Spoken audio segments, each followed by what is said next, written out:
Chapter 1. The Ginyu Force on the distant planet Namek. A fierce contest is unfolding over the 7 Dragon Balls. It is said that by gathering all 7, one can summon the Eternal Dragon and fulfill any wish. At this moment, 5 spherical single-pod spaceships hurtle toward Namek. Inside these vessels are 5 individuals, the renowned elite of the universe, known as the Ginyu Force, under the command of the infamous cosmic tyrant, Frieza. At this instant, Captain Ginyu furrows his brow, his expression betraying a struggle, as if he is enduring immense torment. Finally, his demeanor relaxes, and he opens his eyes, a smile gracing his lips. Beep, beep, beep. Congratulations, host, on successfully assimilating all of Ginyu's memories.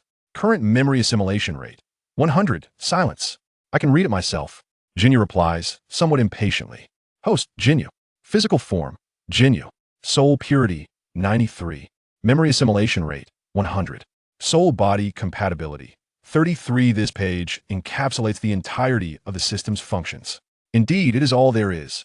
It possesses but a single function: to view personal information, nothing more. There are no system shops, missions, or beginner packs, rendering this system seemingly redundant.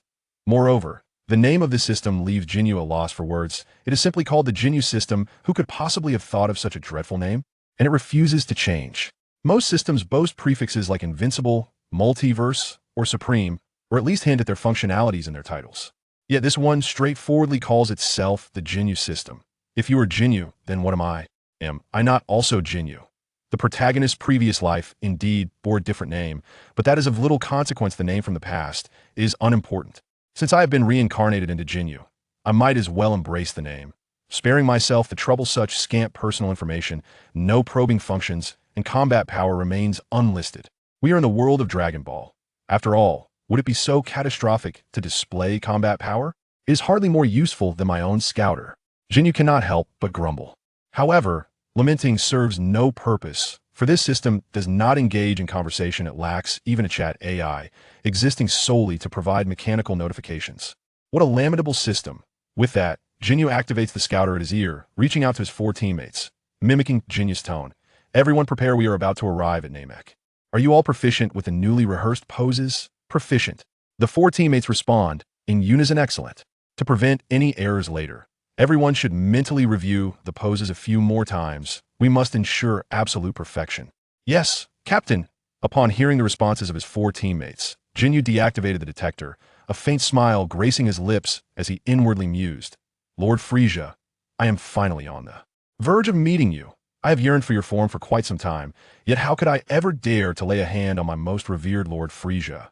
With a sharp slap to his temple, Ginyu's irritation bubbled forth. Cursed remnants of the soul. I was merely contemplating with my current soul strength. I am utterly incapable of usurping Frieza's body. Such thoughts are futile. One day, I shall obliterate you. It is widely known that within the Dragon Ball universe, Ginyu possesses a formidable ability, the power to exchange bodies. However, this skill is not without its limitations. The protagonist, having absorbed 100 of Ginyu's memories, understands that to successfully swap bodies, one's soul must be significantly more potent than that of the counterpart.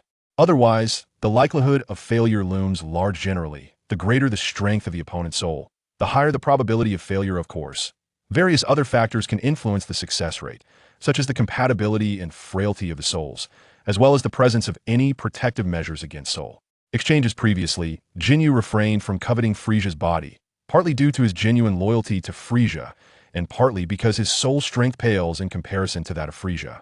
Boom, boom, boom, boom, boom. 5 spacecraft descended simultaneously, creating 5 circular craters. Upon impact, the cosmic overlord Frieza, piloting the infant hovercraft, emerged to personally greet the Ginyu Force. Upon the arrival of his elite team, Frieza could not suppress a sinister laugh at that moment. The theme music began to play. Greatly recommended to watch the original footage. Search for the Ginyu Force's entrance scene. The Ginyu Force. The Ginyu Force. 5 imposing figures of varying sizes emerged, silhouetted against the blinding light. Before Frieza, the tallest figure on the left, with orange hair, was the first to speak. He tensed his body, taking a left stance, and thrust his hands downward before abruptly raising them diagonally to the left, bellowing, Rikuum, Hoa Kiki. The towering figure on the far right stood in a right stance, arms splayed to the sides before suddenly lifting them diagonally to the right with a grin. declaring, "But, humpha." The second figure on the right, a handsome young man with white hair, flicked his hair back, crouched, and then thrust his hands to the ground before springing upward, palms bent, downward, shouting, "Guldo!" Wow. The second figure on the left, a bespectacled, green-haired, chubby fellow, raised his adorable little paws, then made a hooking motion, stepping forward into a crouch before, suddenly lifting his hands again, palms curved downward, exclaiming, "Guldo!" Oh! Ginyu emitted a sound reminiscent of relief, as if experiencing great satisfaction. With his back towards Frisia, he spread his legs, bent forward to reveal his head from below, and placed his hands atop his head, shouting, "Oh, Ginyu! All members present. Team Ginyu." The 5 members struck a new pose, presenting themselves with an exaggerated flair before Frisia. Witnessing his loyal subordinates awkwardly attempting to dance, felt a slight flush of embarrassment. Yet, suppressing his discomfort, he let out a sinister laugh. "Oh ho ho ho, my ace team, you have finally arrived." Ginyu strode forward with an air of confidence and authority, responding, "Lord Frisia, we have brought a new detector. Whatever mission you have, entrust it to us." "Excellent. You are to set out immediately, capture Vegeta alive, and retrieve the Dragon Balls for me." Frisia commanded yes. The 5 responded in unison. Thus, Ginyu activated the detector by his ear. Locating Vegeta's position, he then announced, "Lord Frisia, there are 2 formidable individuals accompanying Vegeta. How shall we proceed? Eliminate them." Frisia replied, flatly understood. Ginyu proclaimed, immediately striking a dynamic warm-up battle dance with his 4 teammates before taking off toward Vegeta. Before long, the 5 spotted Vegeta and descended, blocking the path of him and his 2 companions Raikum. "Gurta! Guldo! Ginyu! Team Ginyu!" The 5 struck another dramatic entrance pose, leaving the 3 adversaries in shock, especially the young Gohan, who trembled inwardly at their overwhelming presence. Yet his eyes shone with wonder. Could such a mesmerizing dance truly exist in this world? "Vegeta, hand over the Dragon Balls immediately and surrender." Ginyu commanded. Vegeta clenched his teeth, both terrified and enraged, retorting, "Impossible." With a chuckle, Ginyu replied, "If you refuse, we shall simply take them." "Humph, you're dreaming." Vegeta smirked, suddenly hurling the Dragon Ball he held far away into the distance. Unbeknownst to him, the Frisia force lacked a Dragon Ball radar. Vegeta thought this would prevent Frisia from acquiring the Dragon Balls, but he was unprepared for Berta to dart out with incredible speed, intercepting the Dragon Ball and bringing it back. Berta is the fastest in the universe. Ginyu laughed. Despair washed over Vegeta as he turned to Krillin, shouting, "Destroy the Dragon Ball. Don't let it fall into Frisia's hands." Krillin snapped back to reality, holding the basketball-sized Dragon Ball, and swung his fist down with intent to shatter it. However, he struck only air as the Dragon Ball inexplicably vanished from his grasp. Looking up, he saw the Dragon Ball had already been seized by Guldo. "Ahaha! Guldo can freeze time." Ginyu gleefully revealed his teammates' abilities to the enemy. This revelation left Vegeta and his companions utterly astounded. Subsequently, Ginyu raised his hand, summoning the 7 Dragon Balls to hover around him, and addressed his 4 companions. "You may entertain yourselves with them. I shall return the Dragon Balls to Lord Frisia." "Understood, Captain." The 4 replied, a hint of excitement in their voices. With that, Ginyu soared into the sky, carrying the 7 Dragon Balls away from the scene. He continued his flight until his comrades faded from view, at which point he reduced his speed and activated his scouter to locate the Namekian. The strongest Namekian is named Nail. With a battle power estimated around 40,000, he may be concealing his energy, so it could be as low as 20,000 or 30,000. There's a rapidly moving target over there, unaccompanied by a scouter. It likely isn't one of my men. That must be Nail. In the same direction, there's another target, which could very well be the Grand Elder. As Ginyu contemplated this, he flew toward the possible location of the Namekian. Meanwhile, Frisia appeared somewhat perplexed. He had just monitored Ginyu Force securing the Dragon Balls through his scouter. "Ginyu, why have you not returned with the Dragon Balls?" Frisia inquired. A hint of displeasure in his tone, Ginyu calmly responded, "Lord Frisia, I have just encountered a formidable Namekian who intends to assist Vegeta. I fear he may ambush my teammates, so I wish to eliminate him first." Frisia, upon hearing this, grew increasingly displeased. "You need not concern yourself with him. Retrieving the Dragon Balls is of utmost importance." "It's quite all right, Lord Frisia. Just a single Namekian, it will be over swiftly," Ginyu assured, then accelerated toward his target. "That is unacceptable. I command you to return immediately." Frisia insisted. "Very well. I shall resolve this promptly in return," Ginyu replied before disconnecting the communication. Frisia's face darkened. His fists clenched tightly. This was the first time he had felt dissatisfaction towards Ginyu. At that moment, Nail, who was intent on aiding Vegeta, came to a halt, beads of sweat forming on his brow. He sensed a powerful energy approaching him, yet he could neither retreat nor evade. Behind him lay the direction of the Grand Elder. The Grand Elder, the creator of the Dragon Balls, held an exalted status among all Namekians, who were his descendants. Should the Grand Elder perish, the Dragon Balls would become ineffective, rendering wishes unattainable. Now, with the Grand Elder nearing the end of his life, had it not been for the Elder's insistence on aiding Gohan and the others, Nail would have been utterly unwilling to leave. His side as Ginyu drew closer, Nail caught sight of the 7 crystalline orbs swirling around Ginyu Dragon Balls. Nail exclaimed in astonishment, "Ha ha ha." Ginyu laughed heartily, for it was indeed Nail before him. In a moment of resolve, Ginyu plunged his hand into his own body, blood gushing forth, pain coursing through him. Sweat beaded on his forehead as he gritted his teeth, and seizing the opportunity, while Nail was momentarily stunned, he spread his arms wide and shouted, "Change now." Chapter 2. A Premature Wish. Beep! As a surge of golden light ascended from Ginyu, it enveloped Naru, rendering him utterly immobile. Beep, beep, beep. Soul assessment in progress. Assessment successful. Soul exchange can be completed. Immediately, beams of light emanated from both Ginyu and Naru, entering each other's mouths, thus culminating in their bodily exchange. Host, Ginyu. Shell, Naru. Soul purity, 93. Memory assimilation rate, 0. Soul body compatibility, 24. System, I suspect you are artificially enhancing the drama. Ginyu silently complained. He then gazed at the severely weakened Ginyu, extending his palm towards him, stating, "Apologies, Naru, perhaps another chance for resurrection will arise." With that, a wave of light emitted from Jinyu's hand, striking Naru hastily dodged, yet was still grazed by the attack, resulting in further injury as he plummeted from the sky. It appears I cannot unleash the full potential of this body. Nevertheless, allowing you to stall Frieza is not without merit. Ginyu mused with resignation, observing his own hand before summoning the 7 Dragon Balls to his side and departing in a direction away from Frieza. As he flew, his brow furrowed, hinting at some inner torment he had endured. Beep, beep, beep. Commencing assimilation of nearest memories. Assimilation progress. 1, 2. Ginyu found himself at a loss for words. This wretched system was once again embellishing the narrative. The process of memory assimilation was inherently Ginyu's own ability, yet it was portrayed as a function of the system. Of course, the original Ginyu lacked this capability. It was a skill developed by the protagonist to master Ginyu's form. It was precisely this newfound skill that accounted for the addition of the memory assimilation rate to his personal information page, a feature that did not exist previously. This revelation also clarified for Ginyu that the entries on his personal information page were not immutable. They would undoubtedly proliferate in number. Disregarding the system, Ginyu hastily sought to extract the more significant fragments of nearest memories in the short term. He would be unable to fully assimilate all of nearest memories, so he prioritized the aspects related to the manipulation of ki.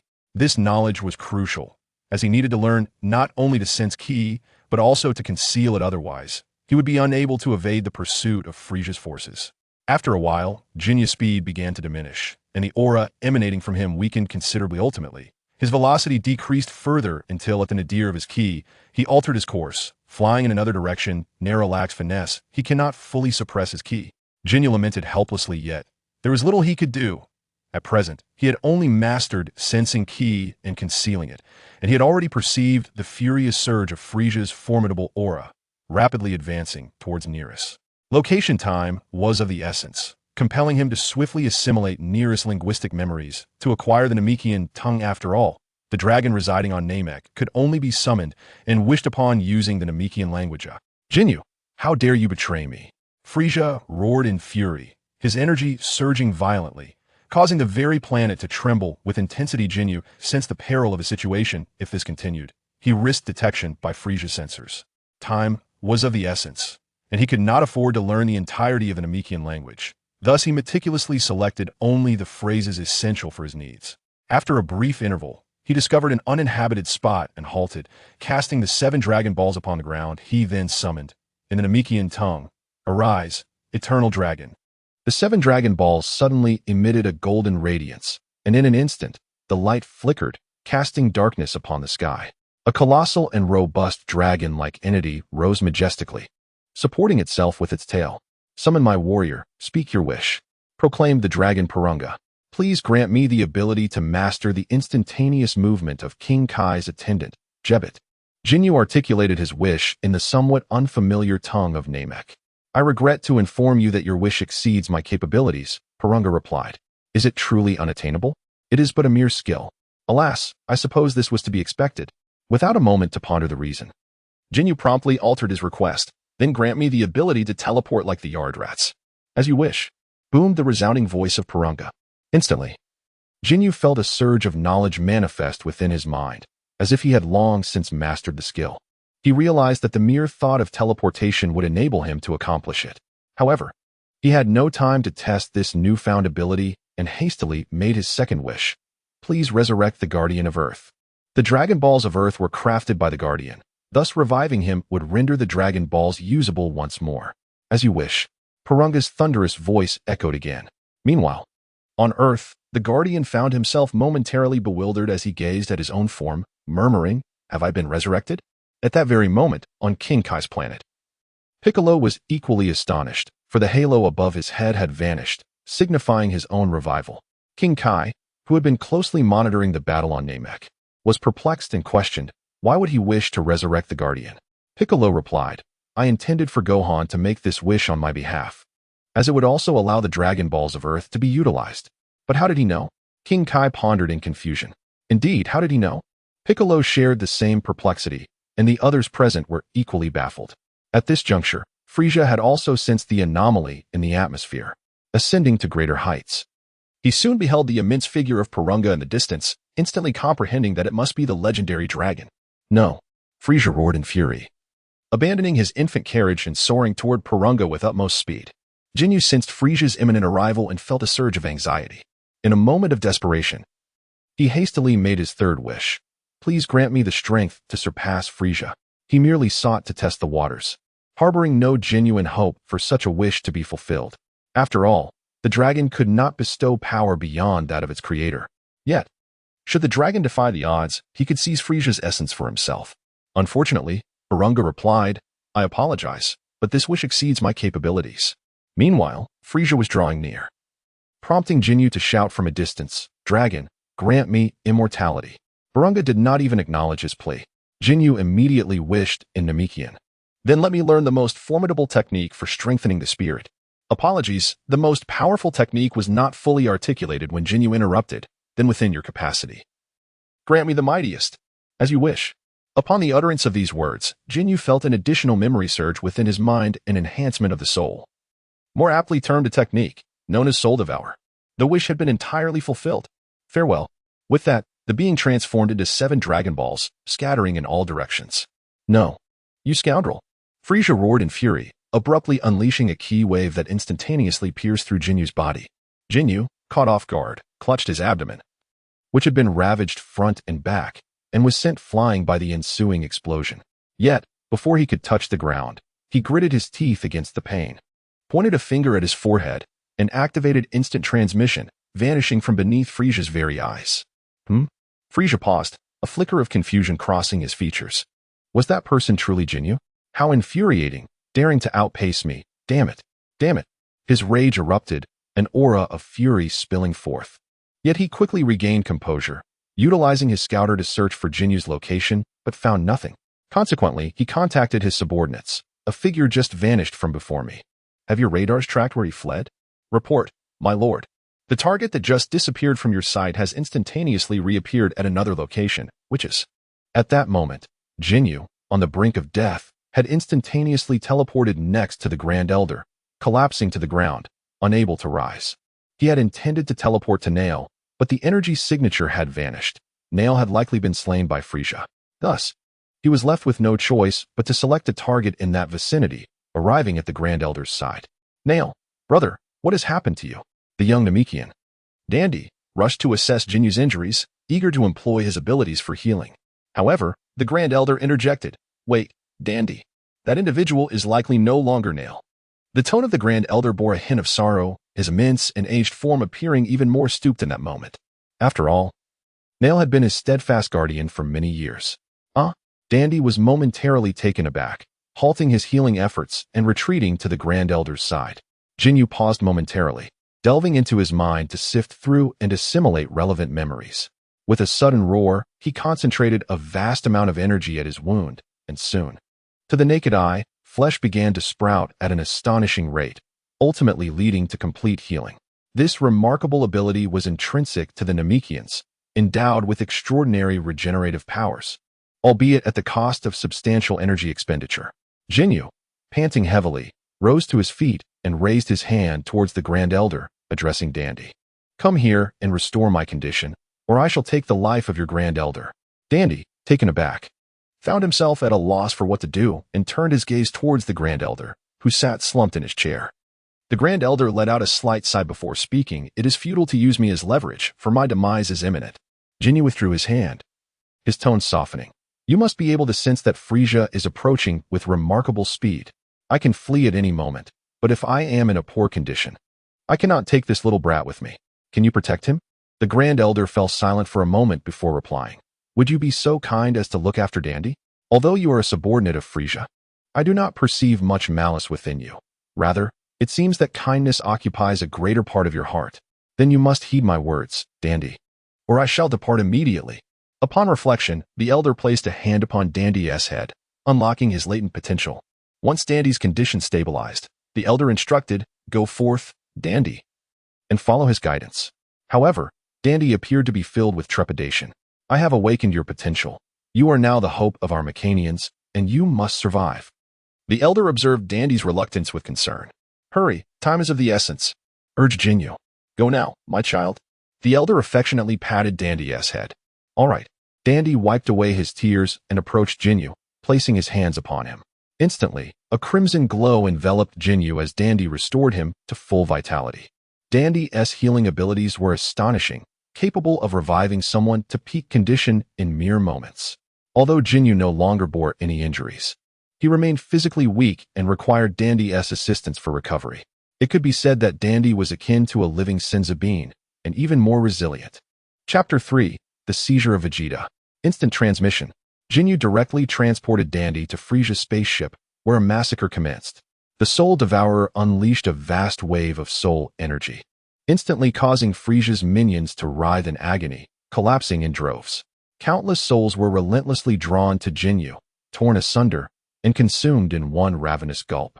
This was the Soul Devourer, a formidable method of soul cultivation. It allowed one to absorb the souls of others, thereby rapidly enhancing their own strength. Beep, beep, beep. Warning, your soul purity is rapidly diminishing, currently at 63. Falling below 50 incurs a risk of losing rationality. Indeed, this is the peril of the Soul Devourer. Absorbing too many souls in a short span may lead to indigestion. However, it mattered not. The extraterrestrial beings in the vicinity had already been annihilated, granting him ample time to digest the spoils. Moreover, he could also assimilate the remnants of the former Ginyu. Previously, he had been unable to do so, as the remnants had been devoured too finely, leaving him uncertain on how to proceed with digestion. Now, utilizing the Soul Devourer, he could accomplish this task, preventing future interference when confronting Frisia.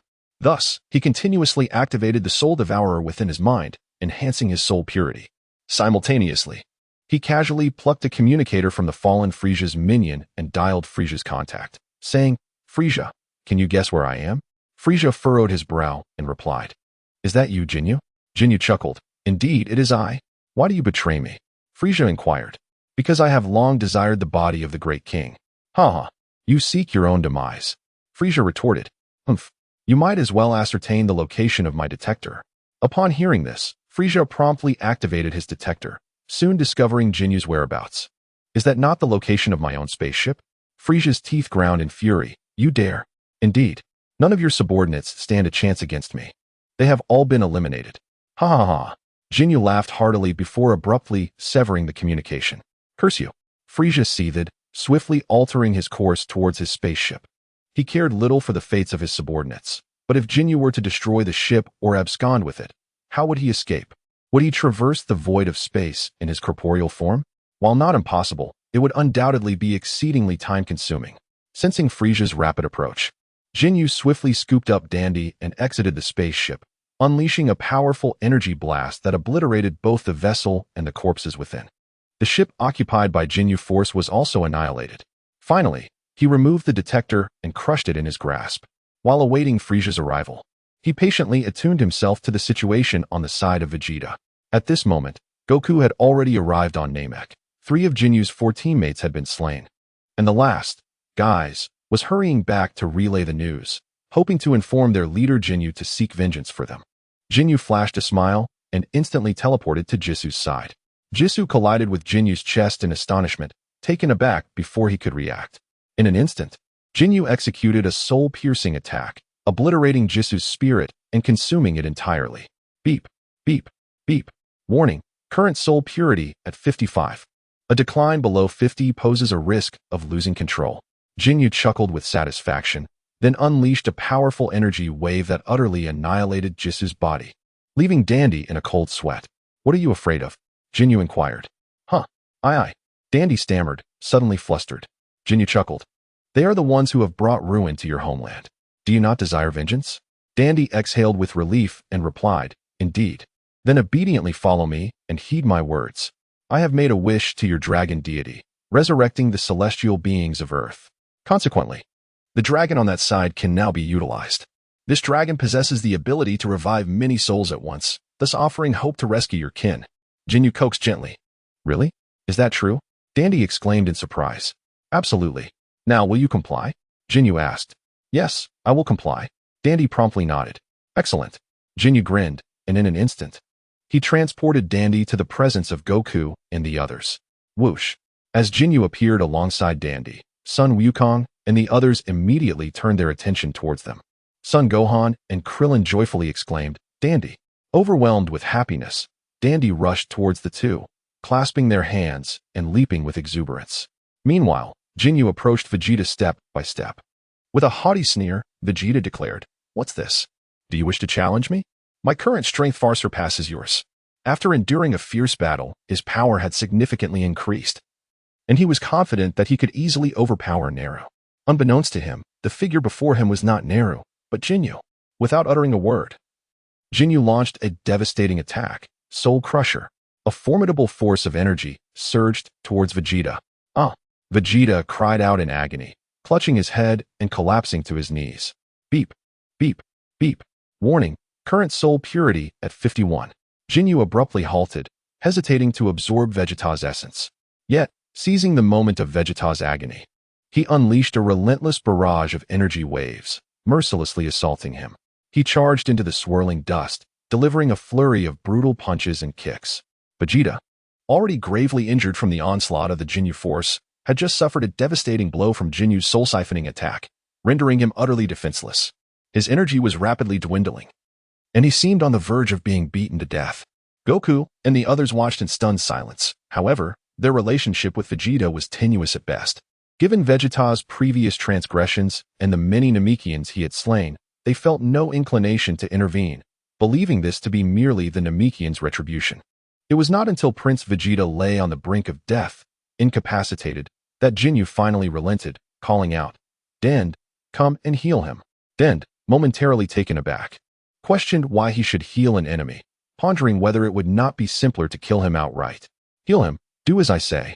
What, are you defying me now? Ginyu retorted, visibly displeased. Fine. Dend conceded reluctantly, approaching Vegeta to administer healing. With a flash of red light, Vegeta was restored to full vigor. In an instant, he roared in fury, Damn it, I will kill you. He gathered his energy, his formidable aura blasting Dend away, who was caught by Gohan. Thanks to the Scion's unique ability, near-death recovery resulted in a dramatic surge in power, catapulting Vegeta to the strongest among them. With a resounding thud, he delivered a punishing blow to Ginyu's abdomen, causing Ginyu to arch his back in pain, expelling a stream of discomfort. But Ginyu merely smirked wickedly, spreading his arms wide as he shouted, Change now. In an instant, Vegeta found himself immobilized, his mouth agape in astonishment. Beep, beep, beep. The soul exchange was initiated and successfully completed. Both warriors expelled a golden beam from their mouths, intertwining and sealing their fates. Ha! What a formidable body. Ginyu, now inhabiting Vegeta's form, laughed heartily, reveling in the newfound power. This strength, he mused, surpassed that of his original body when he first arrived on Namek. What have you done to me? Vegeta gasped in anguish, staring in disbelief at his transformed body, now resembling that of Guldo. "It's nothing," Ginyu replied, stepping forward to deliver a punishing fist to Vegeta's abdomen, intensifying his suffering until he collapsed to the ground. With a swift kick to his head, Ginyu sent him sprawling away. Turning away, Ginyu addressed Dind, "We must depart." "Wait, are you really?" Dind asked, uncertainty lacing his voice. In that moment, Goku intercepted Ginyu, demanding, "You are not Vegeta? Who are you really? What does it matter to you?" "Goku, perhaps you should focus on how to deal with Frieza." Ginyu spoke as he instantaneously teleported past Sun Wukong, arriving directly before Dandi. Sun Wukong was taken aback, for he had not perceived how Ginyu had vanished. Krillin and Gohan were equally astonished, shielding Dandi behind them, their brows beaded with cold sweat as they gazed at the suddenly materialized Vegeta. Ginyu extended his hand and spoke. "Come here, Dandi, let us seek the Grand Elder." "Seek the Grand Elder?" Dandi inquired. "Indeed." Ginyu nodded affirmatively. "Very well." With that, Dandi traversed past Gohan and his companions, arriving beside Ginyu, who effortlessly lifted him with one arm. In an instant, Ginyu pointed his sword towards his brow, and then, in a flash, they vanished, leaving Goku and the others in a state of bewilderment. Ginyu approached the Grand Elder, placing Dandi down, and directly spoke, "Awaken the potential within this body." The Grand Elder hesitated momentarily, but soon replied, "Very well." Ginyu stepped beside him, and with a swift motion, the Elder pressed his palm against Jinu's head, flattening Vegeta's spiky hairstyle. With a resonant hum, Jinu felt an overwhelming surge of power. Meanwhile, as Frieza made his way towards Goku, the detector at his ear emitted a series of alarming beeps. Initially intending to check on his spaceship, Frieza noticed Jinu had vanished and, upon further search, discovered Jinu had appeared next to Goku, prompting him to alter his course. The detector's alarming signals astounded Frieza, who promptly aimed it in Jinu's direction, only for the device to register a dramatic spike in data before it exploded violently. What?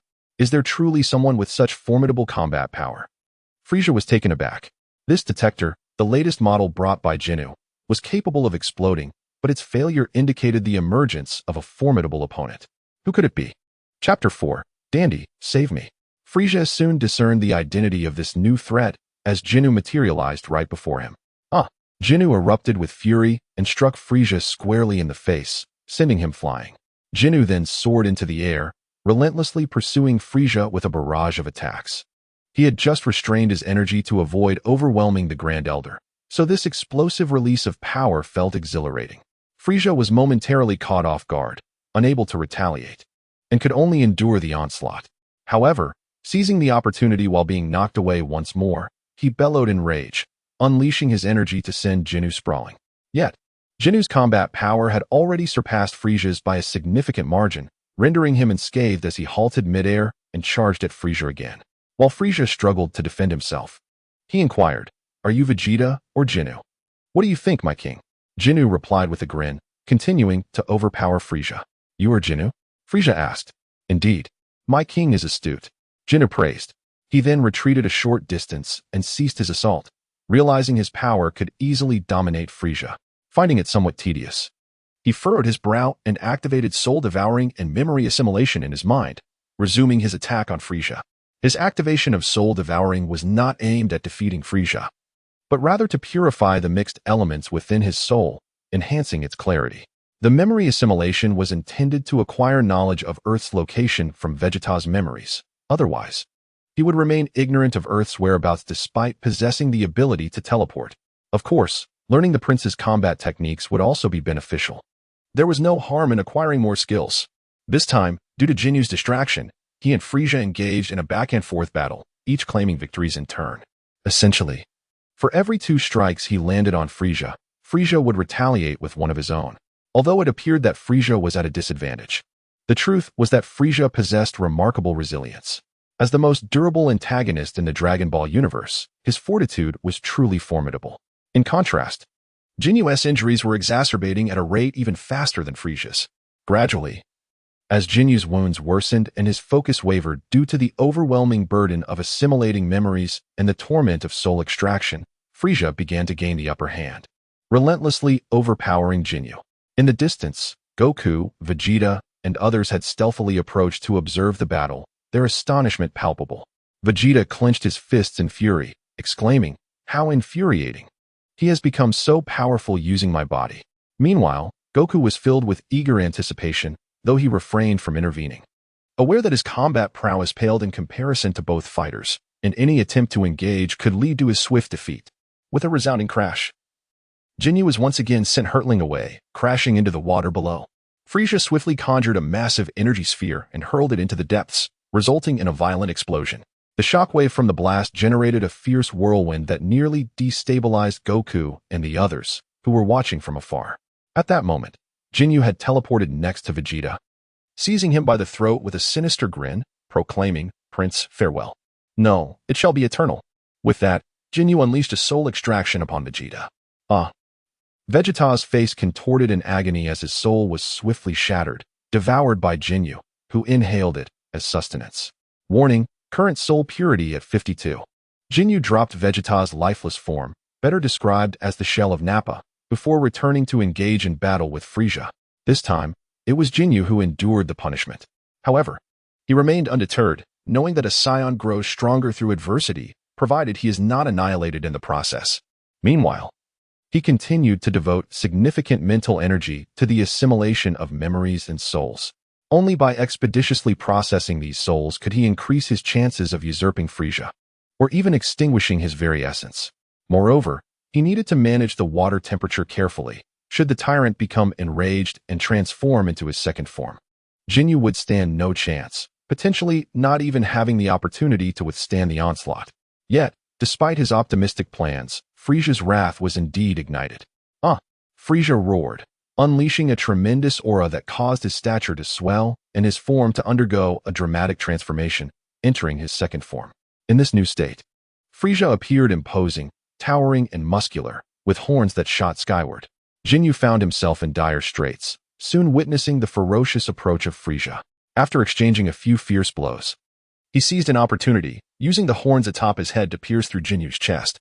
In that moment, Ginyu was engulfed in excruciating pain, further exacerbated as Frieza ruthlessly twisted and flung him about, intensifying his suffering. Ginyu immediately ceased the digestion of his memories, while simultaneously unleashing a torment upon Frieza. Frieza let out a piercing scream. Observing the anguish etched upon Frieza's visage, Ginyu swiftly planted his hands, extricating himself from the clutches of Frieza's horns, and then instantaneously vanished from sight. He has disappeared again? Frieza scanned his surroundings, unable to locate the shadow of Ginyu. Meanwhile, Goku and the others, realizing that Frieza was now without an adversary, hurriedly concealed their presence, fearful of being discovered by Frieza. Whoosh! Ginyu instantaneously teleported back to the Grand Elder, collapsing to the ground, blood pooling around him. Observing this, Dandi rushed forward to administer treatment. In no time, Ginyu was fully revitalized, joyfully ruffling Dandi's hair, exclaiming, "Thank you, Dandi." He then teleported directly before Frieza, launching a surprise attack, pummeling him mercilessly. His combat strength had now surpassed Frieza's, allowing him to divert part of his focus towards assimilating memories and souls. Frieza, infuriated by the onslaught, seized an opportunity to transform into his third form. His aura surged dramatically, his head elongating grotesquely, resembling a creature from nightmares, instilling fear in all. At this moment, his combat power skyrocketed to 2 million, and he unleashed a relentless barrage against Ginyu. However, without his horns, Ginyu felt less threatened by the prospect of being annihilated. Yet, the pressure exerted by Frieza was overwhelming, compelling Ginyu to cease his memory assimilation and confront the battle with all his might. In this high-pressure confrontation, he was rapidly evolving, gaining invaluable experience. Meanwhile, Frieza, clearly aware of Jinyu's growth, resorted to the unsportsmanlike tactic of transforming into his fourth form. Frieza's aura surged once more, his form shrinking rapidly, exuding an increasingly terrifying presence. This fourth form was, in fact, his true state, as members of the Frost Demon race are inherently powerful, and Frieza, being a genius among geniuses, struggled to control his immense strength. Thus, he underwent several transformations to lower his combat power and conserve energy. Yet now, he intended to unleash his full potential to utterly eradicate the traitor, Ginyu. With a swift motion, Ginyu sensed he was nearing his limits and chose not to linger any longer. He soared behind Frieza and, in an instant, vanished from sight. Ginyu deliberately flew behind Frieza, fearing that if Frieza possessed exceptional talent, He might learn the instant transmission technique after merely observing it a few times. While the likelihood was slim, prudence was the better part of valor. In a flash, he reappeared before the Grand Elder, requesting Din to heal him. However, this time, his improvement was rather limited, likely due to the excessive activation of his passive abilities in a short span of time, which caused his potential to lag behind. It could also be attributed to the relatively minor nature of his injuries. He felt that he was still significantly weaker than Frisia in his normal state, estimating a deficit of around 200,000 to 300,000 in battle power. Therefore, to err on the side of caution, he decided against challenging Frisia. After all, Frisia's base battle power stood at 3 million, which could escalate to a staggering 120 million when he unleashed his full might, making the odds of being defeated alarmingly high. Damn it! Frisia roared in frustration. After much effort, he had finally transformed into his normal state, only to have that scoundrel Ginyu flee.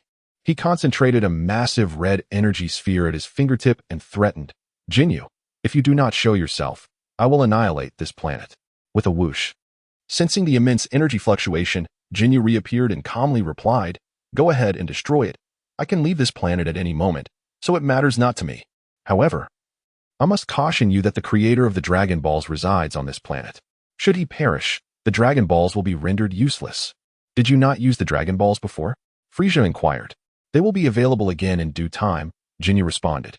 Unbeknownst to Frisia, the Grand Elder was nearing death, causing him to hesitate momentarily before retracting the energy sphere. In an instant, he teleported behind Ginyu and delivered a powerful kick aimed at his midsection. Ginyu sensed the kick aimed at him. Initially contemplating a swift teleportation to escape, he ultimately decided against it, feeling the blow was not life-threatening. Consequently, he endured the impact, resulting in his waist being forcefully broken, while his upper body instantaneously teleported away. Ginyu materialized before the Grand Elder, barely clinging to life. He urgently implored Dandy for assistance. "Dandy, please save me." At that moment, he resolved that if Dandy failed to aid him, he would resort to exchanging bodies with him. After all, his physical form held little significance. It was his soul that mattered most.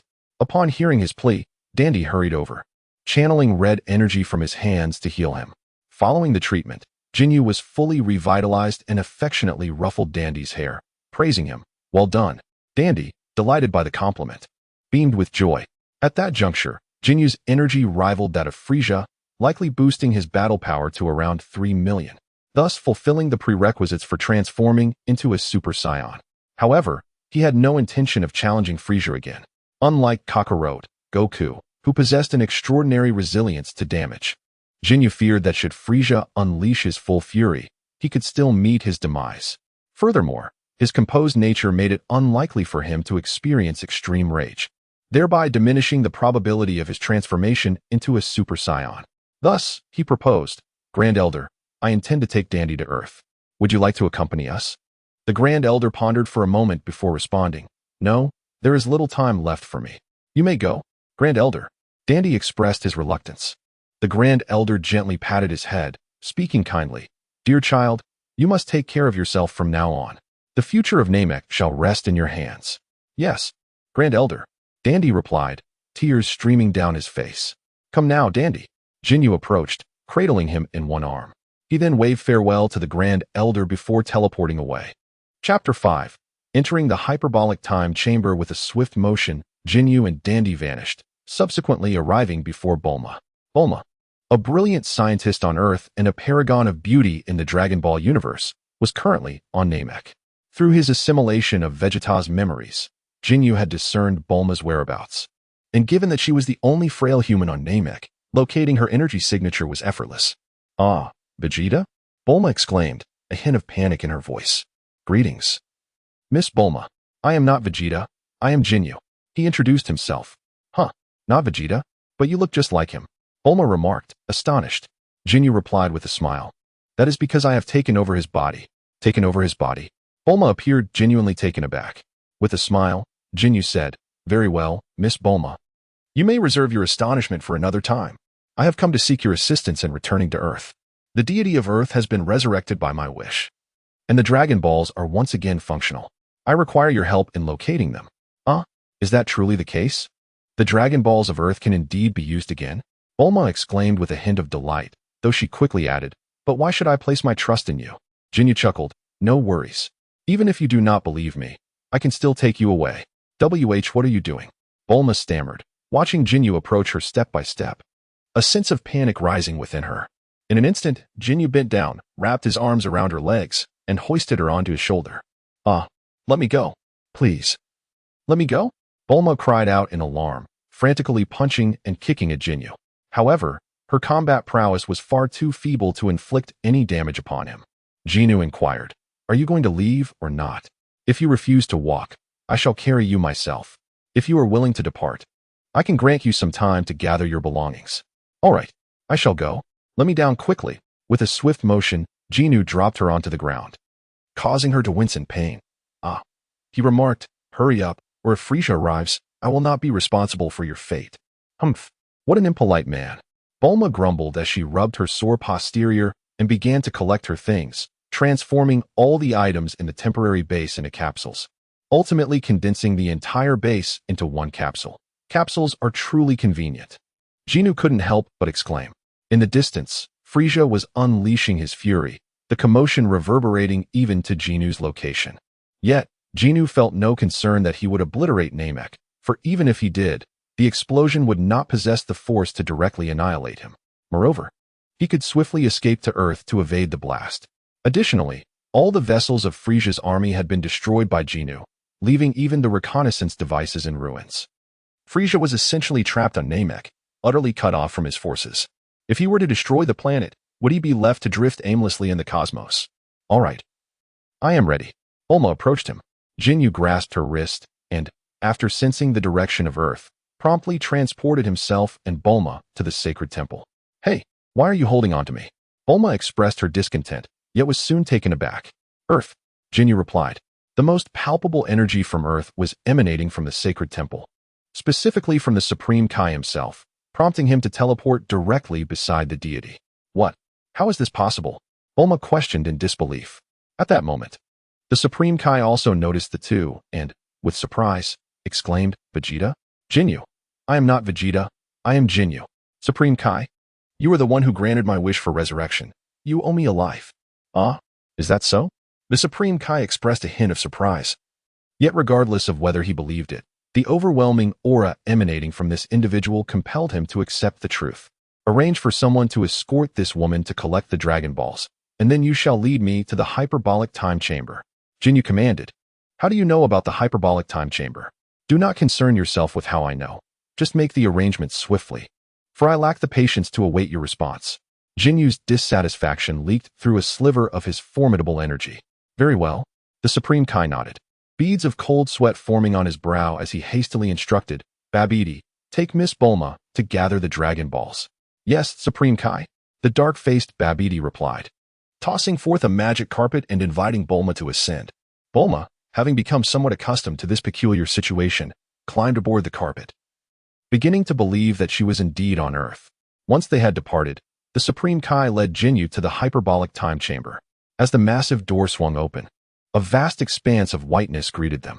The sky and ground were enveloped in a blinding white, with the only structure being a solitary temple at the entrance. Nothing else could be seen. Inside the hyperbolic time chamber, 1 year passes within while merely a day elapses outside. I have prepared sustenance, but each individual may only enter for 2 days in their lifetime, equivalent to 2 years within. Should one fail to exit in time, the exit shall close forever, leaving them trapped. The Supreme Kai cautioned. Understood. Ginyu nodded, then declared, you shall accompany me inside. Ginyu could not entrust his fate to another. For what if the deity were to destroy the exit, leaving him trapped in this desolate realm? Only 2 individuals may enter at once. The deity reminded him. Was it so?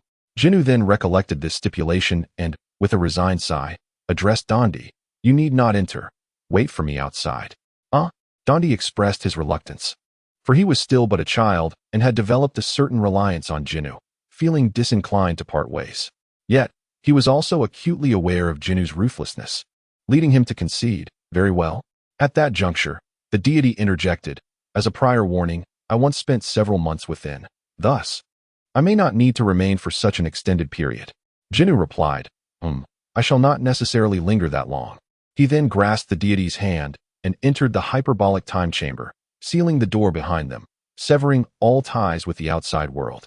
From now on, you shall handle the cooking. You must have witnessed the scion appetite. Should there be insufficient sustenance, beware lest I break your legs. If you harbor intentions of poisoning me, you had best consider whether you can do so swiftly, for otherwise, I shall drag more souls down with me. Jinyu reiterated, fully treating the deity as a servant. Very well. The deity acquiesced with a resigned nod. Jinyu passed by him, gazing at the vast expanse ahead, and spoke once more. By the way, what do you think of the little imp I brought? He is the most gifted child among your Namekian kind, and he may soon become the last of his race. Of course, aside from you. What Jinyu referred to as you undoubtedly pertains to the deities and Piccolo. That child indeed appears to possess remarkable talent. The deity also expresses a sense of admiration. Jinyu remarked that he would create Dragon Balls and enhance the ones on Earth. You are aging. If you are contemplating a successor, perhaps consider him. The Supreme Kai fell into deep contemplation. I merely suggested it. Whether you agree is entirely your affair. Now, I must resume my training, so do not disturb me. Understood. The Supreme Kai gradually accepted his role as a servant. After speaking, Jinyu moved a short distance away and sat cross-legged, focusing intently on his cultivation. He did not require physical training, thus he engaged in no exercises. Instead, he continued to process his memories and devour souls, striving to elevate both to a full 100. Although memory digestion was easily completed at 100, achieving soul purity proved to be a formidable challenge. When the soul purity is low, it is relatively simple to enhance it. However, once the purity exceeds 90, the fragmented and complex souls become increasingly difficult to refine further, demanding an extensive amount of time. The effort required to progress from 99 to 100 far surpasses that needed to reach 99. Therefore, Jinyu did not impose undue pressure upon himself. His goal this time was merely to attain a soul purity of 90. Pursuing further refinement was not cost-effective, and he lacked the luxury of time to squander. 10 days later, Jinyu rose. At this moment, his status was as follows. Host, Jinyu body, Vegeta soul purity, 91 memory digestion, 100 soul body compatibility, 52 as he emerged with the Supreme Kai. He was greeted by a jubilant dandy rushing towards him, although only a little over half an hour had passed. Leaving a young child alone in the Supreme Kai's palace was indeed quite daunting. Jinyu held him with one arm, feeling a twinge of regret as he thought. If only Dandy were a girl. Unfortunately, he was androgynous, leaning more towards a masculine appearance. May I call you Brother Jinyu? Dandy inquired, scratching his head. Call me Uncle. Jinyu replied, devoid of any expression. Oh, Uncle Jinyu. How peculiar it is for someone to invite others to refer to them as old. Has Bobo not returned yet? Jinyu asked. I haven't seen him come back. At that moment, the deity had reached the edge of the divine temple and looked down, stating, They have gathered all the Dragon Balls. No sooner had he spoken than the sky darkened, heralding the appearance of the eternal dragon. Oh, what perfect timing. Jinyu smiled. And then he sensed Bulma's energy and instantly teleported to her side. He was indifferent about whether he could make a wish this time, knowing there would be plenty of opportunities in the future. However, since the moment had arrived, he said, Eternal Dragon, please allow Bulma to make her wish. But he swiftly covered her mouth, adding, Please transfer all living beings from planet Namek to Earth, except for Son Goku and Frieza, as you wish. The Eternal Dragon of Earth appeared leaner than that of planet Namek, resembling the legendary Azure Dragon, entirely green in hue. With a swift motion, a multitude of beings were transported to Earth. A few aliens clad in Frieza's army uniforms also arrived, only to be swiftly dispatched by Jinyu, leaving no souls behind. Your wish has been granted, the Eternal Dragon proclaimed before dispersing into the 7 Dragon Balls.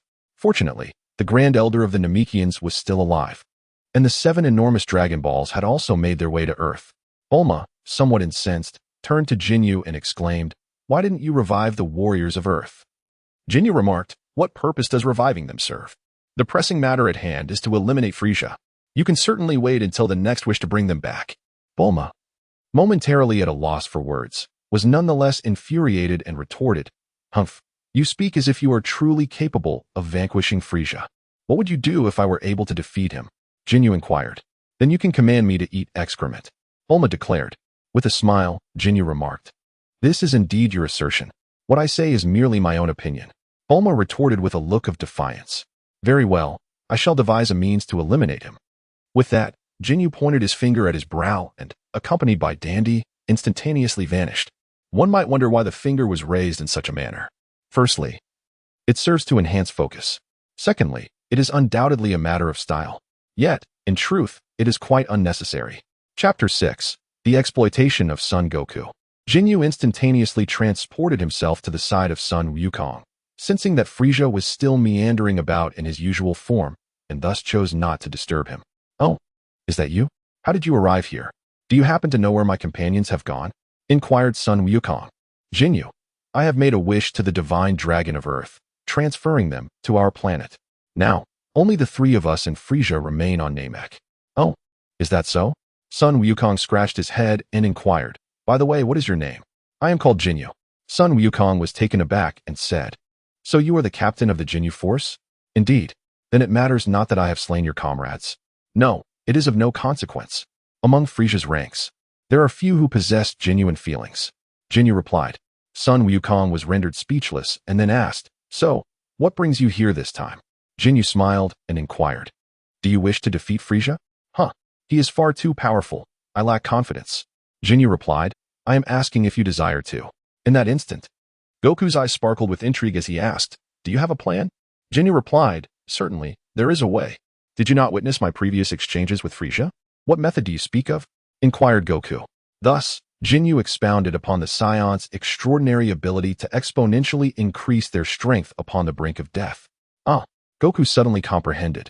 Yet he quickly retorted, "You do not intend to train me merely to usurp my body, do you?" Ginyu tapped his shoulder and said, "Son Goku, do not hold yourself in such high regard. In my opinion, your innate talent pales in comparison to that of Vegeta. Had it been otherwise, I would have chosen you instead of him. Now tell me, do you desire to grow stronger? If not, I shall take my leave. And you can figure out how to confront Frieza on your own." With that, Ginyu feigned an intention to depart. "Wait," Goku called out to him, hesitatingly conceding, "All right, but I must ask, what is in it for you?" He felt a twinge of unease. "Rest assured, my motives are not purely altruistic. While I assist you in your journey to strength, I shall demand a small interest. All you need to do is endure the agony, and it will cost you nothing." Ginyu inquired, "Are you afraid of pain?" "Of course not," Goku replied resolutely. "Excellent. Then brace yourself." With that, Ginyu unleashed a soul-rending attack upon him. "Ah!" Goku cried out in anguish, instinctively attempting to unleash his energy in resistance. Yet, Ginyu cautioned, "Do not create too much commotion, lest you attract Frieza's attention, otherwise, I shall not come to your aid." Thus, Goku bore the torment, as Ginyu shattered a significant portion of his soul, ultimately causing him to collapse in utter exhaustion. Ginyu ceased the soul siphon, taking a deep breath with a hint of enjoyment, reflecting inwardly, "What a delectable essence of spiritual power. No wonder Son Wukong surpasses Vegeta. His spirit has been refined through countless trials, and his physical form is remarkably resilient, far beyond what Vegeta could ever achieve." Subsequently, Ginyu unleashed a piercing energy wave towards Son Wukong, inflicting grievous wounds upon his body until he was on the brink of death, gasping for breath, before finally halting his assault. "Dandy, heal him." "Yes." Dandy immediately leaped from Jinyu's arms, placing his hands upon Son Wukong, emanating a crimson glow that swiftly restored him to full vitality. "Ah!" Son Wukong sprang up, panting heavily as he recalled the torment he had just endured, still feeling a twinge of dread. "How much stronger have I become?" Ginyu inquired. "Incredibly strong," Son Wukong exclaimed, astonished as he examined his own body, keenly sensing the energy within, joyfully declaring, "I feel as if I can contend with Frieza's first form." "That's splendid," Ginyu responded with a smile. "Are you still willing to face me?" The corners of Son Wukong's mouth quivered slightly, yet he mustered his courage and replied, "Bring it on." Thus, Ginyu once again employed the soul siphon, causing Son Wukong to succumb to pain and kneel. Following the same procedure, Ginyu brutally battered him once more, then allowed Dandy to heal him. The essence absorbed this time was significantly more potent than the last, resulting in a substantial surge in Jinyu's own spiritual strength. Son Wukong gazed in astonishment at the dramatic increase in his power, yet he pondered aloud, why does the enhancement feel less pronounced than before? Ginyu explained that within a short span of time, human potential is limited, thus the effectiveness would be significantly diminished. However, there is no cause for concern. Repeated attempts will eventually lead to the limit being reached. Let us proceed. Son Wukong's lips trembled as he replied, Alright, fine. Consequently, Ginyu once again absorbed Sun Wukong's soul, incapacitated him anew, and had Dandy administer treatment once more. In an instant, Sun Wukong's battle power surged, without even employing the Kaioken. His aura rivaled that of Frisia's first form, boasting a foundational combat strength exceeding 500,000. At that moment, Dandy gasped and said, "Uncle Ginyu, I am now severely drained of both spirit and stamina. I can no longer continue the treatment." Oh, it appears that Dandy's healing abilities also have their limitations. Ginyu cast a glance at the purity of his soul, noting with dismay that it had diminished to a mere 56. Recognizing the need for introspection, he spoke. "Wait for us a moment. Wukong, we shall return shortly."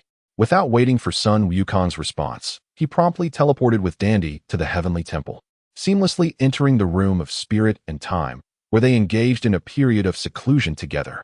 Half an hour later, the two emerged revitalized, teleporting once more to Namek, only to discover that Wukong, unable to contain his eagerness, had already taken it upon himself to challenge Frisia.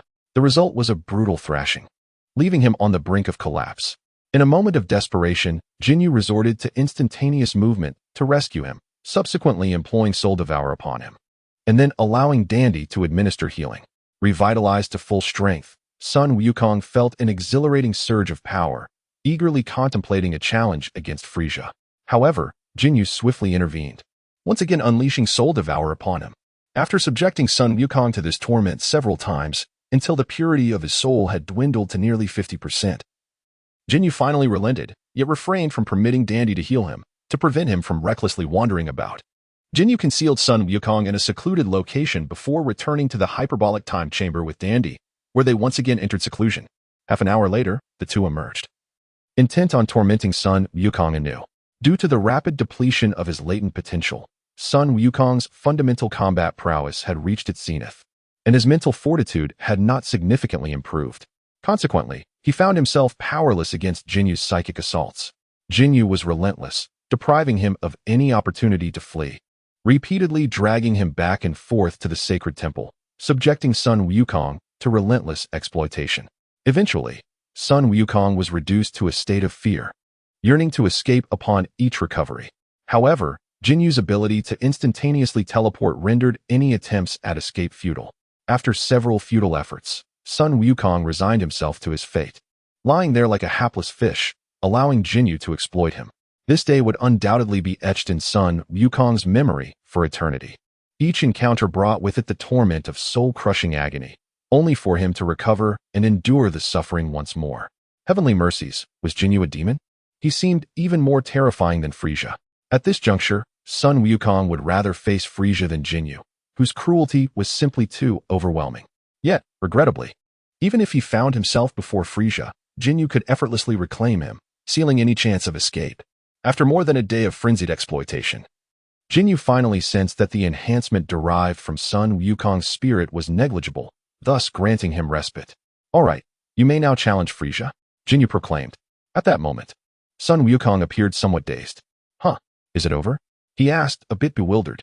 "If you wish to continue, I would not mind," Ginyu replied. No. I do not wish to continue." Sun Wukong quickly shook his head.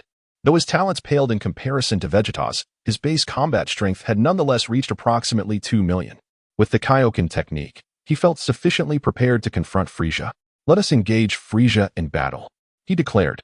"Very well." Sun Wukong nodded with a sense of liberation, swiftly ascending into the air and flying towards Frisia as if fleeing for his life. Ginyu gazed at the silhouette of Sun Wukong, then turned to Dandy and inquired, "Am I truly that fearsome?" Dandy was momentarily at a loss for words.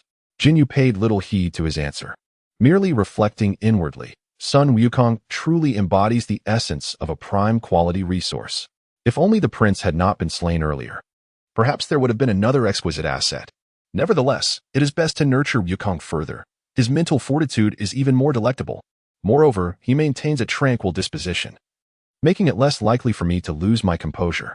Now, seizing Frisia's body should prove successful. However, I shall first allow Wukong to engage him in combat. Perhaps we might cultivate a Super Saiyan Wukong.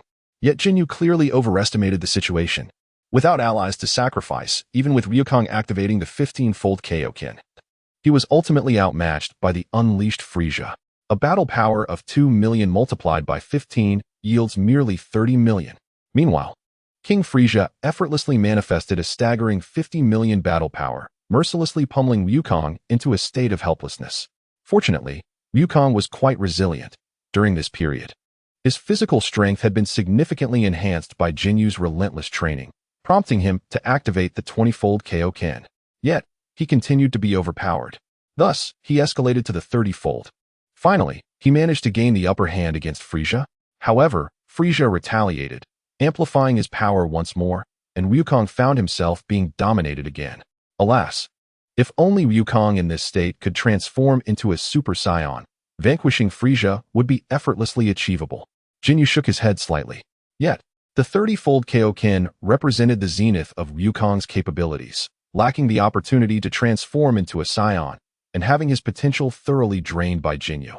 He was devoid of any means to turn the tide. With a resounding crash, he was struck down into the Earth's crust, utterly defenseless. Just as Frieza prepared to unleash a devastating blow, Ginyu finally intervened, teleporting beside Frieza to execute a soul siphon. Frieza howled in agony, desperately enduring the pain as he sought to eliminate Ginyu. Yet, Ginyu swiftly teleported to Wukong's side, grasping him firmly before teleporting to a distant Dandy. Chapter 7. Seizing Frieza's body after allowing Dandy to heal Wukong, Ginyu reappeared near Frieza, initiating another soul siphon. Frieza plummeted from the sky, racked with pain. However, Ginyu refrained from recklessly approaching Frieza, continuing his relentless soul siphon until Frieza succumbed to unconsciousness. At this juncture, Ginyu still did not dare to approach carelessly. Instead, he manipulated Frieza's body with his mental energy, lifting it into the air and surrounding it with energy blasts to ensure no other life forms were present before bellowing, "Switch." But in truth, he merely shouted, followed by releasing an energy blast. Frieza, well aware of Jinyu's capabilities, could not be underestimated. Ultimately, Frieza remained motionless, prompting Ginyu to genuinely shout, "Switch." Beep beep beep. The soul assessment was underway, and success was imminent. Suddenly, a golden radiance enveloped the two individuals, and beams of light shot from their mouths into one another. At last, Ginyu had acquired Frieza's body. Initially, Ginyu did not examine his personal information. Instead, he immediately commenced a thorough soul extraction from Frieza. It wasn't until he had completely consumed Frieza's essence and annihilated Vegeta's body with a powerful energy blast that he finally exhaled in relief. With a swift motion, Ginyu returned to the side of Dandy and Son Goku. Son Goku, drenched in cold sweat, instinctively assumed a defensive stance. "I'm Ginyu," he declared nonchalantly. "What? You have taken Frieza's body?" Son Goku exclaimed, utterly astonished. "Is there any doubt?" Ginyu replied with a smile, then extended his hand towards Dandy, saying, "Let us return." "Uncle Ginyu." Dandy, recognizing the familiar gesture, felt a surge of joy in his heart as he confirmed Jinyu's identity and bounded towards him. With a smile, Ginyu swiftly teleported back to the God Temple, cradling Dandy in his arms, and then gently set him down. He seized the astonished god and proceeded to the hyperbolic time chamber for seclusion. "Your cooking is truly delightful," Ginyu remarked. Bobo appeared momentarily dazed. Meanwhile, Goku surveyed his surroundings, scratching the back of his head, suddenly recalling, "Wait, how do I get back?" After a considerable time, Ginyu emerged from his retreat, manifesting in Frieza's standard form, specifically his fourth transformation. Thanks to his formidable mental prowess, mastering Frieza's regular state was not particularly challenging. He spent more time acclimating to this new physique. Host, Ginyu Shell, Frieza Soul Purity, 95 Memory Assimilation Rate, 100 Soul Body Compatibility, 64. It is noteworthy that a 100 memory assimilation rate does not signify the acquisition of an individual's complete memories. In this realm, human memories are stored in two distinct locations, one within the soul and the other within the body. The digestibility of Jinyu's memories pertains solely to the corporeal realm, encompassing those within the brain, yet it does not extend to the soul. Furthermore, Jinyu's soul absorption does not assimilate memories, it merely obliterates the soul, absorbing it in its entirety. When Ginyu contemplated the digestion of memories, he had already considered this issue.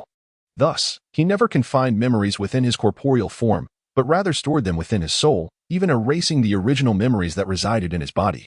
After all, he might frequently need to change bodies. To prevent his enemies from acquiring his memories, he has always exercised utmost caution. Aside from the initial instance when he was unable to eliminate his own body in time to eradicate Naru, he has meticulously dealt with all other bodies. He pondered whether a being devoid of a soul could be resurrected. In his previous life, although he was an avid fan of Dragon Ball, that was a remnant of his childhood. He was more familiar with the manga version, while his acquaintance with the anime was partial, and he had merely skimmed through Dragon Ball Super, grasping only a general understanding, yet many details remained elusive to him. As for the possibility of resurrecting a soulless being, he was genuinely uncertain. He recalled that if a deceased individual were to perish in battle once more, they would vanish entirely. However, since Frieza and Vegeta had their souls directly obliterated by him, he was unsure if that aligned with the criteria for total disappearance. Never mind. He would delve deeper into this later. For now, he would seek out Son Goku. Ginyu lifted his head, carefully attuning himself to Son Goku's location, and then instantly teleported to his side. Whoosh! Ginyu cast a puzzled glance around, realizing that he was not on the planet Namek, but rather aboard a spacecraft. After a mental probe, he discerned that this appeared to be the very ship that Bulma had been traveling in, and clarity dawned upon him. Ginyu, you have finally arrived. Goku approached him and exclaimed. Ginyu chuckled and said, I thought you were still on Namek, contemplating coming to fetch you. It appears you no longer require my assistance. So I shall take my leave. Wait. I do need you. I truly do. This spaceship is painfully slow, and it lacks a training room. I am utterly bored. Your abilities are remarkably useful. Could you possibly impart some of that knowledge to me? You wish to learn? Indeed. Would you be willing to teach me? Sun Wukong asked, a hint of embarrassment evident in his voice. Ginyu pondered for a moment and said, I am willing to teach you, but in return, I wish to learn the Kaioken technique from you. The Kaioken? Goku hesitated for a moment and replied, The Kaioken was taught to me by King Kai. I must seek his permission first. With a smile, Ginyu said, Very well. Shut down the spaceship. And I shall take you and the vessel back to Earth, after which we will seek out King Kai. All right. Sun Wukong agreed and promptly proceeded to deactivate the spaceship. Ginyu then instructed Wukong to grasp his shoulder while he placed a hand against the ship's wall, activating instant transmission. In the blink of an eye, they arrived at the sacred realm. After entrusting the ship to the divine being for further handling, Ginyu, guided by Wukong, located the coordinates of King Kai's planet and teleported them there. King Kai, feeling a slight chill of apprehension, nonetheless forced himself to maintain composure and greeted, Welcome, Lord Ginyu, to King Kai's planet. He had been closely monitoring the situation on planet Namek and was well aware that the figure before him was indeed the formidable Frieza. Ginyu calmly stated, Since the king of the world is aware of my identity, I shall refrain from further introductions. I have come here with the intention of learning the King's fist. I wonder if the king would be willing to instruct me? The king promptly nodded, exclaiming certainly. Certainly. You can simply ask Goku to teach you. Ginyu replied, Goku may not necessarily be the best teacher. Perhaps it would be better if you instructed me yourself. Very well. The king wiped the cold sweat from his brow and hurriedly acquiesced. At that moment, several curious yet cautious gazes were fixed upon Ginyu from the surroundings.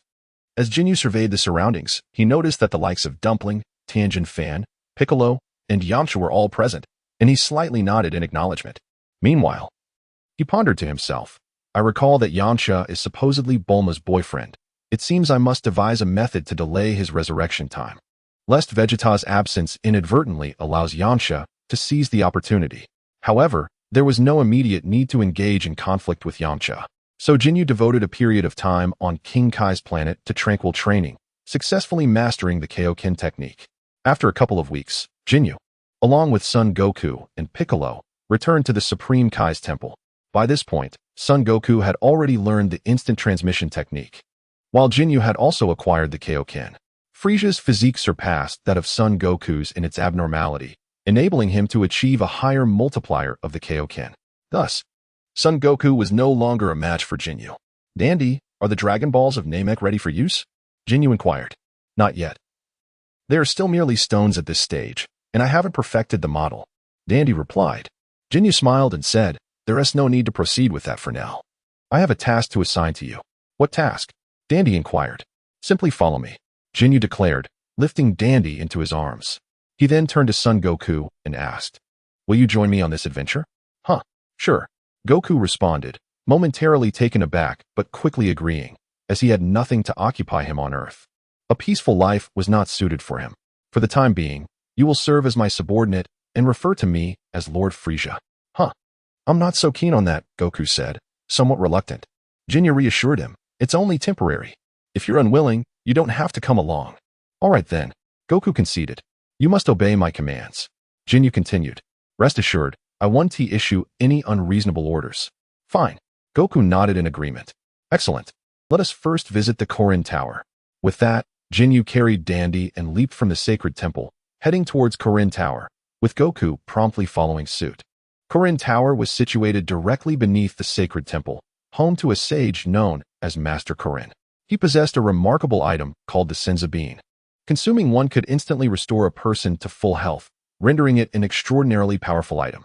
At that moment, Ginyu arrived at Korin Tower and encountered Master Korin, a cat resembling Garfield. Surely, Master Korin is aware of my identity? Ginyu inquired. Of course. Master Korin replied. Welcome, Lord Ginyu. Do you still have any Senzu Beans? Ginyu asked. Master Korin began to sweat nervously, responding, I'm afraid we are out. Ginyu expressed his discontent, and then turned his gaze toward the stout warrior beside Master Korin, inquiring, Have you already fed him? Master Korin was instantly at a loss for words. Ginyu swiftly materialized before the stout warrior, seizing him by the throat. Ignoring his desperate struggles, he issued a fierce threat. Should I ever catch sight of you in Corinta again, I shall obliterate you. With that, he unceremoniously hurled the rotund warrior out of Corinta, casting him beyond the reach of vision. Ah, help! I cannot fly. The stout warrior cried out in terror. Observing this, Sun Wukong soared over to rescue him, yet refrained from bringing him back. Ginyu cast another glance at Master Korin and remarked, From now on, keep the Senzu Beans for yourself. If you are unable to supply them when I return next time, then you shall descend into the underworld to fulfill your duties as a celestial being. Master Korin, drenched in cold sweat, nodded vigorously. Perhaps the solitude of residing in Korin Tower had driven him to adopt that short and stout warrior. However, Ginyu was indifferent to such matters.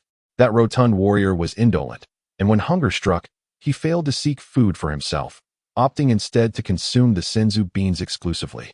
Wasn't this a gross misallocation of strategic resources? Considering that a single Senzu Bean could sustain one for 10 days. The annual yield might amount to at least 30 or 40 beans. Yet this portly warrior devoured them in handfuls, rendering it a veritable wasteland of resources. Chapter 8. The demise of King Cold. Never mind that for now. Ginyu had pressing matters to attend to. After assimilating Frisia's memories, he discovered that Frisia was, in fact, a subordinate of the god of destruction, Beerus. This was certainly not the information he had come to know in his previous life. Who would have known that the tyrant was responsible for executing the destructive tasks assigned by the god of destruction? Was this not a form of redemption? The god of destruction was arguably the most formidable deity in this universe, and Ginyu was far from being his equal. To ascend to such heights, he would likely need to undergo several transformations. At present, he could not abandon Frisia's responsibilities. Should Beerus awaken one day and find that Frisia had failed to complete the tasks entrusted to him, it would surely spell doom for Ginyu. Of course, there were ways to eliminate a god of destruction by vanquishing a weaker Kaioshin, for instance, as their lives were interconnected. However, even the Kaioshin was beyond Jinyu's current capabilities. Ginyu estimated that a Kaioshin was at least on par with a Super Saiyan 2, capable of easily overpowering him with just one hand, if not without using hands at all. Given Beerus's temperament, he likely would not care about Frisia's fate, but if Frisia were to be possessed and unable to fulfill his duties, Ginyu would undoubtedly meet a grim end. Thus, the task of destroying planets would now fall upon Jinyu's shoulders. Was this what they meant by becoming a demon after slaying one? Alas, it mattered little. He could always find a lackey to delegate the task to later. As he himself needed to journey to the frigid planet for training anyway, it was merely a matter of convenience. Consequently, Ginyu began his search for planet Frisia, and upon determining the direction, he sought to locate the presence of Frisia's father, King Cold. Although Frisia lacked the knowledge to sense energy, he was not entirely incapable of perceiving it. He merely did not know how to harness it. With Ginyu having absorbed Frisia's memories, he was well aware of what King Cold's energy signature resembled. However, what puzzled him was the absence of King Cold's aura in the direction of planet Frisia. Had he perhaps learned to conceal his energy? That seemed unlikely. Ginyu pondered thoughtfully, recalling that Frisia had been out of contact with the Frisia force for quite some time. Could it be that King Cold was in search of Frisia? In the original narrative, it seemed that King Cold had indeed dispatched individuals to locate Frieza, ultimately rescuing him and transforming him into a cyborg. Consequently, Ginyu directed his senses toward Namek, and indeed, he detected an extraordinarily powerful energy signature, comparable to his own. It felt eerily familiar. Ginyu then summoned Goku, requesting him to rest his shoulder upon his own, and with a swift instant transmission, they arrived before King Cold. This was, unmistakably, Namek. At that moment, Ginyu, accompanied by Goku and Dandy, materialized aboard King Cold's spacecraft. Goku, please take care of Dandy. Ginyu entrusted Dandy to Goku's care. Understood. Goku nodded. Frieza? How did you come to be here? King Cold inquired, perplexed. Thus, it came to be. With that, he teleported directly before King Cold, placing a hand upon his chest. In a moment of astonishment, King Cold found himself transported outside the spaceship. What? The king, momentarily dazed, surveyed his surroundings and realized he had been thrust into the vastness of outer space. Without further ado, Ginyu unleashed a soul-wrenching attack, eliciting a pained scream from King Cold as he clutched his head in agony. Although King Cold's combat prowess was comparable to Jinyu's at that moment, his mental fortitude paled in comparison, rendering Ginyu far superior. Frieza, why have you turned against me? Roared King Cold in anguish. Ginyu directly smashed the detector by his ear with a single punch, and then replied, because I am not Frieza. What? King Cold exclaimed in astonishment, eager to retaliate immediately. However, Jinyu's relentless soul-wrenching assault left King Cold unable to concentrate, forcing him to endure the blows passively. Ginyu was uncertain whether the King of Kurds possessed any hidden transformation abilities, thus he did not hold back and unleashed his full power in an all-out assault, employing his soul strangle technique at maximum capacity, leaving no room for opportunity. At long last, after 2 minutes of fierce combat, the King of Kurds succumbed to unconsciousness, his essence extinguished by Jinyu's relentless grip. Subsequently, with a powerful palm strike, Ginyu unleashed a formidable energy wave that utterly obliterated the defenseless corpse of the King of Kurds, leaving not a single cell behind. He then instantaneously teleported back to his spaceship, where he found 2 factions still locked in confrontation. Taking his seat upon the throne, he declared, "The King of Kurds has been vanquished by my hand. Henceforth, I am your sole monarch. Does anyone dare to dissent?" The crowd gasped in astonishment, casting wary glances at one another, before they collectively knelt and exclaimed, "All hail, King Frieza." Ginyu could not restrain himself from emitting Frieza's characteristic sinister laughter. It appeared he had been influenced by Frieza's memories. However, that was of little consequence, as he found himself rather amused by it. Listening to his own laughter, he was entertained by his own mirth. Thereafter, Ginyu returned to planet Frieza, integrating the forces of the King of Kurds into the Frieza army, significantly enhancing its strength. After quelling a few rebellions, Ginyu delegated the tasks assigned by the god of destruction, Beerus, to his subordinates while remaining on planet Frieza, where he entered seclusion alongside Goku and Dandy. Goku, possessing exceptional talent and a pure-hearted nature, was entrusted by Ginyu to serve as his sparring partner. The two frequently engaged in intense battles to hone their combat skills. Dandy, acting as their healer, facilitated Goku's rapid advancement, allowing him to occasionally surpass Ginyu in power. Nonetheless, Ginyu, endowed with the abilities of the Frost Demon race, also progressed swiftly under the pressure of high-stakes combat, soon managing to hold his own against Goku, even at times exerting dominance over him. Thus, the two engaged in a reciprocal enhancement of their abilities, frequently resting to accumulate potential. Each time Goku was bested by Ginyu, Ginyu would siphon a significant portion of his soul, necessitating Dandy's healing. This instilled a deep fear in Goku of being defeated, driving him to fight with increasing fervor and thereby placing immense pressure on Ginyu, compelling both to evolve at an accelerated pace. Half a year later, following an extended period of repeated defeats, Goku's frustration culminated in a furious transformation into a Super Saiyan. In an instant, the tides of battle shifted, and the one who had once knelt repeatedly became Ginyu. However, situated on an extremely frigid planet, the Ice Clan's passive abilities were rapidly replenishing. After enduring a month of relentless assaults, Ginyu finally caught up with the Super Saiyan Goku, and the tides of battle shifted once more, with Goku being vanquished by Ginyu and once again succumbing to the torment of his own soul. At this juncture, Goku had amassed considerable latent energy, and following Dandy's healing, he rose to confront Frieza again. After triumphing over Frieza several times, the two warriors returned to a state of mutual victories and defeats. Ultimately, After a year of rigorous training, they decided to take a respite and return to Earth, for the monotony of prolonged training had become exceedingly tedious. Despite their rapid advancements, life had become rather monotonous. In the realm of animated tales, it is said that Frieza, after merely 4 months of rigorous training, attained the Golden Frieza form, reaching a level comparable to that of Super Saiyan Blue. Regrettably, Ginyu, despite dedicating an entire year to his training, has yet to achieve such extraordinary results. Although he has significantly surpassed the Frieza of yore, the chasm between him and Golden Frieza remains daunting. He wonders whether his lack of innate talent is to blame or if the Frost demons possess undisclosed secrets. Meanwhile, Goku has mastered the full power of Super Saiyan 1. His base combat strength now exceeding that of the former Frieza, yet he has not reached an outlandish level. Ginyu finds himself uncertain of their current standings, as there are no references to gauge their powers, nor any devices capable of measuring their combat prowess. Relying solely on their auras provides only a vague sense of their capabilities, devoid of precise figures. It can be concluded that their strengths are relatively equal, leading to a balance of victories in their encounters. However, this is not a battle to the death. Were it so, Ginyu would undoubtedly overwhelm Goku. For his mental fortitude is exceedingly formidable, and with a mere invocation of his soul-siphoning technique, Goku would be left incapacitated. Upon their return to Earth, Goku hastens home, eager to reunite with his wife and son. In contrast, Dan has been entrusted to the sacred world by Ginyu, tasked with further perfecting the Dragon Balls to expedite the resurrection of the Namekians and restore their planet. Fortunately, the Namekians have already been revived, thanks to Bulma's wish upon the Earth's Dragon Balls. Consequently, Dan remains at the sacred world, embarking on the journey to learn the ways of Akai. Among those resurrected by Bulma are also Kaiatsu, Tien, and Yamcha, a development that aligns with Jinyu's expectations. Has any mysterious or powerful figure emerged recently? Ginyu inquires. A mysterious or powerful figure? Indeed, a certain individual claiming to be Trunks has recently appeared, and I find him somewhat elusive. He has been in search of Goku.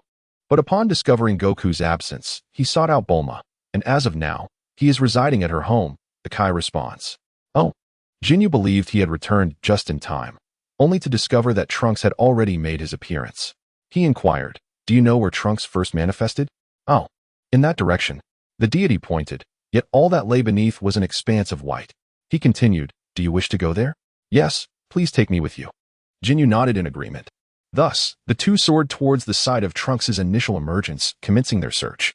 What are you searching for? The deity asked, intrigued. I am looking for anything peculiar. Ginyu replied, I presume you possess the power to observe the mortal realm from the heavenly temple? Indeed. Then perhaps you should return to the heavenly temple and assist me in investigating this vicinity. Should you uncover anything, please inform me. Very well. Although the deity found Jinyu's demeanor somewhat enigmatic, he was accustomed to Jinyu's mysterious nature and felt merely a tinge of curiosity. Ginyu closed his eyes, employing his mental prowess to envelop the area, meticulously searching every detail. This skill, which he had mastered, could be termed as mental probing. It was not a gift from the system, nor derived from the assimilation of others' memories, but rather a peculiar technique that emerged from extensive use of his mental energy. Mental probing and aura sensing share similarities in their panoramic perspective, offering an unobstructed 360-degree view. However, the former is proactive while the latter is reactive. Aura sensing lacks clarity and cannot be considered a true vision. In contrast, mental probing flows like a stream of water, creating tactile sensations that give rise to imaginative images. Although it still falls short of genuine sight, it is significantly clearer than aura sensing. Chapter 9, Punishment. Found it. A faint smile crept across the corners of Jinyu's mouth as he swiftly propelled himself in a particular direction, landing gracefully on the ground. Ginyu gazed ahead, where beneath the shade of the trees, a solitary flying device resembling a diminutive rocket was poised in stillness. Upon closer inspection, Ginyu discovered a verdant egg nestled beneath a transparent glass cover within the cockpit, and an overwhelming joy surged through him. It was indeed the time machine utilized by Cell. Subsequently, he delved into the machine's structure with his mental prowess, gaining a clearer understanding of its operation. With newfound resolve, he opened the hatch and retrieved the egg from within. It became evident that he was situated in the correct timeline, one that aligned with the principal narrative. Otherwise, Trunks and Cell would not have manifested simultaneously. As Ginyu pondered over this, he pressed a button adjacent to the time machine, transforming it into a capsule and subsequently returning to the celestial temple. What is this? The deity inquired, gazing at the egg in his hand. Ginyu replied, a formidable biological weapon, capable of annihilating all life on Earth. Really? The deity expressed disbelief. Indeed, Ginyu nodded, using his mental prowess to mark the egg before tossing it to him. I entrust this to your care. Should I fail to return within 3 years, you must remind me. Otherwise, if Earth meets its doom, do not hold me accountable. What? The deity was suddenly flustered. You are entrusting me with something of such significance? Isn't that rather reckless? However, Ginyu paid him no heed and instantly teleported to Bulma's residence. Swish. As soon as Ginyu appeared, he noticed a man with purple hair and a long sword gazing at him. Who else could it be but Trunks? Ginyu? Trunks appeared somewhat taken aback. Ah. It seems you are already aware of my identity. Thus, I need not elaborate further. Ginyu remarked with a smile. I never anticipated that Frieza would meet his demise at your hands. What is the matter? Is this divergence from the history you know too great? Trunks, startled, inquired. How do you know? Because you are not the sole traveler who has traversed through time. What? Are you from the future as well? No. I merely stumbled upon this. With that, Ginyu produced a capsule and tossed it forward, which with a resounding pop transformed into a time machine. How is this possible? Trunks displayed an expression of disbelief. He then threw forth his own time machine, and remarkably, the two machines bore an almost identical appearance, differing only in their condition. At that moment, Bulma appeared, puzzled, and asked, Hey, how can there be 2 time machines? Did I create 2 in the future? No. Trunks shook his head, gently brushing his fingers over an English word on the time machine. This word hope was inscribed by my own hand, yet the same word appears on both machines. This signifies that they are the same time machine. Could it be, Bulma pondered, slightly confused, that these are time machines that have crossed from different timelines? Miss Bulma, why not consider the possibility of them originating from different dimensions? Ginyu suggested. Could that truly be the case? Bulma questioned, her disbelief evident. Ginyu did not respond, but instead inquired, Trunks, do you perceive that our timeline differs significantly from the history you are familiar with? Indeed, the disparity is immense. I am the son of Bulma and Vegeta, yet my mother has informed me that the Vegeta of this timeline has already perished, Trunks replied. Even if you were not deceased, I could never harbor feelings for someone who nearly brought about the Earth's destruction, Bulma remarked. To this day, she still struggles to fully accept that Trunks is her son, the offspring of herself and Vegeta. Were it not for the multitude of evidence Trunks presented, she might even doubt the veracity of his claims of coming from the future. Ginyu Dao, Nakarani's pondered whether the time and space we inhabit is truly the same as the one you originally belonged to. Trunks found himself at a loss for words in response. Ginyu continued, if you were to return to your future, would it truly undergo a transformation? Trunks remained silent. In this timeline, he had yet to effect any changes, and history had already diverged significantly from his original timeline. Would it genuinely alter the reality he once knew? Perhaps you should return and see for yourself, then inform us upon your next visit, Ginyu suggested. Trunks considered this, yet replied, I have an unfinished mission here. In the future, Goku will succumb to a heart disease, and I must personally deliver the medicine to him. Oh, Goku has already returned home. Bulma can reach out to Chi-Chi and ask her to summon Goku. Bulma exclaimed. Indeed, Goku accompanied Ginyu for training, and since Ginyu has returned, Goku should have as well. With that, Bulma stepped aside to dial Chi-Chi's number. At that moment, Trunks inquired, when you discovered the time machine, was there no one inside? It stands to reason that I could not have left the time machine unattended. No one was there, only a peculiar egg. I have entrusted that egg to King Kai for safekeeping. Should you wish to see it, you may visit him. Very well, I shall do just that. As Trunks prepared to stow away the time machine and head towards King Kai's palace, Ginyu interjected, Wait, could you teach me how to operate the time machine? I suspect that its previous occupant may have met with misfortune, and I wish to investigate. Besides, we should wait for Goku, who should arrive shortly. That is acceptable. With that, Trunks proceeded to explain the operation of the time machine to Ginyu. After mastering the technique, Ginyu secretly mused to himself. I never anticipated it would be this effortless. This child possesses little cunning, thus sparing me the necessity of employing alternative methods. Shortly thereafter, Sun Wukong arrived in an instant. Upon grasping the sequence of events, he readily accepted Kronti's miraculous potion. Seizing the moment, Ginyu discreetly swapped the positions of 2 time machines and casually stowed away Trunks' device. Observing Jinyu's action, Trunks also put away his time machine, and together with Wukong, They proceeded to the sacred realm to inspect the so-called egg. Ginyu, aren't you going to see the egg? Bulma inquired. I have already seen it.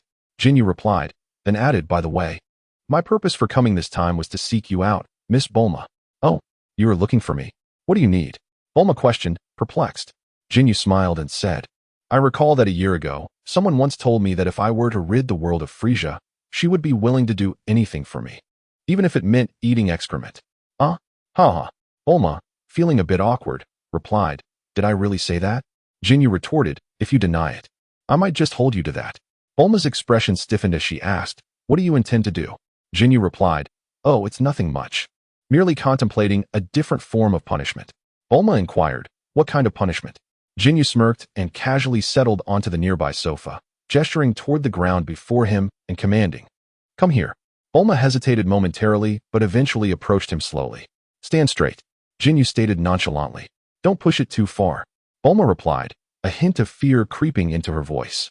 So, Miss Bulma would rather eat excrement? No. Bulma promptly complied and stood at attention. Turn around. Ginyu continued. Bulma hesitated again, but obediently turned, feeling a slight unease within her. Content omitted, unable to proceed. Unfortunately, Ginyu was not yet a man capable of advancing further with Bulma. Otherwise, this would have been an opportune moment. Meanwhile, outside the door, Yamcha observed with clenched fists, his teeth gritted in frustration, yet he dared not rush in, fearing Ginyu might take offense and eliminate him. However, Ginyu had already noticed his presence. Days later, Dandy finally restored the Dragon Balls of Namek and began the summoning of the Eternal Dragon. Ginyu made a wish and, speaking in the language of Namek, uttered, Dragon, please transfer the seal of Majin Buu to my presence. What? You can't do that? Ginyu inquired, astonished. Apologies, replied Porunga. The seal is imposed by the Kaioshin, and I am unable to fulfill that request. Then transmit the location of the seal into my mind. Porunga hesitated momentarily, yet acquiesced, saying, as you wish.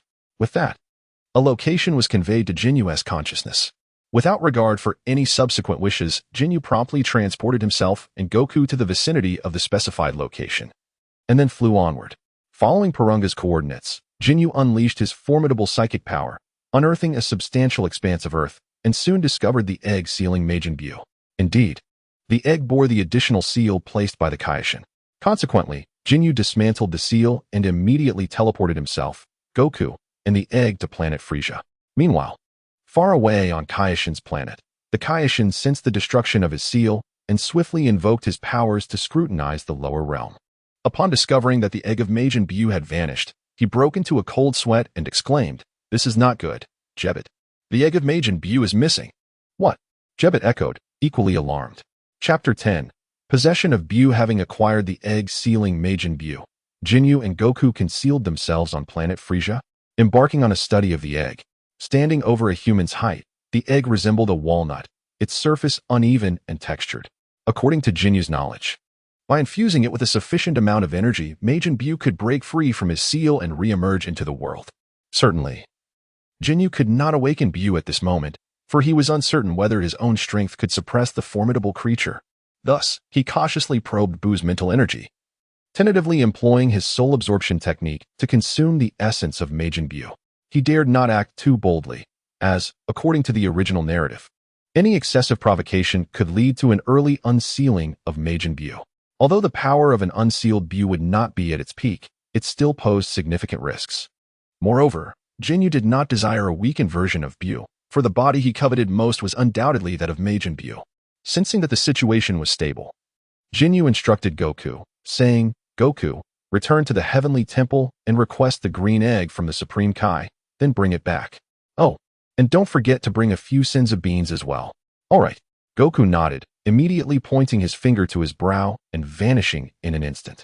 Having followed Ginyu for a year, he had grown accustomed to obeying his commands. Before long, he reappeared beside Ginyu, holding an egg the size of a basketball, with a small pouch tied at his waist. What could this egg possibly be? He felt a twinge of curiosity. Captain Ginyu, within lies an adversary who is not inferior to either of us. However, he currently remains quite feeble. With careful supervision, all shall be well. Ah, splendid. Sun Wukong nodded in agreement, then suggested, shall we release him for a bit of fun? Indeed, Sun Wukong's desire for battle was as fervent as ever, for he was a scion after all. Follow my plan, and I shall unleash him. Ginyu replied. Very well. Sun Wukong resigned himself to waiting patiently. 3 days passed, and Ginyu, having calculated his chances, felt confident that he could easily subdue Bu. He turned to Sun Wukong and said, Wukong, prepare yourself. We may soon face a fierce battle. All right. Sun Wukong's excitement surged. Channel your energy into this egg. If your power proves insufficient, consume a Sinza bean. Ginyu instructed. Understood. Sun Wukong nodded and placed both hands on the egg, fervently channeling his energy within. Ginyu quietly sensed the rapidly escalating aura of Majin Bu, accompanied by a noticeable enhancement of his mental power. Consequently, he slightly intensified his soul siphon to suppress the growth of Majin Bu's mental strength. Goku, once again engulfed in rage, transformed into a Super Saiyan, causing his energy to surge dramatically. Slow down, Ginyu cautioned, noticing the alarming rate at which Majin Bu's mental power was increasing. All right, Goku complied, reverting to his normal state and gradually channeling energy. After a day of energy infusion, Majin Bu's aura reached an astonishing level. However, both Ginyu and Goku remained unfazed, as it was not significantly stronger than their own peak powers, which they deemed manageable. Yet, after another half-day of energy input, Goku began to feel astonished and exclaimed, Is his body a bottomless pit? This aura is simply astounding. No worries. It's still not at a level that can overwhelm us, Ginyu replied calmly. As half a day passed, both grew increasingly uneasy. It seems we may need to join forces to barely withstand this, Ginyu lamented. Indeed, Goku had to concede. Let us pause for a moment.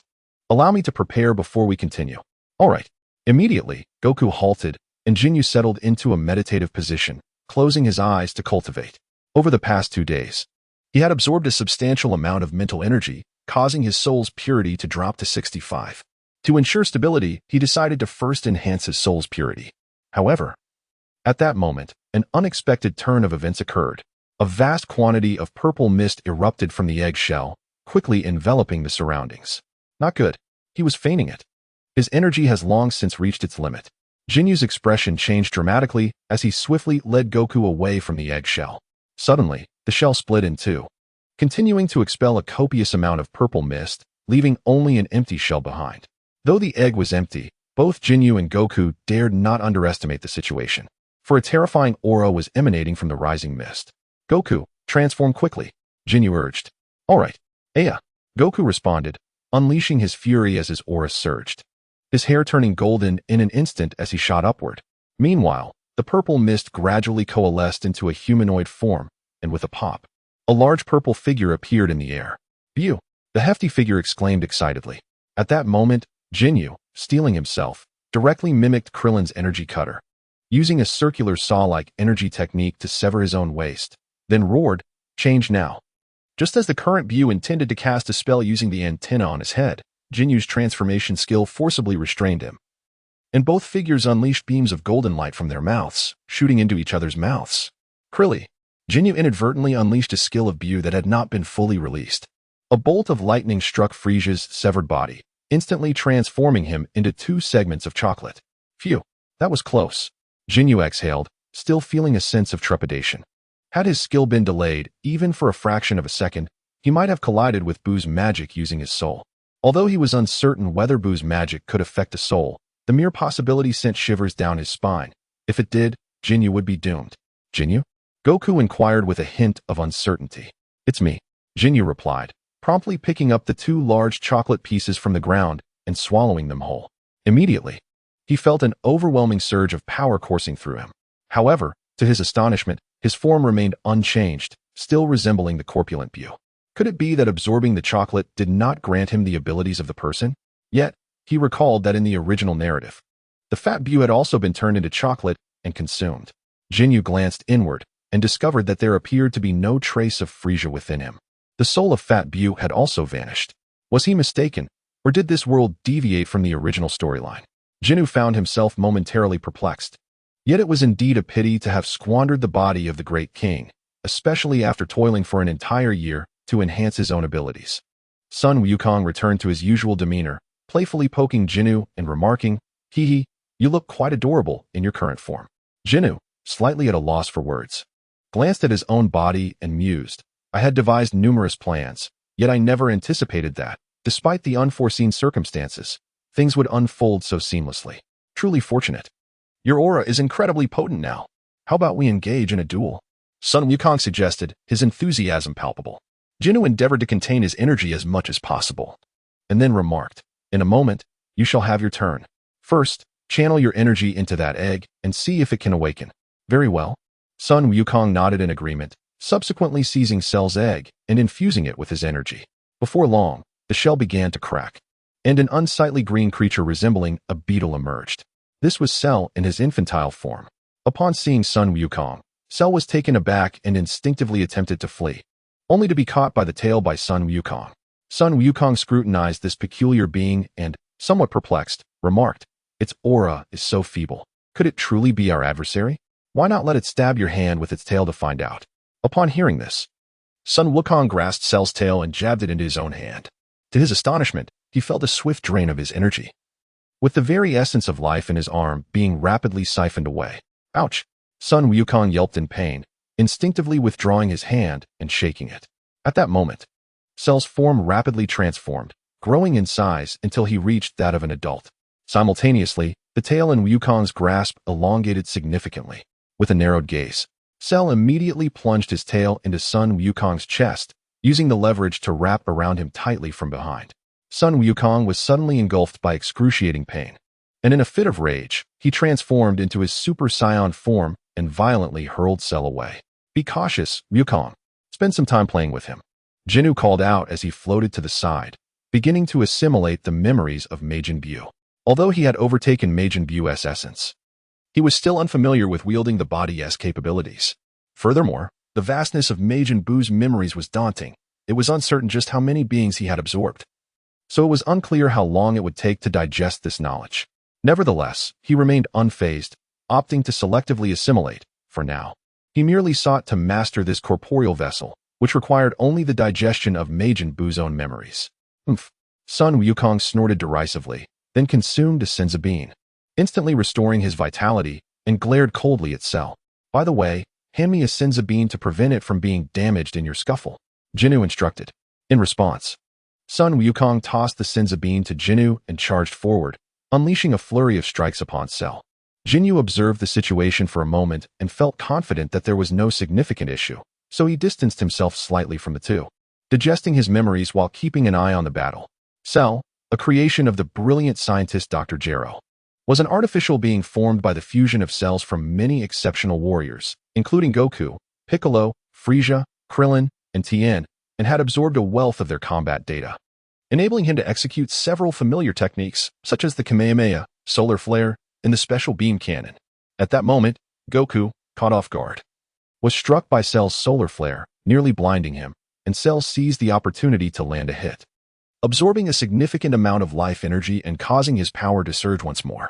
Nevertheless, Goku continued to pummel him relentlessly. After all, the current Goku was exceptionally powerful, and Jinyu estimated that he was not far from matching Cell in his perfect form, although he was only in the first stage of Super Saiyan. His year of training with Jinyu had significantly enhanced his base power level, making his current Super Saiyan form comparable to the Super Saiyan 2 from the original storyline. In Chapter 11, absorbing Cell and Broly, Jinyu cautioned, Goku, don't kill him. Seizing the moment when Goku hesitated, he tossed a senzu bean to Cell. Recognizing the bean, Cell quickly consumed it, restoring himself to peak condition. Due to his Saiyan genes, his power surged dramatically, allowing him to withstand Goku's onslaught. Moreover, with Frieza's genes within him, he was growing stronger even as he was being beaten, and the frigid environment of the icy planet further enhanced his resilience. Goku soon found himself struggling to maintain control. Solar Flare. Cell unleashed another Solar Flare, forcing Goku to shield his eyes. In an instant, Cell darted behind Jinyu, wrapping his arms around Jinyu's corpulent body, seizing his hands, and thrusting his tail forcefully into Jinyu's waist. How dare you attack my kidneys? Jinyu roared in fury, his antennae elongating as he tightly coiled them around Cell's neck, lifting him into the air and pulling him close. He then yanked out his own tail and delivered a powerful punch to Cell's abdomen, causing Cell to arch his back and expel a significant amount of bile. Subsequently, Jinyu detached one of his hands, casting it forth to transform into a fabric that enveloped Cell entirely before absorbing him into his body. Instantly, Jinyu's power surged once again. This time, his physique underwent a transformation, balanced out by Cell's slender form, rendering Jinyu's once bulky shape considerably more proportionate. Additionally, he sprouted a long tail, acquiring some of Cell's characteristics. "Did you just absorb Cell?" Goku inquired as he flew over. "Indeed." Ginyu nodded in affirmation. "Your power is truly remarkable now." Goku marveled. Ginyu chuckled. "You will become even more formidable. Now do you understand why I initially dismissed your physique? You must put in considerable effort. Your perseverance is your only virtue." With a spark of determination, Sun Wukong replied, "I will catch up to you." "Indeed." Ginyu nodded, then resumed absorbing Buu's memories.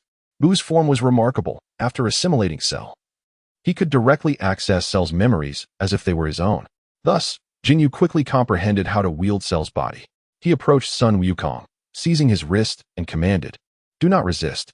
In an instant, he thrust his tail into Sun Wukong's lower back, commencing an intense siphoning of his life essence. "Ah!" Sun Wukong cried out in agony, instinctively transforming into his Super Saiyan form. Yet, he refrained from resisting, for he had endured such experiences numerous times before. Subsequently, Ginyu unleashed his soul siphoning technique, simultaneously weakening Sun Wukong both mentally and physically, reducing him to a state reminiscent of a desiccated corpse, with his soul's flame flickering precariously. Only then did he release him. Administering a Senzu Bean. Revived to full strength, Sun Wukong felt his energy surge once more. "Go, bring Dandy," Ginyu commanded. "What? Is he coming again?" Sun Wukong asked, trembling slightly. "Do you not wish to grow stronger? I can easily overpower you now." Reluctantly, the desire for strength prevailed, and Sun Wukong instantaneously teleported to the heavenly temple to retrieve Dandy. Thus, the familiar sequence of events resumed. Ginyu subjected Sun Wukong to both mental and physical exploitation, while Sun Wukong, amidst excruciating torment, continuously grew stronger. This time, with the aid of the magical beans, whenever Dandy could no longer endure, he would consume these beans, allowing him to maintain an almost infinite stamina. Had it not been for the depletion of the last batch of beans, Ginyu would have certainly sought to retain Sun Wukong. For in the short term, his potential was limited. No matter how much Sun Wukong enhanced his passive abilities, he could not surpass Ginyu. Conversely, Ginyu could incessantly absorb Sun Wukong's life essence and soul, thereby growing more powerful. After the final restoration of Sun Wukong, Ginyu commanded him to escort Dandy back, and then took Sun Wukong to the headquarters of the Freesia Force to reassert control and dominance over the organization, instructing his subordinates to locate a planet known as Planet Vampa.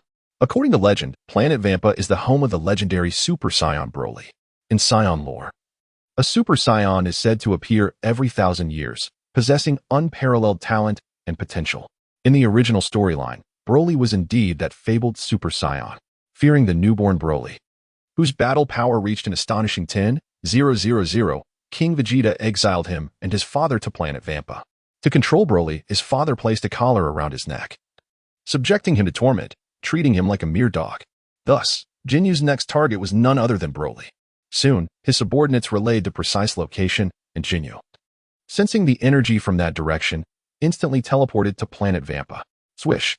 Ginyu appeared beside Broly, and without uttering a word, unleashed a formidable energy wave that obliterated Broly's father, leaving not a trace behind. Broly stood momentarily stunned, yet Ginyu afforded him no opportunity for reflection, seizing him by the throat and shattering the necklace that adorned it. Once Broly regained his senses, he retaliated with fervor. However, Ginyu was not inclined to grant him the luxury of a counterattack, for he feared that should he allow Broly any leeway, this relentless foe might soon surpass him. Thus, Ginyu decisively severed his own tail, transforming it into a shroud that enveloped Broly, ultimately drawing him into his own being. Ginyu was immediately consumed by a surge of rage, his form rapidly shifting to mirror Broly's. In this moment, his physique bore a striking resemblance to Broly's, albeit devoid of hair, retaining instead the characteristic antennae of Majin Buu. His skin was tinted in the same purple hue as Buu's, while his tail exhibited traits reminiscent of Cell's, yet maintained the same violet exterior. Jinyu's muscles swelled, his stature becoming more imposing as he began to wreak havoc upon his surroundings. He felt an uncontrollable fury coursing through him, a desire to annihilate everything in sight. At that moment, his status panel displayed the following: Host, Ginyu. Vessel, Majin Buu, not fully assimilated. Cell, Broly. Soul purity, 66. Memory assimilation, 1. Soul body compatibility, 13. Boom, boom, boom. Ginyu wreaked havoc upon all he beheld.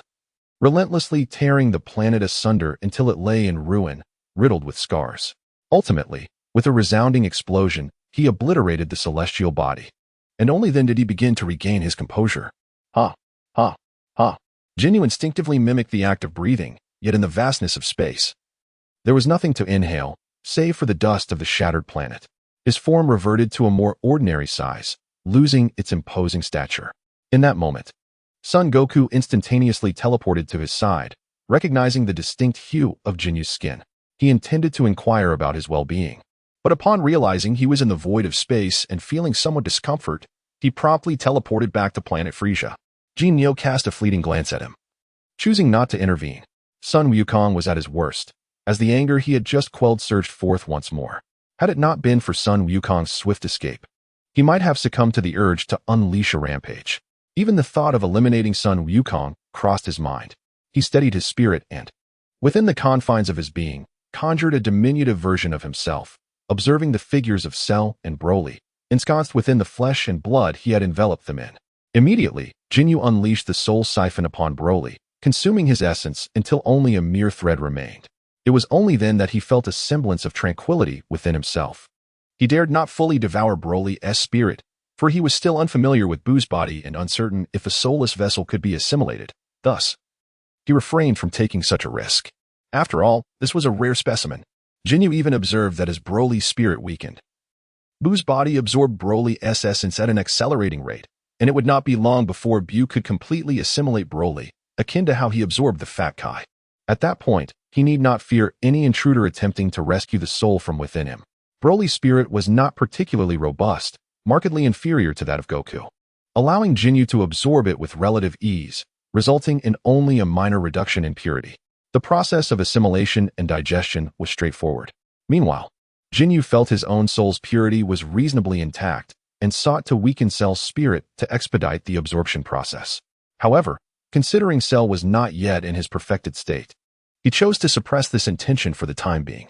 Moreover, Ginyu was wary of acquiring Broly's memories. Thus, he employed his formidable mental prowess to erase all recollections from Broly's mind, ensuring he would not be influenced by Broly's character. However, he could not eliminate Broly's bloodline, nor did he wish to, and thus he needed to devise ways to bolster his own rationality moving forward. Although the Super Saiyan transformation typically required anger to manifest, Ginyu did not desire such rage to be uncontrollable. He would rather forego it. After all, Broly's base state was inherently powerful, capable of growing stronger without training, and in combat, the more he endured blows, the quicker he grew in strength. As long as he was not instantly defeated, theoretically, there was no adversary he could not surpass, rendering him exceedingly formidable. Meanwhile, in the outside world, Goku occasionally teleported to check on Jinyu's condition. He was uncertain whether Ginyu had truly become a different being, and thus he hesitated to bring Ginyu back to planet Frisia. Certainly, Ginyu had discovered him, and seizing the moment as he teleported once more, conveyed through a soul transmission, "You should return. I shall remain here for a while." Oh, Sun Wukong nodded in agreement, though he found himself unable to articulate a sound. Meanwhile, on the distant King Kai's planet, King Kai and his servant Jebet trembled in fear, cold sweat cascading down their brows. They had sensed the emergence of Buu the moment he broke free. Yet they had not anticipated that the one named Ginyu would evolve into an even more formidable entity. The terrifying aura emanating from him was utterly despairing. Fortunately, it appeared that Ginyu was not an entirely irrational monster. Despite his recent, somewhat reckless annihilation of a planet, he quickly regained his composure. This seemed to be a positive development. However, the presence of such an overwhelmingly powerful being instilled a profound sense of unease. Swish! Ginyu swiftly turned his gaze towards the direction of the sacred world of the Kais. Although he sensed no discernible presence there, he recalled that Buu had previously absorbed the Kaioshin, endowing him with divine energy. Thus, he was able to perceive the divine essence and instantly detected the presence of Kaioshin Shin and Kibito. So, the sacred world of the Kais was indeed located there. Kaioshin Shin was immediately filled with dread, uncertainly murmuring, "Could he have discovered my presence?" However, he soon realized that Ginyu had averted his gaze, and he sighed in relief, thinking perhaps he merely sensed someone watching. In an instant, Ginyu teleported right before Shin, causing both him and his attendant to become so startled that their hair stood on end, and they cried out in alarm. Ginyu firmly grasped Shin's mouth, his anger palpable. "Silence!" he barked. He struggled to rein in his fury, feeling an intense urge to strangle the Supreme Kai. The two deities fell silent, though beads of sweat continued to trickle down their faces involuntarily. If you dare to spy on me again, I shall end your life. Do you understand? Ginyu threatened vehemently. Shin nodded hastily. Ginyu then turned his gaze to Jebet, demanding, "Teach me your instant transmission." Although Bu had absorbed the Supreme Kai, theoretically, he should also possess Jebet's instant transmission. However, the sheer magnitude of the Supreme Kai's memories was overwhelming. Measured in eons, it seemed insurmountable. Bu was unable to locate the relevant memories or digest such a vast amount of information in a short span. "How do you know this?" Jebet asked, drenched in cold sweat. "Enough chatter. Will you teach me or not? If you refuse, I will kill you." Ginyu threatened, visibly agitated. "But that requires divine power to execute." Jebet protested. "Have you forgotten that Bu once absorbed the Supreme Kai?" Ginyu retorted with a malevolent grin. "Very well." Jebet conceded reluctantly. Chapter 12. Absorbing androids 17 and 18, Ginyu temporarily remained on King Kai's planet to cultivate, yet he dared not linger for too long, fearing the attention of the angels. Should he inadvertently awaken the god of destruction, he might face instant annihilation. Thus, after mastering Jebet's instantaneous movement, he departed without delay. Fortunately, he had now located King Kai's planet and could return whenever he wished. Presently, he had another task at hand, to transform Cell into his perfect form. Consequently, he accompanied Goku back to the Earth's heavenly temple, inquiring of the deity whether Trunks had departed. "He is just about to leave," the deity replied. "Oh?" Ginyu sensed Trunks' energy and smiled slightly, remarking, "He is fortunate indeed." He then immediately teleported to Trunks' side. At that moment, Trunks was discarding the time machine and bidding farewell to Bulma. "Goodbye, Mom." Although Bulma harbored a dislike for Vegeta, she was quite pleased with her son, thus accepting the maternal title. She waved goodbye to Trunks, saying, "Farewell, Trunks. The formidable Ginyu has appeared." Trunks, taken aback, instinctively assumed a defensive posture, as the individual before him exuded an overwhelming pressure, as if capable of extinguishing his life at any moment. "I am Ginyu," the being stated nonchalantly. "Ginyu? How have you become so powerful?" Trunks exclaimed in disbelief. "Have you forgotten my ability to swap bodies?" "It is simply a matter of finding a strong body to exchange with," Ginyu explained with an air of indifference. Trunks, momentarily at a loss for words, found the ease of this transformation rather astonishing. However, he quickly regained his composure and inquired, "What brings you here?" Ginyu cast aside a time machine and remarked, "The last time I secretly altered your time machine, so if you were to board that one, you might not return to your original timeline." "Oh, do not be angry. You should consider yourself fortunate that you have not departed before my return. As for me, I intend to venture into your world and assist you in vanquishing formidable foes." "Really? If you are unwilling, I shall not press the matter. I can go alone." "I am willing. However, I fear the time machine cannot accommodate both of us." "Not to worry, my form can freely transform." With that, Ginyu transformed into a pool of purple liquid, then reformed into his humanoid shape. The onlookers were left agape in astonishment. "Let us not squander time," Ginyu stated calmly. "All right." Trunks snapped back to reality and immediately activated the time machine brought by Ginyu. Ginyu, in turn, stowed away another time machine and transformed into a fabric-like form, squeezing himself beside Trunks. Thus, the two boarded the time machine and arrived in Trunks' timeline. In the great timeline of West City, the time machine materialized, not at Capsule Corp, but at a concealed base. "Trunks." Before Trunks could step out of the cabin, a voice filled with surprise reached his ears. It belonged to a captivatingly beautiful woman, whose age had not diminished her figure, though her attire lacked vibrancy and her face bore the marks of time. "Mother." Trunks opened the cabin door and immediately embraced the approaching woman tightly. This was Bulma. 20 years into the future. In this realm, the warriors associated with Earth had perished, leaving Trunks as the last of Earth's defenders. The androids 17 and 18 continued their rampage on this planet. Were it not for their desire for entertainment, Trunks might not have survived to this day. In such dire circumstances, Bulma had managed to construct a time machine, hoping to send Trunks back to alter the future. "But, has your future changed, Trunks?" Ginyu reverted to his normal form and inquired. Trunks' expression darkened, and he soared into the air, scanning his surroundings for even the slightest indication of change. "May I ask who you are?" Bulma queried, her brow furrowed in confusion.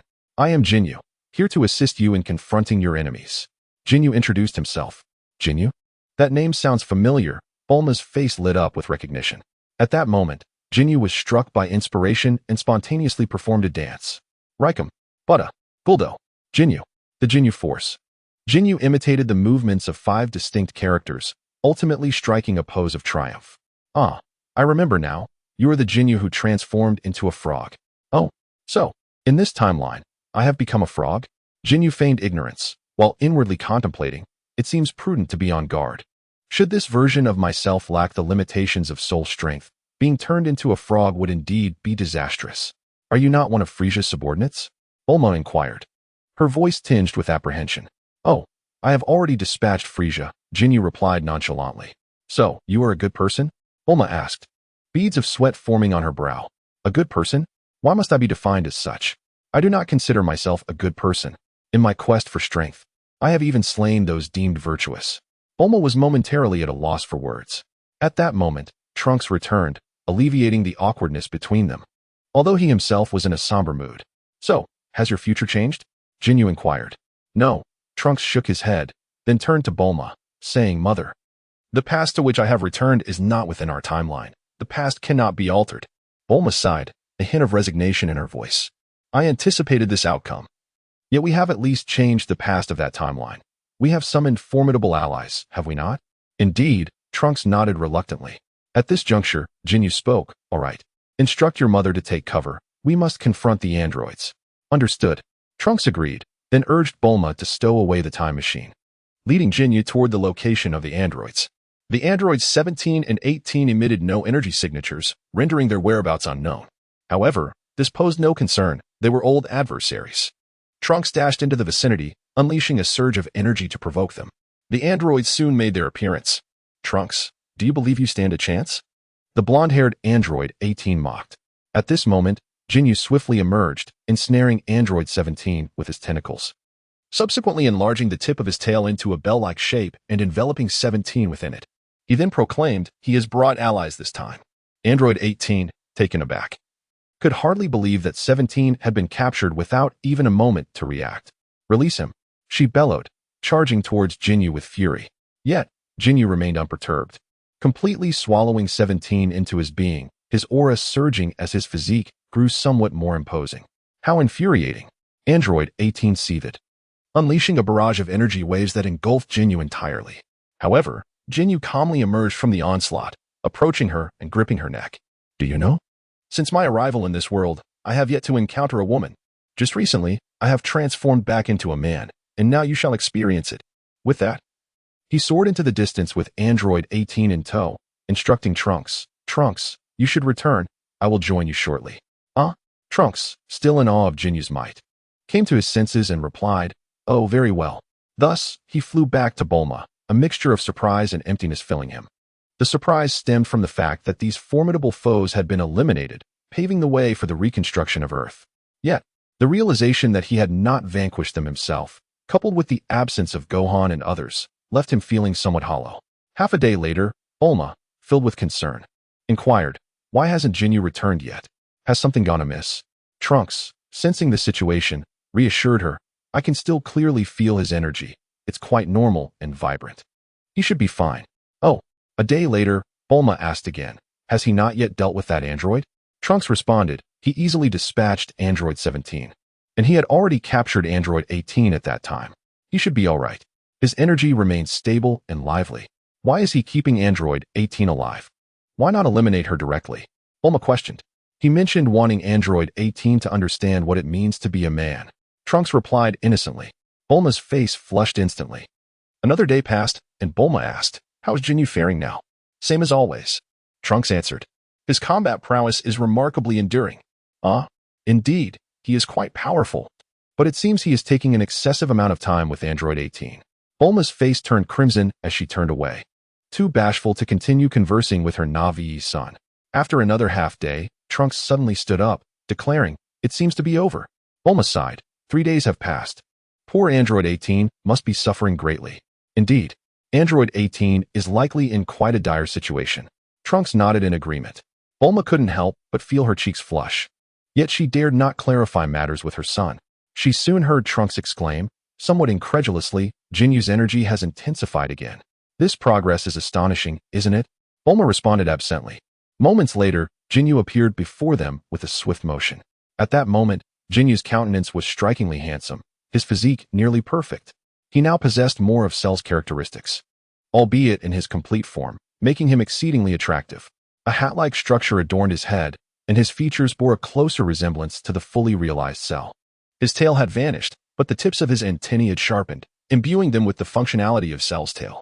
Remarkably, he still lacked wings, evidently.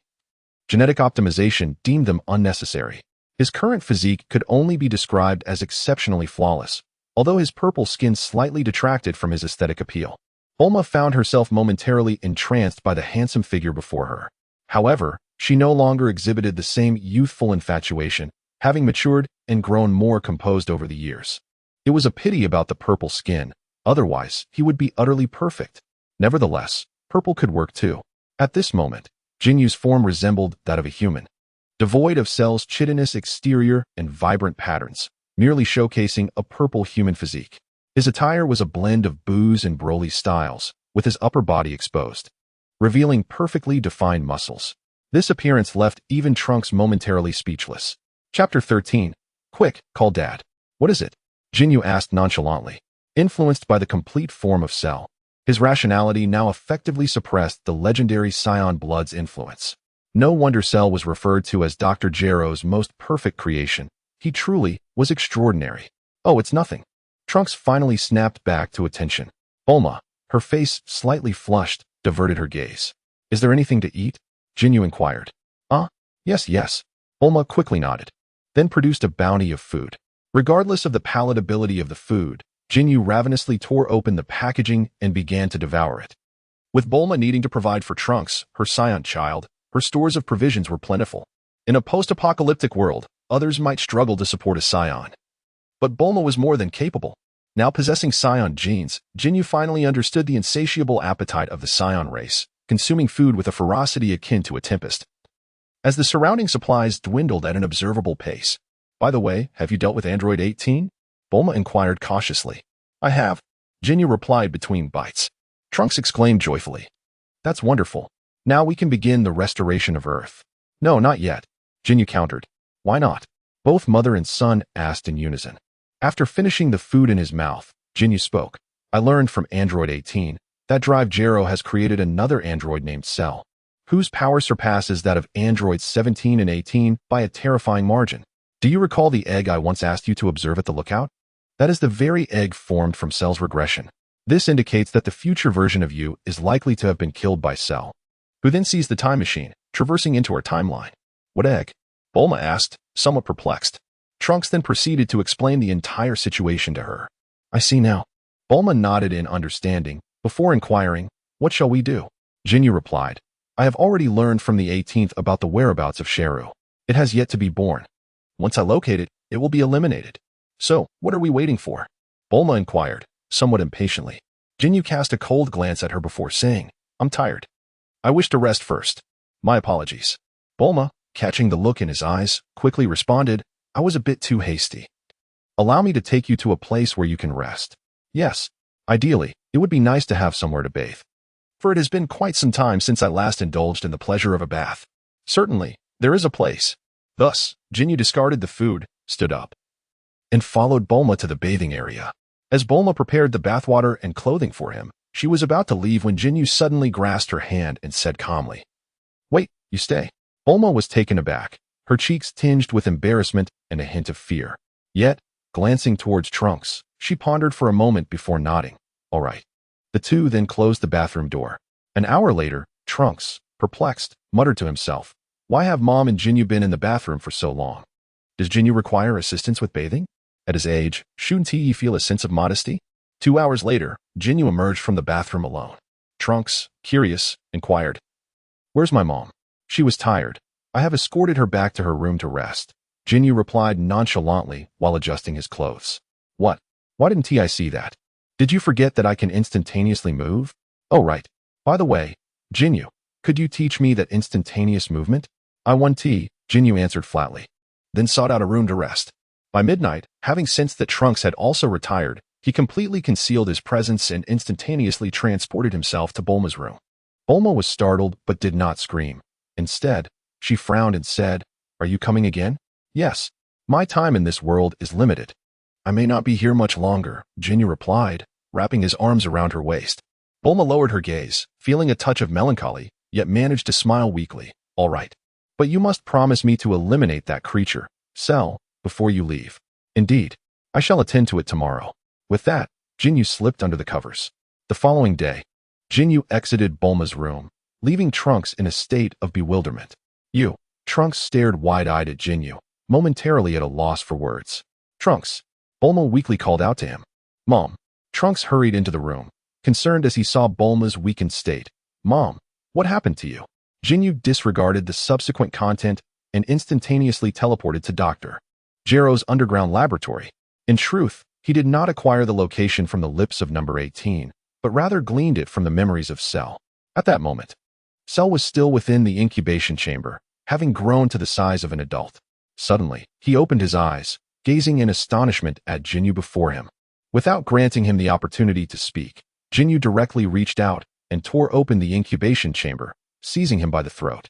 Subsequently, the tips of his tendrils unfurled, transforming into a bell-like shape and engulfed Cell entirely. Though Cell intended to retaliate, his tail was feeble and powerless, easily captured by Ginyu, leaving him with no room for resistance. Instantly, Jinyu's aura surged once more, albeit modestly. Nevertheless, he sensed that Cell had made a significant advancement in his perfect form, which was indeed commendable. The equipment and materials within the base were not intended for destruction by Ginyu. Rather, he had merely halted all operations, preparing to inform Bulma about this location so she could acquire these technological advancements. Perhaps, in the future, they might even create some artificial Earth warriors. This would serve to remedy the deficiency of Earth warriors in this world. After completing these tasks, Ginyu once again utilized instant transmission to arrive at the place where Namek.Who was sealed and discreetly dismantled Bu's seal, transporting the egg to a desolate planet. Traversing through time and space is illegal, and the gods would intervene, so it was best not to be discovered. The supreme Kai of this world likely still existed. Thus, to avoid detection, he chose to steal the egg and subsequently unseal Namek.Who. He had already transformed part of his body into a fabric-like substance, enveloping the entire egg. Ultimately, when Namek.Who was released, he had not yet fully assumed human form before being absorbed into Jinyu's body, without a trace of his presence escaping. With the two formidable foes of this world resolved, peace should be restored to Earth for a time, allowing it to rejuvenate. As for whether greater crises would arise in the future, he had no intention of concerning himself with that. After all, he felt he had done his utmost. Should he return to this world later, he might intervene, but for now, he decided to let things unfold freely. After absorbing Who, he felt himself becoming increasingly refined, his energy surging stronger and his potential deepening. However, certain aspects of his data had diminished, necessitating some time for digestion, which also provided an opportunity to spend more time with Bulma. With this thought, he pointed his finger to his forehead and activated instant transmission, returning to Bulma's base. Trunks looked up, his expression complex as he regarded the man who had suddenly appeared. "Hurry, call him Dad," Bulma urged from the side. Trunks appeared somewhat reluctant but eventually spoke. "Dad." "No need for that," Ginyu interjected. "Just call me Uncle." "Huh?" Trunks looked uncertainly at Bulma, with a resigned expression. Bulma nodded. Thus, Trunks amended his address, Uncle Ginyu. "Very well." Ginyu nodded, then placed a hand on Trunks' shoulder, saying, "I have already dealt with the two major threats to your future, but you must not become complacent, for no one can guarantee that Earth will not face greater crises. My time in this world is limited. Before I depart, I will make time to train you, and how far you progress will depend on your efforts." "Thank you, Uncle." Trunks' expression brightened somewhat, begrudgingly accepting this title. "Indeed," Ginyu nodded, then instructed Bulma. "Bulma, you should create a healing device, preferably one that can regenerate severed limbs." "Huh. I will do my best." Had she possessed that machine, Gohan would have been healed long ago, and he would not have suffered the loss of his arm. Ginyu cast a glance at her, then swiftly teleported to planet Frisia, stealthily pilfering a healing device before returning in an instant. He remarked to Bulma, "You may refer to this healing apparatus. It would be ideal if you could implement some enhancements." With a nod of joy, Bulma acknowledged his suggestion. Thus, in the ensuing days, Ginyu devoted his time to training Trunks during the day and accompanying Bulma in the evenings. all the while maintaining the soul devourer at full capacity to elevate the purity of his soul. As for memory assimilation, he decided to take his time. After all, Bu had absorbed the Kaioshin, resulting in a staggering volume of memories that would undoubtedly hinder the rate of assimilation. Nevertheless, this was of little concern. He did not intend to assimilate every memory, focusing instead on the significant ones. Training Trunks was akin to training Goku. He employed a rigorous approach, pushing Trunks to the brink of exhaustion before extracting his life essence with a tendril, subsequently utilizing the Soul Devourer to nearly obliterate Trunks' soul. He would then place him in the healing device for restoration. This method certainly caused Bulma great distress. However, upon discovering that the healing device could not restore Trunks' soul, Ginyu simply administered a Senzu Bean and ceased the Soul Devourer. With only a limited supply of Senzu Beans, he was reluctant to waste them.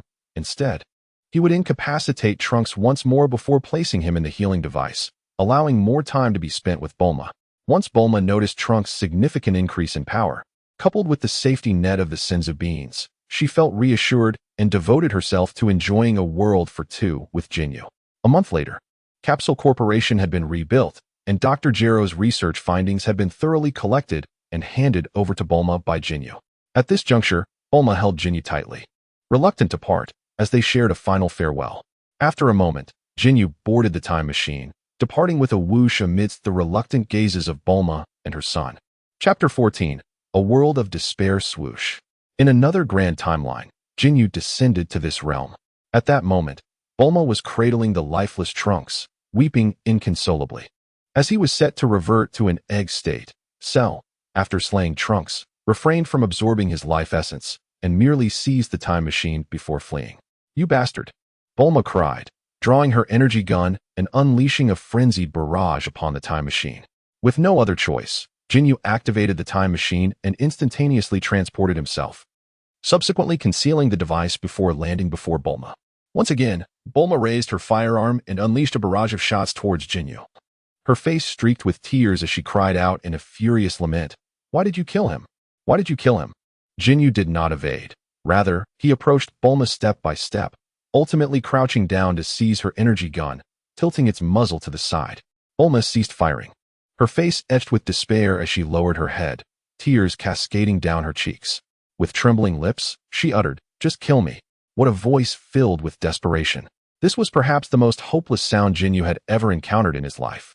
Moreover, this timeline represented the most tragic epic within the Dragon Ball universe, where even the last Earth warrior, Trunks, had just fallen victim to a surprise attack by Cell.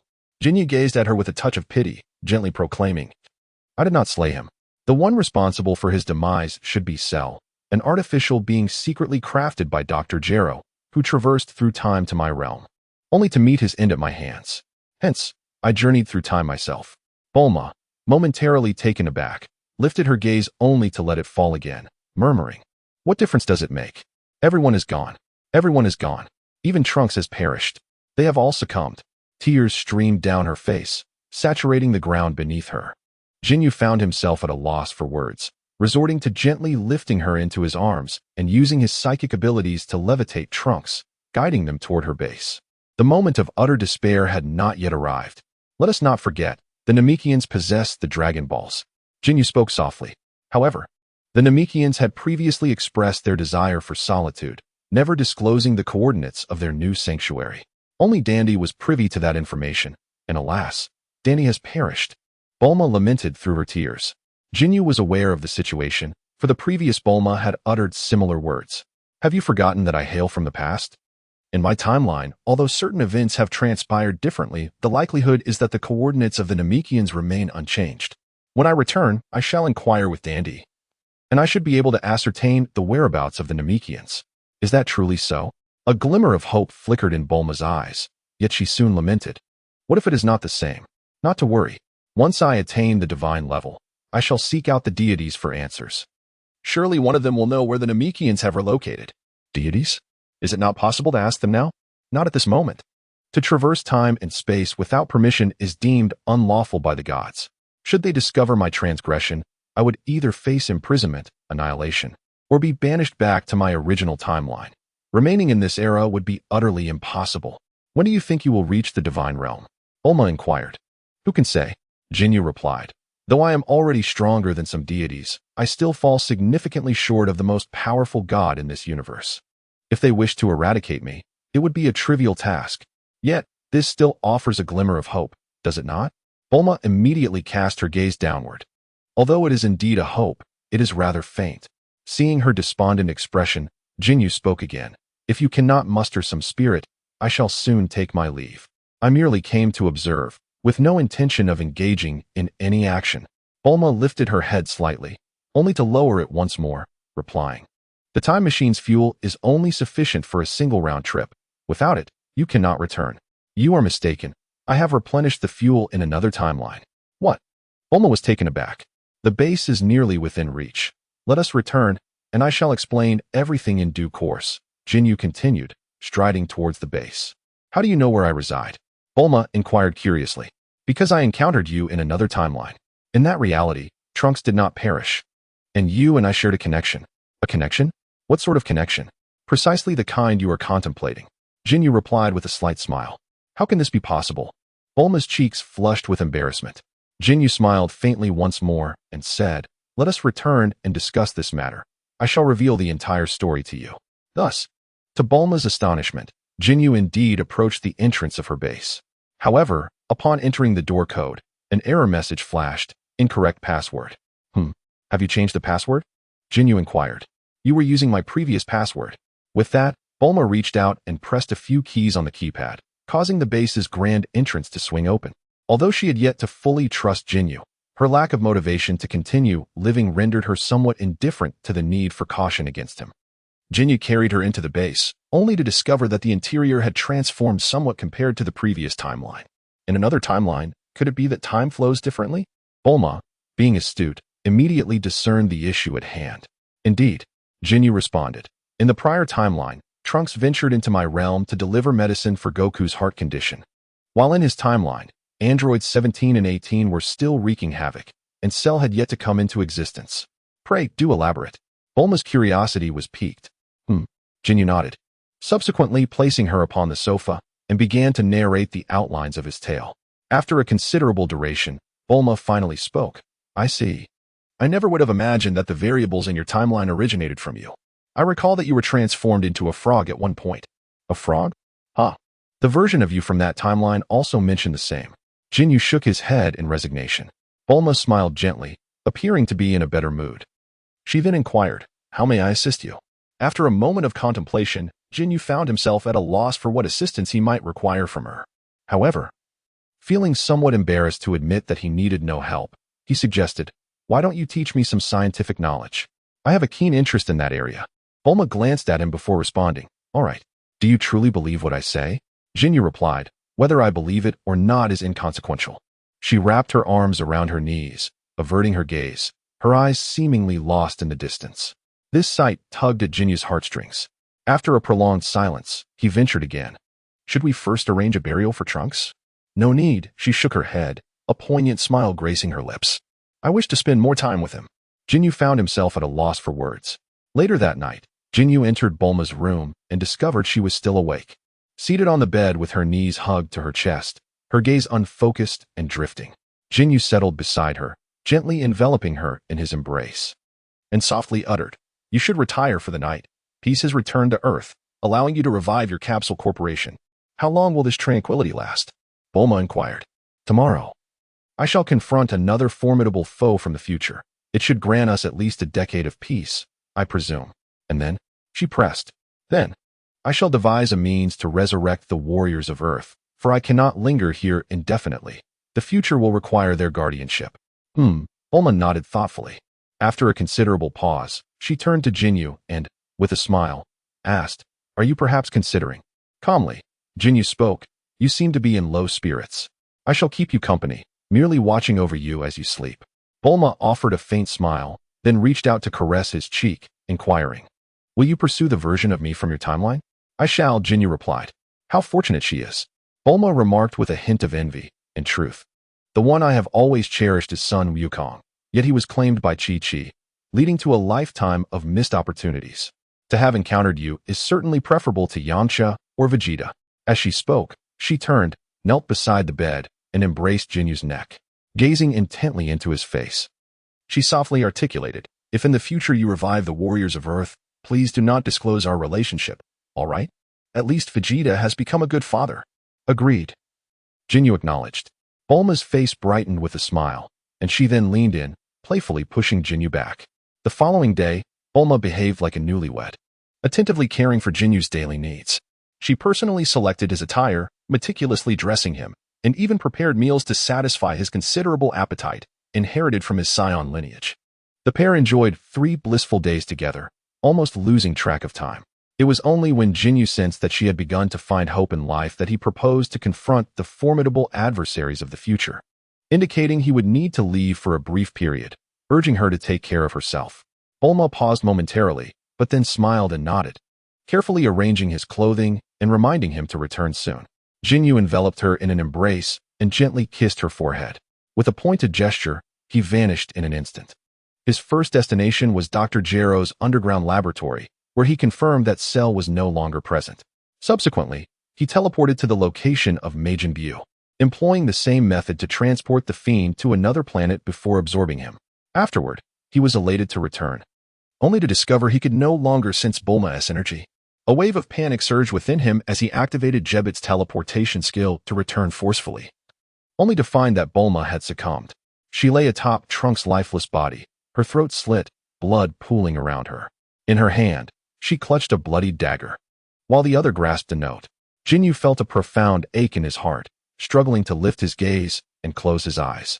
Ultimately, he could no longer contain his tears, bowing his head to let them fall. Trembling, he clenched his fists tightly, then gradually released them, letting out a deep sigh before stepping forward, crouching down to retrieve the letter from her hand. "Ginyu, I extend my heartfelt gratitude for your companionship over these past few days. I am uncertain whether you have departed or if you shall return, yet regardless of your fate, I must express my sincerest apologies. I find myself utterly depleted. For the sake of Trunks, I have persevered for more than 2 decades. I am truly exhausted, profoundly weary.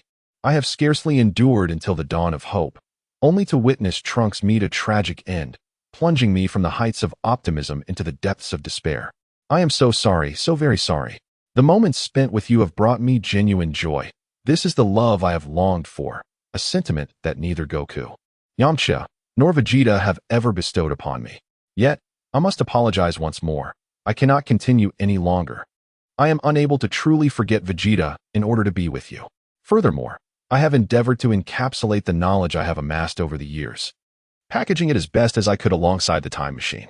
I have also replenished the fuel for the time machine, allowing you to embark on your journey at any moment. I understand that you entrusted the time machine to me to assure my belief in your return, but a few tears fall. Alas, the pages are becoming too constrained to contain my thoughts. Ginyu, I cherish you. However, regardless of whether you will return to resurrect us in the future, let us conclude our relationship here, shall we? Keep it concealed within your heart. Just remember, I love you, all right? After reading this letter, please remember to burn it.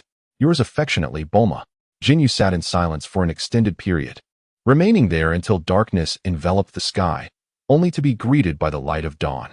He turned his head slightly, extending his antennae, and utilizing Shinran's abilities. He manifested a small Ginyu to remain behind. Subsequently, he exited the base, secured the door, and chose not to retrieve the bodies of Bulma and her companion, instead recording the moment in the time machine. He opened the hatch, closed it again, and hovered his finger over the ignition button.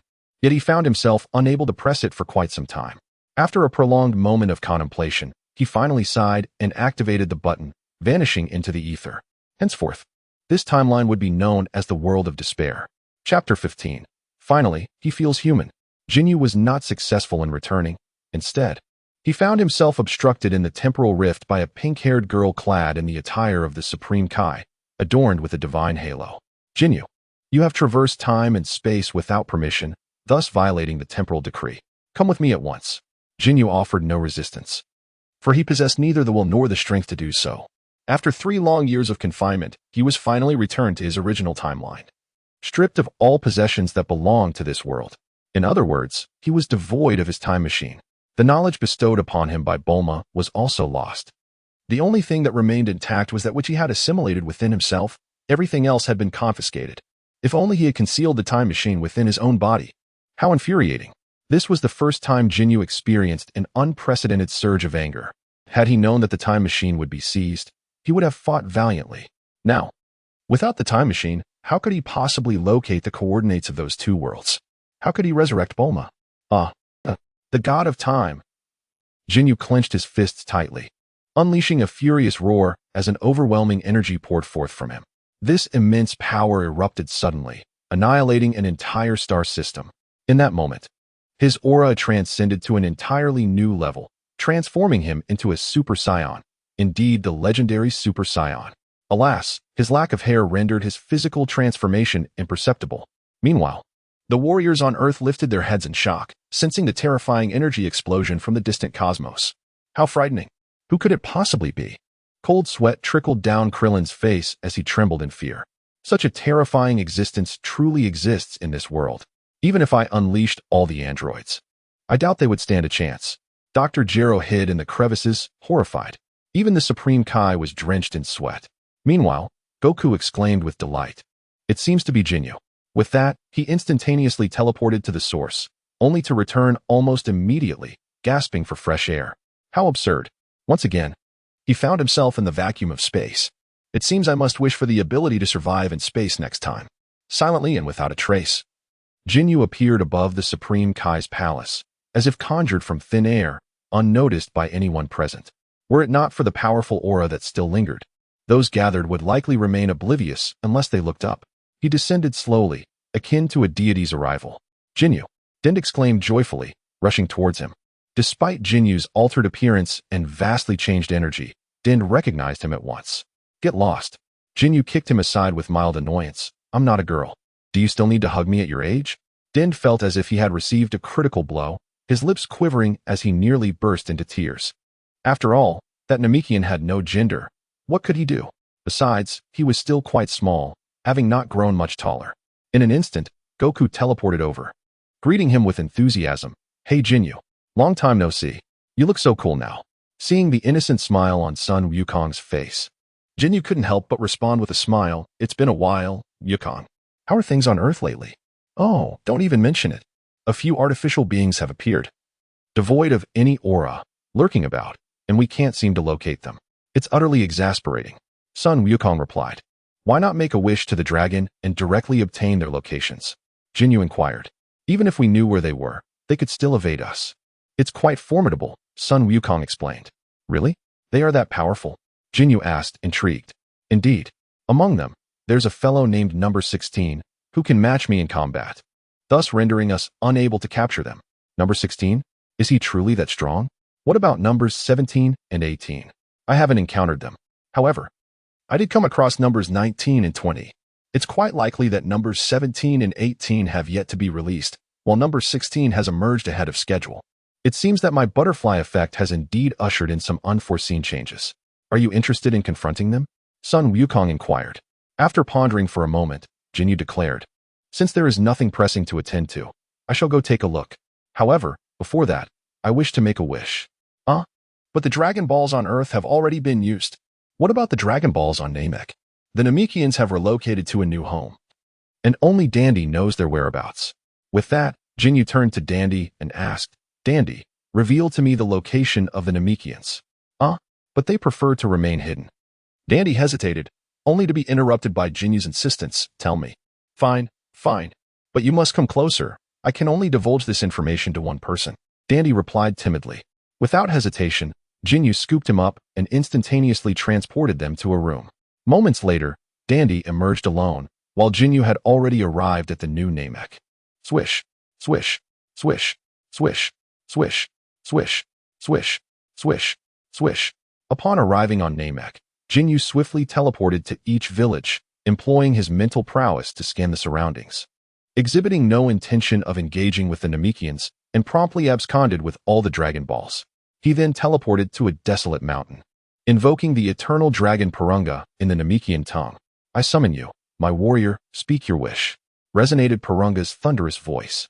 Grant me the ability to grow authentic hair at will and to alter the color of my skin, Ginyu declared. Although he possessed the capacity to change his appearance at will, he was unable to grow hair or modify his skin tone without employing illusions. That counts as 2 wishes. He interjected. Fine, it shall be as you wish. Purunga acquiesced reluctantly, and then a wondrous power enveloped Ginyu, accompanied by a slight enhancement of his memories. Ginyu closed his eyes, meticulously digesting the memory, and then began to alter his appearance. He was quite satisfied with his face and physique, feeling no need for modification. However, he decided to retract the antennae atop his head and allow hair to grow instead. The keratin cap, though undeniably stylish, did not present him as a typical individual. So that too was discarded.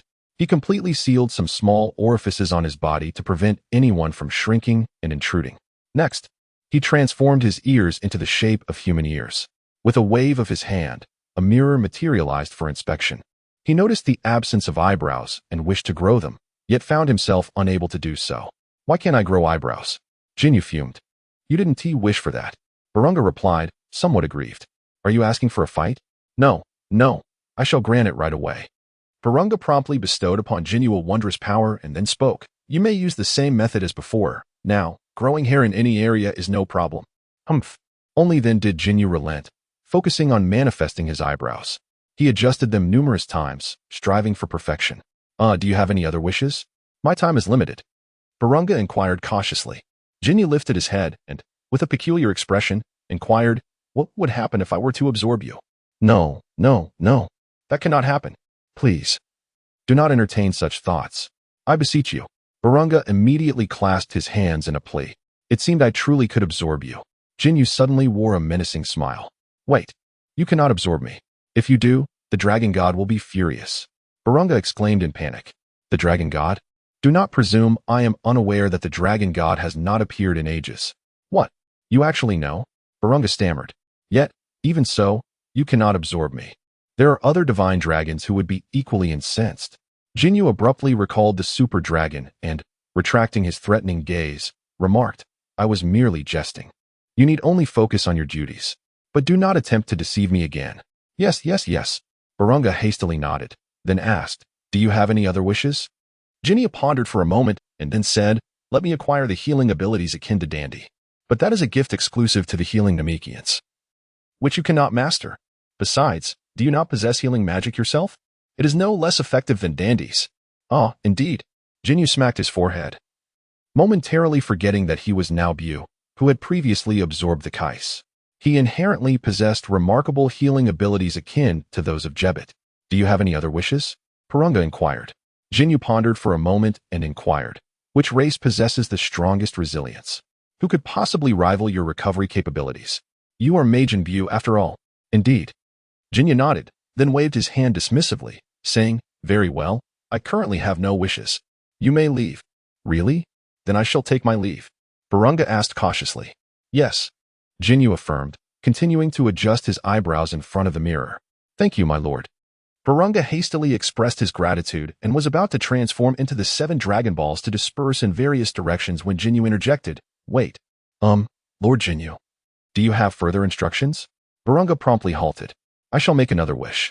Restore Frisia's body before me. I wish to absorb him. It would be quite regrettable to have spent a year enhancing Frisia's body without the opportunity to absorb it. Very well. Purunga replied, promptly restoring Frisia's body before Ginyu, who then absorbed it into himself. Is the wish fulfilled? Purunga inquired. Ginyu contemplated for a moment and stated, I wish to learn the method of splitting my consciousness into 2 or even more parts. Can you accomplish that? I desire to divide myself into multiple versions. You inherently possess the ability to split your physical form, but that only qualifies as a lower-tier doppelganger, not my true self. What I seek is to bifurcate my very essence. Well, according to the rules, it is not permissible to divide a single consciousness. What about replication? In the case of replication, the resulting entity would merely be another version of you, not the same you. Ginyu expressed his dissatisfaction and asked, is there truly no other solution? There is a method. Though consciousness cannot be divided, it can be extended. I can enable your consciousness to freely extend across the scale of a universe. Combined with your physical splitting ability, this could yield a semblance of multiple versions of yourself. However, should your primary consciousness depart this universe, the other physical forms will lose their awareness and become mere shells. Very well, this is also agreeable. Grant me mastery over this technique. As you wish. Upon finishing, a surge of memory infused Jinyu's soul. Subsequently, Purunga shimmered with golden light. transforming into the 7 Dragon Balls and dispersing in all directions. Ginyu withdrew the mirror, pondered for a moment, and then instantaneously transported himself before a Dragon Ball, seizing it.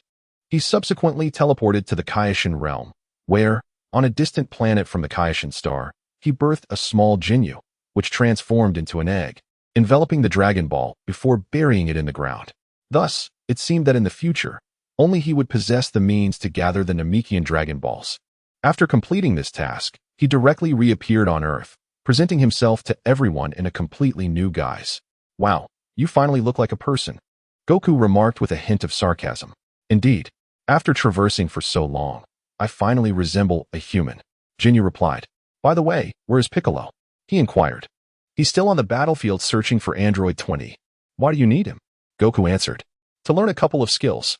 With that, Ginyu vanished in an instant, materializing beside Piccolo. "You are," before Piccolo could finish his sentence, Ginyu seized him, absorbing him into his body. "Huh, Ginyu, what are you doing?" "He is our ally," Goku exclaimed, astonished as he teleported in. "I merely wanted to learn a couple of skills," Ginyu retorted as he released Piccolo. As soon as Piccolo emerged, he instinctively recoiled, his face a mask of shock. He had just been utterly powerless. Meanwhile, Ginyu had learned 2 skills from Piccolo's memories, the Demon Seal Wave and the Reverse Demon Seal Wave. The former was of little consequence, but the latter was essential to acquire, otherwise he might be sealed by an opponent wielding the Demon Seal Wave. Currently, only Piccolo possessed this technique, having been its creator. Now, Ginyu too had mastered it. Suddenly, Krillin's energy surged from a distance, but it quickly dwindled. "Krillin!" Goku cried out in alarm, immediately activating his instant transmission. However, Ginyu had already arrived at Krillin's side ahead of him. Chapter 16. Inheriting Dr. Gero's legacy. Before them stood an aging android, frantically draining Krillin's energy, seemingly on the verge of completely exhausting him. Ginyu swiftly executed his move, severing the old man's head, and remarked with a grin, "Are you Dr. Gallo?" Dr. Gallo, taken aback, inquired, "Who are you?" However, Ginyu dismissed his question, methodically dismantling the machinery beneath Gallo's brain. Subsequently, a mass of flesh emerged from his body, engulfing Gallo's brain. Before long, various disassembled components were expelled from Jinyu's form, and thus, Dr. Gallo's intellect was absorbed. A genius brain. What a remarkable treasure. In an instant, Ginyu felt as though his intellect had multiplied exponentially, and the scientific enigmas that had once eluded his comprehension now seemed to unveil their principles before him. However, Ginyu was acutely aware that this was merely the effect of Buu's physiology, a transient borrowing of Dr. Gero's memories and wisdom. Only upon complete assimilation would this knowledge truly belong to him. At this moment, his being consisted solely of Dr. Gero's intellect housed within Frisia's formidable physique. Everything else had been thoroughly absorbed over the past 3 years. With a resounding impact, Android 16 delivered a powerful punch to Jinyu's temple. It was indeed a commendable display of strength. Ginyu mused slightly, yet he remained utterly unmoved. With a flick of his wrist, he severed the arm that had struck him, then turned to Goku and said, "Goku, entertain him. Just ensure that you do not damage his head." With that, he vanished in an instant. "All right," Goku exclaimed with enthusiasm, immediately charging at the one-armed Android 16. It appeared that the enhancements he had undergone were indeed a direct result of Jinyu's influence. Originally designed to eliminate Goku, Android 16 had been fortified as Goku himself had grown stronger, compelling Dr. Gero to exert every effort to enhance his creation. Initially, Ginyu ventured into Gero's underground laboratory. Casting a glance at the still fetal form of Cell, he promptly deactivated the machinery, extracting and absorbing the entity without causing any damage to the apparatus, as it would ultimately belong to him. Subsequently, he utilized Dr. Gero's memories to teleport directly to the base housing androids 17 and 18. This facility was cleverly concealed within the mountain, rendering it nearly indistinguishable from the outside. However, Ginyu effortlessly teleported inside, bypassing the need to open any doors, marveling at the remarkable utility of Jebit's teleportation skills. Within this base, numerous dormant capsules for androids resided, with only 2 remaining unopened. Through the glass, Ginyu peered inside and confirmed the presence of number 17 and number 18. It appeared he could acquire 2 additional enforcers for his endeavors. However, he did not hasten to release them. Instead, he began to take control of the base, transferring all authority from Dr. Gero to himself. He proceeded to other bases, applying the same method. Thus, All of Dr. Gero's legacies would belong to him, including the underground laboratory dedicated to the research of Cell. In this world, number 16 diverged from the original narrative, leading to variations in number 17 and number 18 as well. Dr. Gero had indeed manipulated aspects of their minds. Not only were their powers superior to number 16's, but his control over them was markedly greater than in the original storyline. It seemed that under the pressure exerted by Goku, Dr. Gero had achieved significant breakthroughs. Ginyu had no intention of diminishing his control over them. After all, they would both belong to him from now on. Thus, he merely shifted their allegiance from Dr. Gero to himself and erased certain aspects of Dr. Gero's programming, allowing their personalities to revert to their true natures. Once he confirmed that there were no issues, Ginyu awakened the two of them and opened their hibernation pods. As they groggily emerged, upon seeing Ginyu, they simultaneously bowed and proclaimed, "Master." Ginyu nodded and declared, "Dr. Gero has been eliminated by my hand. From now on, you shall accompany me. Should you choose not to serve me, you are free to leave and pursue the lives you desire. However, I will not relinquish my control over you, for it serves as a necessary constraint on your extraordinary powers, preventing any reckless behavior." Number 17, somewhat incredulous, glanced at the controller in Jinyu's hand, only to witness Ginyu discard it before him, subsequently unleashing a beam of energy that obliterated it. "I disdain the use of such devices to control you," Ginyu remarked, "yet I am currently disinclined to dismantle the explosives within you. Once I ascertain that you will not wreak havoc, I shall consider assisting you in their removal. Now make your choice. Will you depart, or will you remain?" With that, Ginyu remotely activated the opening of the base's grand doors. Number 17 pondered for a moment before stating, "I shall take my leave." He then swiftly soared towards the exit. "Will you not leave?" Ginyu inquired. Number 18 turned to him and asked, "Do you truly intend to let us go?" "Certainly, when I require your assistance. I can command you directly. There is no need to forcibly detain you here." Number 18, somewhat speechless, finally replied, "For the time being, I am uncertain of my destination. So I shall follow you for now. That is not a loss. At least I have another capable ally." Ginyu smiled slightly. Before long, number 17 returned. "What brings you back?" Ginyu questioned. "I merely wished to test whether you would indeed allow me to leave," Number 17 responded. "No need for testing. You are free to choose." Number 17 then turned to number 18 and asked, "Where will you go?" "I will stay," Number 18 replied.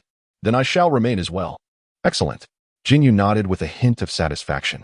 Number 17 and number 18 were twin siblings, initially mere humans, transformed into androids by Dr. Gero. While physically they still resembled humans, genetically and structurally, they were far superior to the vast majority of humanity. Their combat abilities approached that of a fully realized Cell, which was precisely what Ginyu found most gratifying, far exceeding the strengths portrayed in the original narrative. Otherwise, if we were to adhere to the original narrative standards, it is likely that Dr. Gero would hesitate to make an appearance. Otherwise, Sun Wukong alone could potentially annihilate them all. Henceforth, there is no need for you to be referred to as Androids 17 and 18. You may simply reclaim your original names. "What were your original names?" Ginyu inquired. Feigning ignorance, he had only remembered the name of the sister, while the brother remained unknown to him. However, through Dr. Gero's memories, he was fully aware of their identities. "I am Lazuli," declared Android 18. "I am Lapis," responded Android 17. Ginyu nodded in acknowledgement, intending to offer some words of encouragement, when suddenly he was startled by a tremendous explosion. Boom. Following this blast, Ginyu sensed Sun Wukong's energy rapidly diminishing, as if he were on the brink of death. Has this Wukong overstepped his bounds once again? Ginyu thought with a hint of exasperation, and without delay, he sprang into action, teleporting to Sun Wukong's side. Upon witnessing Jinyu's sudden disappearance, Lazuli and her brother immediately rushed forward. However, Lazuli urged Lapis, "You must return to oversee the base." After a moment of contemplation, albeit reluctantly, Lapis complied and returned obediently. Ginyu approached Sun Wukong, who was surrounded and barely clinging to life, and inquired, "How did you meet with such misfortune?" "What?" Sun Wukong replied, puzzled. "How is it that you were defeated?" Ginyu continued, placing a hand upon Sun Wukong's form. Instantly, an invisible wave emanated, healing all of his injuries in a mere moment. Sun Wukong gazed in astonishment at his restored body and remarked, "Isn't this Dandy's ability?" "It is merely a similar skill," Ginyu replied. "You haven't absorbed Dandy, have you?" With a resounding slap, Ginyu struck the top of his head, his voice tinged with anger as he demanded, "Answer my question." Oh. Sun Wukong recoiled slightly and confessed. He self-destructed, and he did so while embracing me. So you were that careless? How could you allow him to capture you? Ginyu yelled at him. If I hadn't been here today, would you have brought everyone down with you? Sun Wukong lowered his head, then earnestly said, I'm sorry. Humph. Jinyu's anger lessened somewhat. Yet he turned his back and continued. Do you have any idea how dire my world, Earth, has become in your absence? You ventured into the future? Sun Wukong inquired. Ginyu spoke in a deep voice. It can be described as an alternate dimension, representing a possible future we may confront. In that realm, there exists neither you nor me. In one world, the warriors of Earth have perished, leaving only Trunks alive. In another world, even Trunks has succumbed, and ultimately only Bulma remains. After enduring for a few days, she too chooses to end her life. Goku fell into silence, and after a moment, finally spoke. So, you have endured so much. Consider your own path. You must understand, I am not of Earth. I am Ginyu. I am Ginyu of the Ginyu Force. I have no obligation to protect your planet. With that, Ginyu let out a cold snort and vanished in an instant. Goku bowed his head in silence. Goku. Krillin placed a hand on his shoulder, unsure of how to offer comfort. Goku shook his head and said, I am fine. Ginyu is right. I should not afford the enemy the chance to defeat me. I have been overconfident and too lax. But how can we keep up with you like this? This is simply too overwhelming. The pressure is immense. Among those present, only Piccolo remained spirited. For he was the mighty Piccolo and did not wish to be outdone by his former rival, Goku. Although he had consistently been defeated, he could not fall too far behind, could he? How else would he face others? With the absence of Android 16, Ginyu felt a twinge of regret. However, it mattered little. Android 16 was merely a machine, and the technology and blueprints for his creation still existed. As long as resources were sufficient, producing as many Android 16s as desired was entirely feasible.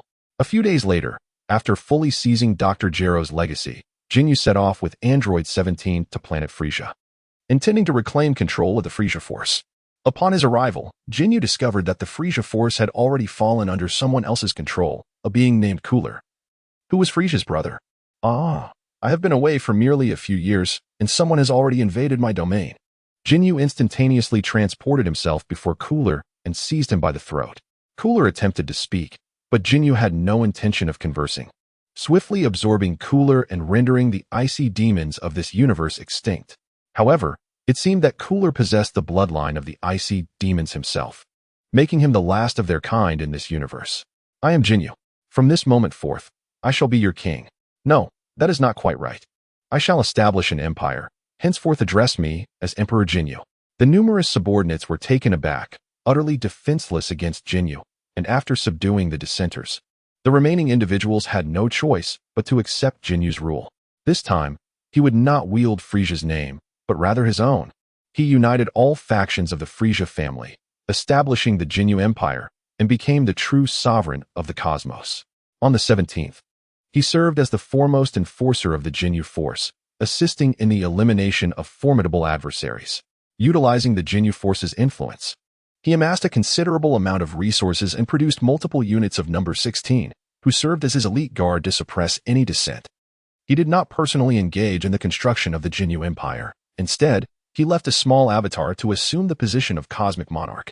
Additionally, he dispatched several other avatars to delve into cutting-edge technologies, ensuring that he remained at the forefront of scientific advancement. Meanwhile, he returned to Earth, yearning for a period of peaceful and beautiful living. He also engaged in self-exploration, striving to fully comprehend the intricacies of his own body. If he could unravel the secrets of this form, he might advance to an even more perfect state. It is likely that he would not seek to change bodies again, for this might already represent the pinnacle of physical existence within the Dragon Ball universe. The fusion of the legendary Super Saiyan Buu, the complete form of Cell, Dr. Gero's intellect, and the genes of the Frost Demon lineage creates an unparalleled perfection. Is there a more exquisite existence? Perhaps he might someday covet the genes of angels. But for now, such aspirations are beyond his reach and capability. As long as he diligently cultivates his current physique and prevents it from being seized by others, he will ultimately stand atop the cosmos, gazing down upon all. It seems prudent to wish upon the eternal dragon to ensure his body remains impervious to appropriation by anyone other than himself, while also devising strategies to guard against the machinations of Ginyu and the dark sorcerer Babidi from other realms. Chapter 17. Taking residence at Bulma's home. 18. I tasked you with subduing the Red Ribbon Army. How fares the endeavor? Ginyu inquired. 18 responded with a bow, Master. The upper echelons of their headquarters have chosen to yield. However, due to our differing objectives from the original Red Ribbon Army and the internal complexities within, numerous factions are in a state of rebellion, making complete reclamation unlikely in the short term. Not to worry, full reclamation is unnecessary. Let them fracture. Once their divisions become more pronounced, you may proceed to eliminate the remnants, he commanded. Understood. By the way, I asked you to gather information on Bulma. What have you discovered? 18 replied, It is said that Bulma had a falling out with Yamcha 3 years ago, and they subsequently parted ways. Miss Bulma is currently still single. Excellent. Ginyu nodded, a satisfied smile gracing his features. It appears that his earlier interventions were indeed effective. According to Jinyu's estimation, Yamcha occupies a position in Bulma's heart that is merely that of a substitute for Sun Wukong. However, Yamcha's character is rather difficult to admire, and his strength has increasingly waned in comparison to Sun Wukong and others, leading him to gradually lose his fighting spirit. This decline only serves to amplify Bulma's dissatisfaction, as she is a wealthy heiress. In accordance with the original storyline, Vegeta's emergence supplanted Yamcha's role. Ultimately, Bulma had no choice but to select Vegeta, as she could not find a more admirable man. Initially, Vegeta's demeanor was not to Bulma's liking. However, as time passed and Bulma aged, she felt compelled to make a choice. Had Ginyu not intervened in Bulma and Yamcha's relationship, it is likely that Bulma would have chosen Yamcha, as selecting someone like Krillin was hardly an option. Now, Ginyu has appeared in human form, overpowering Sun Wukong in strength and possessing a commendable character, thereby catapulting himself to the forefront of potential suitors. Contemplating this, Ginyu resolved to approach Bulma, hoping to cultivate some emotional connection. Yet, he recognized the necessity of an appropriate rationale, for to pursue her directly would risk diminishing his own stature. Ginyu instantaneously arrived at the Universal Capsule Company. He possessed the ability to teleport silently, yet felt such an act would be rather impolite. Thus, he refrained from doing so unless absolutely necessary. Bulma gazed with surprise at the figure who had suddenly materialized before her, and inwardly mused. This person is strikingly handsome. Were she to encounter such an attractive gentleman on the street, she would undoubtedly find herself smitten.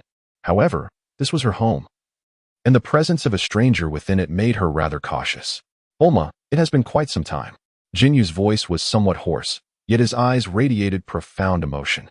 In his gaze, the future version of Bulma continuously overlapped with the present, evoking memories of the moment when she had taken her own life. Do we know each other? Bulma inquired, her curiosity piqued. The intensity of this man's gaze was unexpectedly affectionate. Could he be someone who harbored a secret admiration for her? Yet, such fervor seemed excessive, considering they had not shared any significant experiences. Ginyu closed his eyes and shook his head, fervently reminding himself that this was not the Bulma he knew.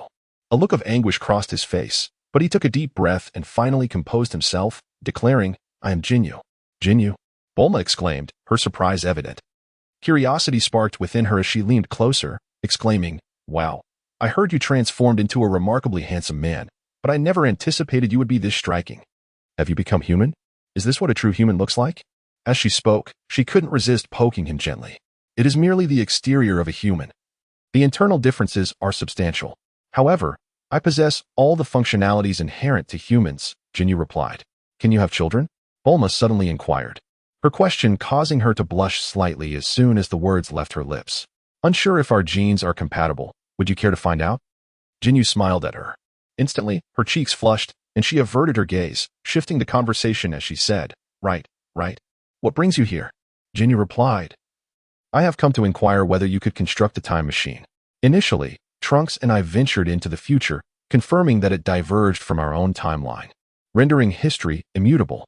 After assisting Trunks in vanquishing formidable foes in that realm, I traversed to yet another future dimension, the one associated with the second time machine. There, the last warrior of Earth, Trunks, also met his demise. I yearned to offer solace to your future self. Yet you persevered for merely a few days before taking your own life while I was away.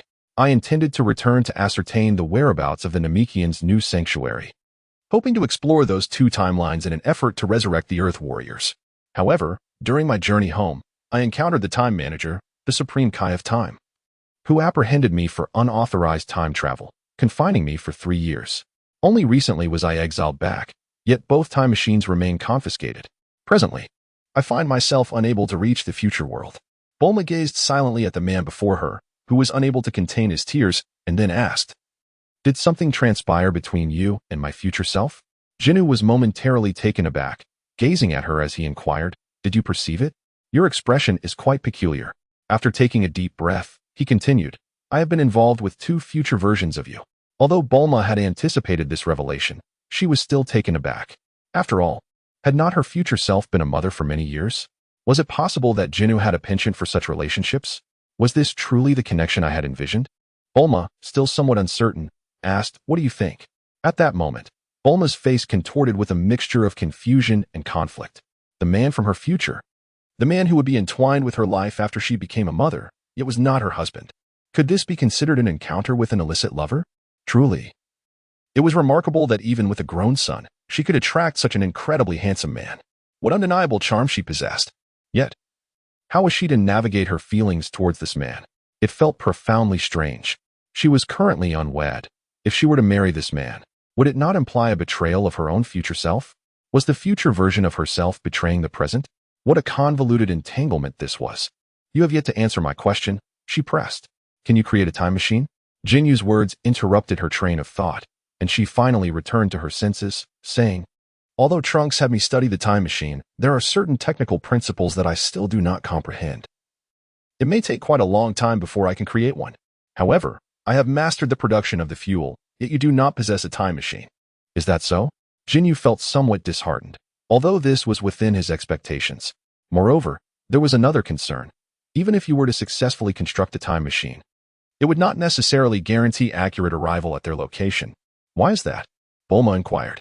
"Ginyu, have you forgotten? 2 time machines have arrived in our world. The one I used has taken me back to the original world of that particular machine, which implies that if a time machine does not originate from that world, we may not be able to access it at all. In other words, the time machine you invented in the future possesses a flaw. It cannot accurately pinpoint the desired world, and can only traverse between 2 worlds. Your assertion seems to hold true." Bulma instantly grasped his meaning. Ginyu let out a long sigh, his head bowing in solemn silence. Witnessing his demeanor, Bulma gently patted his shoulder and said, "Don't be like that. Remain optimistic. After all, I have recorded the exact moment you traversed. Once we construct the time machine, we can simply return to that specific time." Although she spoke encouragingly, could she truly understand the anguish within? While it may have merely been a fleeting moment for them, I could be subjected to a span of 10 or even 20 years. Bulma, feeling a pang of sympathy, responded, "Indeed. Would you allow me to partake in the research of the time machine? I have inherited Dr. Gero's legacy and possess considerable scientific prowess. Perhaps I could expedite the progress of our studies," Ginyu implored. "Very well," Bulma nodded in agreement. Then Ginyu reminded her, "But remember, unauthorized time travel is illegal. Overseen by celestial beings, so discretion is paramount." "Understood," Bulma affirmed with another nod. "Now, take me to the research of the time machine. I can no longer wait," Ginyu declared with impatience. "Right now?" "Yes." "All right then." Bulma hesitated momentarily, but ultimately acquiesced, leading him to the laboratory where the time machine's data was stored. Ginyu surveyed her laboratory for a moment, then exclaimed in astonishment, "Your equipment is truly comprehensive. May I stay here to conduct my research? If you agree, I can share some of Dr. Gallo's findings with you." You wish to reside in my home? Is there a problem? Is it inconvenient?" "If it's inconvenient, then not at all." "Of course, it's convenient," Bulma quickly replied. "My house is quite spacious. There is nothing inconvenient about it." Bulma felt a surge of joy. Although their relationship was somewhat peculiar, she was eager to have Ginyu stay, especially since he was so handsome. "Thank you. I will instruct my subordinates to deliver some of Dr. Gallo's research findings shortly." "No, that is not necessary. Still, please send them. I possess Scion genes and have quite an appetite. I cannot simply dine and drink at your expense." "Very well, as you wish." A few days later, a loud explosion erupted from the laboratory, signaling yet another failed experiment. Ginyu felt a sense of agitation, grappling with certain technical challenges that eluded his understanding. He had explored numerous avenues, yet all ended in failure. The future Bulma was indeed astonishing. How had she managed to create such a remarkable time machine? Bulma, I'm heading to the gravity room for some training, Ginyu declared, his irritation palpable. Having previously restrained his anger under the rational dominance of Perfect Cell, his patience had waned since returning to Earth, especially with the time machine being confiscated.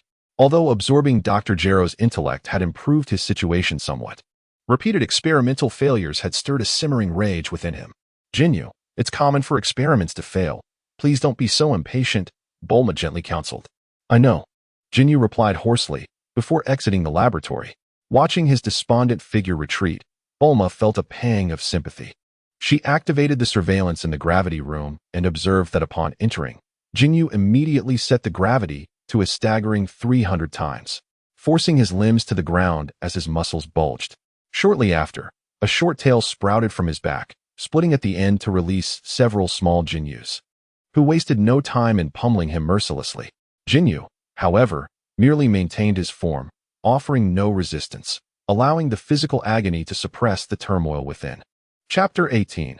An irrational decision. A month later, the research on the time machine had made little progress, while the gravity room's intensity had escalated to 500 times. In a sour mood, Ginyu found himself back in that chamber, having lost count of how many times he had endured such torment over the past month. His body had acclimated to the extreme gravity, which was why he had spent time with Bulma to increase its intensity. Initially, Bulma had opposed the idea, but given his capability to manipulate it himself, she had reluctantly assisted him. His healing ability could not be applied to himself, leaving him battered and sprawled on the ground each time.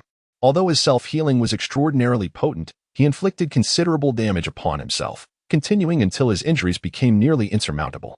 He was also disinclined to expend energy promoting his own healing, preferring to endure the pain. With a creak, the gravity room door swung open as Bulma entered, having deactivated the gravity from outside. She looked at Ginyu with concern, settling down beside him and softly inquiring, "Why do you subject yourself to this? In this state, I can think most clearly," Ginyu rasped in response.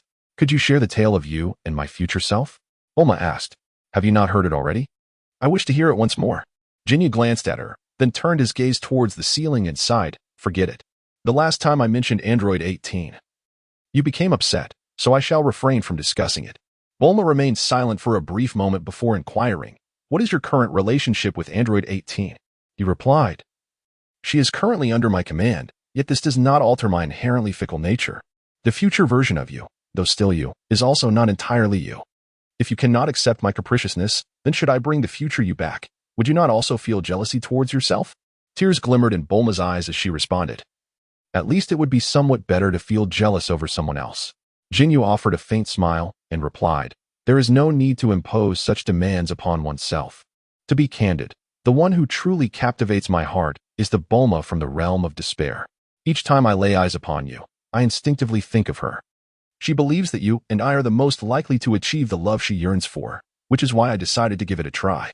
I initially thought I had a genuine chance, but I did not anticipate your inability to accept my fickleness." Bulma wiped away her tears and responded, "Had I been willing to accept, I would have embraced Yamcha long ago." Ginyu extended his hand and gently wiped the tears from her face, saying, "It is quite well. Perhaps only Vegeta truly suits you. When you next summon the Eternal Dragon, you might consider attempting to resurrect him." Bulma shook her head and replied, "I do not harbor feelings for Vegeta. There is no need to subject yourself to such anguish. Even if you were to accept me, I might merely see you as a substitute for the future you. Perhaps I should not have endeavored to pursue you at all. Can you endure my fickleness?" "I cannot." Bulma fell into a brief silence before shifting the topic, inquiring, "What is your relentless pursuit of the time machine truly for? If you were to resurrect the warriors of the future Earth, would that not sever your ties with the future me?" Ginyu remained silent for a moment before finally speaking. "More than anything, I dread the thought of her demise. If it must end, so be it. I am quite the philanderer and can bury this affection deep within my heart, wishing her a life filled with happiness. What I truly cannot bear is the sight of that despair etched upon her face."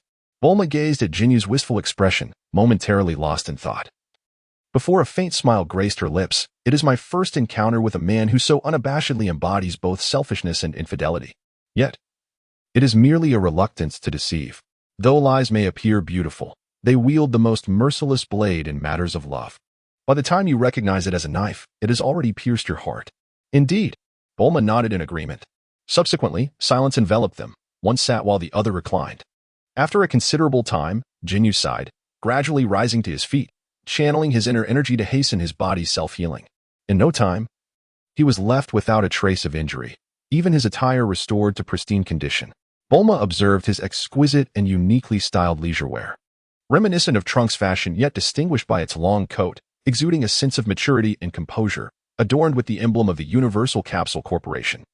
She then ventured to inquire, "Is this the outfit that my future self gifted you?" Ginyu replied, "Yes and no. This is merely a transformation conjured by magic. The original attire has been confiscated." "I see," she responded, rising to her feet and gently caressing Jinyu's clothing. "It truly aligns with my aesthetic. Today, Shu, do not speak. I wish to make an irrational decision. Embrace me." Bulma made a gesture for silence, then wrapped her arms around his neck. Ginyu gazed into her eyes, and after a considerable pause, finally spoke. "Do you have no regrets?" "I don't know, but if I do not make a choice soon, you will be gone, won't you? You have even prepared a farewell letter." Bulma lowered her head, tears brimming in her eyes. Ginyu softly replied, "I merely seek alternative methods. Even if a time machine cannot be constructed, those deities should possess the means to traverse through time and space. Yet, did you not mention that unauthorized time travel is deemed unlawful in the eyes of those divine beings? How could they ever consent to such an act?" Ginyu fell into a brief silence. "Are you suggesting the use of unorthodox measures?" Ginyu offered no response. Bulma regarded him for a moment before continuing, "Embrace me." Ginyu hesitated slightly. Nevertheless, Bulma had already risen onto her tiptoes, leaning in to kiss him. Ginyu was momentarily taken aback, but soon responded to her, wrapping his arms around her waist and lifting her off the ground. After a considerable pause, their lips parted. Blushing slightly, Bulma looked at him and said, "It was our first kiss. Are you happy?" Ginyu chuckled and said, "Then please hand me the other one as well." Bulma's face instantly flushed crimson, her embarrassment palpable as she replied, "It is not evening yet. Let us treat it as if it were night," he retorted, and with that, Ginyu swept her into his arms, teleporting directly to her bedroom. Bulma buried her face against his chest, too shy to meet his gaze, until he gently laid her upon the soft bed. Suddenly, with a whoosh, Son Goku appeared in an instant. Ginyu had already sensed the spatial fluctuations and immediately pulled the blanket over the two of them. Sun Wukong was momentarily taken aback, while Bulma let out a startled cry. Hastily covering her face with the corner of the blanket, in a fit of anger, Ginyu exclaimed, "Son Goku, should you dare to teleport directly before Bulma again? I shall take your life." Goku, feeling somewhat embarrassed, replied, "I apologize. Ginyu, I was actually seeking you out, but I didn't expect, next time. Teleport a bit farther away from Bulma. Do not tell me you cannot do that." All right. Goku raised his hands in acquiescence, eager to comply. "Now, what brings you to me?" Ginyu inquired, his expression darkening. Perhaps we could discuss it when you have more time?" Goku scratched his head, uncertain. "Speak swiftly or be gone." Ginyu, somewhat impatient yet in need of a pause, urged. "Fine. I actually came to challenge you to a duel. I wish for it to be as before.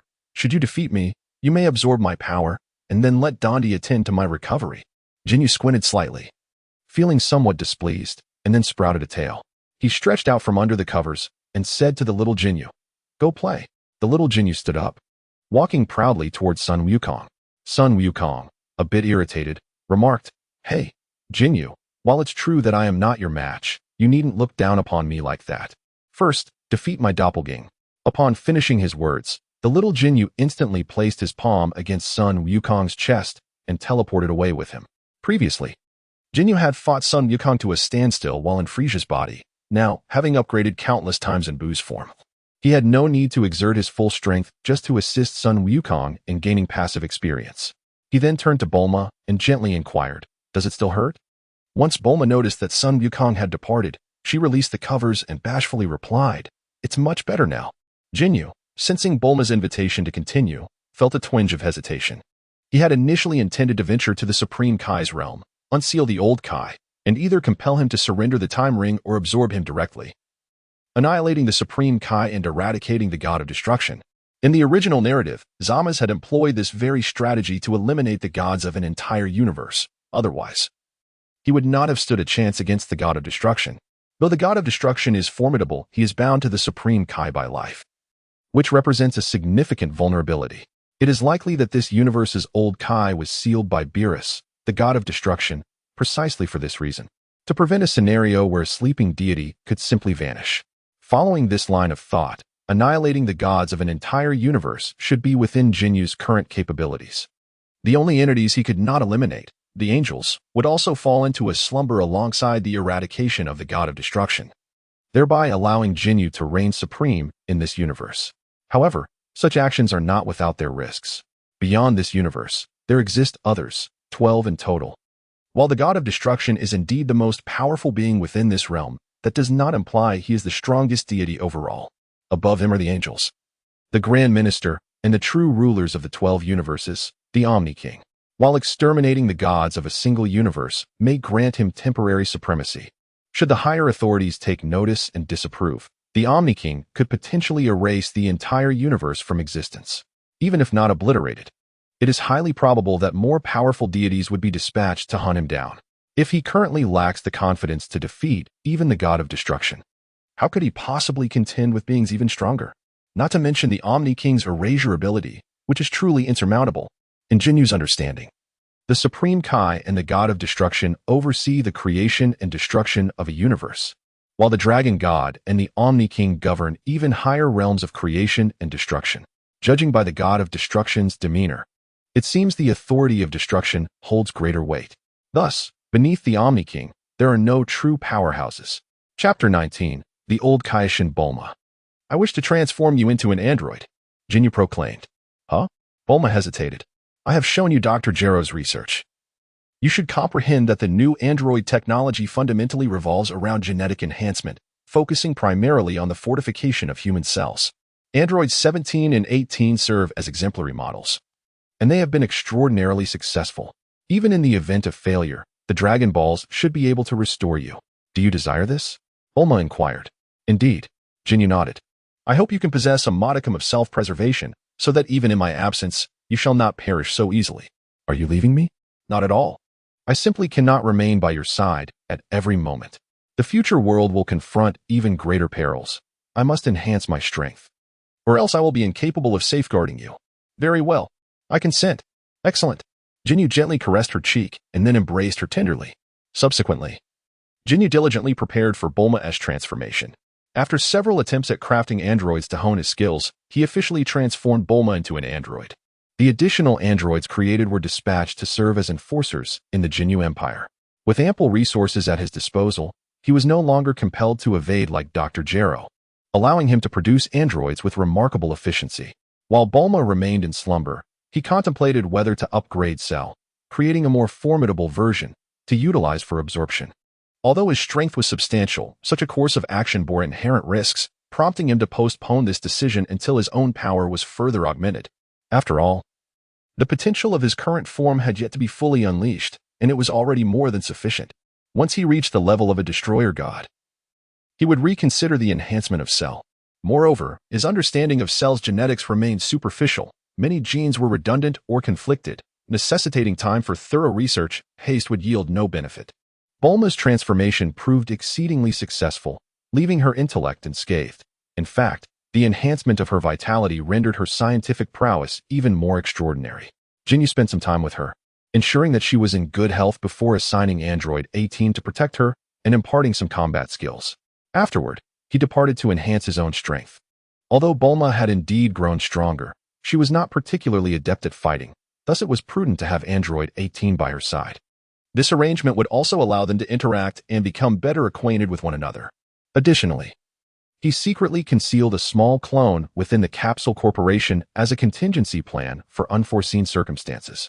In this way, even if his original form were to perish, as long as his soul persisted, he could utilize the properties of Bu to allow the clone to serve as his rebirth. He still intended to journey to the Kaishin planet, albeit with a revised plan. He did not intend to eliminate the Kaishin. With a swift motion, Ginyu teleported directly in front of Kaishin Shin, startling both the master and his attendant. Ginyu, what brings you here? Kaishin Shin inquired, somewhat alarmed. I am here to draw the sword of the Kaishin. Would you care to witness? Ginyu responded. What? You intend to draw the sword? Kaishin Shin exclaimed in shock. Absolutely not. Jebet interjected. That is a task reserved solely for the Kaioshin. Ginyu spoke with an air of indifference. I am merely here to inform you. Whether you come or not is of no consequence.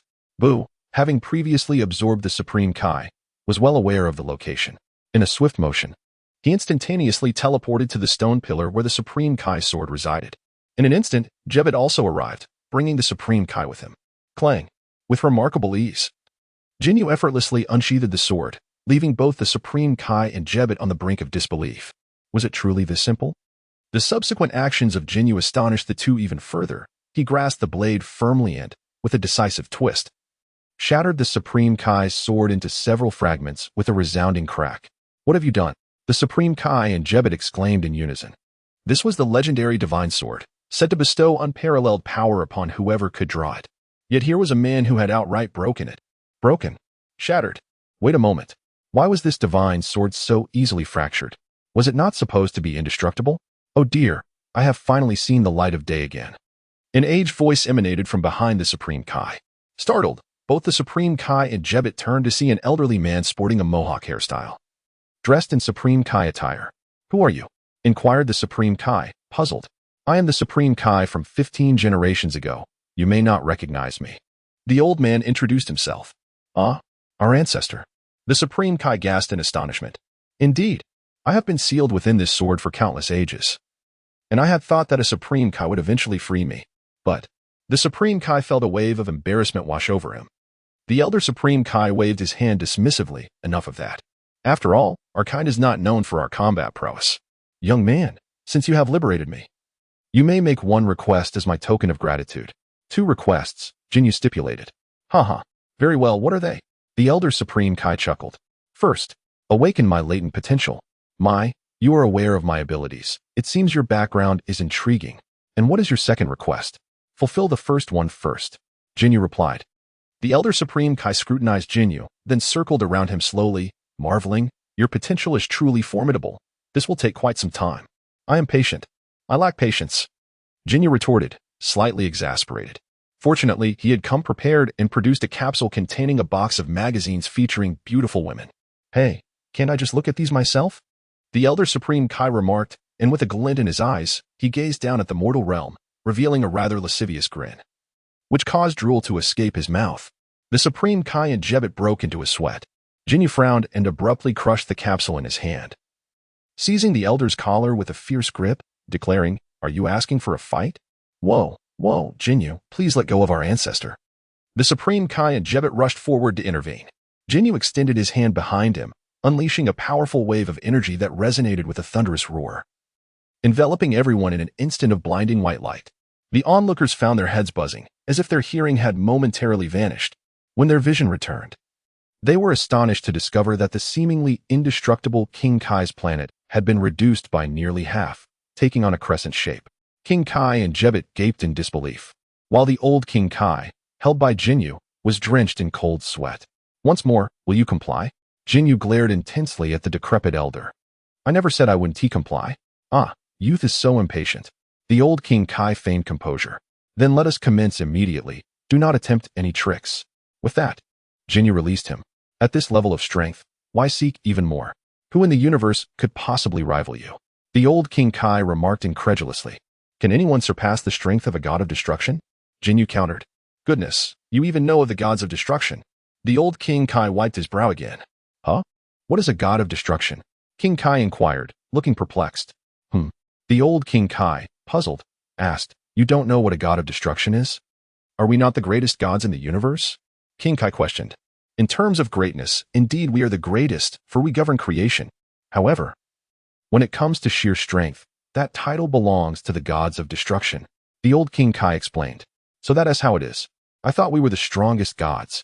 The strongest god is you? The old King Kai scoffed. Isn't the angel the strongest? Ginyu asked. The old King Kai, no longer surprised that Ginyu was aware of the angels, replied, Strictly speaking, angels do not belong to any particular universe.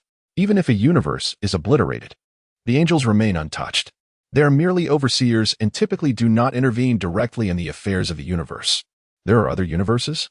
King Kai inquired. Of course. The old King Kai replied, somewhat irked. I truly wonder who you learned from. as you are unaware of these fundamental concepts. King Kai shrank back slightly, explaining, "In my early days, I had barely learned anything. The other Kai were all killed by Majin Buu, so—" "Oh, I see. No worries. I shall teach you these things in the future." "Thank you, ancestor." "No need for thanks. It is my duty. Allow me to enlighten you a bit. We Kai are the highest-ranking gods within this universe, on par with the gods of destruction. We preside over creation, while the gods of destruction oversee destruction, with numerous Kais, deities, and celestial beings under our command. Above us, there are angels, grand ministers, and Xeno, who govern many universes. Our universe is the seventh, symmetrically aligned with the sixth." A few individuals engaged in conversation and soon found themselves in a clearing, seeking solace under the shade of trees. The old Kai instructed Ginyu to take a seat, preparing to awaken his latent potential. "Do you still have those magazines? The ritual to unleash one's potential may take several days, and I find myself rather bored," remarked the old Kai. "Here." Ginyu tossed a couple of capsules to him. "Huh, quite splendid." The old Kai expressed his satisfaction and then stowed away the capsules, performing an eccentric dance around Ginyu, reminiscent of a ritualistic performance, filled with an air of mystique. Meanwhile, Ginyu entered a state of tranquility, relinquishing all thoughts and actions, patiently awaiting the outcome. Before long, the old Kai ceased his movements, seated himself across from Ginyu, hands poised in a gesture towards him. Yet his eyes were captivated by the pages of the magazine, engrossed in its contents. Chapter 20. The Mysterious Transformation. Half a month later. Unbeknownst to him, the old Kai had drifted into slumber, only to awaken at last, wiping away the drool and withdrawing his hand, proclaiming, "The ritual is complete." Ginyu opened his eyes and turned his gaze inward, realizing that aside from the few entities within him that had been entirely absorbed, there seemed to be no other changes. He gathered his energy slightly, and a tempestuous aura erupted forth, instantly sending the individuals present hurtling away, creating a substantial crater in the ground beneath them. The old Supreme Kai, clutching his rear, was assisted by the Supreme Kai and Shin, and could not help but grumble, "Can't you unleash your energy a bit farther away? Are you trying to kill this old body of mine?" Without uttering a word, Ginyu slightly restrained himself before instantaneously teleporting outside the planet, where he began to unleash his full aura. With a resounding boom, the few deities who had just risen were once again overwhelmed by this ferocious energy, as if they had been forcefully slammed to the ground, unable to rise.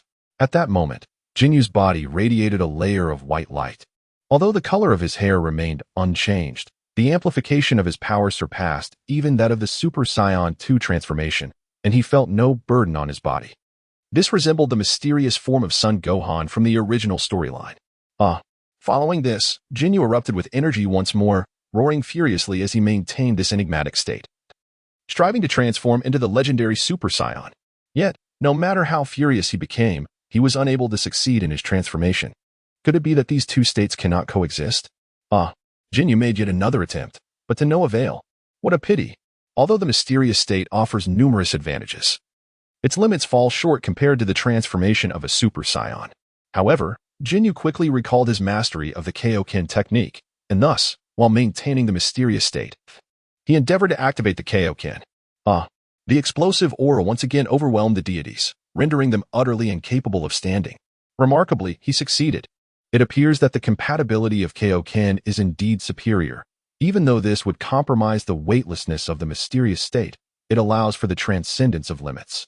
In fact, the combination of the weightless attribute of the mysterious state and the overload characteristic of Kaioken surprisingly enhanced the multiplicative factor of Kaioken, surpassing even that of Super Saiyan 3.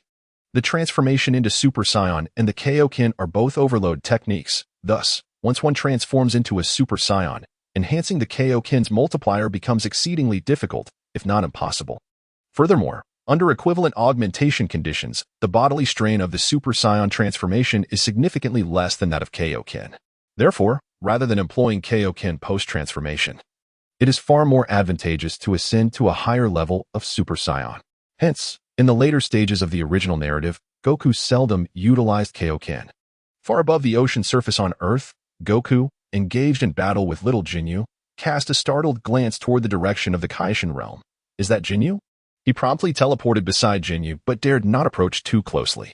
He intended to speak, only to realize he was still in space, thus hastily descending toward the Kaoshin planet. Little Ginyu also teleported over, subsequently being absorbed by Ginyu, along with the experiences gained from battling Goku, his life essence, and mental energy. This training method seems rather effective, as it does not waste the original body's time while ensuring Goku remains unable to surpass him. It appears that in the future, Ginyu should seize more opportunities to draw from Goku's strengths. Then Ginyu produced another little Ginyu. And upon discovering that the newly birthed Ginyu was exponentially stronger than the previous ones, he recalled all the little genius, absorbing them into his being, along with their knowledge, experience, and energy. He then generated even more little genius, assigning them tasks before allowing each to teleport back. Afterward, Ginyu suppressed his aura and descended upon the Kaioshin planet, extracting these deities from the ground. "Oh dear, my old bones," the old Kaioshin complained, somewhat breathless. "What level is this power of mine? Can it compare to that of a god of destruction?" Ginyu inquired. The old Kaioshin, somewhat displeased, replied, "How should I know? I haven't encountered a god of destruction in ages. How does it compare to those from your era? Well, if you exert all your strength, you might barely reach the level of a trainee god of destruction, but that is merely in terms of raw power. In terms of realm, you are still leagues away. And the energy attributes differ.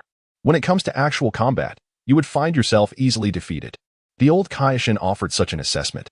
Indeed, due to Jinyu's intense focus on foundational combat prowess, coupled with the old Kaioshin's ability to unlock latent potential, his base strength reached extraordinary heights.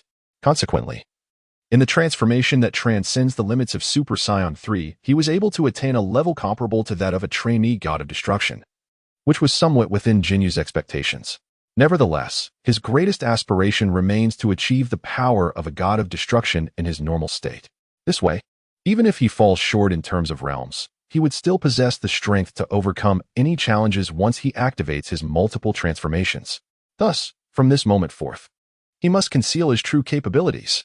After all, he harbors a certain enmity with the god of time, and it is possible that his future adversaries may include divine beings.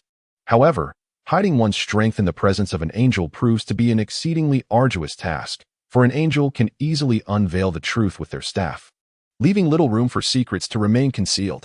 "I have fulfilled your first request. Now, please share the second," the old Kaioshin remarked. Ginyu regained his composure and inquired, "How can one traverse to other universes?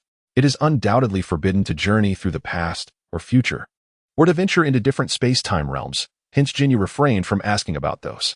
Yet, according to the original narrative, crossing into other universes does not appear to be an insurmountable challenge.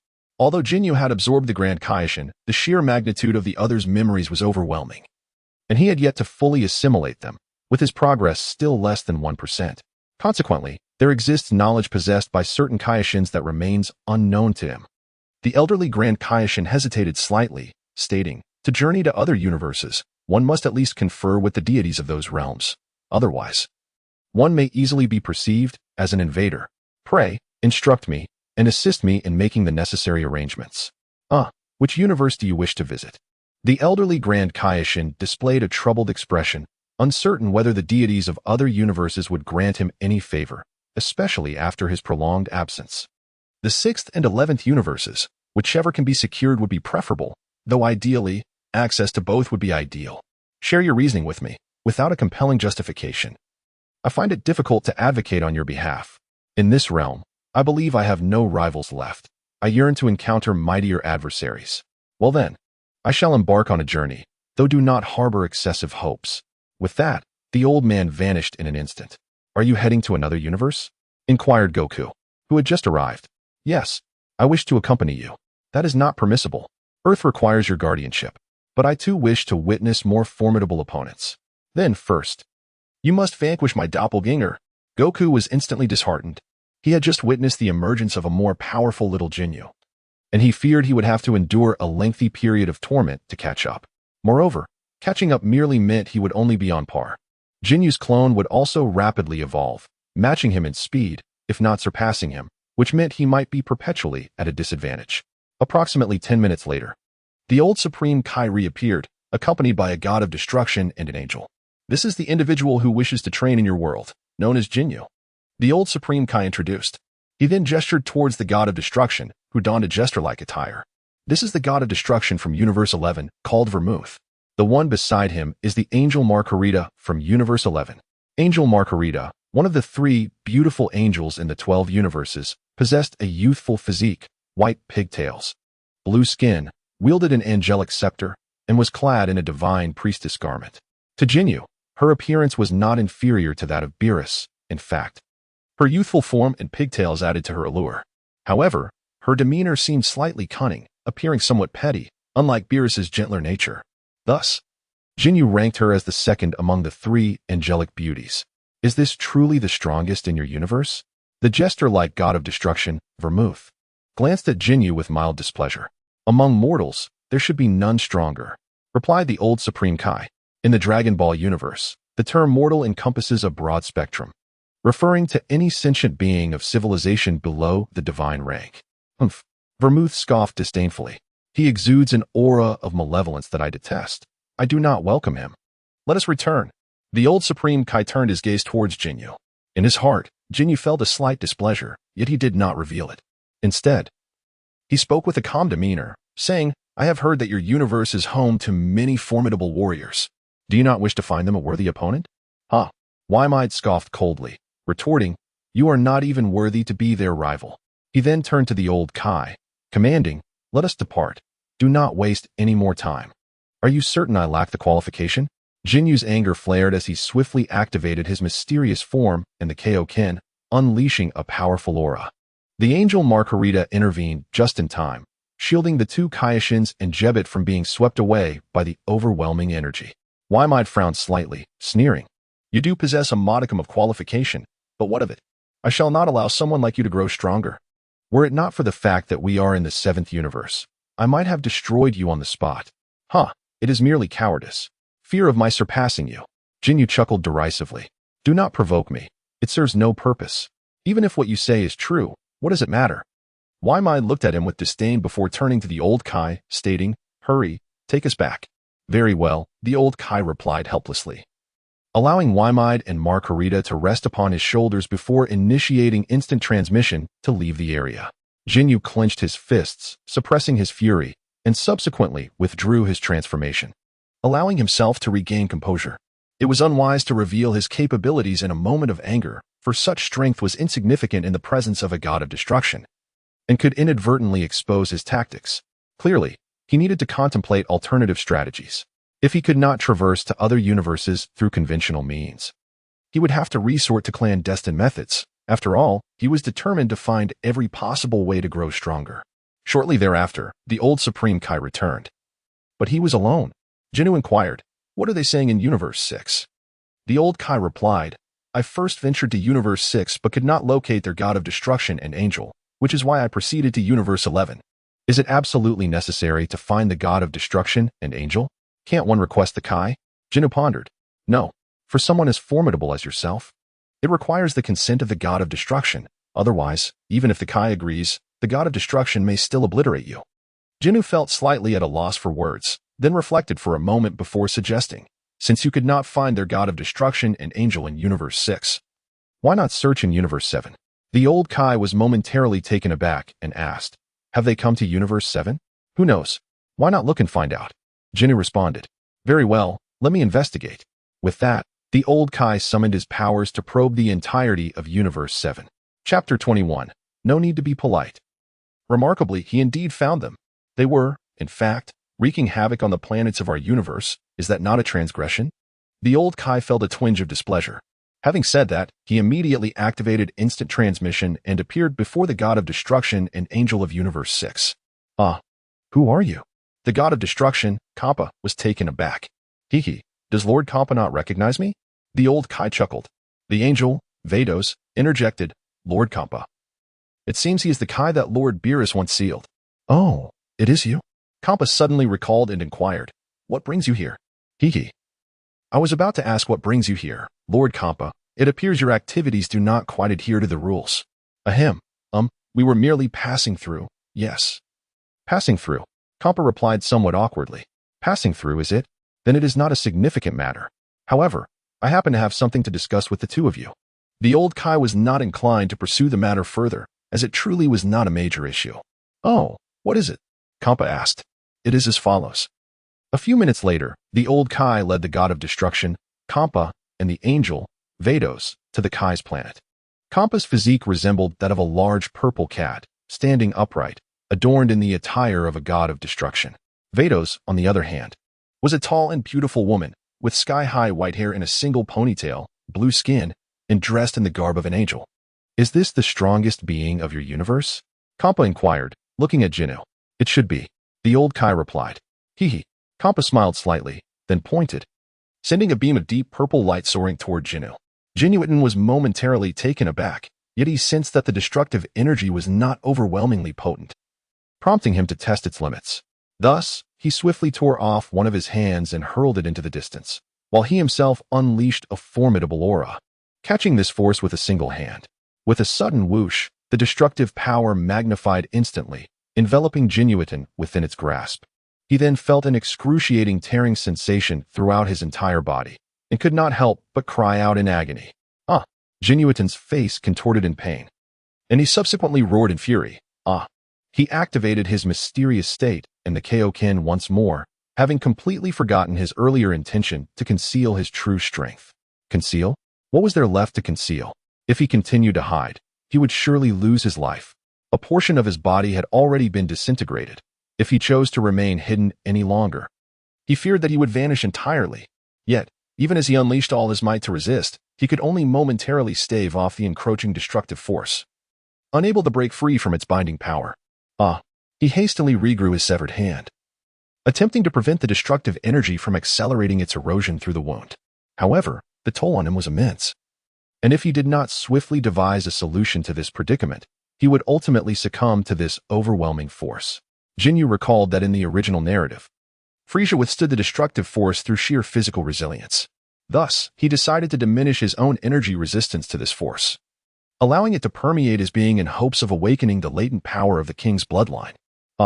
Although this would subject him to unparalleled agony, his extraordinary constitution, akin to that of Bu, enabled him to endure and continuously recuperate. Not bad, Kampa involuntarily praised, extending his hand to reclaim the destructive energy. However, just as he intended to withdraw the force, he noticed a subtle change in Ginyu and hesitated, curious to observe how the situation would unfold. At this moment, Ginyu was simultaneously enduring pain while meticulously sensing the changes within himself. He had initially hoped to trigger Frieza's bloodline and transform into his golden form. Yet, instead of witnessing signs of this transformation, he observed Broly's passive power escalating rapidly, causing his muscles to swell dramatically.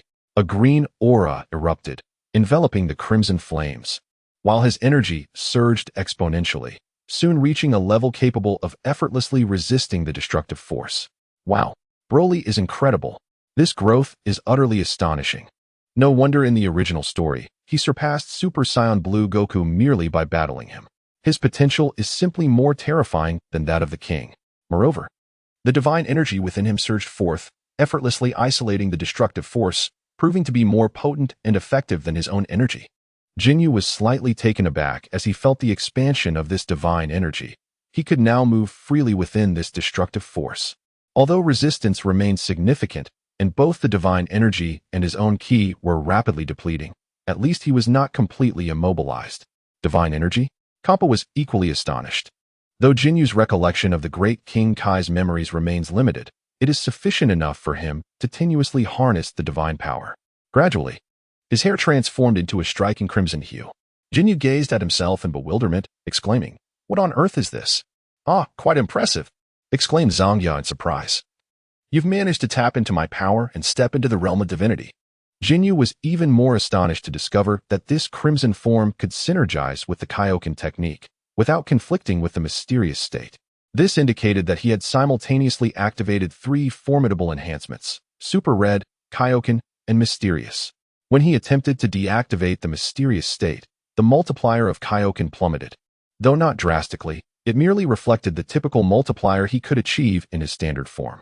Super Red, being an embodiment of divine power, naturally did not conflict with either the mysterious state or Kaioken. However, he pondered, why was it that the mysterious state prohibited him from transforming into a Super Saiyan? Turning to the old Kai, he could not help but pose this question. The old Kai responded, "Do you refer to this state as the mysterious state? The correct terminology would be full potential unleashed. It allows you to convert the power you would typically unleash through rage into a manageable force. Akin to another form of Super Saiyan transformation, and it is remarkably stable. As it has unlocked your full potential, this is indeed the pinnacle of Super Saiyan transformations, rendering it impossible for you to transform into a Super Saiyan again. Youngster, heed my advice. The Super Saiyan transformation is merely a misguided path, as is the Kaioken technique. It is best to avoid them. Ginyu felt somewhat speechless. This was the first time he had encountered such a perspective. The mysterious state was, in fact, the ultimate Super Saiyan form?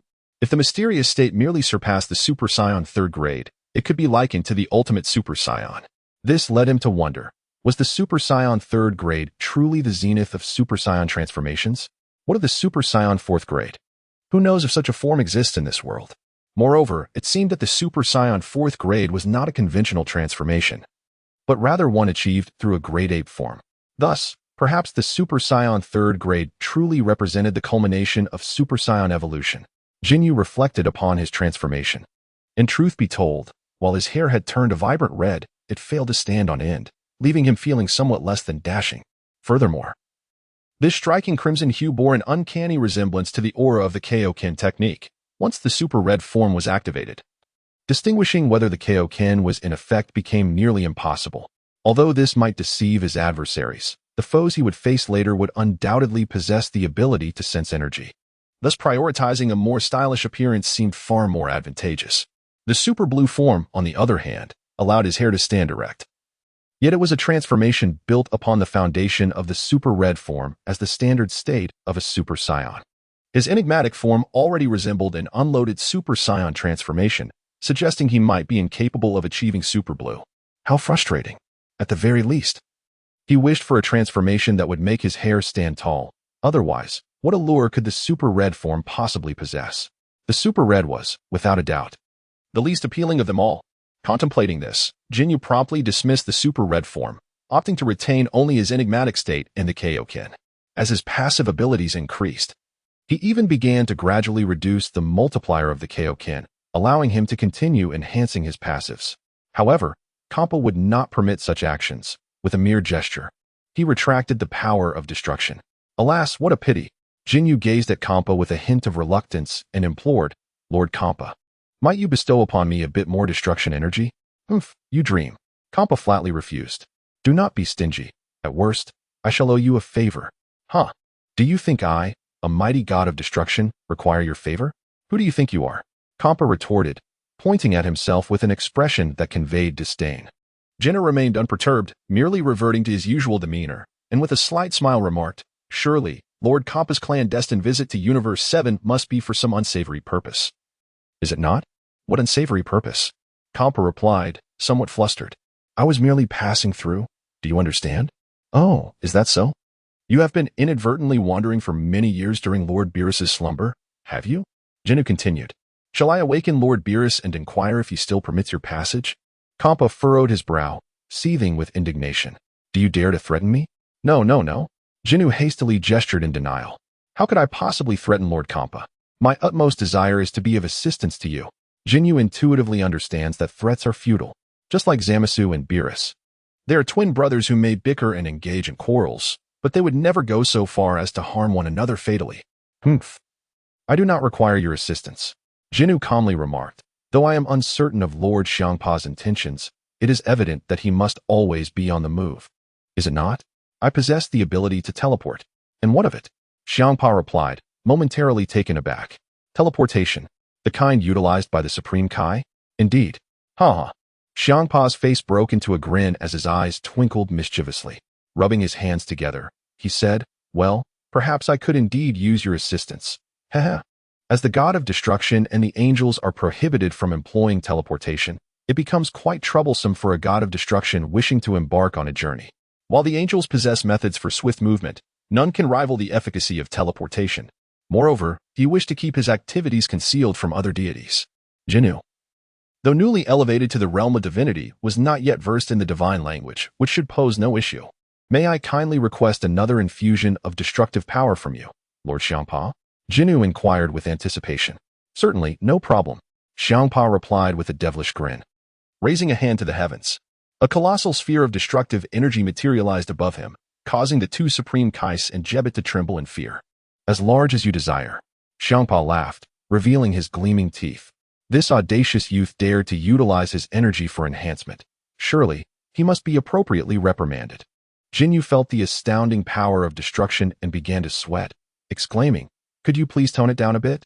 However, Xiangpa had already hurled the destructive sphere, retorting, "No need to be polite." In an instant, Ginyu disregarded his disdain for the super red state and activated a triple buff, preparing to withstand the force of destruction head-on. Chapter 22. The pitiful Lord Xiangpa. The deities possess a remarkable mode of transportation, renowned for its exceptional speed. Known as the cube, this cube is indeed a cube, taking the form of a rectangular white platform, topped with a rectangular cover. This cover allows for free entry and exit, and its interior is a habitat conducive to life, making it ideal for long-distance space travel. At this moment, Ginyu finds himself within this cube, adorned with numerous scars, presenting a woeful appearance as he converses with the deities Zampa and Bardos. Ginyu was not entirely unwilling to reconcile. Rather, he understood that occasionally enduring a minor setback could bring joy to the other party, thus facilitating forgiveness. However, the primary intention was not merely to be pardoned, but to foster a closer relationship with the other individual. At this moment, Zampa, brimming with enthusiasm, patted Ginyu on the shoulder and exclaimed, "Hey, in light of your assistance this time, I shall treat you to my cherished delicacies. Just be sure not to claim that I have shortchanged you." Bardos, comprehending the cue, promptly tapped the table with her angelic staff, causing a delicate spherical vessel to materialize before them. The sphere then opened to reveal a circle of eggs adorned with green patterns. Ginyu, somewhat puzzled, observed as Zampa, with a triumphant smile, retrieved 2 eggs, handing one to Ginyu while declaring, "These are the eggs of the Dong Dong bird, a culinary delight, so exquisite it will leave you speechless. Do give it a try?" As Ginyu held the egg, he noticed a golden ring adorning the shell, which seemed merely a decorative flourish, designed to impart an air of sophistication. He removed the golden band and gently cracked the shell, peeling it away to reveal the tender egg white within. The egg white appeared remarkably delicate, piquing Jinyu's curiosity. He took a bite and found it to be delightfully springy, succulent, and richly flavored, reminiscent of a chicken egg. With another bite, he reached the yolk, and again, the taste was unmistakably that of a chicken egg. Thus, he pondered, what distinguishes this from a common egg? Ginyu, perplexed, took another bite, yet failed to discern any remarkable flavor. "Is this truly the delicacy you cherish?" he inquired. "Indeed, what do you think? Is it delectable?" Kampa asked with a hint of anticipation. "Do you usually consume such fare?" Ginyu directed a glance towards Vados, only to find her finger poised before her lips, stifling a laugh as she discreetly gestured for silence. "Ah, what is the matter? Yes, indulge yourself. This is a delicacy that others might never experience in their lifetime. When Beerus awakens next, I shall ensure he tastes it, allowing him to truly grasp despair and understand that our 6th universe is the true haven for gourmet cuisine," Kampa proclaimed with grandiosity. Ginyu pondered for a moment and remarked, "Ahem, on our Earth." At this point, Beerus interrupted with a cough, casting a mildly irritated glance at Ginyu. Kampa, sensing the oddity of the situation, turned to inquire, "What's the matter, Beerus?" "Oh, it's nothing," Beerus replied with a smile. "It's just that Lord Kampa has brought forth such delectable food, yet I haven't received my share. Why would you be so courteous with me? If you desire it, simply help yourself," Kampa insisted. "Very well," Beerus responded with a slight smile. "Then I shall take one, but Lord Kampa can only have one as well, lest we indulge excessively today and must engage in extra exercise." Kampa waved his hand in mild exasperation, exclaiming, all right. Honestly, why can't I be like Beerus, who can eat anything without gaining weight? Because Lord Beerus engages in considerable physical activity." "Humph," Kampa grumbled, feeling somewhat reticent to continue the conversation. Ginyu regarded the duo before him with a hint of bewilderment, momentarily rendered speechless. In his previous life, he had skimmed through Dragon Ball Super, possessing only a superficial understanding of their relationship. Thus, it seemed prudent to tread carefully, especially since he sensed that Beerus was on the verge of irritation not long ago. After engaging in idle conversation for a while, Kampa dashed off to wreak havoc on a nearby planet.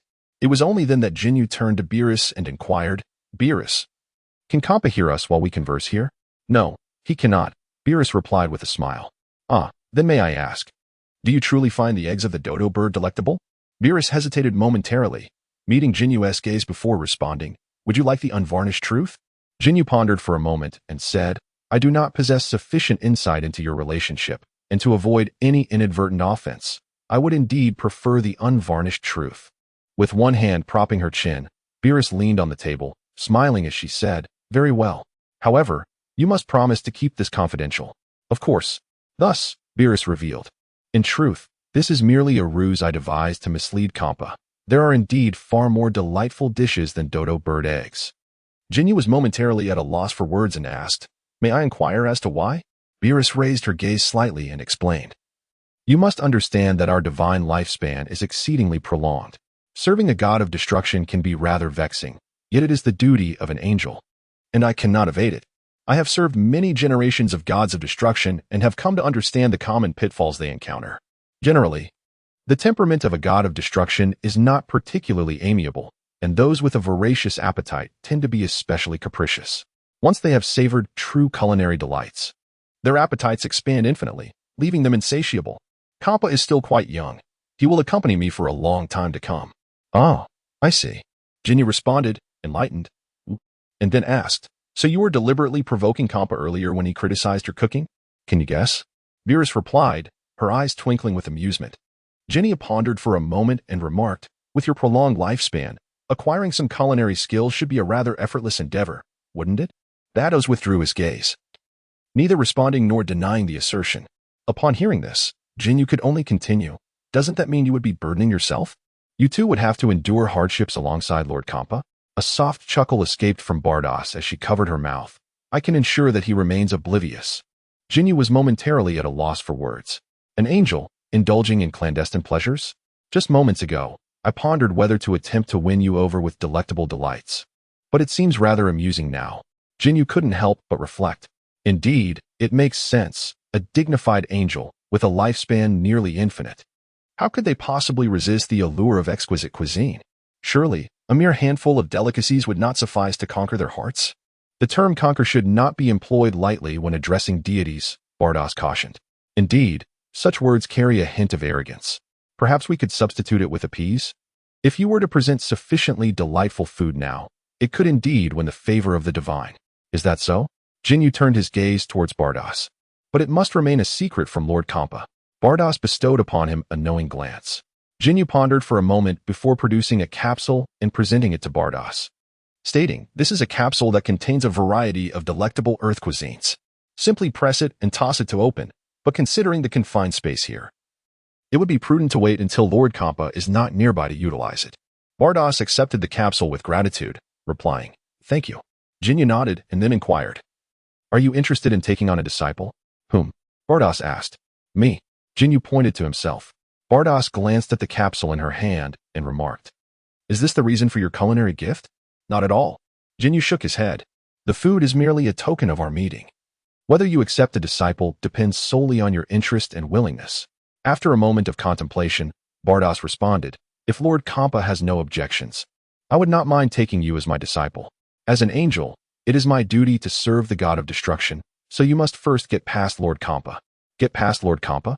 Ginyu looked out at the starry expanse beyond the cube, then turned his gaze back to Bardos. I would prefer to understand your intentions first. Please be honest with me. If you are interested, I will persuade Lord Kampa. If not, there is no need for me to insist. Bardos smiled gently and replied, I do not yet know you well enough. In terms of potential, I am indeed quite interested in accepting you as a disciple, but potential alone does not encompass everything. Ginyu fell into a brief silence before responding. It seems I have sought a master too prematurely. Let's set this aside for now and revisit it later. Bardos nodded slightly and added, However, I must say, conversing with you is quite pleasant. Chuckling softly, Ginyu replied, There is no need for such flattery. First impressions do not signify much. Indeed, the two fell into a momentary silence, after which Ginyu directed his gaze towards Kampa and inquired, It appears Lord Kampa is searching for something. Might you share what it is? Have you ever heard of the Dragon Balls? Bardos asked. The Dragon Balls? You mean the wish orbs? Ginyu responded. Yes, that is indeed one of their names. What Lord Kampa seeks are the original wish orbs crafted by the dragon god, Zalama. They may also be referred to as the Super Dragon Balls, as they can grant any wish. Any wish? Ginyu expressed skepticism. Surely there must be limitations? I have utilized the Dragon Balls before. The Eternal Dragon cannot perform feats beyond the capabilities of its creator. That is true. However, the power of the dragon god Zalama resides at the pinnacle, leaving little that he cannot achieve. But why do I sense that you high-ranking deities appear disinclined to collect Dragon Balls? Ginyu posed his question. Bardos elucidated. Dragon Balls possess the potential to disrupt order and disturb balance. Thus, they should not be misused. Otherwise, one may incur significant karmic repercussions, inviting calamity. Ginyu was taken aback. Could this be the reason for Earth's myriad misfortunes? Is this why the Namekians are cautious with their use of Dragon Balls? Then why do you permit Lord Kampa to collect them? Ginyu queried. Because he merely wishes to fulfill a modest desire, one that bears little karmic consequence. What wish?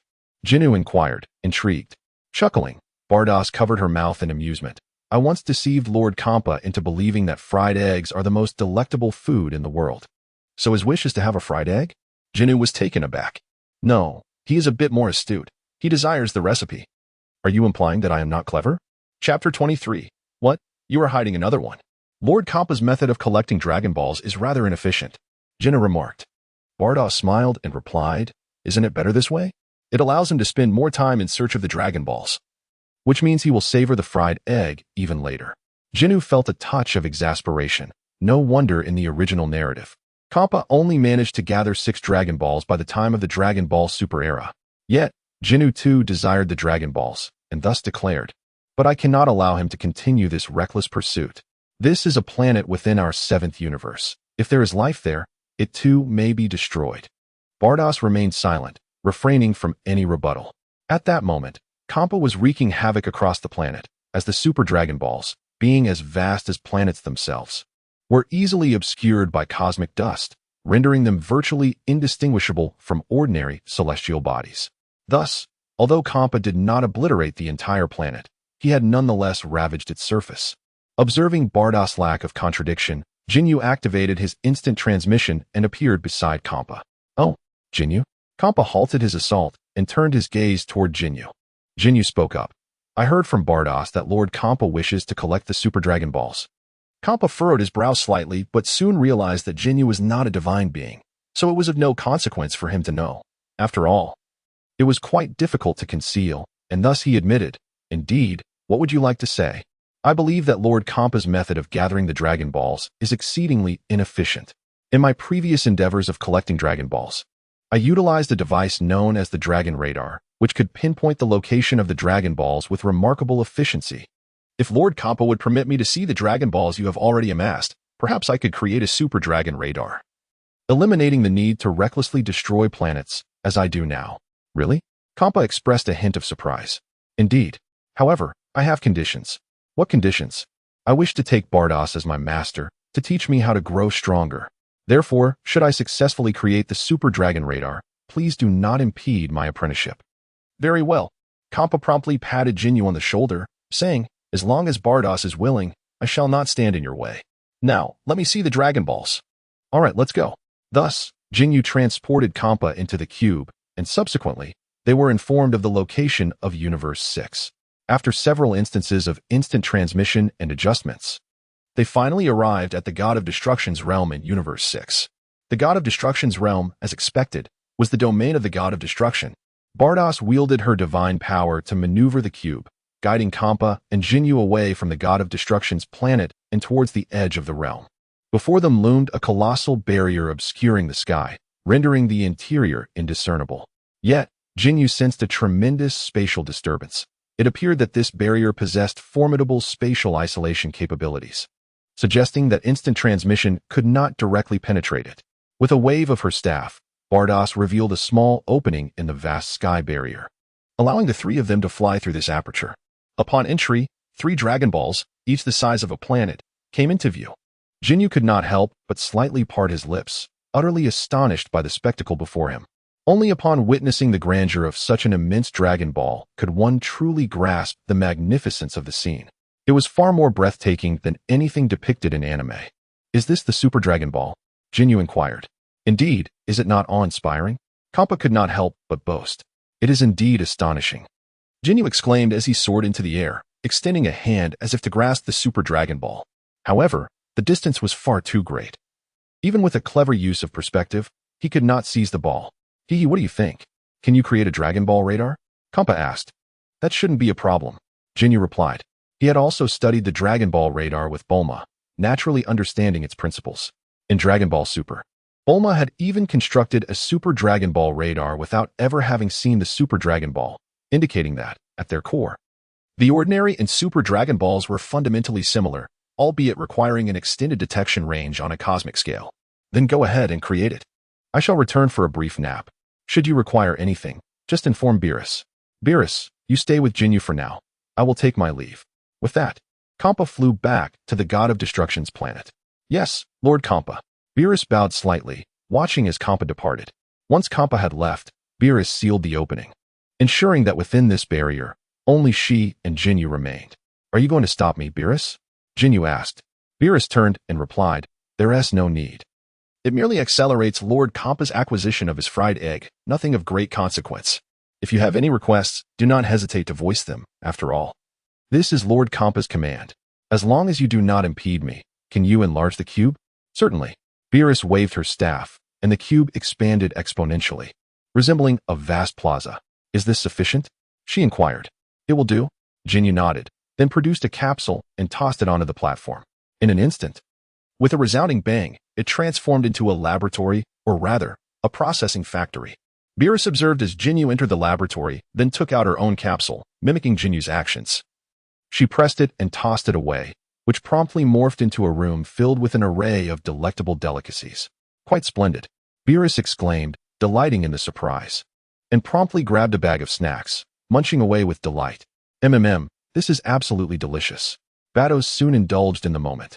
The Dragon Balls emit a peculiar wave, and the Dragon Radar relies on detecting this wave to locate the Dragon Balls. Due to their considerable size, the Super Dragon Balls have a broader radiation range. By merely enhancing the sensitivity of the Dragon Radar, one could significantly extend its detection range, thus creating a Super Dragon Radar. In the original work, Bulma crafted a Super Dragon Radar that was as large as 2 palms, capable of detecting the entirety of the universe when positioned at its center, boasting an immense range. Although Ginyu absorbed the genius intellect of Dr. Gero, he clearly fell short of Bulma in this regard. The first Super Dragon Radar he produced was the size of a basin, and after several tests, he estimated its detection range to be roughly the size of 18 universes, indicating a substantial disparity in performance. While he was indeed capable of creating a radar that could detect the entire universe, it would likely need to be the size of a table, given his ability to teleport. Planning out specific areas and teleporting multiple times would make detecting the entire universe a trivial task. Thus, he ceased his endeavor with the basin-sized Super Dragon Radar, deeming it unnecessary to squander further time. Is this the Super Dragon Radar? Batos inquired with curiosity. Yes, theoretically. It should be able to detect a range of about 18 universes. Locating the Super Dragon Balls should not pose much of a challenge. Sighing slightly, Batos remarked. It seems that the Dragon Ball I have hidden may soon be discovered by you. Ginyu was taken aback. What? You have another one hidden? No wonder Kampa struggled to find the last Dragon Ball in the original story. It turns out you concealed it. You truly are a splendid master to Lord Kampa. Ginyu couldn't help but jest. Kiki. Batos chuckled, covering her mouth with a smile. With the Super Dragon Balls in hand, Ginyu and Batos intended to seek out Kampa. But to their surprise, Lord Kampa was asleep. Batos stated. Ginyu, slightly exasperated, then asked, how long does Lord Kampa usually sleep? I don't know. Perhaps a few years, or even decades. That seems rather excessive, Ginyu responded. In that case, could I borrow the Super Dragon Balls to make a wish first? Given that we now have the Dragon Radar, it would be easy to return them to Lord Kampa later. I cannot make that decision, Batos declined. Ginyu furrowed his brow and suggested, what if we wake him up? Although Ginyu was eager to make a wish, he wasn't particularly anxious since he now possessed the Dragon Radar. Waiting a year to make a wish was also an option. After all, obtaining the Dragon Balls from the Angel and the God of Destruction was somewhat challenging, as Batos and Kampa always guarded against him, leaving him at a loss for how to proceed. That won't do. Forcibly waking Lord Kampa will only provoke his wrath. Bardos once again declined. Let me make a wish first, please, Ginyu implored. Bardos appeared somewhat hesitant. Hence, Ginyu produced a capsule and presented it before her, saying, while Lord Kampa is asleep, you might indulge a bit more. What? Food? What kind of food? Kampa abruptly awoke, sitting up straight. Ginyu silently retracted the capsule, ignoring Bardas's hand that had already reached halfway, and turned to the newly awakened Kampa, saying, "Oh, it's nothing. We were just discussing whether. If Lord Kampa did not awaken soon, we should perhaps eat the fried eggs ahead of time." "No, I must be the first to eat the fried eggs." Kampa immediately sprang out of bed, stretching lazily as he declared, "Have you finished the Super Dragon Ball radar?" "Indeed, it's ready." Ginyu glanced at Bardas, who wore a somewhat displeased expression, and then produced the Super Dragon Ball radar, stating, "This is the Super Dragon Ball radar, capable of scanning approximately the entirety of Universe 18. As long as we plan our detection points well, we shall swiftly survey the entire universe." "Ah, splendid." Bardas, "Quickly display the star map," Kampa exclaimed with delight. Bardas, shaking off her lingering gaze, extended her staff, and a three-dimensional cosmic star map materialized before the trio. Subsequently, they plotted a dozen or so detection points, relying on Jinyu's instant transmission to facilitate their movements. In a flurry of activity, they swiftly scoured the entire universe. "Ginyu, does this radar even work? Why have we not discovered a single one?" Kampa questioned, his skepticism evident. Ginyu remarked, "It should not be an issue with the radar. After all, we have already conducted tests in the realm of destruction. I believe it is far more plausible that this universe is devoid of the Super Dragon Balls." Kampa pondered this, for he had indeed gathered 3 Dragon Balls, making it entirely reasonable that the remaining ones might reside within the 7th universe. Consequently, Kampa declared, "Very well then, let us venture into the 7th universe and search." Ginyu nodded in agreement, subsequently instructing Kampa and Beerus to place their hands upon his shoulders. He activated instant transmission, transporting them to the location in the 6th universe that was closest to the 7th universe. Due to the complexities of traversing the cosmic barriers, he needed to arrive at the point where the barriers were the most tenuous.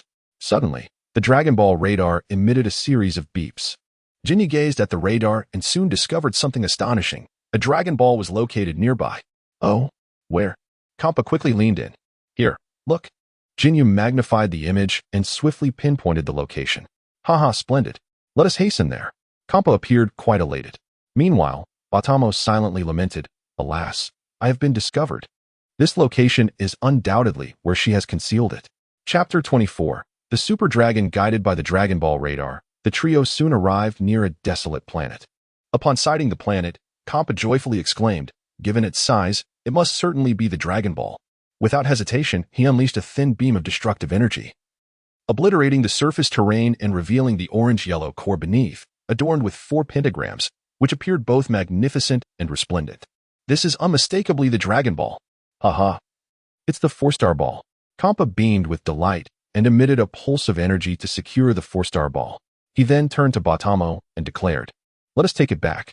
Batamo, slightly exasperated, replied, "Have you forgotten that someone can teleport instantly?" "Oh, indeed." Kampa suddenly realized, his earlier excitement causing him to overlook this fact. He then turned to Ginyu and inquired, "Ginyu, are you capable of transporting such a large object back with your teleportation?" Ginyu cast a glance at the Super Dragon Balls and remarked, "Let us give it a try." With that, the 3 descended onto the surface of the Super Dragon Balls. Ginyu then extended his mental energy across the entirety of the orbs and activated instant transmission. Whoosh! The trio, along with the Super Dragon Balls, returned to the realm of the gods of destruction. "Ahaha! Splendid!"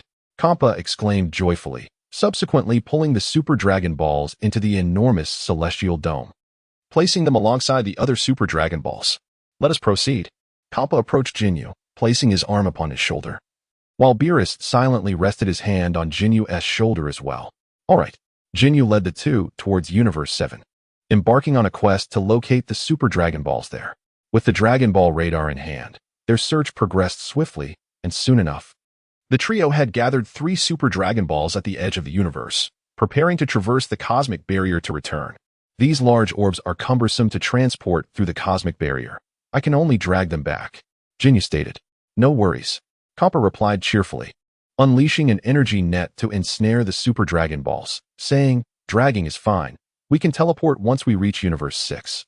He then summoned Beerus, activated the cube, and pulled the 3 Super Dragon Balls back across the cosmos. Along the way, Ginyu inquired, "Lord Kampa, is your wish truly to acquire a recipe for fried eggs?" "Indeed," Beerus affirmed, "fried eggs are the most delectable food in the world, and I have been eagerly anticipating them. After all, No matter how delicious the dong bird's boiled eggs may be, I have grown somewhat weary of them. It is time for a change of flavor. I owe you a great debt of gratitude. Otherwise, I would be at a loss as to how long it would take to gather the Dragon Balls. I shall reward you handsomely. Ginyu hesitated for a moment and said, actually, I know the recipe for fried eggs. I wonder if I could exchange it for a different wish with Lord Kampa? Huh, what? You know it? Kampa exclaimed in surprise. Yes. Ginyu had already prepared his explanation and continued, I established an empire in Universe 7, with influence spanning the cosmos. And my subordinates once presented me with a recipe for fried eggs. I see. Kampa understood immediately, but then asked, are you certain that your recipe is indeed the finest in the universe? I could return immediately to have someone prepare a dish and bring the recipe so that Lord Kampa can ascertain its authenticity. Ah, that is acceptable. You may proceed. However, if I present the recipe, could Lord Kampa grant me this wish opportunity? After all, the Super Dragon Balls can only grant a wish once a year. And with the Dragon Ball radar, acquiring a wish will be quite effortless. Kampa hesitated momentarily, but finally replied, if you truly bring back the authentic recipe, then very well. Thank you, Lord Kampa. I shall return forthwith with the recipe. Upon concluding his statement, Ginyu promptly activated his instant transmission and, with a swift motion, returned to Earth. Upon his arrival, Ginyu immediately summoned a cadre of elite chefs, instructing them to prepare their finest fried eggs without delay. Due to the generous remuneration he offered, numerous chefs eagerly showcased their skills, vying for the ultimate prize. However, after sampling the various fried eggs, Ginyu found himself shaking his head in dismay. It was not that the eggs were unpalatable. Rather, they were excessively delectable, transcending the very essence of a simple fried egg. Each dish was adorned with an array of extravagant ingredients, rendering the eggs irresistibly tempting. Yet, Battles was reluctant to indulge in such extravagant flavors that would spoil the palate of Kampa. Therefore, Ginyu declared, refrain from these elaborate embellishments. I desire the most unadorned fried eggs. The chefs, perplexed, nonetheless set to work once more, striving to create eggs that were simple yet exquisite in their own right. Ginyu took a taste and, still dissatisfied, remarked, I insisted on the simplest preparation. The chefs, realizing the gravity of his words, refrained from employing any elaborate techniques and proceeded to fry an egg using the most straightforward methods. This ultimately pleased Ginyu immensely. He then selected a fried egg that, while not exceptional in flavor, surpassed the boiled eggs prepared by Dong Bird in deliciousness. He instructed the chefs to document the recipe and prepare several more portions before he instantaneously transported them to the designated location. With a swift motion, it was done. Ginyu returned to the square where Xiangpa and Beerus resided, promptly presenting a steaming, aromatic fried egg upon the table for their tasting. Upon catching the delightful scent, Xiangpa was instantly tempted, nearly drooling in anticipation. Ginyu then exchanged a knowing glance with Beerus, stating, Beerus, do indulge as well. Let us ascertain if this is the fried egg that Lord Xiangpa desires. Ginya's words effectively granted Betis the authority of definition. Whatever she declared to be true, indeed was. Betis, understanding the implication, savored a bite of the fried egg, finding its flavor quite agreeable. A satisfied smile graced her lips as she expressed, this truly is the fried egg that Lord Xiangpa has longed for. Meanwhile, Xiangpa was overcome with emotion, tears streaming down his face as he exclaimed, oh, it is simply exquisite. Truly, this fried egg surpasses the taste of Dong Bird's boiled eggs by leaps and bounds. Quickly, do hand me the recipe. Xiangpa eagerly extended his hand. Ginyu retrieved the recipe, but just as Xiangpa reached for it, he withdrew it and said, will you truly honor your word, Lord Xiangpa? May I count on this wish being granted to me? Very well, no problem. Xiangpa promptly agreed. Thus, he obtained the recipe as desired, but then added, however, even if I were to bestow the Dragon Balls upon you, it would be of no use. You lack the language of the gods and are incapable of making a wish. Ginyu had anticipated such a situation. Although he possessed some knowledge of the divine tongue, he had yet to master it fully and could not articulate his wishes completely. Moreover, he was reluctant to disclose his proficiency in the divine language. Thus, he remarked, it is of no consequence. Is not Lord Bados present? Surely, Lord Bados would be willing to convey my message. Ginyu cast a glance at Bardos, who smiled faintly, feeling that Jinyu's actions were somewhat in line with her expectations. However, she felt the need to exercise caution, ensuring that Ginyu did not make any reckless wishes. Thus, she replied, Very well, but I must first know what wish you intend to make. If it is too outrageous, I cannot grant it. Ginyu agreed. In truth, even if Bardos were to refuse, he had his own means to fulfill his wish. After all, there were numerous deities well versed in the language of the gods. He could easily seek out a god, absorb their essence, and utilize Bu's unique physical traits to access their memories, thereby mastering the divine language. Once his wish was granted, he could simply release the deity. For instance, the old Kaioshin would serve as an excellent target for absorption. However, that would be a last resort, as it could easily offend the gods. Thus, he preferred to proceed with caution. So what is your wish? Bardos inquired. Ginyu gathered his thoughts and replied, This body I inhabit is the result of my seizing control from a malevolent individual. The sheer volume of his memories is overwhelming, and I have yet to fully assimilate them. Therefore, my wish is for the eternal dragon to assist me in absorbing these memories. However, I only desire to retain the knowledge and experiences without allowing those vast memories to overshadow my original recollections, lest I suffer from a disarray of consciousness. Do you understand my meaning? Oh, Bardos nodded and said, I comprehend. You fear that these memories might influence your self-perception. So you only wish to acquire the knowledge and experiences of that individual, correct? Indeed, Ginyu affirmed. Well, that's not a significant issue. Bardos concurred. Thank you. Ginyu expressed his heartfelt gratitude. He had felt the terror of digesting those memories himself. Often he needed to absorb while simultaneously organizing and discarding unnecessary memories to maintain coherent thought. Yet, despite this struggle, he sensed that his personality had been influenced by the supreme Kai of time. He realized he seemed to have transformed into a better person, inexplicably becoming quite benevolent. Previously, he did not consider himself malevolent, but he certainly would not have been described as kind. Now, however, he appeared to possess a touch of goodness. While there is nothing inherently wrong with this transformation, he hoped it was not at the expense of his own volition. And he did not wish to become akin to the supreme Kai of time. It was reminiscent of the original tale, where the rotund and benevolent Majin Bu might be attributed to the supreme Kai of time, for the original Bu was chaotic and solely destructive.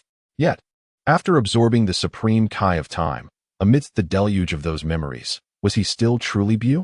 Ginyu finds himself in a state of uncertainty. However, he is resolute in his desire to avoid such a fate. Thus, he must exercise caution, even if it means absorbing memories at a slower pace. For he dares not indulge in reckless ambition. The trio returned to the realm of destruction, dragging the final 3 Dragon Balls behind the celestial veil, and at last, they gathered all 7 Dragon Balls. With a flourish of her scepter, Batos lifted the celestial curtain and, invoking the divine language, chanted the incantation, Arise, eternal dragon, and grant my wish. I seek prosperity. Ginyu meticulously transcribed the incantation, and soon he beheld the 7 Dragon Balls radiating an intense brilliance. The light grew increasingly blinding, making it difficult for Ginyu to keep his eyes open. Subsequently, the luminescence from the Dragon Balls converged, culminating in a sudden explosion that compelled Ginyu to shield his eyes. As the light dissipated, a magnificent golden dragon, adorned with wings, gradually materialized. Its colossal form, larger than any star, expanded rapidly, before it opened its maw and engulfed the onlookers. Meanwhile, its body continued to swell, transcending star systems and galaxies, to a point where those celestial expanses appeared as mere toys in comparison, truly a sight that instilled profound awe. At that moment, Ginyu and his companions traversed through the dragon's interior, swiftly arriving at a central location where a relatively smaller super dragon awaited, its size comparable to that of Earth's dragon, embodying the consciousness of the super dragon itself. Summoner, articulate your wish. I can fulfill any desire you hold, resonated the super dragon's booming, authoritative voice. Bardos turned to Ginyu and inquired, Are you certain that what you conveyed to me is indeed your wish? Absolutely, Ginyu affirmed with a nod, although he harbored other aspirations. Voicing them in the presence of such divine beings felt inappropriate. For instance, he yearned to absorb the super dragon. He also coveted the ability to traverse time and space. Clearly, these 2 deities would never acquiesce to such requests. Chapter 25, the dragon god Salama Bardos chattered away in divine tongues, relaying Jinyu's words. And soon Ginyu heard the super dragon's response, As you wish. Instantly, Ginyu felt a resonant thrum in his mind, as an overwhelming torrent of memories surged into his soul, causing him to gasp in agony and collapse to the ground. Within Jinyu's perception, a vast expanse of knowledge rushed past, assimilating into his consciousness. However, The magnitude of these memories was so immense that this fleeting moment felt akin to enduring a millennium. Indeed, it was more harrowing than 1,000 years, as it encompassed epochs measured in billions of years. It was as if an ant were confronted by a falling planet, rendering it insignificantly fragile. Fortunately, a mysterious force safeguarded his soul, enabling him to endure the torment while steadily absorbing the knowledge. Bardos had indeed not deceived him. She adhered to his request, assimilating only knowledge and experiences, deliberately excluding any superfluous emotions or irrelevant sentiments. During this protracted process of digestion, Ginyu suddenly felt another resonant thrum in his head. And then he found himself in an unfamiliar realm. Ginyu was taken aback. He surveyed his surroundings and discovered that he was in an exceedingly dark space, somewhat reminiscent of a mental time chamber, yet shrouded in blackness. The visibility was quite limited, extending only a few hundred meters before fading into obscurity. At that moment, a profound voice resonated. The souls of another world traversed through Ginyu, Frisia, Bu, Broly, and Bulma of the Kaioshin realm. Ha! What audacity to dare to envision a god as your rival. Such an amusing memory, yet you even attempt to absorb the super dragon. Ha! Who are you? Ginyu inquired cautiously. Me? I have nearly forgotten. The deep voice sighed, then continued. It seems they call me the dragon god, Salama. Ha! I am the dragon god, Salama. I am the dragon god, Salama. I am the dragon god, Salama. Beep, beep, beep. An alarm sounded, indicating an incursion of lingering spirits originating from the dragon god, Salama. Suddenly, the system's voice echoed. Ginyu was astounded. This wretched system had not made an appearance for so long that he had nearly forgotten it. So, he had encountered the dragon god, Salama? How could this be possible? Was it the work of the super dragon? Beep, beep, beep. Detection of the host experiencing a profound soul invasion, initiating autonomous defense. The voice suddenly expressed surprise, then spoke. How intriguing. Ginyu was equally astonished. It appeared that this system possessed some degree of efficacy. He then cast a glance at his long-forgotten personal panel, which revealed the following. Host, Ginyu body, Majin Bu primary bloodline, ancient demon, the legendary Super Scion, godly fusion of Frisia's demon, gene-enhanced mind. Exceptional warrior hybrid gene complete form soul purity, 99 memory assimilation rate, 23 soul body compatibility, 67 abnormal status, remnants of the dragon god Salama's invasion, under protection. Consciousness detached from the temporal axis, mental enclosure of the super dragon. What on earth is this? 2 additional entries have unexpectedly appeared. Furthermore, there are 3 distinct abnormal statuses. What does consciousness detached from the temporal axis even mean? Ginyu internally inquired of the system, yet, as expected, it remained silent, devoid of any artificial intelligence. It offered no response. Where is this place? Ginyu asked, regaining a semblance of calm. This? This is your memory space, the voice replied, chilling in its tone. As the dragon of creation accessed your memories, I infused this consciousness within you. Irritation flared within Ginyu. How dare you? Do not be angry. I harbor no malice.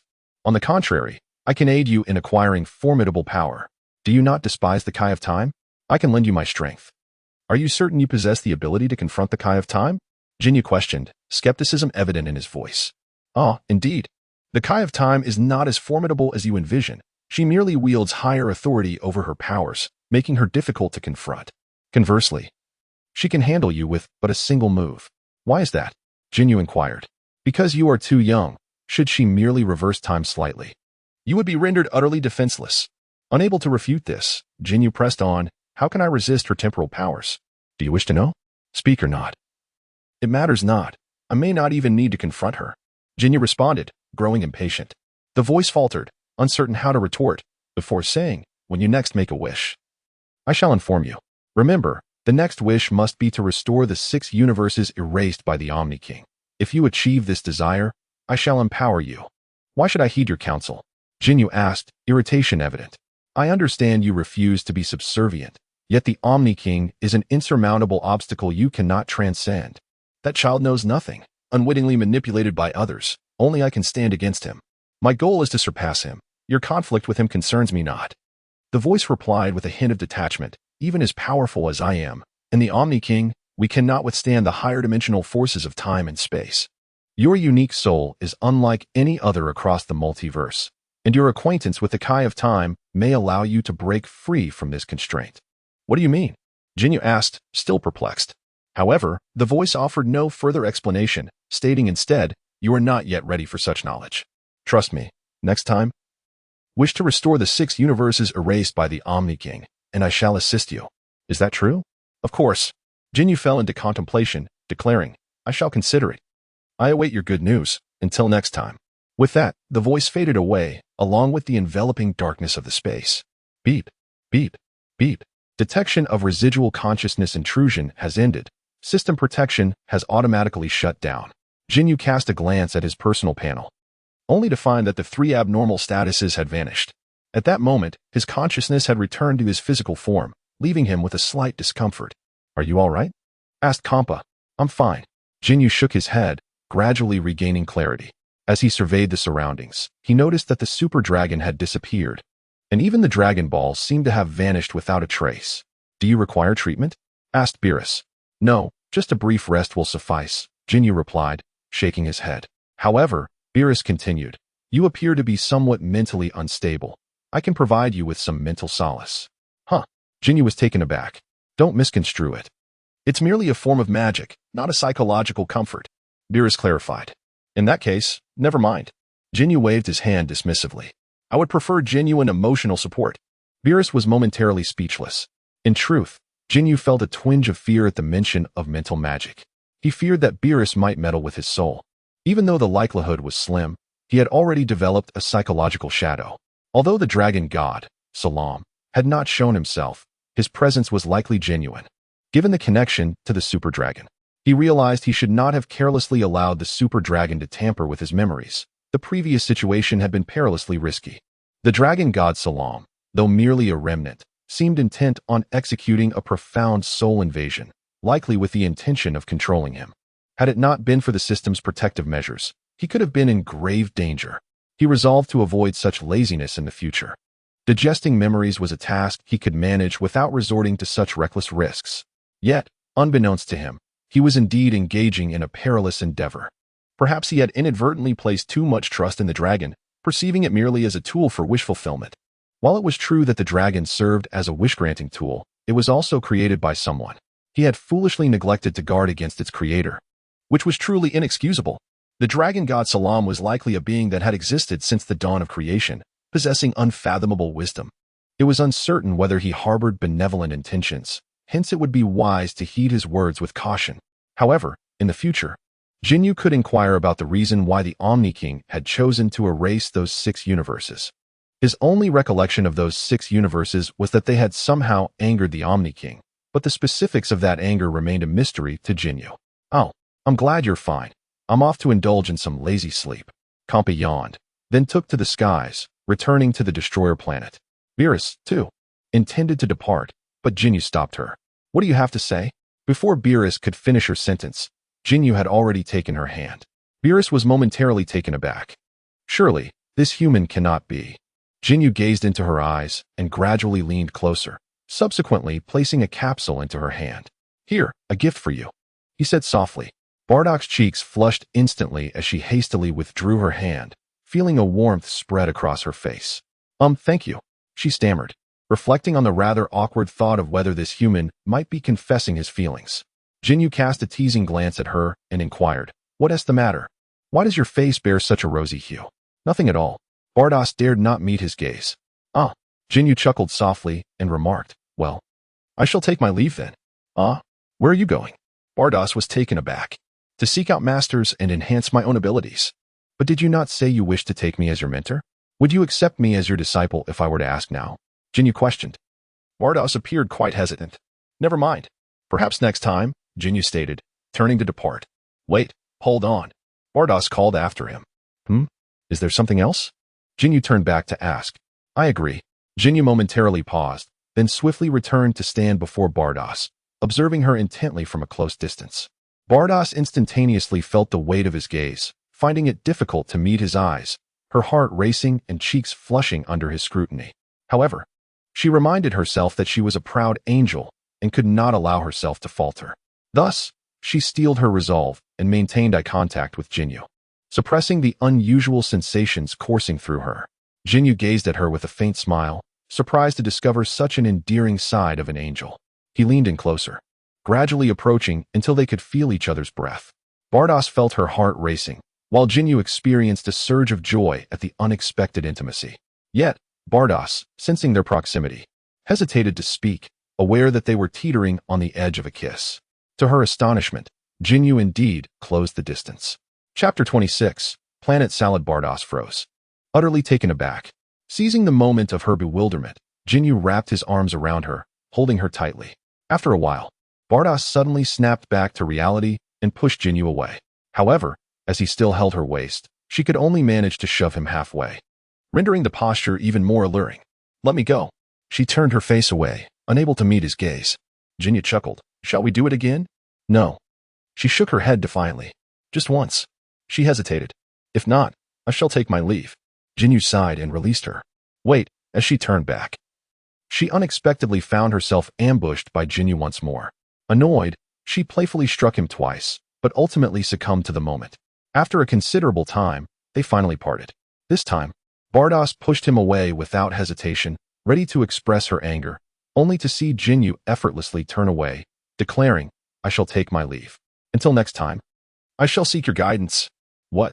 Bardos was momentarily stunned, her anger unvoiced as she watched Ginyu smile back at her, pointing his finger toward his forehead before vanishing in an instant. "That scoundrel." Bardos wiped her slightly reddened lips, her fists clenched, frustration bubbling within her. At that moment, she longed to kick him fiercely, but he was simply too swift, infuriating. How fortunate he was. Universe 6, Planet Salad. This was the homeland of the Scions. Due to the symmetrical nature of Universe 6 and Universe 7, Ginyu was able to locate Planet Salad within Universe 6. However, the Salad of Universe 7 had long been destroyed due to internal strife, even before the reign of King Vegeta. Ginyu instantaneously transported to the skies above the planet Salad, where he beheld a world strikingly similar to Earth in terms of technological advancement. Even the Scions residing here seemed to lead lives not dissimilar to those of Earthlings. Beep, beep, beep. A piercing alarm resonated through the air. Although Ginyu subdued his aura, it was not entirely concealed, and his formidable combat power was quickly detected. A squad of Scions clad in battle gear swiftly approached and halted before Ginyu. "Who are you?" inquired the leader cautiously. "You must be Scions, correct? Is this not the homeland of the Scions, Planet Salad?" Ginyu asked. "Indeed," the leader replied. "I hail from Universe 7, and I am also a Scion. I have come here to challenge the strongest among you. Let your mightiest warrior accept my challenge," Ginyu proclaimed with great authority. "Universe 7? The leader furrowed his brow, then assumed a combat stance and declared, "You must first overcome me." "Are you the strongest on this planet?" Ginyu queried, perplexed. "Close enough," the leader responded. "My name is Liansua. Please enlighten me." Ginyu frowned, as he could not discern where this individual's strength lay. Judging solely by his aura, this Liansua seemed to possess a combat power barely exceeding 1 million. While that might be impressive among the Scions of Universe 7, it paled in comparison to Jinyu's capabilities. Yet, out of an abundance of caution, Ginyu did not underestimate his opponent and extended an invitation. "Please, proceed." Suddenly, Liansua dashed forward, delivering a punch aimed at Jinyu's abdomen. With a resounding crash, the surrounding air surged violently, causing Liansua's companions to stagger under the force. However, upon closer inspection, they saw that Ginyu had effortlessly blocked the attack with a single finger. Liansua was taken aback and began a frenzied assault of punches and kicks. Yet Ginyu continued to deflect all of his strikes with merely one hand, his finger. "Enough," Ginyu said, growing impatient. He flicked his finger, striking Liansua on the forehead, sending him crashing into the ground and creating a deep crater. "If this is your utmost power, do not waste my time. Otherwise, I shall end your life," Ginyu stated coldly. With a loud thud, Liansua emerged from the earth, his forehead swollen and clearly disheveled. He let out a fierce roar, unleashing his energy in a desperate attempt to charge forward once again, but Ginyu merely extended a finger and, with a sharp sound, fired a beam of energy that pierced through Liansua's abdomen. Liansua was immediately struck with terror, losing his strength and plummeting from the sky. "Captain!" his teammates exclaimed in alarm, quickly splitting into two groups, one to rescue their fallen comrade, and the other to launch an attack on Ginyu. Bored with the lackluster scene before him, Ginyu summoned a ki blast, then, with arms crossed, deftly maneuvered it through the crowd, bouncing it back and forth with astonishing speed. delivering relentless blows that left the onlookers howling in pain.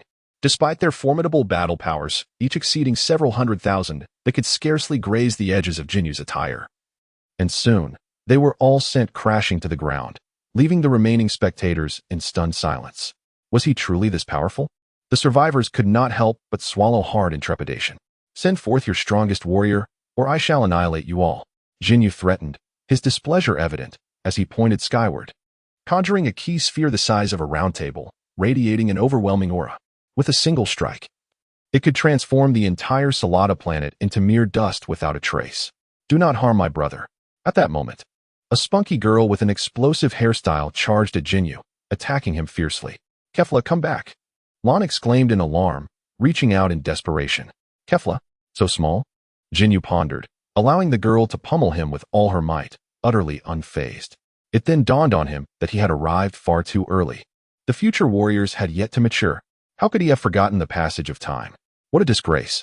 Ginyu swiftly reached out, pinning Kefla's head, rendering her punches and kicks ineffective against his form. You possess remarkable potential, with a battle power already in the hundreds of thousands, far surpassing Vegeta. Ginyu praised, sensing an energy that surged within Kefla, commenting further, your S-cell content is impressively high, but your mental fortitude pales in comparison to Goku. S-cells are the essence that enables Scions to transform into Super Scions. Though rage is required for such a transformation, a calm mind is essential for the proliferation of S-cells. The Scions of Universe 7, having been embroiled in endless battles, exhibit volatile tempers, hindering their S-cell growth. Conversely, the Scions of Universe 6, who cherish peace, possess a greater abundance of S-cells, which was anticipated by Ginyu. However, their battle powers had not yet reached the threshold for transformation, rendering their S-cell surplus inconsequential. How infuriating! Kefla seethed, her limbs too short to reach Ginyu's body.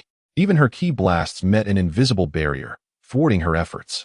In a desperate move, she clung to Ginyu's arm and kicked with her legs, finally achieving the necessary reach. Yet, Ginyu swiftly retracted his ki blast and seized her small feet. As she kicked with her other leg, Ginyu captured both of her feet, lifting her upside down. Let me go! Let me go! Kefla cried, bending and twisting in vain. But her struggles were futile. She concentrated her energy into a ki blast aimed at Ginyu's face, but it was still repelled by an unseen force, failing to even ruffle his hair. Release her. At that moment, another little girl burst forth, delivering a sweeping kick to Ginyu's face. This young maiden possessed a slightly darker complexion, resembling that of wheat. Although she appeared younger than Caulifla, her combat prowess was astonishingly superior. Furthermore, as her fury escalated, her stature began to grow increasingly formidable, and her reason gradually slipped away. This is dire. Kale is on the verge of losing control again. We must intervene, or she risks transforming into a malevolent scion. Even Sorrel was somewhat alarmed. Even Caulifla, who was ensnared by Ginyu, hastily urged, Kale, please calm down. Yet, Kale remained impervious to their pleas, her muscles swelling and her form becoming more imposing, her aura emanating an ever more terrifying presence. So, you refer to the legendary Super Scion as the malevolent scion. Ginyu murmured to himself. He refrained from retaliating, as Kale was unable to breach his intangible mental shield. Instead, he meticulously observed Kale's ascension, even attempting to infiltrate her mind to scrutinize her transformation more closely. Ginyu discovered that her potential seemed boundless, continuously ignited by her fury, resulting in an ever-increasing intensity and strength. Could this truly be the correct path to transcending? Yet, such a lack of reason renders her no different from a beast. Kale, cease at once. Carifla shouted again. However, Kale remained unheeding, his furious roars intimidating all around, with the frenzied waves of energy causing discomfort even to Lenso and others. Indeed, her combat power is nearing 1,000,000. Ginyu calmly praised. At that moment, a young boy flew in, reaching Lenso's side with concern. Teacher, are you all right? Lenso was instantly overjoyed, grasping the boy's shoulders. Wonderful, Gabe, you have finally arrived. Quickly. Stop, Kale. All right. Gabe nodded and soared forward, preparing to intervene. Yet, Ginyu merely waved a hand, sending Gabe hurtling away, leaving everyone in stunned silence. Gabe was a prodigious talent of the younger generation. Moreover, he was already the mightiest Scion warrior. How could he be so easily dispatched? Just how formidable was this individual? Ginyu was somewhat astonished. This Caulifla was indeed stronger than the current Kale, perhaps 2 or 3 times more powerful, nearing the threshold of transforming into a Super Saiyan. What extraordinary fortune to encounter the future's 3 formidable warriors upon his arrival. Ginyu mused inwardly. At that moment, Kale was still unleashing her energy with fervor. Even though Ginyu made no attempt to attack her, her legendary Super Saiyan instinct was continuously activating, and her energy was escalating rapidly. If this trend continued, it seemed that within a mere 10 minutes, Kale would achieve the transformation into the fabled Super Saiyan. Upon finally making his move, Ginyu delivered a swift blow to Kale's neck, rendering her unconscious. Chapter 27, Queen Salad in the 6th Universe, on the planet Salad, within the Royal Palace. Ginyu was presently indulging in a warm welcome, surrounded by a sumptuous array of delicacies that allowed him to feast heartily. So, Gab is the mightiest warrior on your planet? Ginyu inquired between mouthfuls. Indeed. Are all the Scions in your 7th universe as formidable as you? Kale responded, her demeanor relaxed now that her injuries had miraculously disappeared, thanks to Jinyu's timely healing. No. Generally, the Scions of the 7th universe are weaker than you, possessing a notably inferior combat prowess. It was only after they were nearly driven to extinction that a handful of exceptionally powerful warriors emerged. Nearly extinct, you say? Kale, now fully awake, sat uncomfortably beside Caulifla, silently consuming her food. Yes, I would estimate there are now fewer than 5 left. Ginyu nodded. He himself had eradicated 3, Vegeta, Broly, and Broly's father. Now, it seemed even those 3 might be elusive. The pure-blooded Scions likely consisted only of Goku and Vegeta's brother, who was lost to time, while the only half-blooded Scion could be Gohan. It had been some time since Ginyu had inquired about Goku's family, and he was uncertain if Goten had been born. If Goten had indeed entered the world, it would merely add another half-blooded Scion to the count, leaving the total still shy of 5. As for Ginyu himself, he could be included, though perhaps only marginally so. At that moment, the royal guards announced the arrival of Queen Salad. The Queen? Ginyu exclaimed, somewhat taken aback by the revelation that the planet Salad was ruled by a woman, a rarity among warrior races. The gathered crowd promptly rose to honor Queen Salad's entrance. Yet Ginyu remained seated, his gaze fixed on the doorway. In walked a stunning woman adorned in a beautifully crafted outfit of deep blue and white, accented with red stripes. A crown adorned her head, her long hair cascading elegantly down her back, with the sides artfully uplifted. A red cloak billowed behind her, imparting an air of authority and majesty. Ginyu found himself momentarily taken aback, not by her exquisite beauty, but rather by the profound strength he sensed she concealed. All hail the Queen. The crowd bowed in unison, yet Ginyu remained composed. Rise, commanded the regal and graceful voice of Queen Sharada. Thank you, Your Majesty. Ginyu was met with the Queen's gaze. Is this the Scion from Universe 7? She inquired, directing her attention towards Ginyu. Rasso promptly replied, Indeed, Your Majesty. He claims his name is Ginyu. Ginyu? Queen Sharada smiled faintly, seemingly extending a gesture of goodwill. However, Jinyu's expression soured as he turned to Rasso and questioned. Did you not assert that Gabe was the mightiest warrior? Yes. Rasso was momentarily taken aback. But how can your queen be considered a warrior? Ginyu found himself momentarily at a loss for words before asserting, I intend to challenge your strongest fighter. Rasso glanced towards Queen Sharada, who waved her hand gently, stating, According to the tradition of the Scions, the strongest reign supreme. Are you challenging my throne? So this tradition is upheld here as well? Ginyu shook his head, expressing disinterest.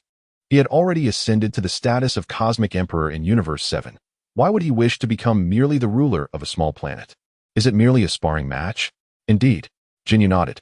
Very well, I accept your challenge. However what? But if I emerge victorious, you must grant me one condition. Such confidence? Ginyu raised an eyebrow slightly. There must be some incentive. The desire to win requires motivation. Speak, then. What is it that you wish for me to do? Ginyu inquired nonchalantly. Queen Sharada replied, I desire you to remain on Sharada planet and serve me. What do you say? Ginyu shook his head, declaring, No, I do not belong here, nor in this universe. I shall neither linger in this place, nor in this realm. Even the divine may not wish for my presence to remain. Queen Salada, somewhat exasperated, replied, Then what can you wager? I can only promise you a condition that is not unreasonable. What does not unreasonable entail? It must be psychologically acceptable and objectively feasible, meaning it can be negotiated. Queen Salada appeared somewhat dissatisfied with this wager, yet conceded, Very well, then I too can only agree to a condition that is not unreasonable. All right, Let us proceed. Ginyu rose, brimming with anticipation. Wait. Queen Salada interrupted. Let us finish our meal first. Very well. For a scion, dining is indeed of utmost importance. So Ginyu settled back down to indulge heartily once more. The elegant Queen Salada also took her seat and directly grasped a piece of leg meat, devouring it with gusto. Ginyu was momentarily taken aback. He had assumed that the seemingly graceful queen would exhibit some restraint while dining to preserve her image. However, the reality was quite the contrary. She devoured her meal with an enthusiasm that rivaled his own.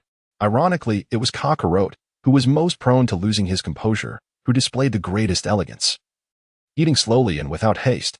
No wonder he is so slender. He must be perpetually hungry. As a scion, how could one not indulge in fervent feasting? After all, one does not gain weight. Following their repast, the group rested for over half an hour, engaging in conversation and learning about the scions of both universes. Your universe's scions possess tails? Indeed. And they can transform into great apes? Correct. You are, in fact, the villains? Once their respite concluded, they soared above the ocean's surface, readying themselves for an epic confrontation. Let it be known in advance, do not destroy the Salada planet, declared Queen Salada. Agreed. Ginyu nodded. Although he could easily obliterate the planet with a mere flick of his wrist, restraining his power to avoid destruction was quite manageable. The two slowly distanced themselves, positioning on opposite sides, gazing intently at one another. Captain Ginyu, do you not change your attire? The Queen of Sharada remarked. Her outfit, though form-fitting, was exquisitely crafted with intricate cutouts that accentuated her beauty. No, this ensemble is my battle attire. The Queen of Sharada replied, immediately adopting a poised stance. You won't even remove your cape? Ginyu inquired. No, it serves as my weapon. Very well. And the high heels are weapons too? Humph. The Queen of Sharada dismissed the comment, swiftly appearing before Ginyu, her dazzling long legs sweeping across Jinyu's face in an instant. Ginyu found himself somewhat distracted, captivated by the allure of her leg, long, proportionate, powerful yet not coarse, and remarkably fair. Indeed. Thus, Ginyu chose not to block the strike, allowing the kick to land squarely upon his face. The Queen of Sharada was taken aback, astonished that Ginyu remained utterly unmoved. She attempted to retract her foot, but Ginyu had already grasped her ankle. In response, she executed a swift rotation, leveraging the immense inertia of her body to free herself. While her other foot aimed towards Jinyu's head, Ginyu released her foot, only to seize the other foot that swept towards him, plunging her once more into the same predicament. How infuriating! She dared not kick again and resorted to merely spinning in an attempt to escape Jinyu's grasp. Ginyu, fearing that he might sprain his foot, instinctively loosened his grip and promptly seized her cloak, drawing her towards him. With a swift motion, he encircled her and enveloped her in the cloak, subsequently lifting her off the ground and binding her in his embrace. Queen Sarada, taken aback by her own cloak's constraint, found herself ensnared and unable to break free despite her fervent struggles. Such a level of power cannot possibly defeat me, Ginyu remarked with a smile. Enraged, Queen Sarada suddenly surged with fury, managing to loosen Ginyu's grip just enough to launch a fierce strike at his chest, breaking free with a resounding thud. Not bad. Ginyu brushed off his chest as if dusting off imaginary specks, merely posturing for effect. Sarada's anger flared, yet her brow furrowed in concern. She had anticipated an effortless victory over Ginyu. After all, she could easily vanquish Gab and others. Yet, despite unleashing a staggering combat power of 100 million, she found him unyielding. Could the science of Universe 7 truly be this formidable? It seems you warrant my utmost effort, Queen Sarada declared coldly. With her fists clenched tightly, she unleashed a tremendous surge of energy, causing the very planet to tremble. The surrounding waves radiated outward in concentric circles, gradually culminating in a fierce tsunami. To greater heights, she proclaimed, soaring upward to mitigate the impact on the planet's surface. All right, Ginyu responded, following her ascent into the skies. How impressive is the queen? Kair exclaimed in awe. Indeed, Caulifla admitted, a hint of envy in her voice. That power is simply breathtaking. Gab then queried, who do you think will prevail? Without a doubt, it shall be our esteemed queen. Mian replied confidently. I've yet to witness her defeat. When she ascended to the throne, her power was already overwhelming. And after all these years, she must be even stronger. Yet that individual named Ginyu is formidable as well, Gab expressed his concern. Though he had only encountered Ginyu for a fleeting moment, the indomitable force he displayed was etched deeply in his mind. That man had merely flicked his wrist, who could fathom the depths of his true strength. At that moment, the sky erupted with the thunderous sounds of combat. A cacophony of explosive clashes resonating throughout the air. The two fighters engaged in a flurry of exchanges, their forms shifting with such rapidity that onlookers could only catch fleeting glimpses of their battle, unable to discern the specifics of their conflict. Yet, Ginyu appeared remarkably composed, as if it were the queen who found herself at a disadvantage. Ginyu estimated that Queen Salada's combat power had now reached an astonishing 1 billion, far surpassing that of Frisia's initial strength of 120 million. Yet, he mused, it was still insufficient. With that, Ginyu abruptly halted, suspending himself effortlessly in midair, nonchalantly deflecting Queen Salada's assaults with a single hand, his form remaining utterly still, even when the queen attempted to target his lower body. Her efforts were effortlessly neutralized by the ki blasts he casually unleashed. Frustrated by her inability to breach his defenses, Queen Salada paused, her voice laced with fury. Why do you not retaliate? Ginyu, with an air of arrogance, replied, at your current level, you are not worthy of my effort. Salada, feeling a profound sense of disdain, couldn't help but reveal a glimmer of murderous intent in her eyes, and coldly retorted, I hope you remain so composed shortly. Humph. With that, she suddenly raised one hand skyward and made a decisive motion. It seemed as if nothing had transpired. What was the queen up to? The onlookers below were equally baffled. However, Gaby soon realized. It appeared that the queen had drawn the moon closer. What? The crowd gasped in astonishment and looked upward, only to be blinded by the glaring sun. Yet beside that radiant orb was indeed a celestial body, was it not the moon? Chapter 28. The Rage of Reason. Ginyu gazed at the moon, a look of bewilderment crossing his features. Was it not true that the scions of Universe 6 were devoid of tails? Could they truly transform into great apes? Queen Salad displayed a confident smile before ascending to a higher altitude, reaching the very edge of the atmosphere. Here, the air was exceedingly thin, devoid of cloud cover, and the cosmic backdrop turned a deep black, allowing the sun's brilliance to yield to the moon's glow. As Queen Salad beheld the full moon, her eyes transformed into a striking blue. With a fierce cry, her long hair stood on end, the shorter strands defying gravity, while her cascading locks extended down to her heels, arching backward, emanating a radiant blue luminescence. In that moment, her aura reverberated with such intensity that it caused the entire planet to manifest extraordinary phenomena. Torrents and tsunamis surged forth, leaving the onlookers on the ground in a state of utter astonishment. Ginyu soared into the air, unable to contain his admiration. Impressive. You have indeed mastered a method of transformation. What do you call this form? Queen Salad turned to him and replied, I refer to this form as the Azure Radiance form, which amplifies my power tenfold. The Azure Radiance form? Quite fitting, Ginyu remarked, casting his gaze toward the moon. Note, in Dragon Ball, the term moon typically refers to the satellites of planets. A tenfold increase, reminiscent of the transformation into a great ape, is it not? Could it be that while the scions of Universe 6 cannot transform into great apes, they still possess such power within their bloodline? Otherwise, how? He paused, puzzled. What? Gene Newton sensed an ominous foreboding, for he found his vision becoming somewhat blurred, his eyes gradually losing their luster, and his body beginning to swell. Furthermore, it felt as though his teeth were elongating. This elicited a measure of astonishment from Queen Sharada. Alas, it appeared he was on the verge of transforming into a gorilla, and it seemed he was about to lose his sanity. In a moment of fury, Jinyu's expression darkened, his jaw clenched tightly as his physique expanded, drawing ever closer to the form of a giant ape. Yet, what could possibly incite such rage within him? A thunderous roar erupted from Ginyu, unable to contain his wrath any longer. His overwhelming aura surged forth, amplified by his transformation into the giant ape, sending Queen Salada hurtling through the air and forcefully slamming the onlookers into the ground. The entire Salada planet trembled violently. Torrential floods and seismic waves raged with ferocity, leaving countless scions dazed under the oppressive pressure, while some of the weaker ones succumbed to death. How could this be? The queen was profoundly shaken. She had believed her transformation had endowed her with sufficient strength, yet upon sensing Jinyu's current aura, she felt diminutive, akin to an ant. How could he possess such formidable power? Surely, only the most powerful assassin of the sixth universe, Hit, could wield such strength. Flee! Ginyu cried out in agony, clutching his head. The queen, puzzled, hesitated. Flee! Jinyu's voice had distorted completely, his facial muscles contorting in torment, his eyes turning blood red. How could he be losing his sanity? Wasn't he of the legendary Super Saiyan bloodline? Were Super Saiyan's not the most exceptional warriors? Why did transformation into a giant ape render him irrational? Ginyu roared in madness, his giant ape form overshadowing even the features of Majin Buu, transforming him into a colossal black behemoth. With a sudden burst, he conjured an energy ball, launching it directly at Queen Salada.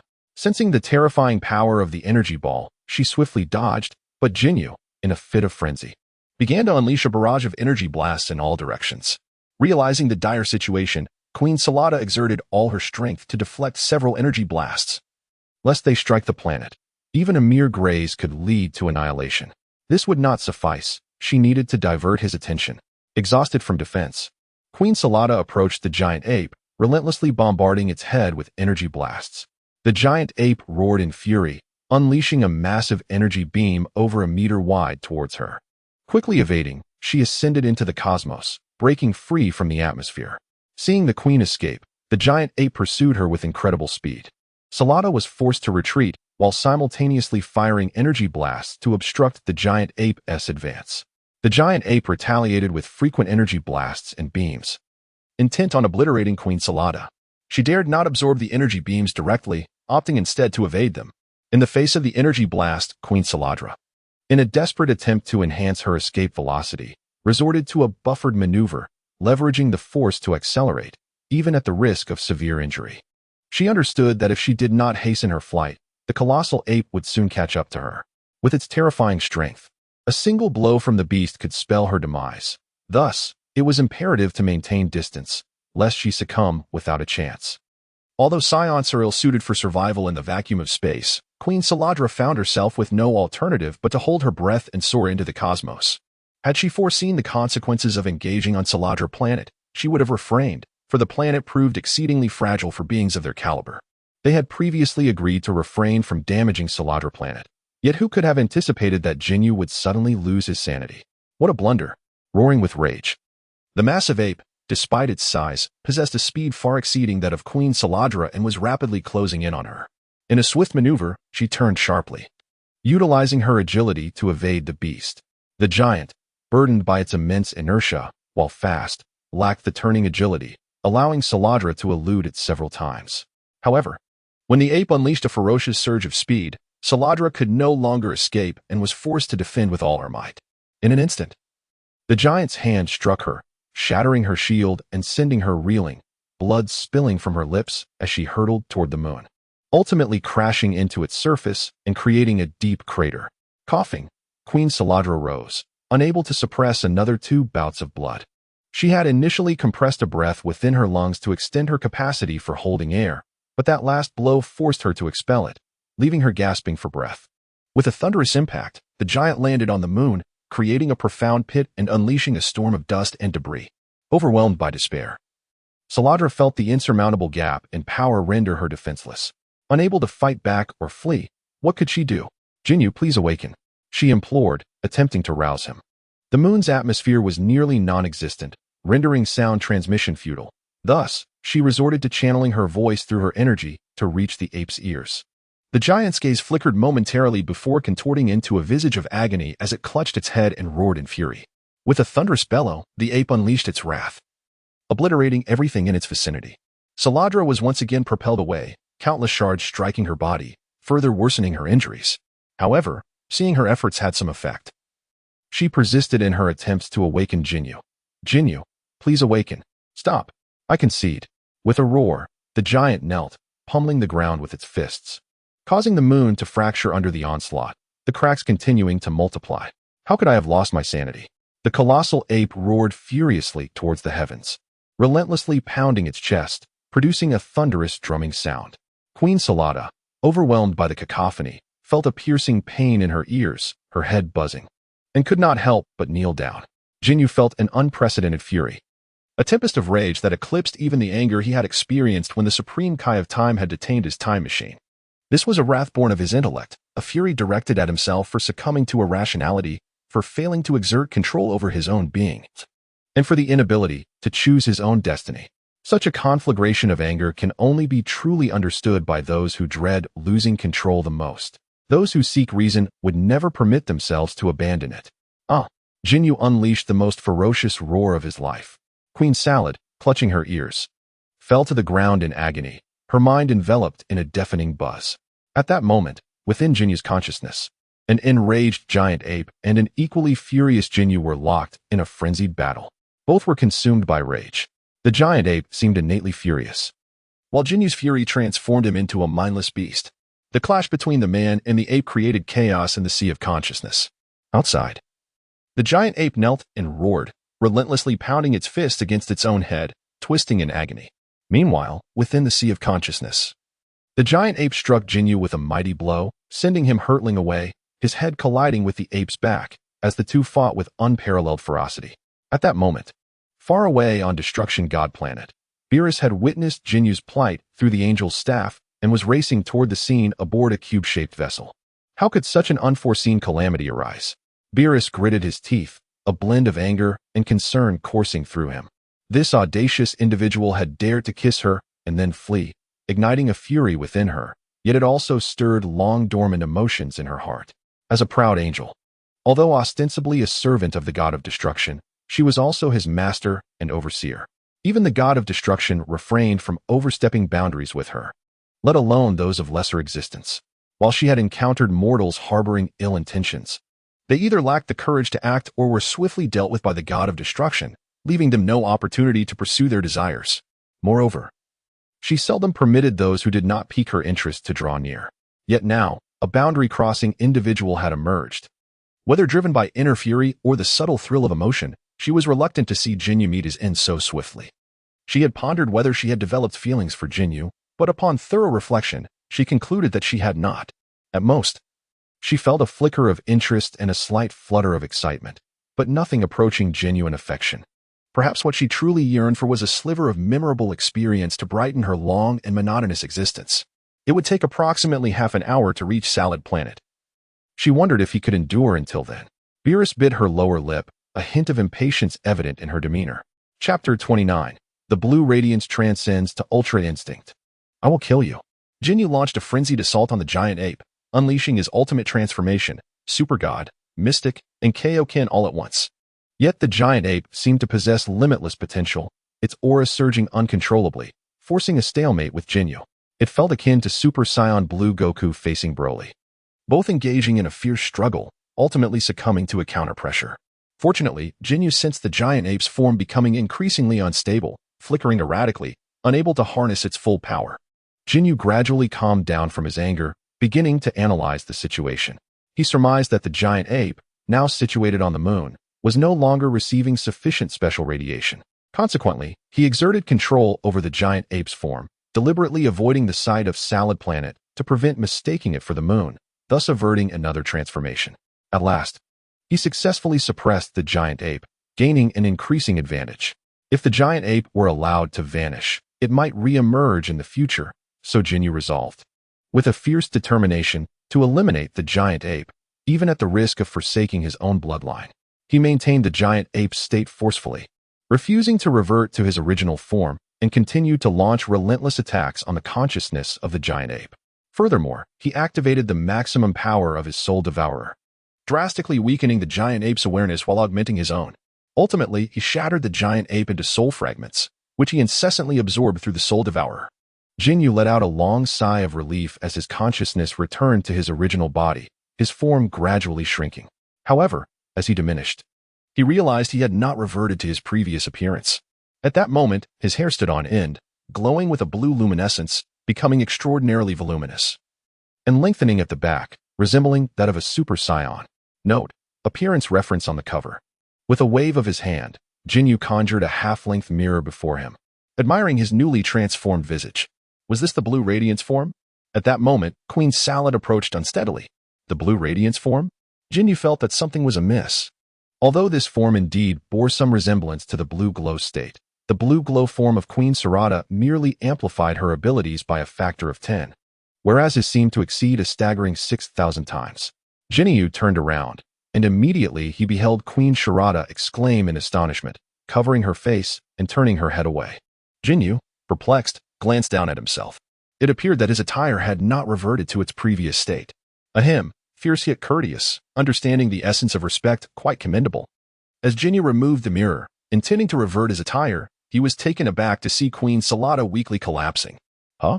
Ginyu was startled, instinctively sidestepping to catch her in his embrace, only to notice her lips tinged with a faint purple hue. Is she lacking oxygen? Alas, this is the downside of psiots. They are unable to acclimate to the environment of outer space. Ginyu could indeed teleport, effortlessly whisking her back to the planet Shalada. However, he chose instead to summon a gust of air within his own lungs using his divine power, prompting the Shalada queen to widen her eyes in astonishment. With a mischievous grin, Ginyu artificially administered oxygen. Queen Shalada struggled slightly, yet in return, she received a deeper bow of respect from Ginyu, rendering her motionless and resigned to her fate. In the distance, Bardos, driving the block, furiously hurled the angel's staff onto the block platform. "You scoundrel!" Bardos exclaimed in wrath, letting out a cold snort before steering the block back the way he came. "You can forget about ever being my master." Filled with indignation, Bardos kicked the angel's staff away once more. At last, Queen Shalada regained her composure. Her complexion returned somewhat to normal, no longer pallid, but now radiantly flushed. Ginyu has just healed her injuries and restored her condition, yet at this moment, she finds herself unable to muster any strength, succumbing to a disordered breath. In the distance lies the planet Salada, where numerous scions are diligently engaged in disaster relief, striving to restore order amidst the chaos. A group of onlookers gazes skyward, unable to see Ginyu and her companion, yet captivated by the large-scale anomalies manifesting on the moon, eager to discern the outcome of the battle. It appears that the queen has weakened considerably, yet why does the conflict persist? Gabe is somewhat intrigued. After all, the disparity in strength between the two parties is exceedingly vast. Indeed, Lin Suan nods in agreement, recalling how the queen had fallen to an absolute disadvantage, fortunately luring that monstrous foe away. Otherwise, the entire Salada planet would have been doomed. Califra, stroking her chin, observes, "It seems to have stabilized considerably. The extent of the destruction is now minimal, and the battlefield has been fixed. It appears Ginyu has regained her composure." "Indeed," Lin Suan concurs. At this juncture, Kale weakly inquires, "Aren't you curious as to how the queen has been able to survive in space for so long?" The crowd suddenly awakens to this realization. Indeed, why has the queen been able to endure in the vacuum of space for such an extended period? Even now, on the moon, there is scarcely any air. Could it be that the queen possesses a means of survival in the void? Gabe contemplates this notion. Meanwhile, Califra gazes at the moon, remarking, "How peculiar. The current battle seems remarkably rhythmic, almost methodical." The others share her bewilderment. It does indeed appear to be the case. "Shall we pilot a ship to investigate?" someone suggests. Yes, the group nods in agreement. Thus, a contingent of individuals ascends in their spacecraft, but as soon as they breach the atmosphere, a beam of light emanates from the moon, obliterating their vessel. Disheartened, they return to the planet's surface, resigned to await developments. "It seems they do not wish for us to spectate," Califra muses with a tinge of regret. Consequently, the group waits for 2 days and nights. Ultimately, the battle subsides, and the crowd anticipates their return, only to find their presence suddenly manifesting within the royal palace. Damn, we waited in vain. In the Salada Palace, Ginyu, weary and having covered the slumbering queen's salad with a blanket, swiftly changed his attire and instantaneously vanished from that place. In the next moment, he found himself in the outer space of planet Vegeta. In the 6th universe, this celestial body is not referred to as planet Vegeta, a name that Ginyu had unfortunately forgotten. Nevertheless, it mattered not. Ginyu merely wished to observe the moon and delve into the nuances of his transformation. His current transformation was still somewhat unstable, and he was unable to seamlessly assume that peculiar blue luminous form at will. Thus, he sought to ponder how he might achieve this metamorphosis without reliance on the moon. At last, while gazing at the moon, he once again transformed into the great ape form.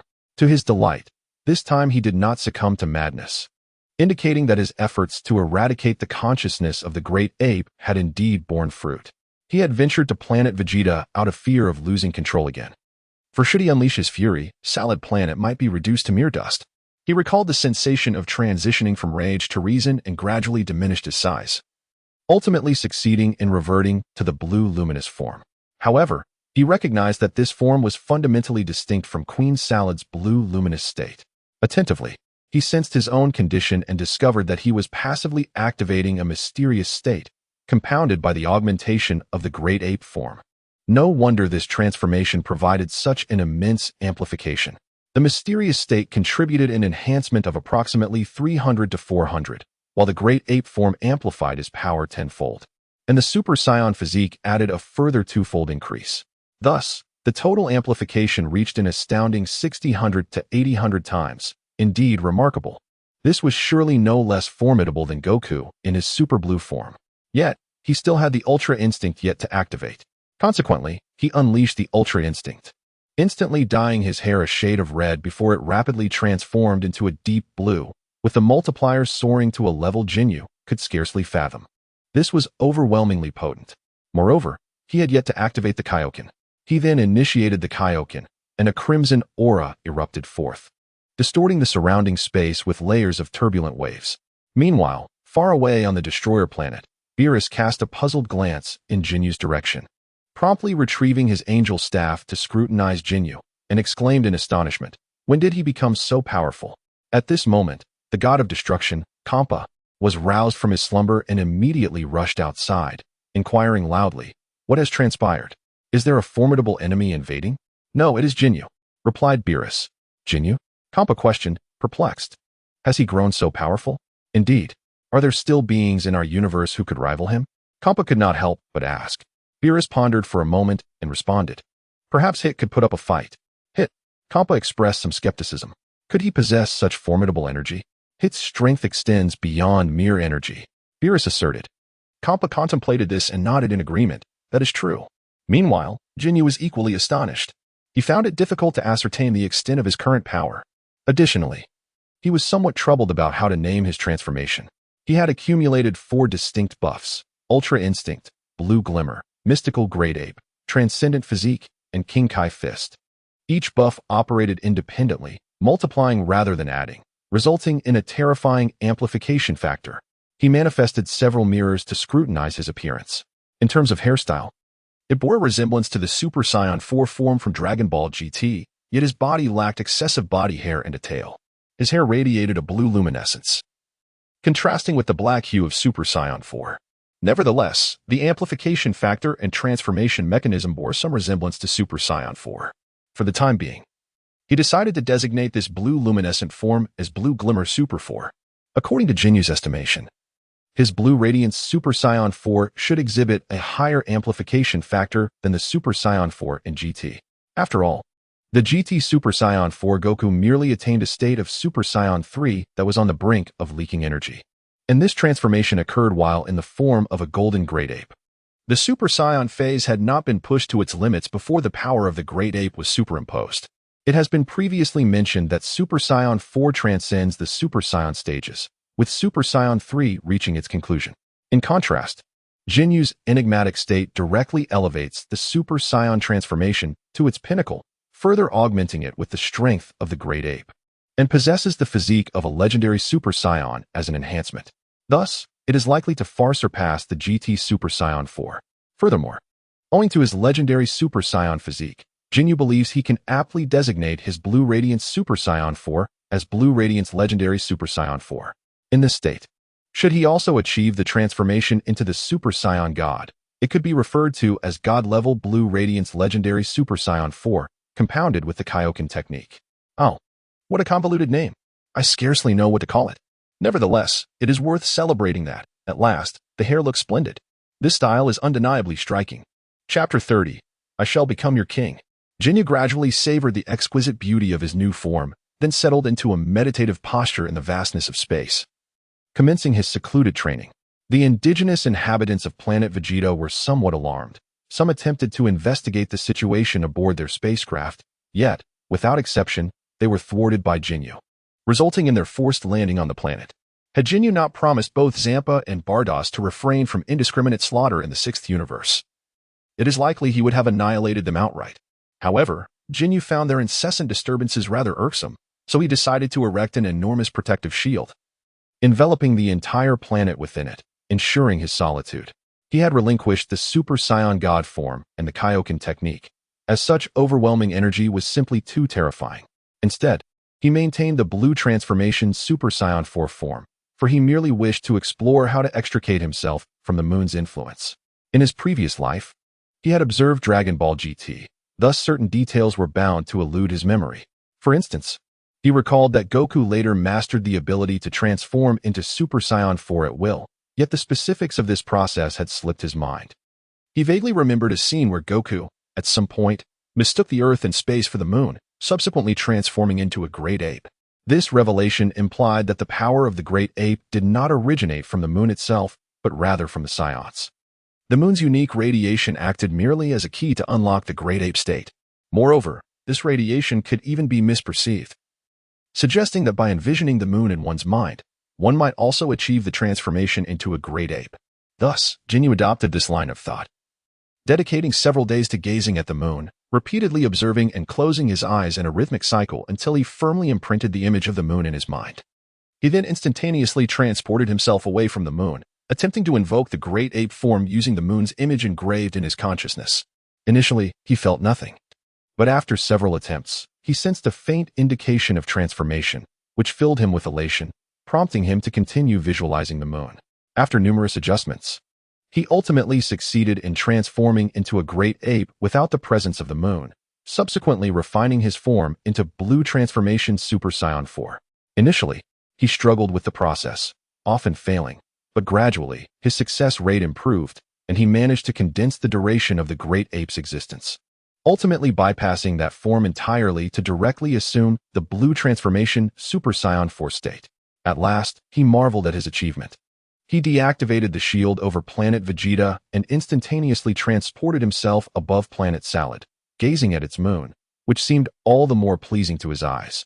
Thus, he could not help but pause and begin to envision this moon. As he endeavored to harness the moonlight for transformation, he discovered, to his astonishment, that the results were remarkably effective, even surpassing those achieved on planet Vegeta. Not only did his metamorphosis occur with exceptional swiftness, but his body also felt more at ease and remarkably natural. However, when he attempted to utilize 2 moons for the transformation, he found no discernible improvement, leading him to dismiss the notion that multiple moons would yield greater strength. After all, a moon is merely a key, and how could a key possibly influence the contents of a house? Speaking of keys, an idea suddenly struck Ginyu. What if he discarded the door altogether? As a being of the mysterious advanced form known as Blue Ultra 4, he experienced minimal burden during his transformation, enabling him to adopt this form as his new norm without hesitation. Furthermore, this form initiated a transcendent transformation, allowing for passive enhancement at a rate surpassing that of a non-transformed state, with his foundational combat prowess escalating at an astonishing pace. If he were to train for 1,000 or 1,800 years, he might attain invincibility without even needing to exert effort in training. However, the aura of his current form was undeniably intimidating, making it difficult to fully suppress. The potential to inadvertently crush an ordinary person was a real concern. Yet, once he acclimated and learned to temper his energy, it would become manageable. Additionally, mastering the art of concealing one's aura was essential. The ability to hide one's energy while in a formidable form would lend an element of surprise during combat. Moreover, this would help prevent excessive energy leakage during transformations into even stronger forms, thus avoiding waste. How splendid that would be! With a swift motion, a streak of light ascended from the ground, rapidly approaching Ginyu. When it came to a halt, the figure of Queen Shalada emerged. She appeared somewhat conflicted, her expression a tapestry of emotions as she lowered her gaze and, with a hint of sadness, inquired, "Are you leaving?" Ginyu approached her, gently caressing her long hair, and said, "Not just yet." The Queen of Salada found herself at a loss for words. She had merely soared up impulsively to inquire about the nature of their relationship, yet she was unprepared with her lines, leaving her feeling somewhat flustered and anxious. However, her years of residing in high office had instilled in her a calm demeanor that prevented her from revealing her inner turmoil.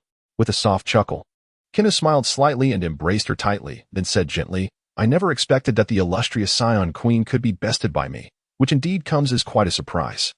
The Queen of Salada, feeling a twinge of annoyance, playfully punched him and retorted, "What? Are you mocking me?" "Certainly not. How could I possibly mock you? I am overjoyed. I wish to claim you entirely so that no other man may lay a finger on you." "Humph. I am a queen, and I demand my consorts."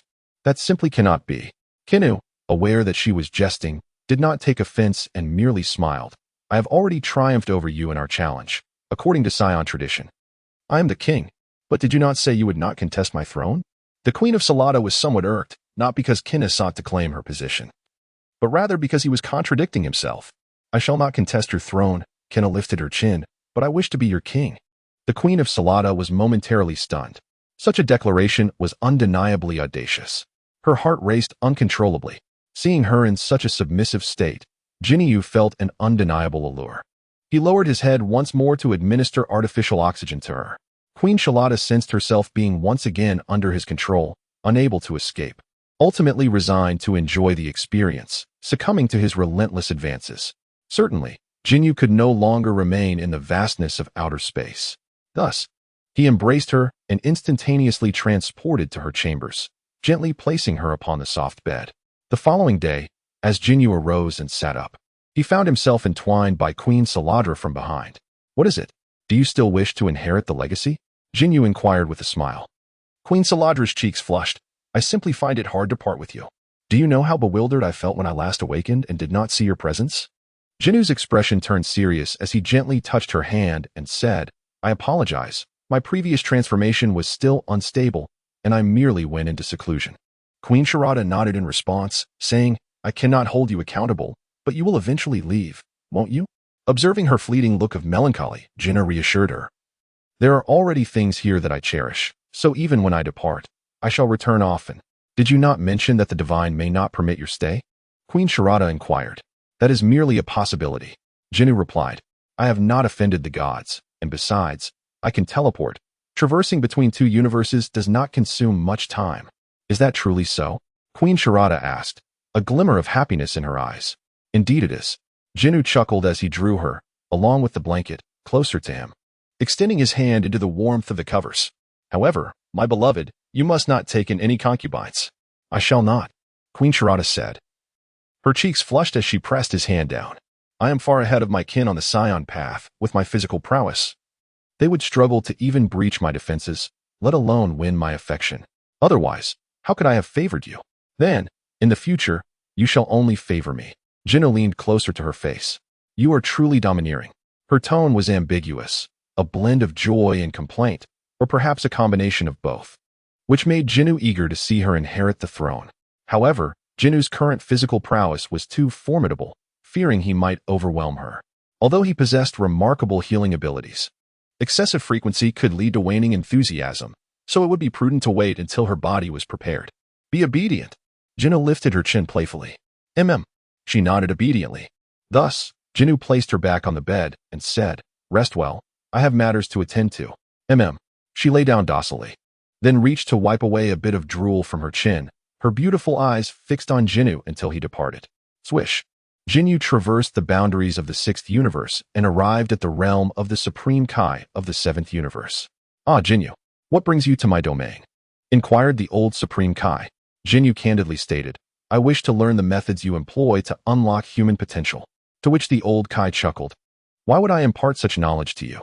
That is my unique expertise. Bu placed a hand on his shoulder and smiled, saying, You should be aware that I am Majin Bu. Even without your consent, I possess the means to learn your abilities.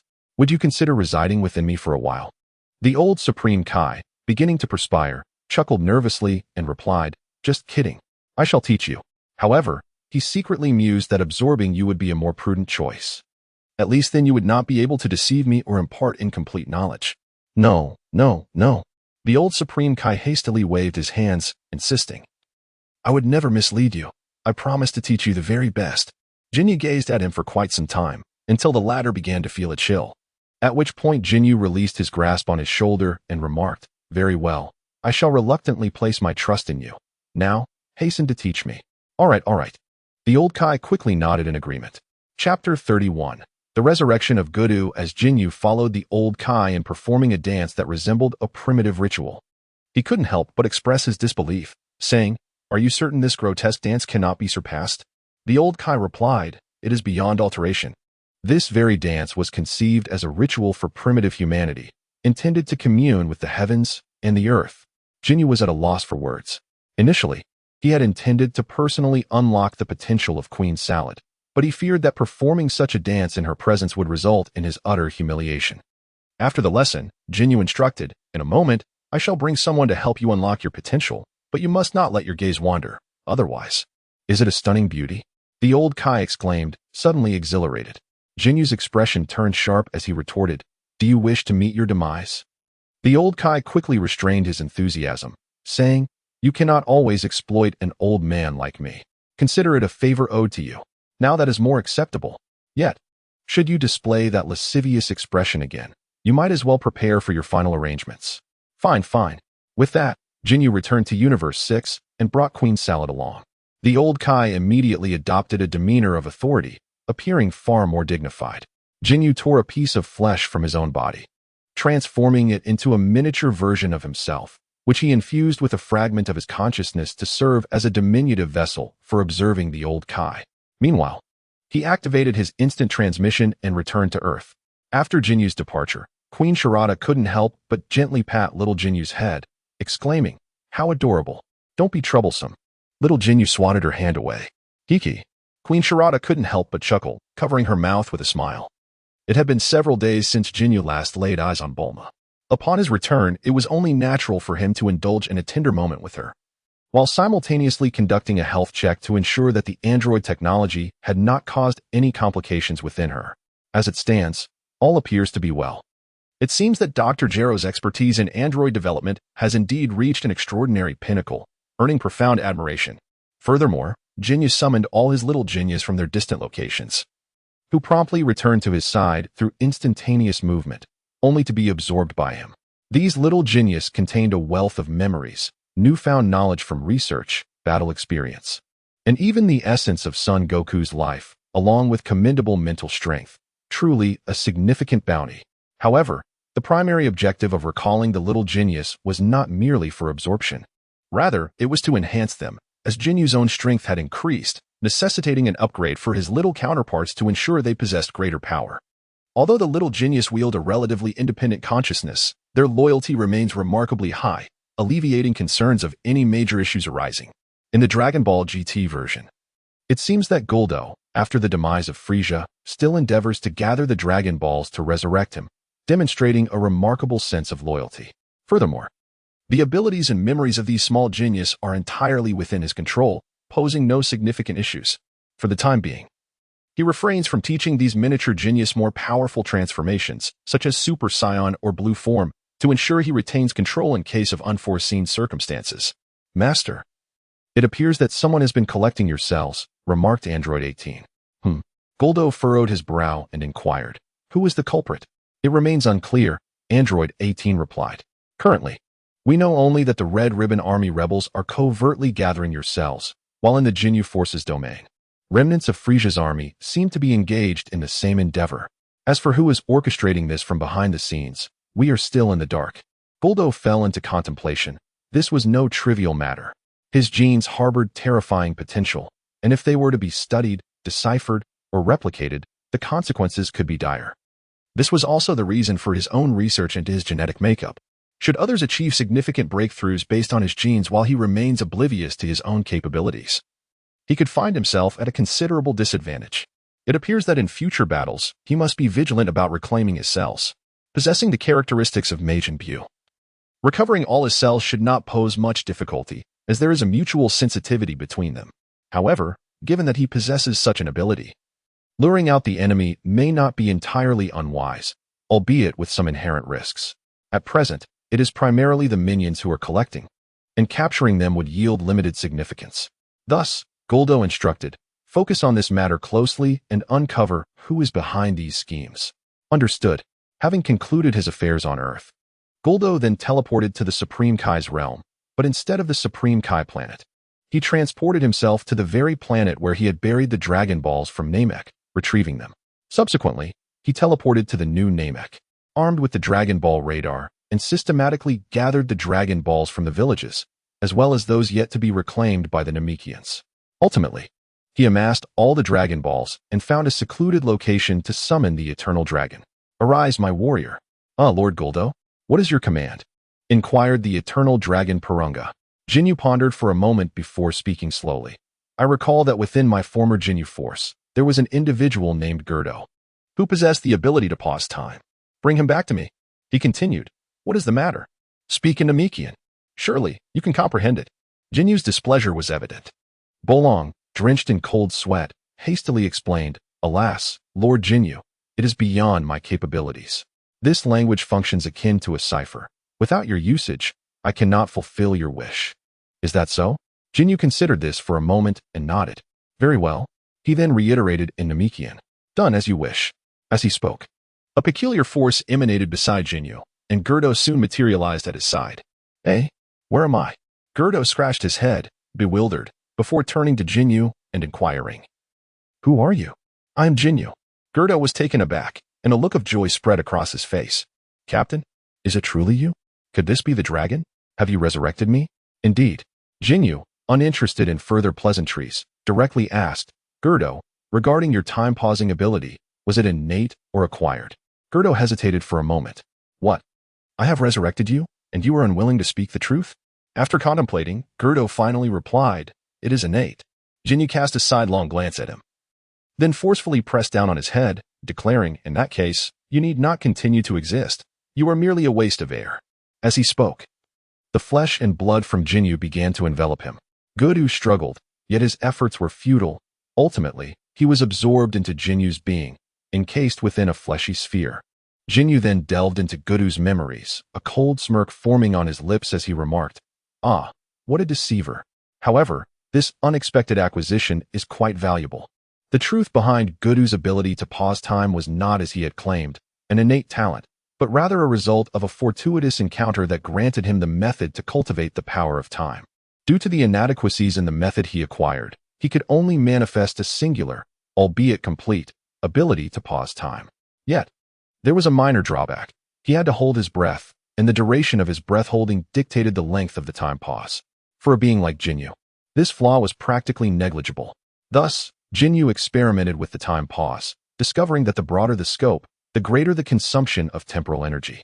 Conversely, if the range were reduced to that of a single individual, Gerdo referred to it as the binding technique. What a farcical name for a mere ruse. Ultimately, it was still merely an application of time pause.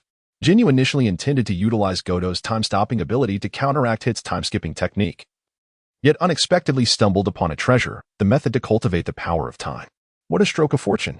Although he had only acquired a singular skill of time suspension, this was indeed a significant gain, especially since the method for mastering the power of time was comprehensive. The reason for Gerdo's lack of strength lay solely in his inherent weakness and foolishness, having been defeated by Vegeta, which left Ginyu utterly speechless. Consequently, Ginyu ceased to be polite and executed a soul devour, obliterating Gerdo's essence. After assimilating the memories related to the power of time, he retrieved Gerdo's body and, with a wave of energy, caused it to vanish entirely. Despite Gerdo having cultivated the power of time, Ginyu feared that his inferior physique and foolish intellect might adversely affect him, so obliteration seemed the most prudent course. The power of time? He would simply start from scratch. "Lord Ginyu, do you have any further wishes?" Palunga inquired. After a moment of contemplation, Ginyu asked, "Are you aware of the connection between the 6 universes erased by the Omni King and the Dragon God, Salam?" That knowledge transcends my level of understanding." "I am not privy to it," Palunga replied. "Not privy to it. Such an answer exists?" Ginyu mused. "Very well." He waved his hand dismissively and declared, "Let us change the wish. Tell me the method for creating the Dragon Balls." "As you wish," Palunga responded, and in an instant, a fragment of memory materialized in Jinyu's mind, detailing precisely the method for crafting the Dragon Balls. However, Ginyu immediately grew wary, recalling that Palunga had just tampered with his own memories, which inevitably led him to consider the Dragon God Salam. Thus, he added, "In the future, do not directly transmit memories to me. Additionally, inform me of the most effective methods to prevent others from altering my memories." "As you wish," Palunga said, conjuring a book before Ginyu. Subsequently, Palunga transformed into 7 Dragon Balls and dispersed into the 4 corners of the world. In a swift motion, Ginyu expelled 7 pieces of flesh, transforming them into 7 diminutive versions of himself. Simultaneously, he activated his instant transmission to intercept the 7 Dragon Balls before reappearing beside them. The creation of Dragon Balls necessitates the fulfillment of 3 conditions. Firstly, fragments of the original Wish Orbs. Secondly, the bloodline of the dragon. And thirdly, the power of the divine. Initially, he did not meet the first criterion, but now, it was indeed satisfied. As for the model of the dragon, any semblance would suffice. However, Ginyu, feeling rather lethargic, chose to teleport to the residence of the current elder of the Namekians, employing his mental acuity to scan the area, subsequently pilfering the dragon model.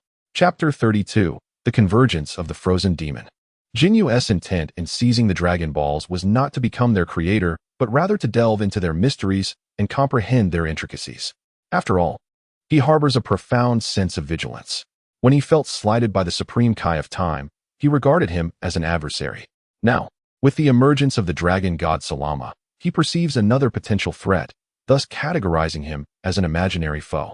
Even the Omni King, who has never wronged him, was not exempt from his list of imagined adversaries. Among the multitude of deities, any he has yet to surpass or considers a danger has been similarly designated as a hypothetical opponent.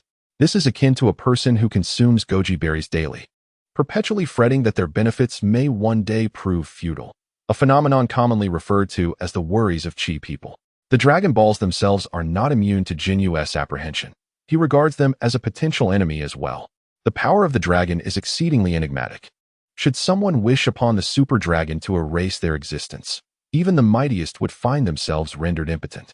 Thus, he resolves to study the dragon, seeking strategies to mitigate future surprises.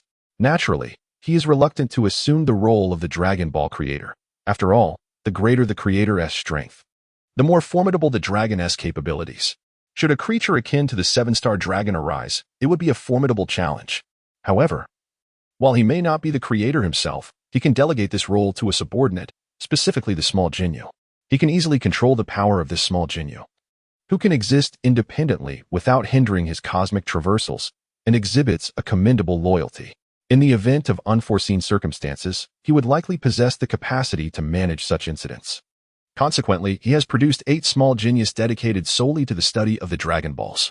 As for the reason behind the number 8, one is designated as the creator of the Dragon Balls, while the remaining 7 are tasked with intercepting, safeguarding, and supervising the Dragon Balls, ensuring mutual oversight among themselves. Thus, even if an unexpected betrayal were to occur, as long as one small Ginyu remains loyal, it is conceivable that the Dragon Balls could remain incomplete. Of course, even a single act of treachery could jeopardize this. However, incompleteness is preferable to completeness, for once fully assembled, the risks of unforeseen consequences become unpredictable. Having addressed the matter of the Dragon Balls, Ginyu instantaneously transported himself to the Supreme Kai realm. At that moment, his primary form was instructing Queen Sharada in her transformation, eager to ascertain whether she could indeed achieve the blue luminous Super Saiyan 4 form. However, she encountered certain challenges. While she had mastered her mysterious form and could transform into the blue luminous state, she struggled to transition to the latter while in her mysterious form and continued her efforts diligently. At this juncture, the Elder Supreme Kai approached Ginyu and inquired, "Why have you stolen the wish orbs?" "Oh, you are aware of this?" Ginyu responded, somewhat surprised. "Those orbs may possess great allure, yet they are harbingers of misfortune. Should they be misused excessively, the repercussions may prove beyond even your capacity to bear." The Elder Supreme Kai cautioned him. Ginyu pondered for a moment before approaching him, saying, "Old man, you seem to possess a wealth of knowledge. Why not share what you know with me? Otherwise, in my quest to study the Dragon Balls, I shall not hesitate to face any consequences." The old Kai lowered his gaze and, with a resigned sigh, replied, "Very well, I shall enlighten you, lest you find yourself in peril without awareness." Turning away from Ginyu, he continued, "The Dragon Balls possess a remarkable power capable of granting one's wishes. Let us refer to this extraordinary ability as wish power. Wish power is a creative force that surpasses even the creative abilities of us Kaioshians. It can materialize perceptions and transform dreams into reality. However, like all things, it has its causes and effects. Wish power is no exception. When we Kaioshians create planets, we primarily consume the pre-existing matter and energy within the universe, at most depleting the essence of this particular cosmos, necessitating the presence of a god of destruction to maintain balance and minimize unnecessary waste. In contrast, wish power draws upon a broader spectrum of resources, encompassing not only the essence of the universe but even the very source of creation itself. This implies that it has the potential to shake the foundations of all 12 universes. Thus, the existence of the Omni King is required to ensure the stability of the source of creation. What constitutes the essence of the universe? What is the source of creation? Ginyu inquired. The old Kai responded, The essence of the universe is the root from which a universe grows and flourishes. If one were to liken a universe to a seed, then the essence of the universe is akin to the soil that nourishes it. The essence of the universe derives from the source of creation, which can be viewed as the soil of the universe's essence. I believe I comprehend, Ginyu remarked. But the Dragon Balls I have stolen should not yet harness the power of the source of creation, correct? Indeed, they should not. After all, the original creator was quite feeble, incapable of traversing universes to fulfill wishes. However, if you were to become the creator, do you think it would remain impossible? The old Kai appeared somewhat irked. Am I truly that formidable? Ginyu questioned. Do you consider yourself weak? As Kaioshin's, we could be effortlessly vanquished by your hand. What do you think? The old Kai retorted. What level of strength should the creator of the Dragon Balls possess? Surpassing us Kaioshin's would be inadequate, for that would grant the ability to traverse universes and manipulate the source of creation. I see. So, being slightly stronger than a Kaioshin would suffice. The old Kai seemed exasperated. I desire to study the Dragon Balls, and thus they must possess relatively complete functionality. Otherwise, how can they serve as a reference? The abilities to traverse universes and manipulate the source of creation are essential, so do not dwell upon that. You would do well to provide me with a reference value to minimize its impact. Otherwise, I shall have to set it myself. The old Kai, feeling quite helpless, sighed and remarked, I hope you can bear the weight of this consequence. If you must proceed in this manner, then the creator of the Dragon Balls should not surpass the might of the strongest Supreme Kai of this universe, which is merely twice my power. Thus, the extent of its influence would not extend beyond the neighboring universes, and the primordial sources it can mobilize would be limited. Ideally, it should not exceed 1.5 times, thereby confining its impact solely to the 6th universe, as it is the closest to our own, while the 5th universe lies relatively distant. Let us settle on a factor of 2.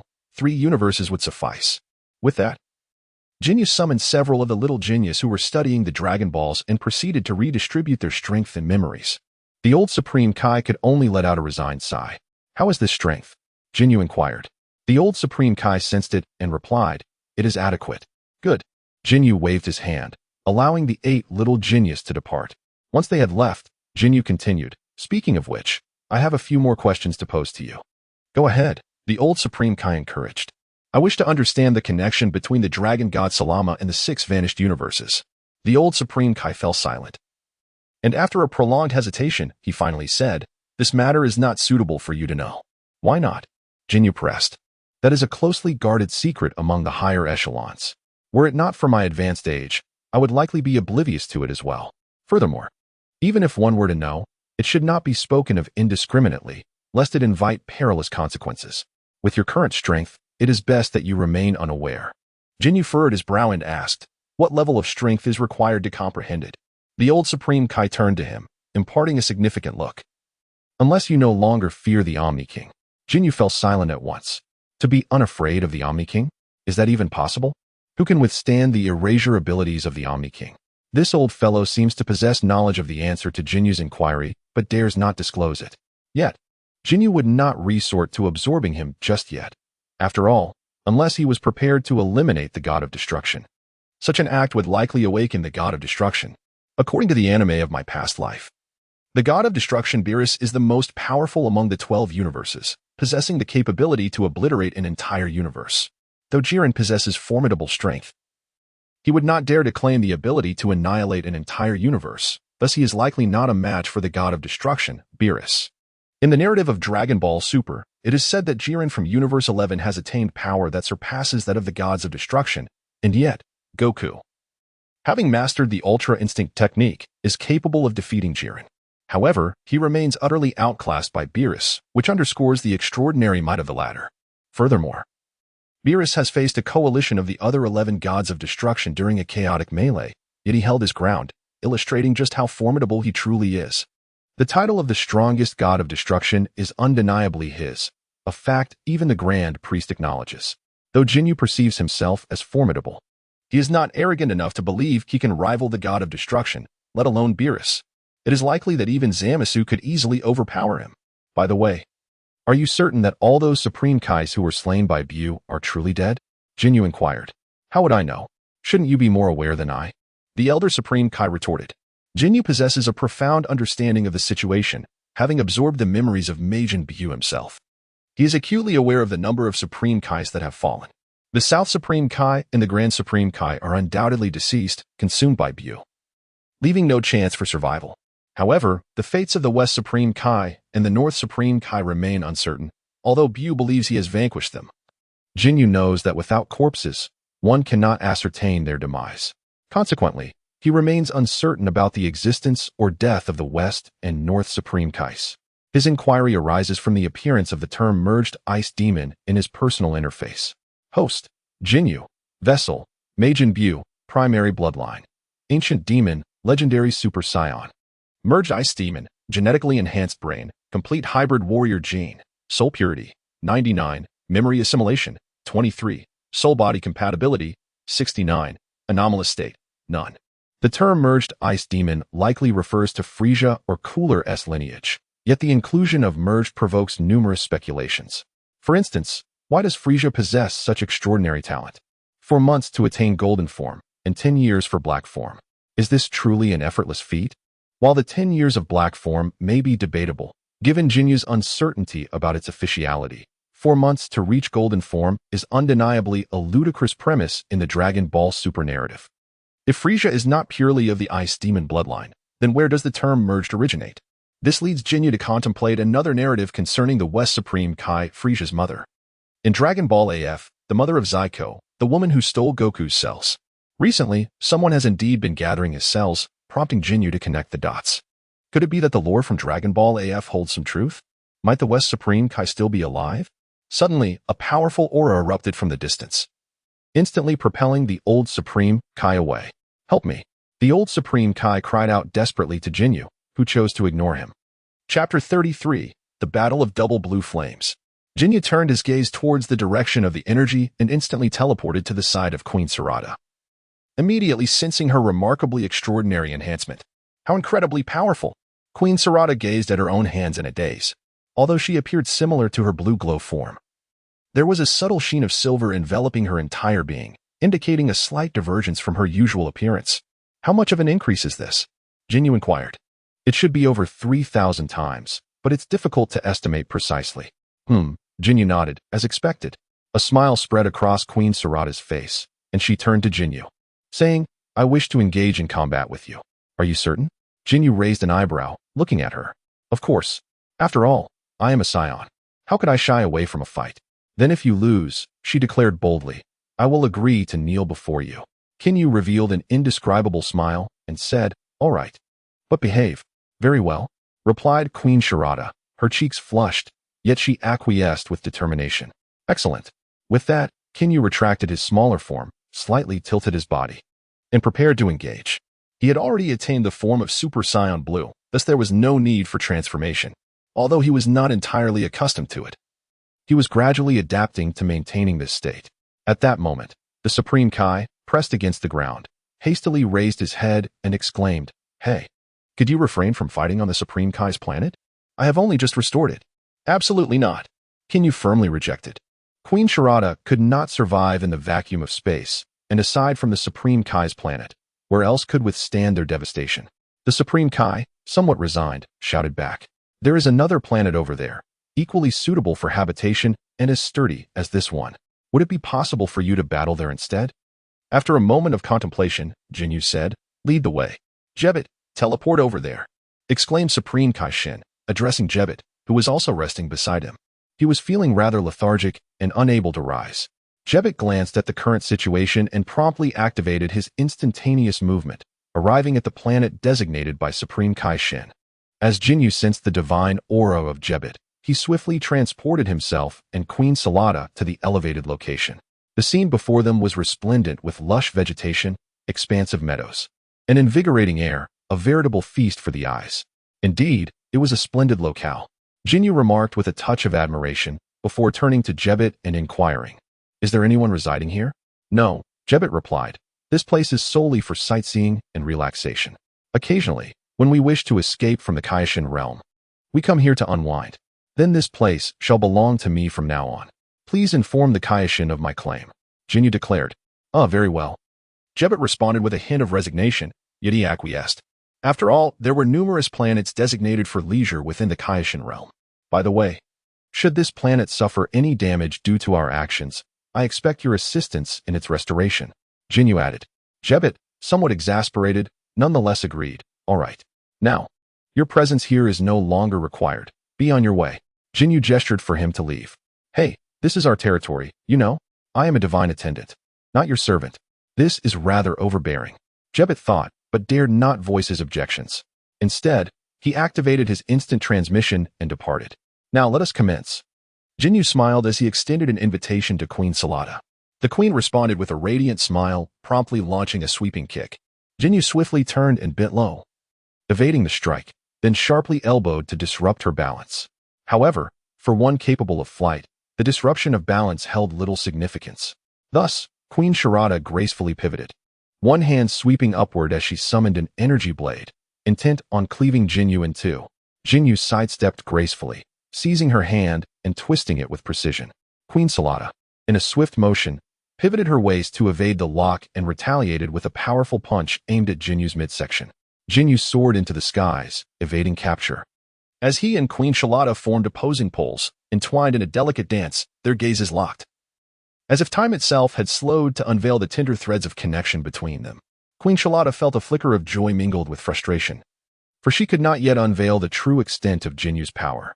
Thus, she intensified her efforts, yet still refrained from any intent to kill. After all, it was merely a customary sparring session. Where could the intent to kill possibly arise? Ginyu acquired a plethora of combat techniques from Sun Wukong, generously imparting this knowledge to her. Furthermore, her innate proficiency in combat enabled both parties to glean valuable insights from one another during their encounters. Ginyu, of course, would not exert his full strength in battle. Otherwise, the conflict would lose much of its significance. While the sheer dominance of power can be exhilarating at times, it can also render the experience rather dull, as it lacks the thrill of engagement and the satisfaction of a strategic conquest. Therefore, he currently endeavors to temper his energy levels, fostering a reciprocal dynamic that allows for mutual advancement in combat skills. As the two gradually warm up, the intensity of their exchanges escalates, leading to a fierce confrontation that ultimately begins to devastate the planet's surface. In a moment of carelessness, Ginyu was struck in the abdomen by Queen Sharada's powerful punch, sending him soaring into the air. Seizing the opportunity, Queen Sharada relentlessly pursued him, delivering blow after blow that propelled Ginyu even higher. Regaining his composure, Ginyu deftly deflected her hand and, seizing her cloak, attempted to ensnare her once more. In an instant, Queen Sharada spun gracefully, yanking her cloak and using the momentum to accelerate her attack against Ginyu. Ginyu hastily bent his elbow to block her punch. Yet he was taken aback when her other fist, concealed by the cloak, struck him squarely in the face. With a flicker of irritation, Jinyu's demeanor shifted to one of earnestness as he tilted his head back and raised his hand to intercept her high-heeled kick. Although in their realm of power, external objects like high heels were exceedingly fragile. When enveloped in a layer of energy, they could indeed become formidable weapons. Queen Shalada seized the opportunity to launch a kick towards his abdomen with her other foot. Ginyu quickly flicked his hand, sending her high heel flying to avoid a direct hit to his midsection. Yet he still endured a strike to his abdomen, causing him to stagger and bend slightly. Queen Shalada followed with a scissor kick, attempting to trap his head between her feet. Ginyu swiftly turned his head to evade the dual blows, simultaneously delivering an upward punch that sent her remaining high heel soaring away. Queen Shalada unleashed a flurry of kicks, landing several blows upon Ginyu. However, sans the high heels, the impact waned significantly, allowing Ginyu to brazenly absorb the hits. Humph. The color in Queen Shalada's face deepened as she retreated, gathering her strength. Yet, Ginyu seized her cloak, pulling her back with a sudden motion. In the next instant, she swept a kick towards his waist, which Ginyu braced himself against, subsequently wrapping his arms around her and forcefully tossing her towards the ground. Queen Shalada quickly steadied herself, using her energy to halt her backward momentum. But Ginyu had already surged forward, gripping her shoulders and pressing her downward with all his might. Boom! The earth was shattered, creating a deep pit. Though Queen Shalada sought to resist, Ginyu continued to exert pressure, driving her further down with a resounding crash. Finally, with a powerful push from her feet, she managed to dislodge Ginyu. However, he immediately halted his retreat, his hands pressing down with an invisible force that bore down upon her. further ravaging the terrain and pushing her deeper still. Whoosh! As Ginyu lunged forward, the two engaged in a fierce exchange of blows, causing Queen Sharada to stagger backward, breaking through the crust and plunging into an underground expanse. The ground here was molten with lava swirling about, suggesting proximity to the Earth's core. And the temperature was exceedingly high, yet the vastness of the area still rendered it suitable for combat. Unfazed by the sweltering heat, both warriors steadied themselves and resumed their frenzied battle. This is indeed an excellent locale. Ginyu could not help but smile. Consequently, he and Queen Sharada continued their skirmish, deliberately avoiding any destruction that might trigger an explosion from the Earth's core. After an extended confrontation, the planet exhibited strange phenomena, a series of earthquakes, frequent lightning strikes, and even eruptions from nearby volcanoes. Time passed, and the battle seemed to subside, leaving the planet in a tranquil silence, as if a victor had emerged. At that moment, the old Kai watched the duel with great interest, but Ginyu seemed to sense his gaze and waved a hand, conjuring a barrier of divine energy to obscure the old Kai's view. "Hey, how dare you obstruct my sight? TCH, what's so impressive about this?" The old Kai grumbled. "Master, what are you watching?" King Kaishin inquired. "Ah, it's nothing," the old Kai replied, retracting his gaze and turning away with his hands clasped behind his back. "That planet shall be a gift to Ginyu. You, too, should refrain from visiting, lest you find yourself in trouble." "Yes, master," King Kaishin responded, casting one last glance at the planet before noticing the divine barrier and subsequently following the old Kai's lead in departing. Approximately half an hour later, the previously tranquil planet began to tremble once more, the intensity escalating with rhythmic fervor. The celestial disturbances, accompanied by resounding echoes, resonated like an epic hymn, a symphony that played on endlessly. Meanwhile, within the depths of the planet, a dramatic performance unfolded, synchronized with the grand accompaniment, igniting the atmosphere to a fever pitch, creating an ambience of palpable intensity. 3 days later, Ginyu departed the now ravaged planet, accompanied by the exhausted Queen Sharada. He summoned King Kaishin to repair the planet and instructed him to construct a palace upon it. They then returned to the 6th universe, arriving at Sharada Planet.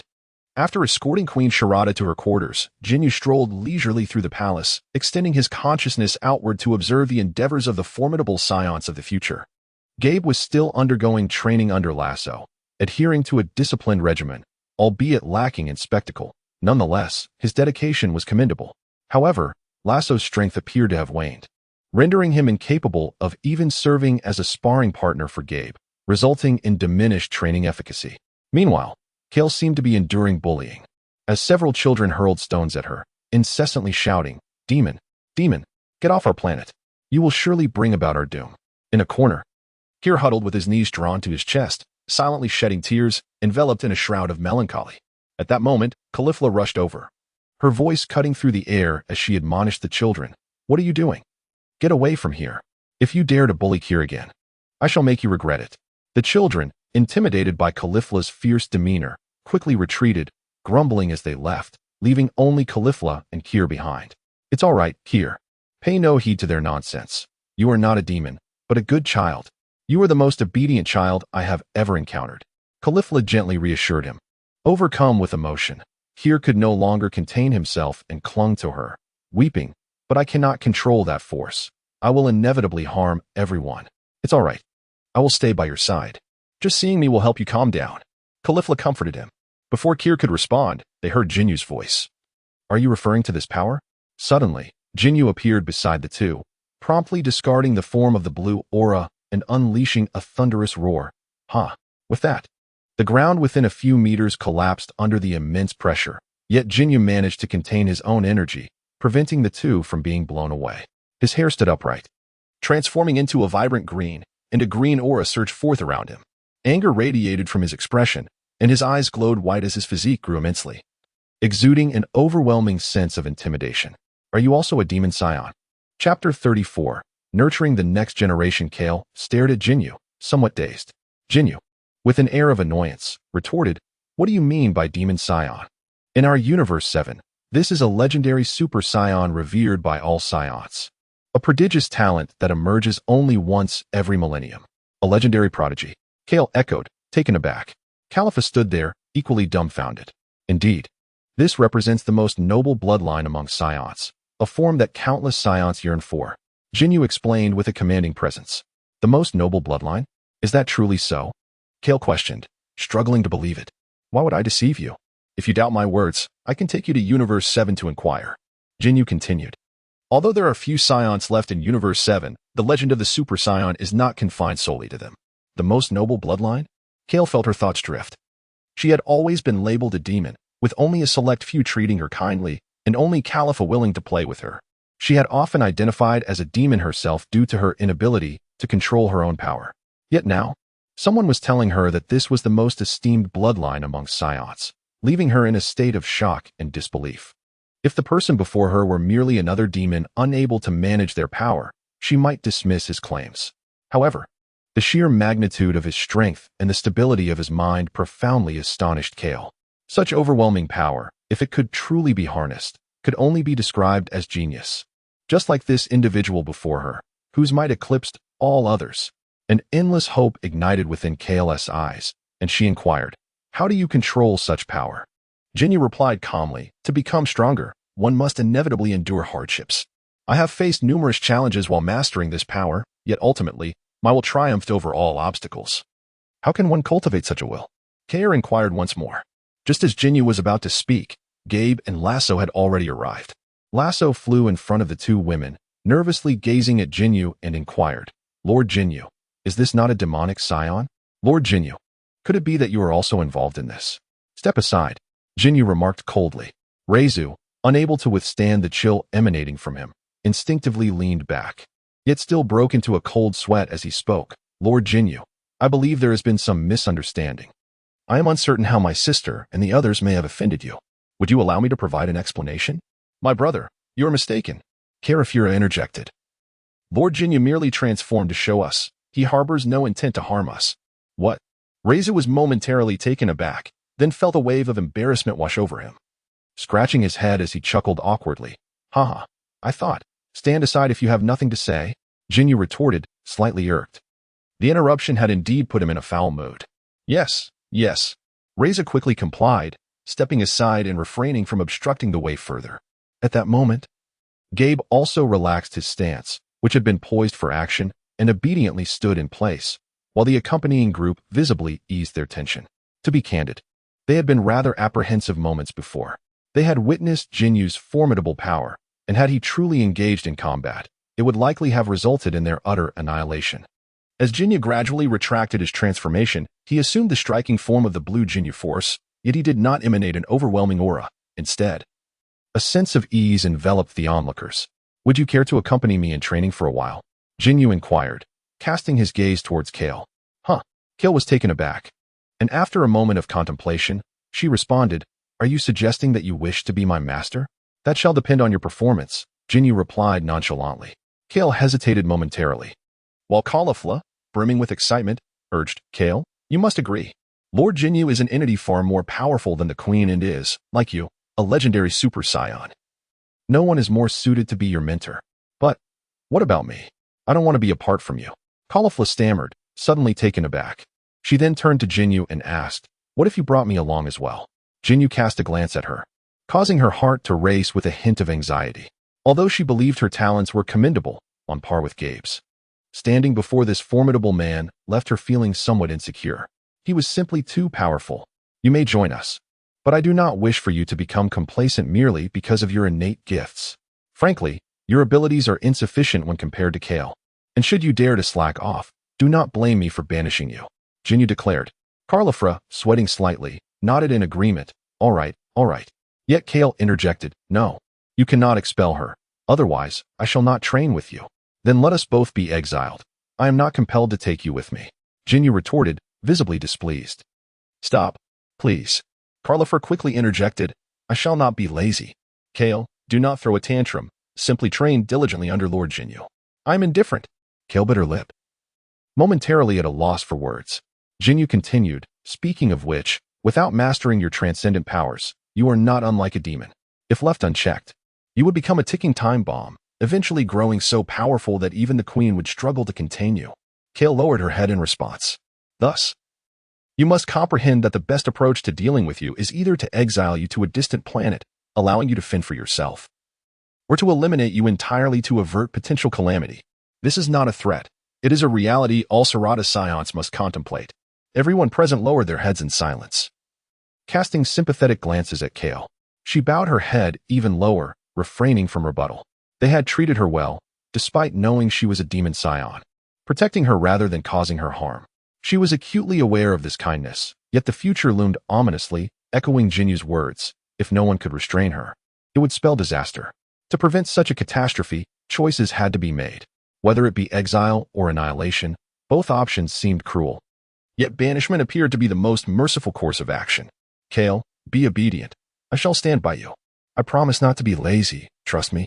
Carliford gently reassured her. Very well. I am willing to train with you. Kale responded. Excellent. Ginyu smiled. Then you shall return today to prepare. We will depart together at dawn tomorrow. We are leaving the planet? Kale inquired. Indeed. The diminutive Sarada planet cannot withstand your full strength. All right then. Kale acquiesced. Ginyu smiled faintly, then pointed his sword at his brow, preparing to depart. Then I shall return. Do try to rest well. I must take my leave. Wait, Lord Ginyu. Gaby called out, halting him. What is it? Ginyu turned back. With newfound courage, Gaby spoke. May I join you in your training? Both Kale and Caulifla had been granted such tremendous opportunities, and with little ability for Lasso to instruct him, he wished to seize this chance as well. Ginyu softly remarked, Your talent and diligence are truly commendable. Upon hearing Jinu's praise, Gabe couldn't help but display a hint of joy on his face. However, I have no interest in accompanying you. The words uttered by Ginyu plunged him into despair. He could not help but inquire why. I am reluctant to accommodate so many. Just bringing along Caulifla is already a burden for me. Is this a valid reason? Beside him, Caulifla felt a twinge of awkwardness. I can assist you with some trivial matters. Gabe still wished to advocate for himself. No need. Ginyu rejected him outright. Gabe immediately lowered his head, appearing quite disheartened. However, I can recommend a master to you. He may be interested in mentoring you, Ginyu stated. Oh, who is he? Is he as formidable as you? A glimmer of hope rose within Gabe's heart. You are thinking too highly of him. Gabe once again bowed his head. He might possess my strength in the future, but he is not at my level yet. In the future? Gabe murmured softly. If you find him unworthy, then consider my words unspoken. Jinyu's irritation began to surface. Gabe pondered for a moment and asked, Is that person stronger than I am? Aside from Queen Saladra, he alone can easily sweep all of you aside. Really? Gabe exclaimed in surprise, lifting his head. Of course, perhaps your talent exceeds his, but few can match his comprehension, and his spirit is remarkably pure. He continually strives for progress and works far harder than you. His future is boundless, and you may chase him your entire life, yet never keep pace with him. Is that true?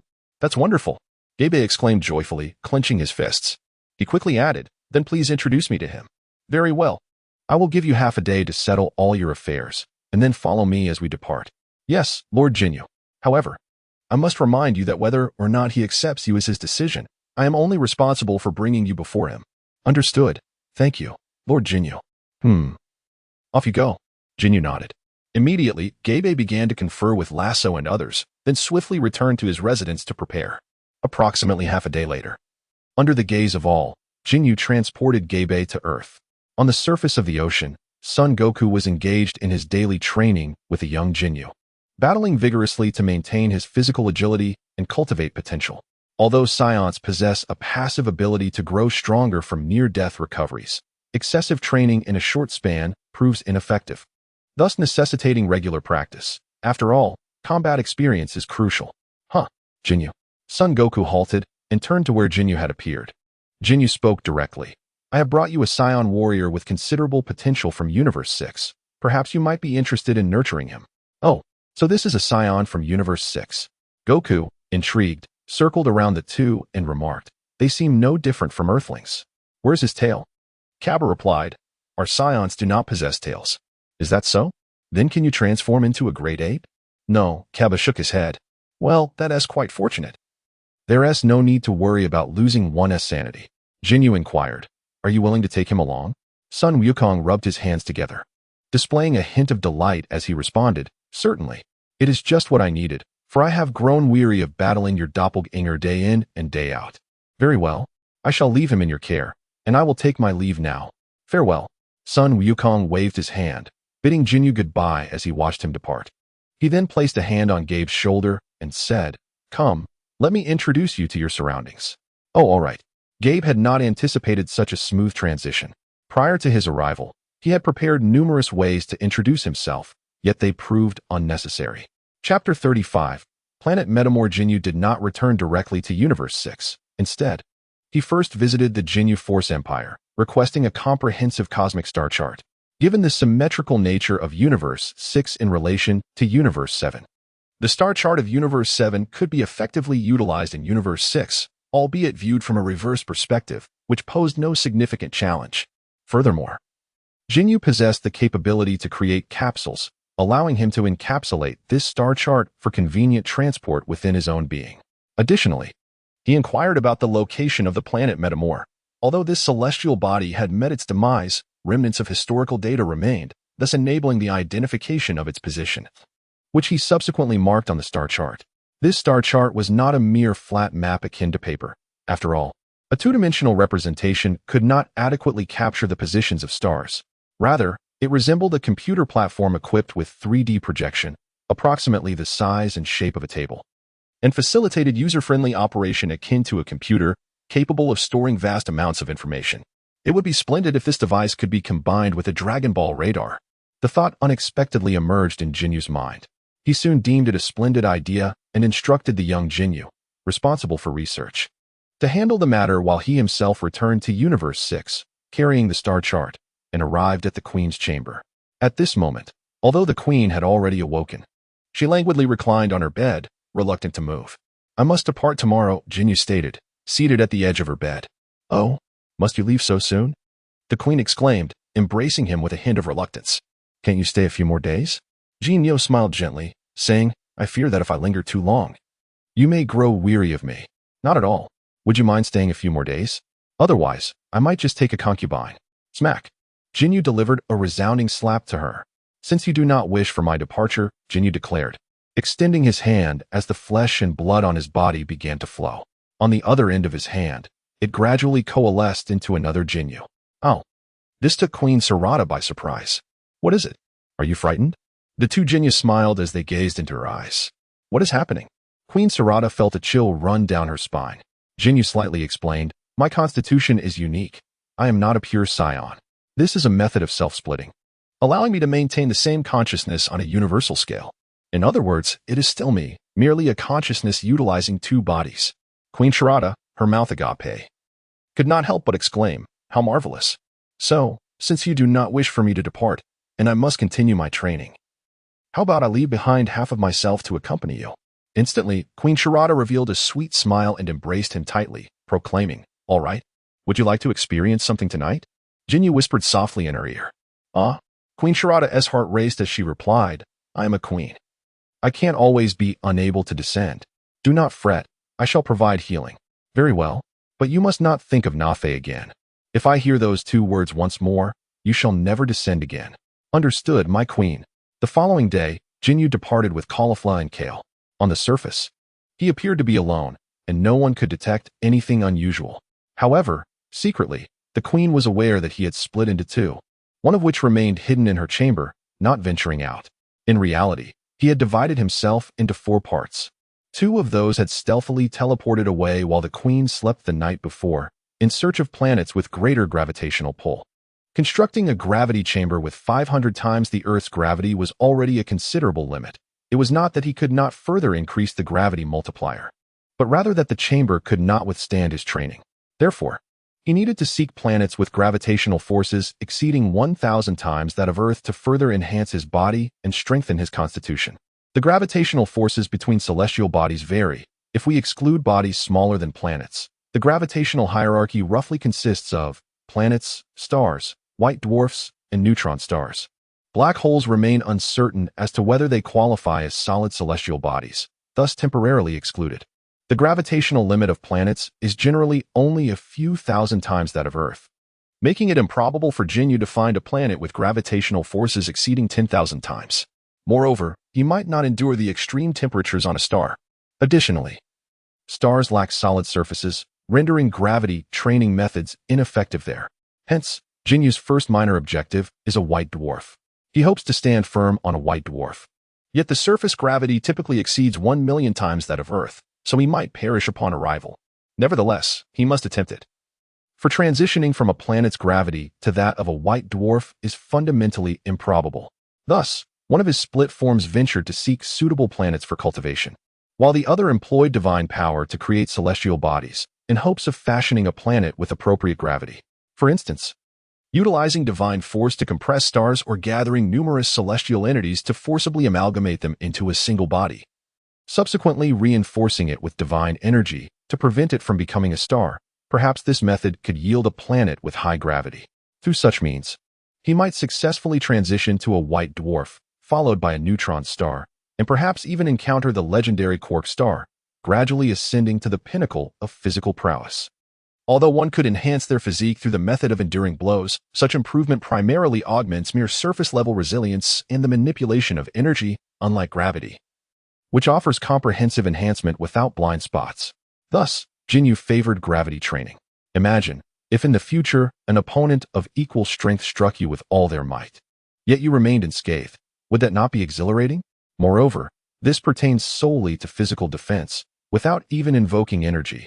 Hence, even if one's energy was depleted, they would not be easily vanquished by those of lesser strength. This stands in stark contrast to the original tale of Sun Wukong, who, despite having cultivated to the Super Saiyan Blue phase, was grievously injured by Frisia's minion with an energy gun while unprepared. What an absurdity. It is akin to a mere child wielding a squirt gun against a deity, an utterly ludicrous scenario. Therefore, Ginyu would never permit such a circumstance to transpire.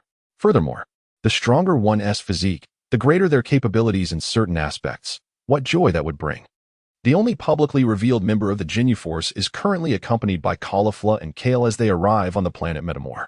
In the original tale, Sun Wukong mastered the fusion technique in the underworld, imparted by a Metamorian. This technique is extraordinarily powerful, enabling two individuals with similar forms and auras to merge into one, yielding a strength that greatly surpasses the sum of its parts, renowned throughout the Dragon Ball series. However, in Universe 7, the planet Metamor has been destroyed, leaving the sixth universe as the sole refuge for its existence.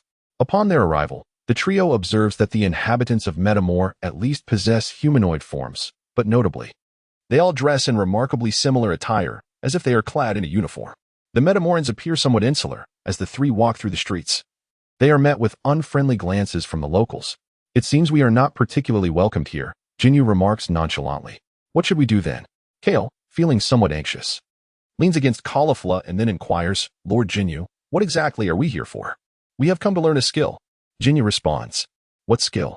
Caulifla asks. The Metamorians are famous for their fusion technique. We are here to acquire this skill. Ginyu explains. Fusion technique? Both women appear puzzled.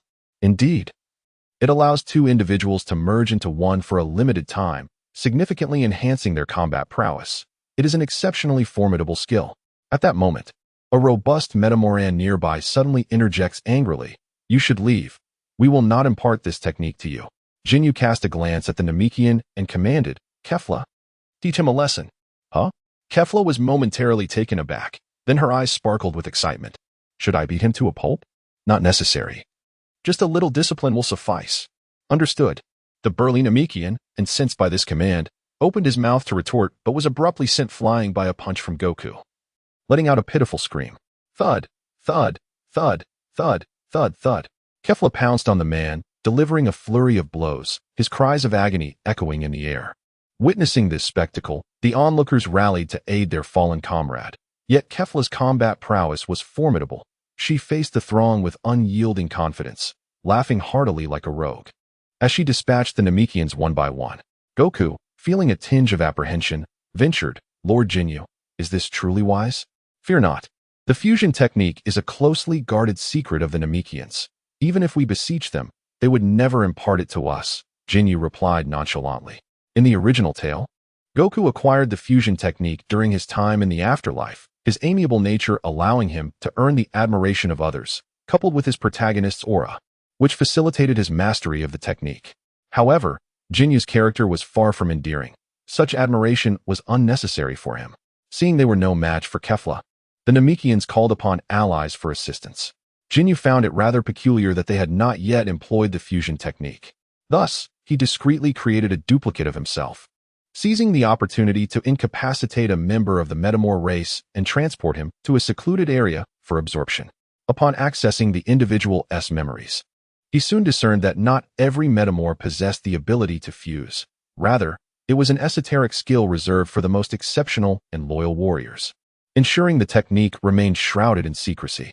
Upon realizing this, Ginyu released the Metamor and, after a brief moment of sensing, discovered a cadre of formidable Metamor warriors hastily approaching. Chapter 36. Fusion Technique. The Metamor warriors did not rush recklessly towards their target. Instead, they formed pairs at a safe distance, engaging in a peculiar dance, symmetrical and synchronized. As they drew closer, fuse, merge, as their fingers touched, their forms were enveloped in radiant light, and soon they coalesced into a singular warrior. Their combat prowess significantly enhanced. However, there were one or two who were noticeably out of shape, resulting in evident fusion failures, and they were met with derisive laughter from their comrades. After all that practice, you still failed. Go back, you embarrassment. Consequently, the successfully fused warriors soared towards Caulifla, initiating combat. The Metamor warriors displayed considerable strength, particularly the fused ones, who began to overwhelm Caulifla, inflicting injuries upon her. Aker felt a twinge of concern. Ginyu spoke up, urging, "You should join in." Yet, I was gripped by fear of losing control. One may feel fear, but one should not lack the courage to confront their adversaries. Your greatest enemy is yourself. If you cannot face your own being, how can you hope to exert control? Rest assured, I shall watch over you. If you do not join the fray soon, poor Caulifla may not endure much longer. Very well then. Seeing the precarious situation of Caulifla, I summoned the courage to engage in the battle. Sighing, Ginyu shook his head. It seemed this young woman lacked courage for her own sake. Yet for the sake of others, particularly Caulifla, her bravery was commendable. However, her combat prowess paled in comparison to Caulifla's. Thus, upon joining the fray, she was unable to provide assistance and quickly found herself battered and bruised, inevitably becoming a burden to Caulifla. A few warriors, recognizing Ginyu as one of their own, rushed over to encircle him. However, Ginyu paid them no heed and simply teleported away, leaving them bewildered. Where did he go? He was just here. Did anyone see him? Ginyu did not depart. Instead, he teleported to a lofty altitude, utilizing the cover of the clouds and suppressing his presence, rendering him temporarily undetectable. Simultaneously, Ginyu diverted attention to enable his split forms to instantaneously reach the several warriors who had failed to merge. With an imperceptible swiftness to the naked eye, he incapacitated them all and then selected one to absorb. Ginyu swiftly accessed the memories of that individual, soon unraveling the mysteries of the fusion technique. However, he simultaneously discovered a secret. The warrior's mastery of the fusion technique was merely a lower-tier version, with effects lasting only half an hour. The more advanced version could only be wielded by those of royal blood, sustaining its power for 1 hour and providing a significantly greater enhancement. Consequently, Ginyu expelled the Namekian from his body and instantaneously transported himself to their royal city. Through mental scanning, he quickly located their king. Meanwhile, Caulifla and Kale were facing relentless defeat, and it appeared they would soon be captured, which disappointed Ginyu. After all, they were meant to be his companions. Yet their performance was woefully inadequate. Although Caulifla was fierce, her prowess relied solely on her innate talent. Her combat experience was ample, but her techniques were undeniably chaotic, a clear indication of her lack of training. Kale's situation was even more pitiful. She often hesitated to strike back and nearly cried when hit in the nose. Alas, they were both flawed warriors. It was no wonder that even someone as unremarkable as Son Goku could ascend to a protagonist's role, while these supporting characters, even the antagonists, seemed utterly deficient. At this moment, Caulifla was clutching Kale, forced to flee in every direction, unable to retaliate. Kale, tears in her eyes, looked at Caulifla, feeling both moved and enraged by her injuries. Once her anger ignited, it became uncontrollable, and her features twisted into a fierce expression as her slender form began to swell with muscle. Kale, Caulifla called out, a hint of concern in her voice. Kale paused for a moment, then suppressed her fury. However, this distraction led to Caulifla being wounded again, spitting out blood. Unable to endure any longer, she let out a primal scream. Her muscles rapidly expanded, her physique becoming formidable, her eyes turning a pale hue, exuding an aura of fierce ferocity. As she steadied herself, Caulifla inadvertently collided with her. But Kale merely pulled her aside gently before delivering a powerful punch that sent the approaching Namekian warrior flying. Ginyu, momentarily serious, began to employ his intangible mental prowess to intervene in the battlefield, lest Kale inadvertently cause fatal harm. Though the lives lost would not be his doing. Should Bardos attribute the casualties to him, the consequences would be dire. After all, he yearned for Bardos's guidance and wished to avoid leaving a poor impression. You shall all perish. Kale roared with wild fury, his aura intensifying as his hair began to take on a faint green hue, indicating that the power of the Transcendent was on the verge of being fully unleashed. Boom, boom, boom. Ah, ah, ah. The Metamorians were clearly outmatched, being flung away by Kale's might, each emitting anguished cries. Despite their superior combat skills, Kale's raw strength was overwhelming, leaving them unable to evade or withstand his assaults. Had Ginyu not covertly mitigated some of the force with his mental energy, they would have likely been pulverized on the spot. Lord Ginyu, where are you? Please, stop Kale. Caulifla cried out in desperation. Ginyu communicated through mental transmission, urging, you must attempt to awaken her reason. I shall observe closely. However, should you fail to restrain her, she may very well exhaust herself to the brink of death. Caulifla remained somewhat apprehensive. Although the Transcendents were formidable, their energy consumption was alarmingly severe. While Kale's energy appeared to be inexhaustible and rapidly increasing, her reckless expenditure of power imposed a significant strain on both her body and spirit. Thus, it was not uncommon for a Transcendent, in moments of loss of control, to perish not at the hands of others, but rather from the very power they wielded. One could assert that this was, indeed, the conventional manner of demise for a Transcendent. Rest assured, I am well aware of the limits, Ginyu replied. Reluctantly, Caulifla endeavored to awaken Kale's consciousness. She soared before Kale and shouted, Kale, cease at once. It is I. Kale paused momentarily, turning to regard her. Although she refrained from attacking, she pivoted to continue her assault on the fused warriors. Evidently, even in her subconscious state, Kale was reluctant to harm Caulifla, a commendable trait in a Transcendent initiator, Ginyu mused softly. Nonetheless, he remained vigilant. For the prospect of Caulifla inadvertently being struck down by Kale was rather amusing. The fused warriors, recognizing their disadvantage, began summoning additional warriors to their aid. Meanwhile, Ginyu's split body had returned instantaneously, merging back into Ginyu's form, bringing with it an advanced version of the fusion technique. In truth, the moment the split body acquired the fusion technique, he himself became aware of it, as they shared a singular consciousness and memories were inherently universal. He chose not to absorb the king of the Metamorians, for their physiology held little significance for him.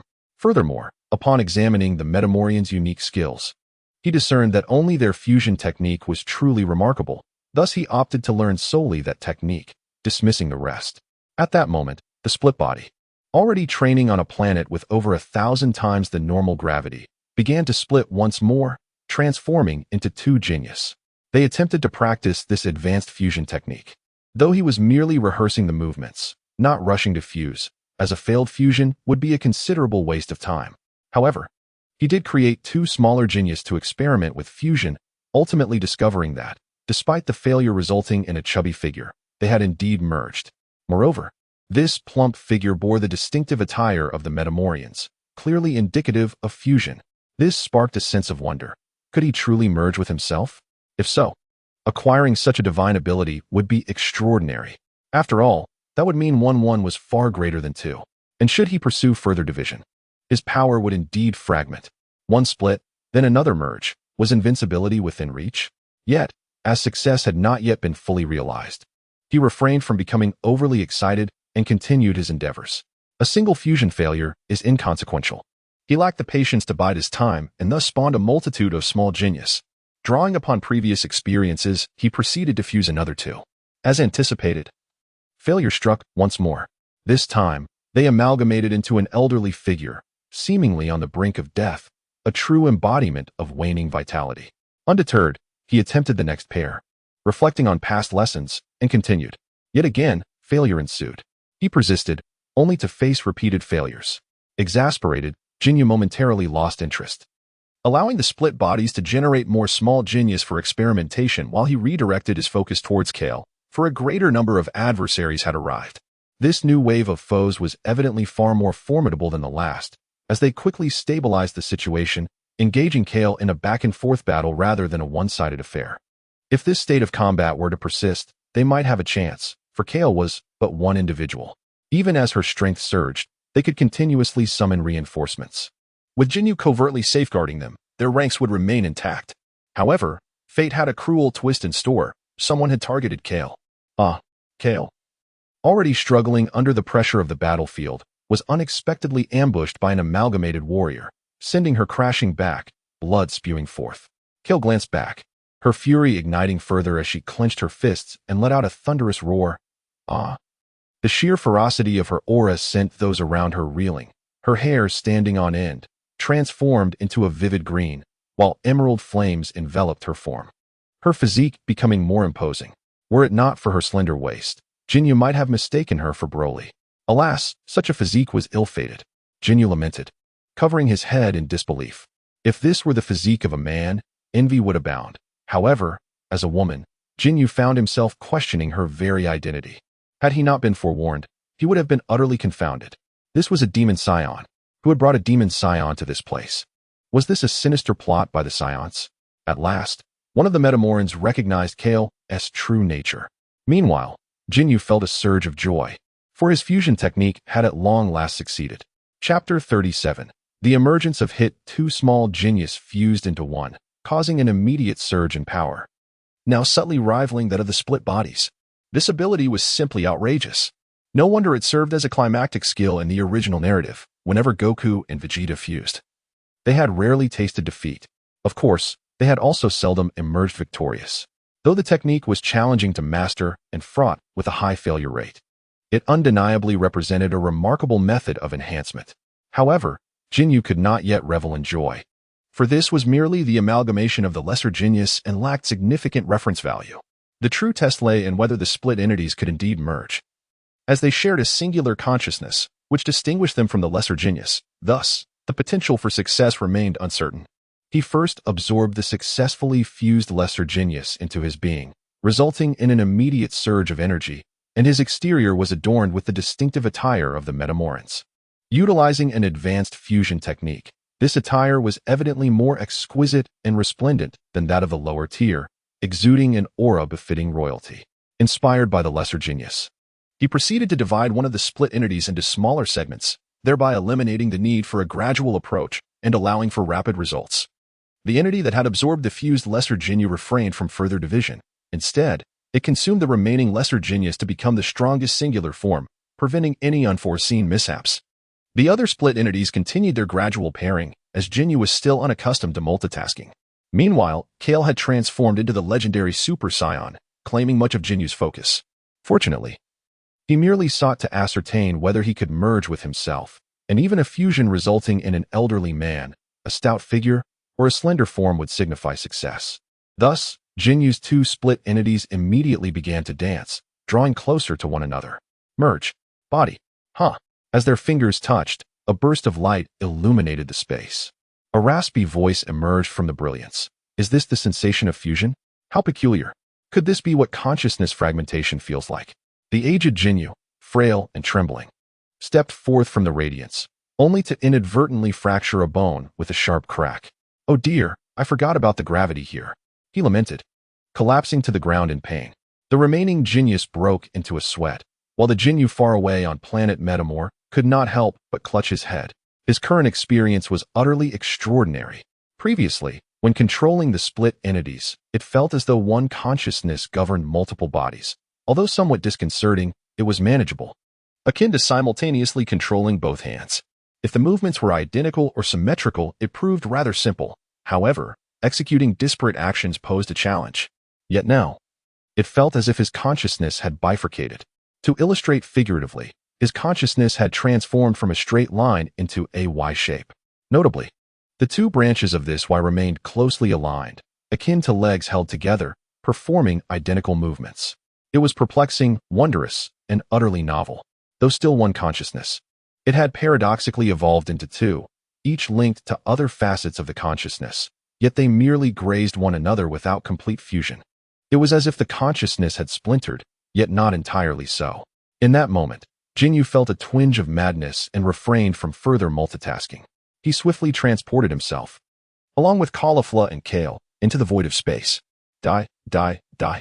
Kale screamed wildly as she launched an onslaught against Ginyu. Yet, he merely conjured a barrier using his divine power to deflect her attacks.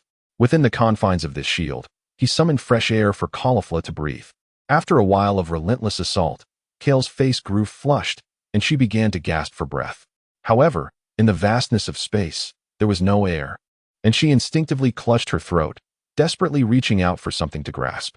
This scenario mirrored a common demise for a scion. Upon losing control, they could obliterate a planet and find themselves ensnared in the vacuum of space, ultimately succumbing to asphyxiation. Hence, eliminating a scion could sometimes be as uncomplicated as detonating their planet. Caulifla, with concern etched upon her face, urged, "Lord Ginyu, she is on the brink of suffocation. Please, save her."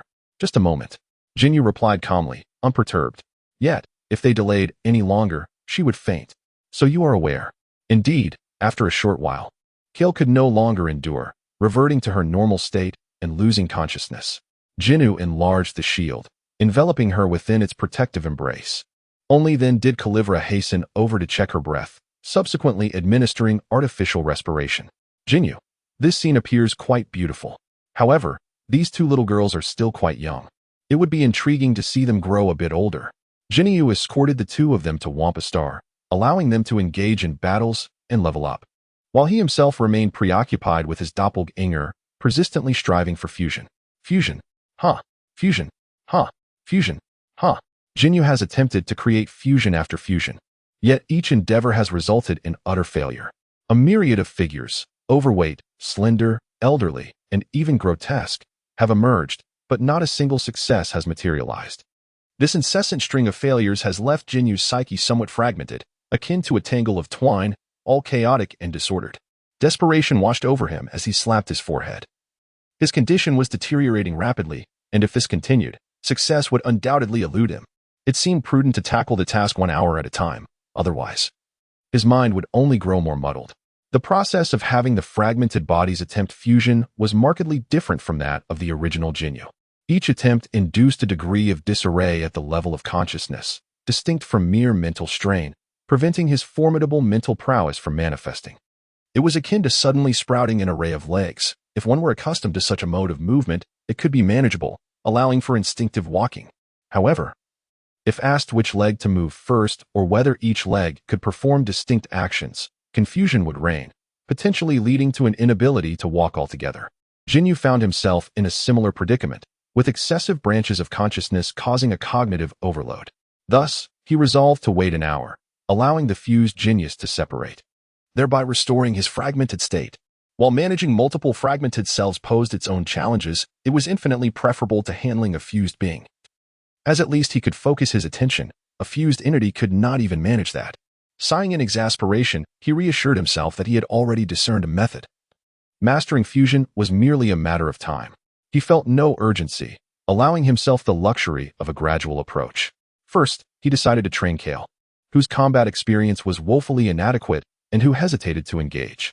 Thus, Ginyu summoned Caulifla and instructed, "You need not train for now. Simply supervise her.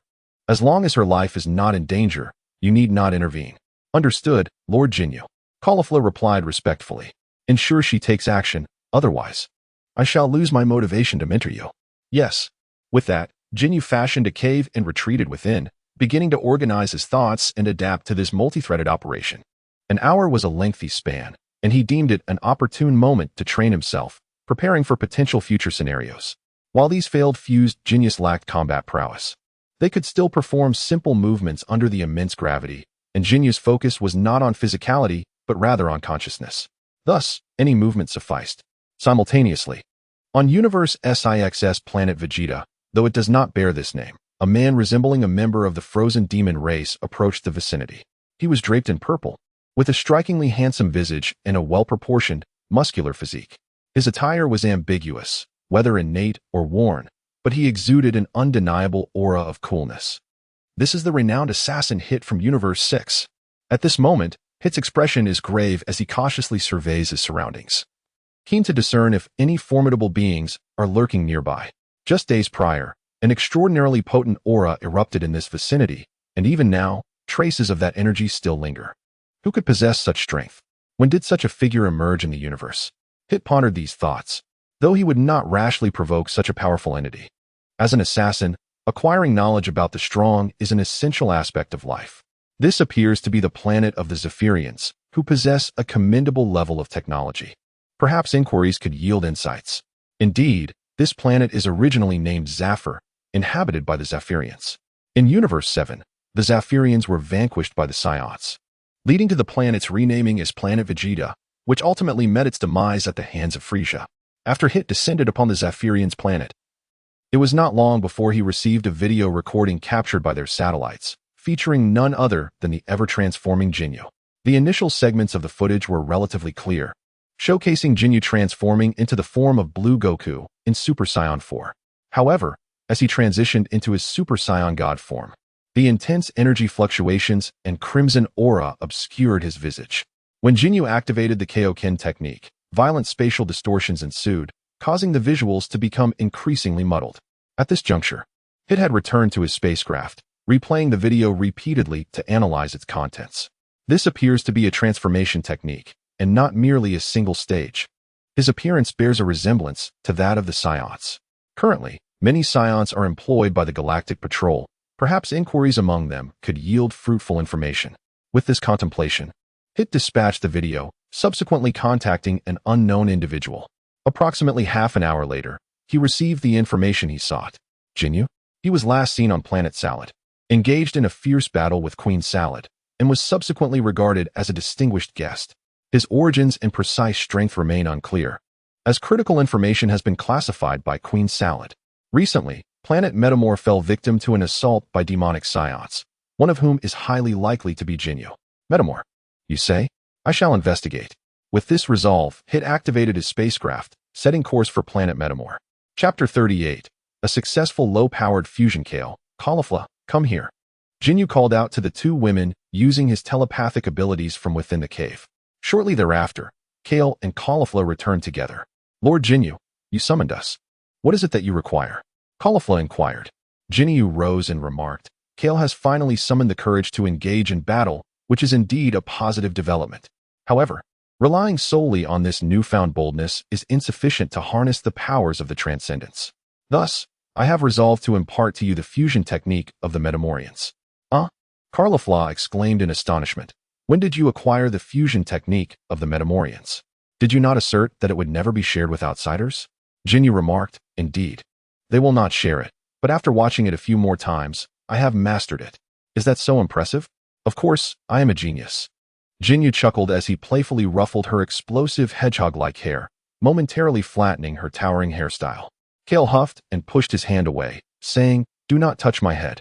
However, Caulifla hesitated and asked, what connection does the fusion technique have with controlling transformation? The fusion technique allows two individuals to combine their strengths, thereby creating a more perfect warrior. Your own willpower is insufficient, so I wish to see if I can harness Caulifla's resolve to control your power. Understanding dawned upon Caulifla, who nodded in comprehension. Let us begin. I will first teach you the steps of the fusion technique. Once you have mastered them, I shall impart the core method. With that, Ginyu proceeded to teach them a simplified version of the fusion dance within the confines of the cave, diligently correcting their errors in an effort to achieve flawless execution. In truth, the simplified version of the fusion technique is significantly easier than the advanced version, with simpler steps that yield a higher probability of success. The version learned by Son Goku in the original tale was indeed the simplified one, which is why Vegeta and others were able to grasp it so swiftly. However, Ginyu had yet to succeed even once with the advanced version, which was quite vexing for him. On the other hand, little Ginyu had managed to succeed several times. Yet his split forms could not synchronize, as if they were playfully refusing to cooperate, constantly turning away from him. It should have felt as easy as maneuvering one's left and right hands to perform symmetrical actions, yet achieving perfect synchrony was exceedingly difficult. It was akin to using one finger from each hand to poke at each other. While the motions felt identical, the fingertips struggled to connect. Moreover, to prevent a recurrence of the last incident where he unleashed a cosmic-level ferocity, he had dispatched some of his split forms to manage a widespread aura suppression, enveloping the entire planet in a celestial shroud to prevent any leakage of energy, thereby dividing his focus further.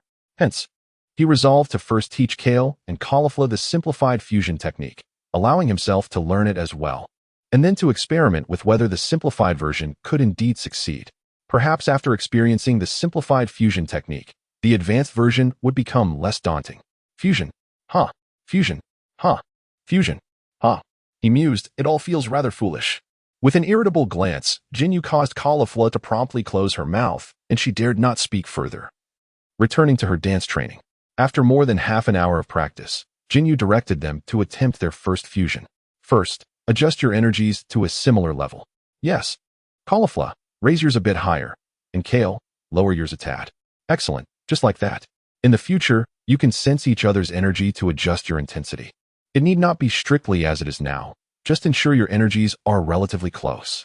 The requirements for the high-tier fusion were considerably more stringent, while the low-tier version was slightly more lenient. Now, begin.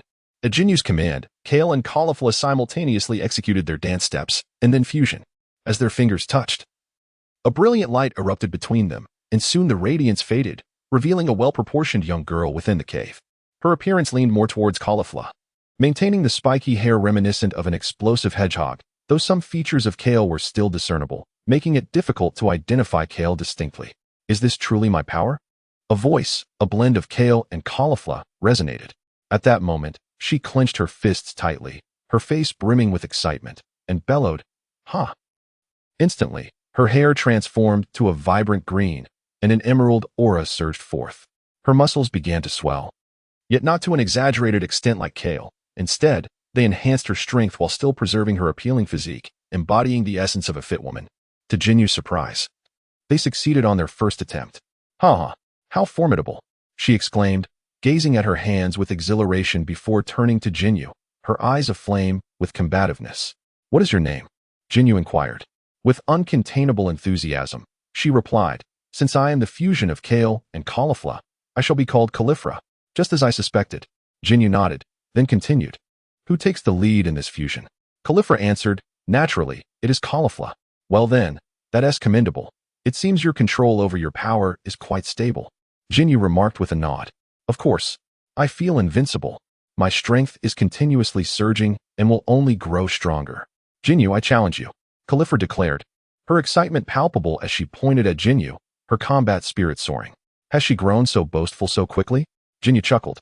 He sensed that this fused entity had amplified the Scion warrior spirit to an extraordinary extent. "Humph, I shall see if you are worthy to be my master." Caulifla, feeling underestimated, charged forward in a fury, striking a punch towards Ginyu. Ginyu, somewhat irritated, waved his hand and delivered a resounding slap, sending her directly into the ground. With a loud thud, she found herself headfirst, embedded in the earth. Caulifla's feet trembled momentarily before returning to their normal state, causing her body to slump down in defeat. What the hell? Just a single slap. Is it truly that exaggerated? Can he defeat me with such ease? Am I truly so fragile? Moreover, if a mere slap were not enough, why has the ground suddenly become so unyielding? Shouldn't such force have sent me plummeting to the very core of the earth? Caulifla's heart seemed to suffer an unparalleled blow. Just moments ago, she had proclaimed herself invincible, and yet, within the span of less than a second, she was unceremoniously knocked down. How utterly humiliating. Never mind. I don't want to face anyone anymore. I might as well keep my head buried and continue playing the ostrich. Ginyu, in a somewhat irritable manner, grasped her foot and pulled her out, chuckling lightly. "What's the matter? Have you wilted so quickly?" "Humph," Caulifla pouted, turning her head away while crossing her arms, unwilling for Ginyu to see her face. "Heh, how old are you? You think you can defeat me already? Perhaps in a few years you might possess sufficient strength, but for now, that is utterly impossible." Caulifla twisted her lips and shifted slightly, acknowledging that her youth was indeed a factor in her defeat, which brought her some comfort. Gathering her resolve, she exerted herself, twisting her body to break free from Jinyu's hold, standing defiantly before him. "Then you shall be my master from now on. In a few years, I will surely defeat you. I never agreed to be your master. What? Do you think I'm unworthy of being your disciple? Go find someone with greater talent than me, and I shall undoubtedly defeat them. It's not about worthiness," Ginyu replied, sitting cross-legged on the ground, propping his chin with one hand and gazing up at her. "What is the reason then?" Caulifla inquired, her curiosity piqued. "I fear that we might become too familiar, which could complicate matters in the future." "Complicate matters? What do you mean?" Caulifla asked, slightly puzzled, then pointed to her lips and queried, "Are you implying you wish to kill me?" "Heh." Ginyu chuckled, ruffling her hair affectionately. "When you grow up, you'll understand." "Humph." Caulifla swatted his hand away, declaring, "Don't treat me like a child." "But you are a child right now." Ginyu reached out again, playfully tousling her hair. "This hedgehog hairstyle is quite prickly.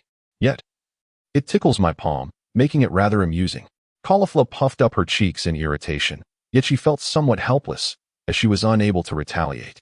Meanwhile, on the other side with the split bodies, Ginyu was also engaged in a lower-tier fusion technique.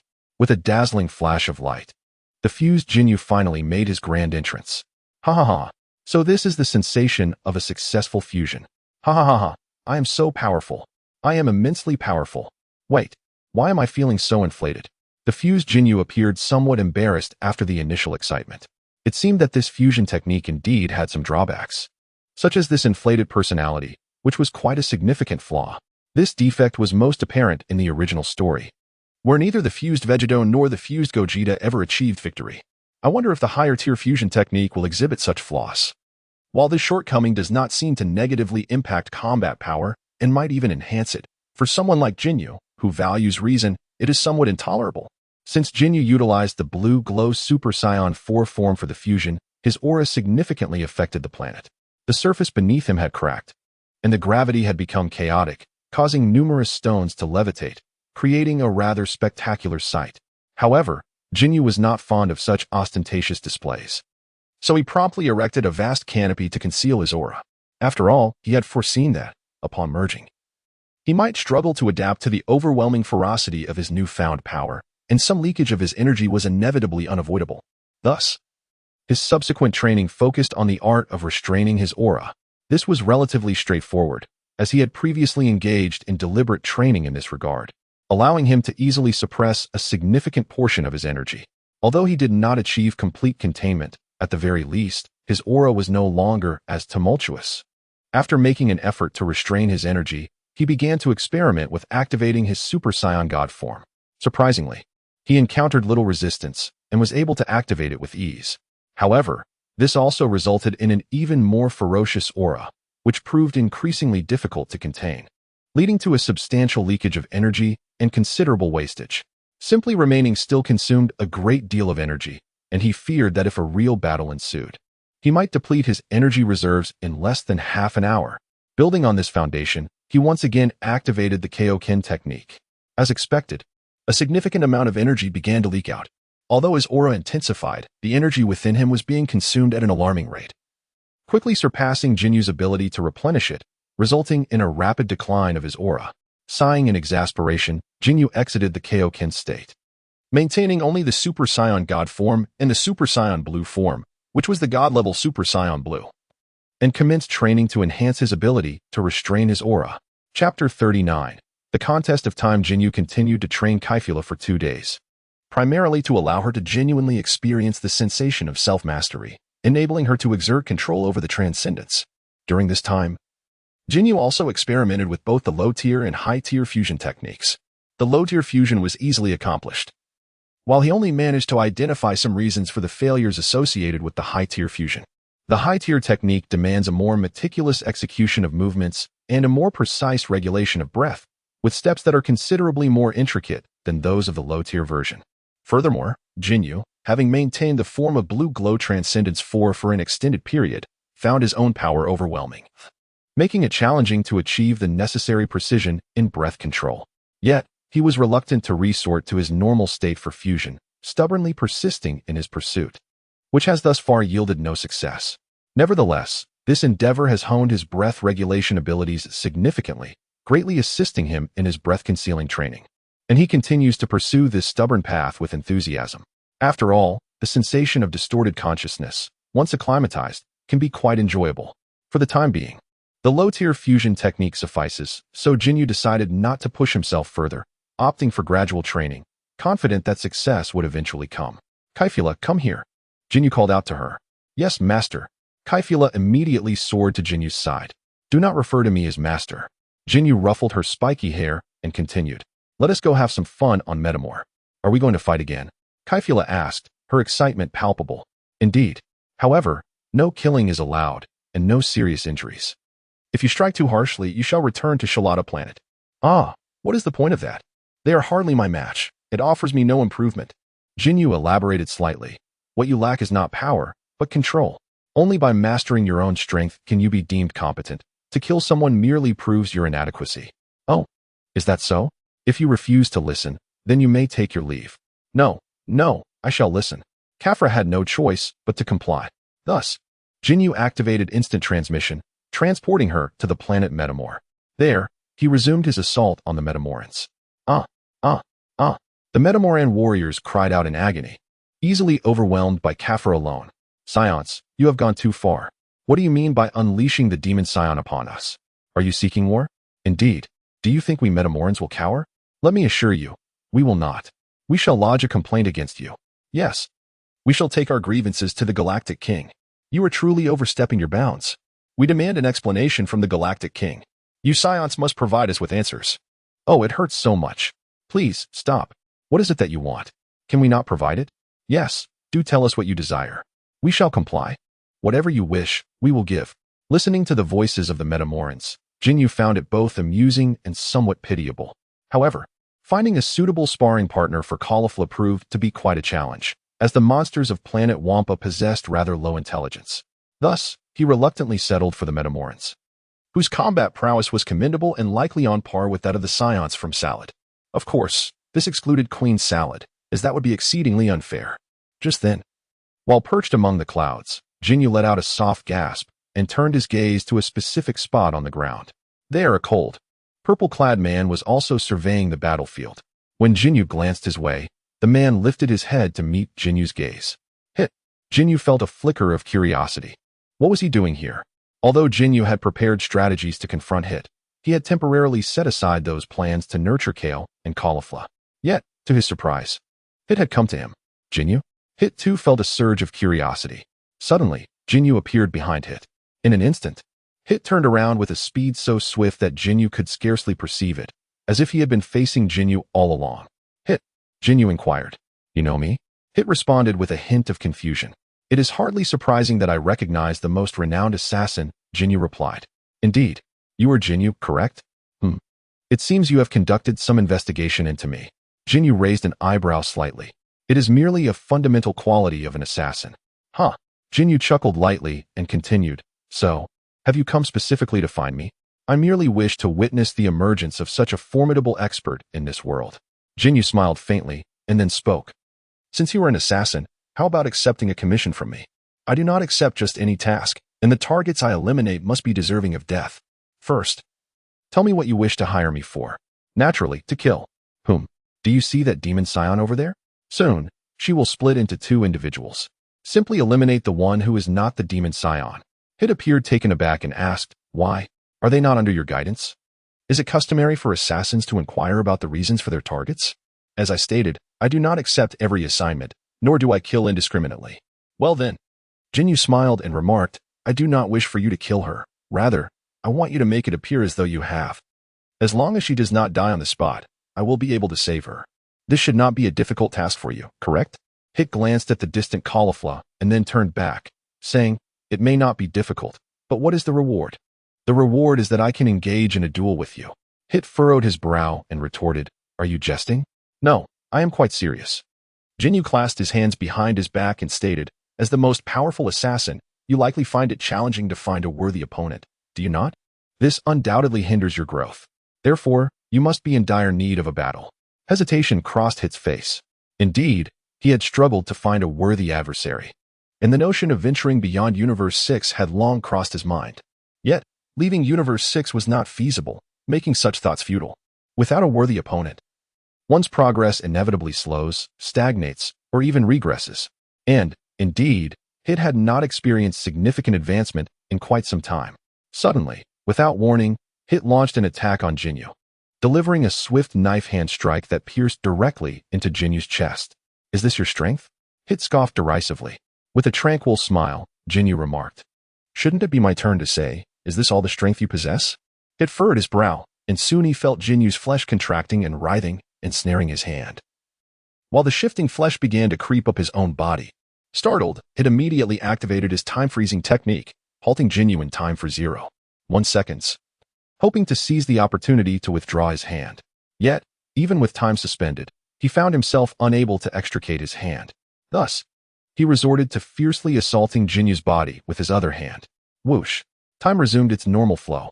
In an instant, Ginyu was struck by 1,000 punches, contorting his body into a bizarre, dough-like form. Yet, as the dough flowed, Ginyu reverted to his normal state, though his chest remained firmly adhered to Hit's hand. What manner of creature are you? This cannot possibly be a scion. Hit was overwhelmed with astonishment. Regardless of whether I am a scion, I find your time-skip technique rather dubious, Ginyu remarked with a smile. What do you mean? Hit inquired, rapidly contemplating how to turn the situation to his advantage. It is said that time-skip can freeze another's time for 0.1 seconds. Yet, I did not perceive my own time diminishing, rather. It felt as though your time had merely increased. So what are you implying? Hit asked. Thus, the so-called time freeze is merely an illusion, isn't it? It must be a ruse to deceive the masses. The true essence of time skip likely involves slipping into a temporal rift, allowing you to gain that extra 0.1 seconds. Its expression shifted to one of shock as he exclaimed, I never imagined you would see through it. Ginyu smiled faintly, saying, it's not particularly difficult to comprehend. But what does it matter if one can see through it? Can you break it? As he spoke, he activated his time manipulation ability once more, swiftly condensing a blade of energy in his hand. With it, he dismembered Ginyu into 8 pieces, retracting his hand afterward to remove the flesh and blood. Whoosh! Time resumed its normal flow. The flesh and blood of the Ginyu began to flow, swiftly coalescing before returning to a pristine state. Hitler, with a look of astonishment, exclaimed, is this truly capable of living? Ginyu remarked nonchalantly, there is no need for astonishment. Your attacks hold little significance for me. Hit fell silent for a moment before swiftly employing his time-skip technique, delivering a powerful punch toward Jinyu's face. Bang, bang, bang, bang, bang. Ginyu grasped Hit's fist. And in that instant, an explosion of countless punches erupted between them, yet no corresponding shadows of fists were observed. In reality, at that fleeting moment, Hit unleashed a barrage of over 1,000 punches, each delivered with formidable force, intent on rendering Ginyu lifeless. However, each and every strike was effortlessly caught by Ginyu with a single hand.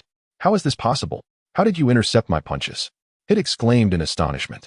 Has my time-skip technique been thwarted? Ginyu calmly elucidated. The flow of time is intrinsically linked to the motion of objects.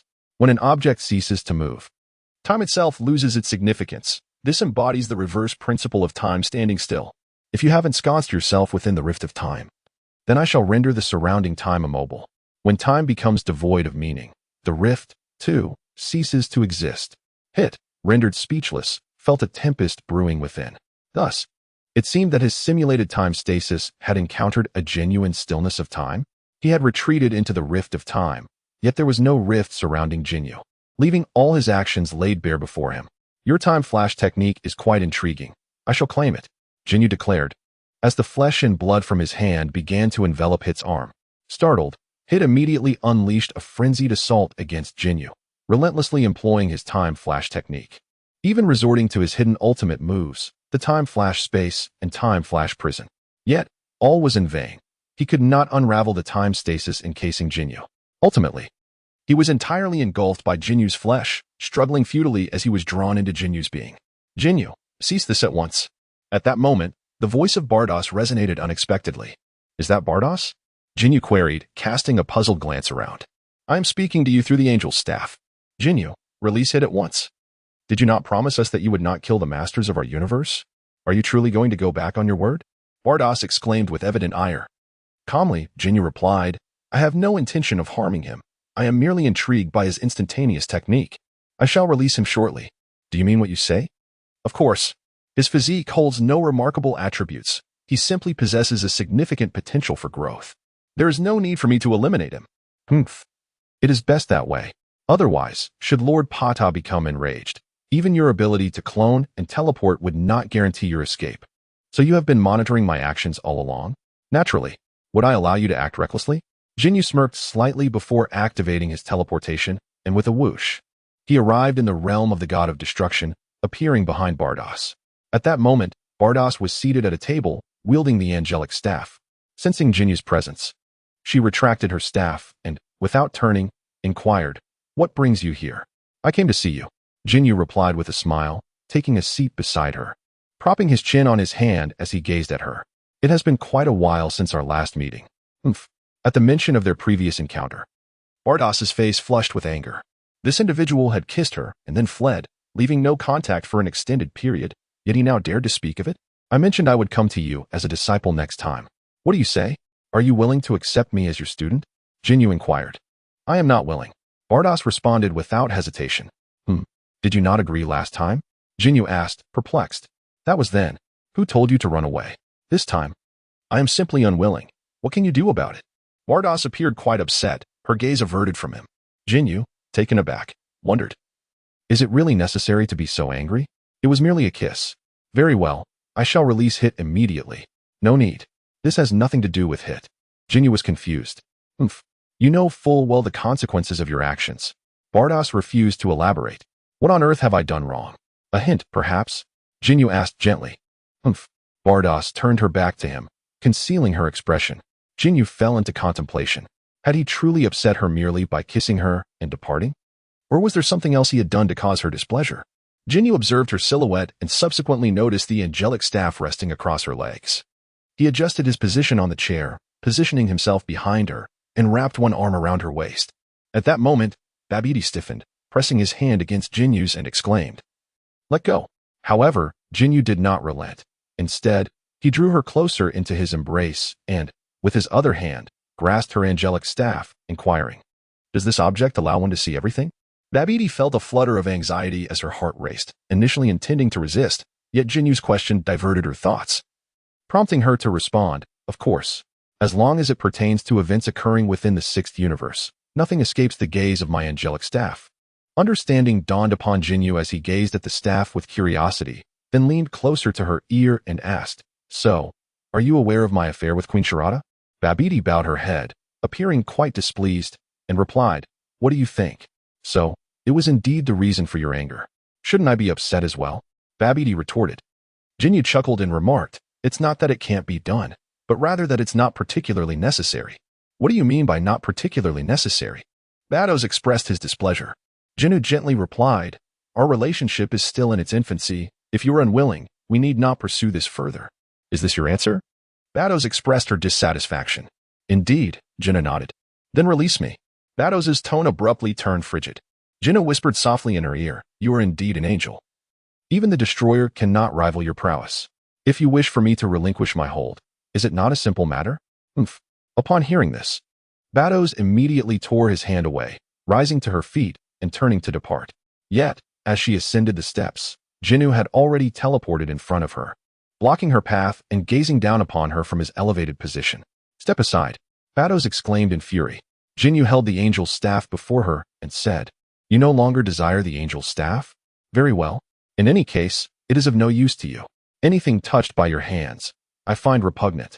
Bardas turned her head away, clearly incensed. Nevertheless, Ginyu approached her with a congenial demeanor and inquired, "By the way, when I was in close company with Queen Sharada, did you happen to steal a glance?"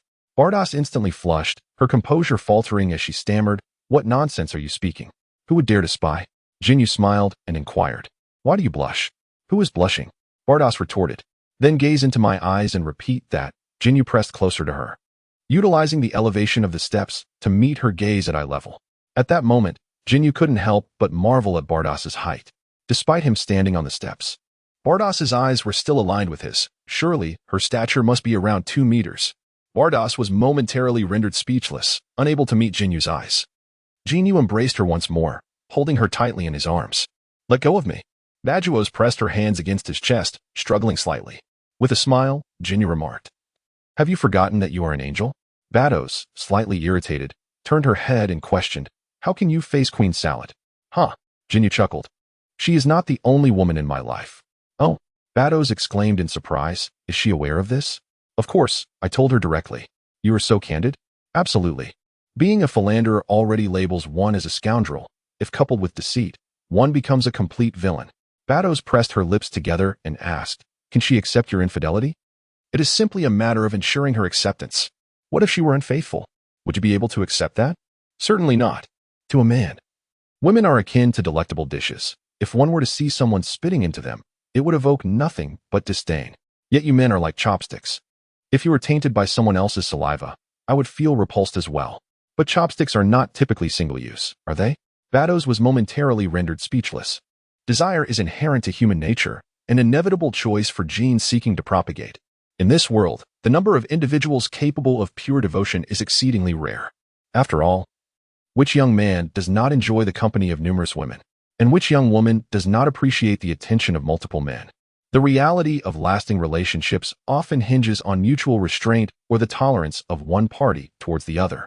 From an evolutionary perspective, polygamy is far more rational than polyandry. You speak nonsense. The angel could not help but utter a curse. Ginyu Dao. A woman requires time to bear a child, and polyandry undoubtedly prolongs the time for procreation, which is certainly not faster than polygamy. Baduosi forcefully dismissed Ginyu Dao, then seek someone else. Do not approach me. Jinny grasped her hand directly, drawing her back into his embrace once more, and spoke gently. I am merely discussing a certain truth with you, not attempting to persuade you with it. After all, for sentient beings, emotions hold far greater significance than so-called natural laws. I have no feelings for you, Barbados replied coldly. Really? Indeed. Quite truly, Barbados asserted with a firm tone. Oh, if it were truly so, would you allow him to hold you for such an extended time? Ginyu felt a sense of helplessness as he held her tightly, leaning closer to her face. What are you doing? She protested, pushing against his chest and turning her face away, seemingly attempting to evade him. In response, Ginyu gently pressed a kiss against her cheek and softly declared, Then I shall take my leave. Bardas was momentarily taken aback. In an instant, Ginyu vanished with a swift motion. The angelic staff tumbled down the steps, producing a crisp sound as it rolled. Bardas swayed slightly before regaining her balance, yet her silhouette appeared somewhat desolate, her expression lost in thought. Had he truly left? What did this mean? Was he no longer pursuing me? Would he return? Would he come to see me again? Bardas sat in a daze, her mind swirling in confusion. She sat down, somewhat absent-minded, and picked up the angelic staff, contemplating what Ginyu might be doing. However, after hesitating several times, she ultimately chose not to open it. Instead, she curled up, resting her face upon her knees, engulfed in an array of emotions she could not quite identify. Ginyu, feeling somewhat discontent, exhaled a heavy sigh and glanced toward the direction of the god of destruction's realm. After observing for a while, he could only shake his head in resignation and redirect his gaze. Gathering his focus, he stirred the flow of blood and flesh within his body, summoning the hit to his fingertips. He then tossed it into the air, and with a soft pop, Hit expanded into a solid form before him. Stabilizing himself, Hit immediately activated his time skip ability, retreating to maintain a safe distance from Ginyu, assuming a defensive stance. Feeling somewhat dejected, Ginyu inquired, Hit, will you accept my employment or not? Hit lowered his defensive stance and replied, Very well. However, you must fulfill your promise and engage me in battle. No problem. Ginyu thought it was an excellent opportunity to vent his frustrations on someone. I shall attend to that immediately. With that, Hit soared into the arena, gradually approaching Kale and Caulifla. At that moment, the two had already separated from their fusion and found themselves ensnared in the overwhelming encirclement of the Metamarines. Yet, due to the fear of provoking the transformation of the devilish scion, the onlookers dared not press too closely, instead opting to slowly deplete their stamina. As Hit drew nearer, he began to attract the attention of the crowd. Is that Hit? It certainly resembles him. What is he planning? Could he be here to assist? Whispers circulated. I heard he was visiting the palace. I never expected him to show up here. Is it for the sake of the Scions? After all, the notorious assassin, Hit, was a name that resonated with many. Amidst the murmurs, a trembling fusion warrior approached Hit and asked, Could you please clarify your intentions? Hit cast a glance at the individual, causing an immediate wave of perspiration to break forth, and their legs began to tremble uncontrollably. You merely need to step aside, Hit replied coolly. Why yes, the warrior stammered, nodding vigorously before signaling to the other fused Metamarines to swiftly vacate the area. Clearing a path for Hit, the most formidable assassin, Hit, Caulifla, panting, noticed him as well, instinctively shielding Kale behind her. She was perplexed as to why Hit was there. Confronting them, her gaze darted around, searching for Ginyu, her thoughts racing. I wonder who is more powerful, Hit or Lord Ginyu. But now that Hit has appeared, could it mean that Lord Ginyu has already been eliminated? Just as she pondered this, Hit suddenly vanished from her sight. In the next instant, his hand had pierced through her chest. Caulifla gasped in disbelief, staring at her own chest as blood trickled from her lips. Kale, equally stunned, gaped with eyes wide open, trembling uncontrollably. Chapter 41. Deceiving Kale as Hit withdrew his hand, blood gushed forth. Kale, in shock, caught Caulifla's slowly collapsing form, indifferent to the blood splattered across her face. Her eyes trembling as she called out, "Caulifla?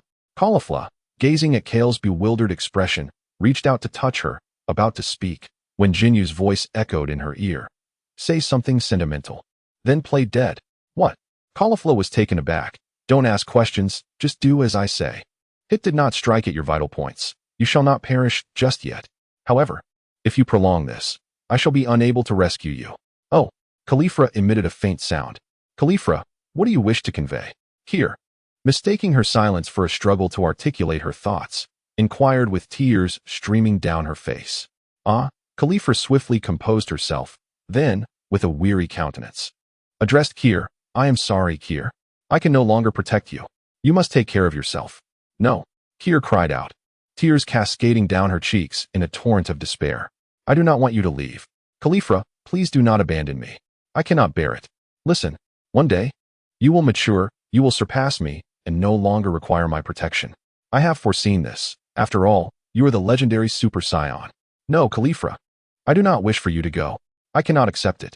Kier fervently shook her head, tears splattering all around. "Caulifla, add some lines. I command you to read."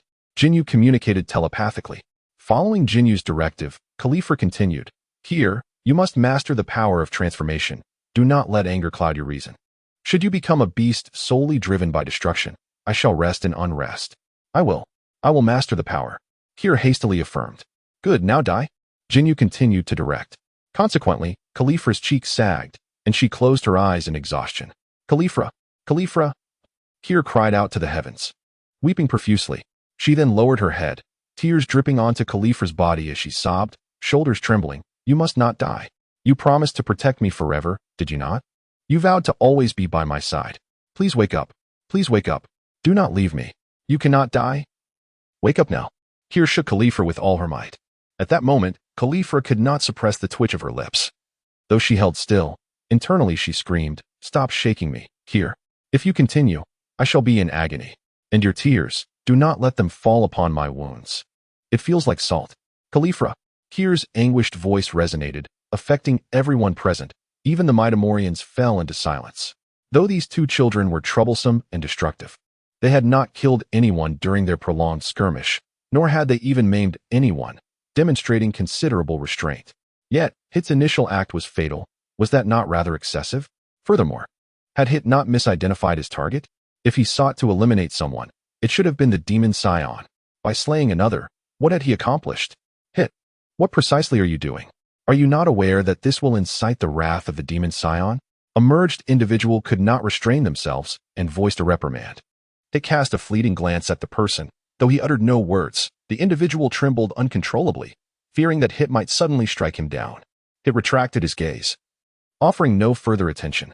The individual, feeling as though a heavy burden had been lifted, hastily wiped the sweat from his brow and retreated to the side, too intimidated to utter another word. Observing this, the others also refrained from voicing their grievances and instead commenced deliberations on a strategy. What shall we do?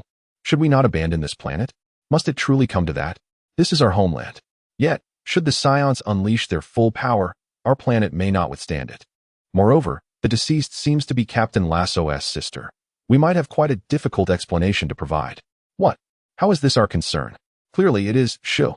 What if the Scions choose to blame us? Besides, they might not dare to hold Hit accountable. This group of Metamorians felt quite helpless. Kale's cries gradually diminished, and she fell silent. The surrounding individuals mirrored her quietude, sensing the calm before the storm. Meanwhile, Caulifla internally cried out, "Kale, please stop mourning. Go and confront them. If you continue to linger, I shall not endure much longer. Lord Ginyu, will you not come to my rescue? It may soon be too late. I am truly injured. This is no mere pretense of death. Kale, please refrain from letting your tears fall upon my wounds. It truly hurts. Oh no, I feel weary. Am I truly on the brink of death?" At that moment, Kale finally lifted her head, ceasing her weeping. Her gaze grew distant, and the icy glint in her eyes sent shivers down the spines of all present Metamorians. With a swift motion, her hair transformed to a vibrant green. and an emerald aura surged forth. Her slender form began to swell, though not in an exaggerated manner. Rather, it became more proportionate and robust. She cradled Caulifla and gradually rose to her feet, uttering not a single word. First, she set Caulifla down, then approached Hit. What an exceptional specimen, Hit mused. Here stood a rational demon scion, an extraordinary warrior said to emerge once every millennium. A super scion feared even by the gods. Yet, this was his first encounter with such a rational demon scion. Otherwise, the demon scions would not bear such a moniker. But could he still refer to this one as a demon? We must flee immediately. The Metamorians were thrown into a complete panic. Though Hit was powerful, the Metamorians, were not formidable at all.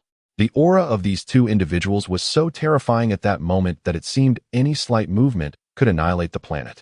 If there was no time to flee, then when would there be? Hurry, hurry. Depart from the planet. Run, quickly. Everyone, flee the planet.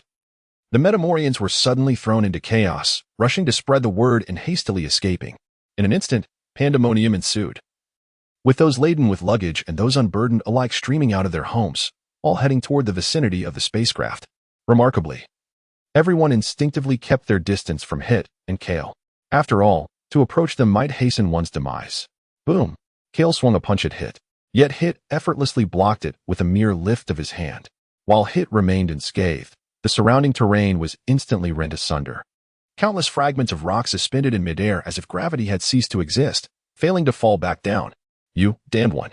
Kale's indifference transformed into fury, and she bellowed. Bang. Kale unleashed an even more ferocious punch. However, Hit merely raised his hand again, unmoved.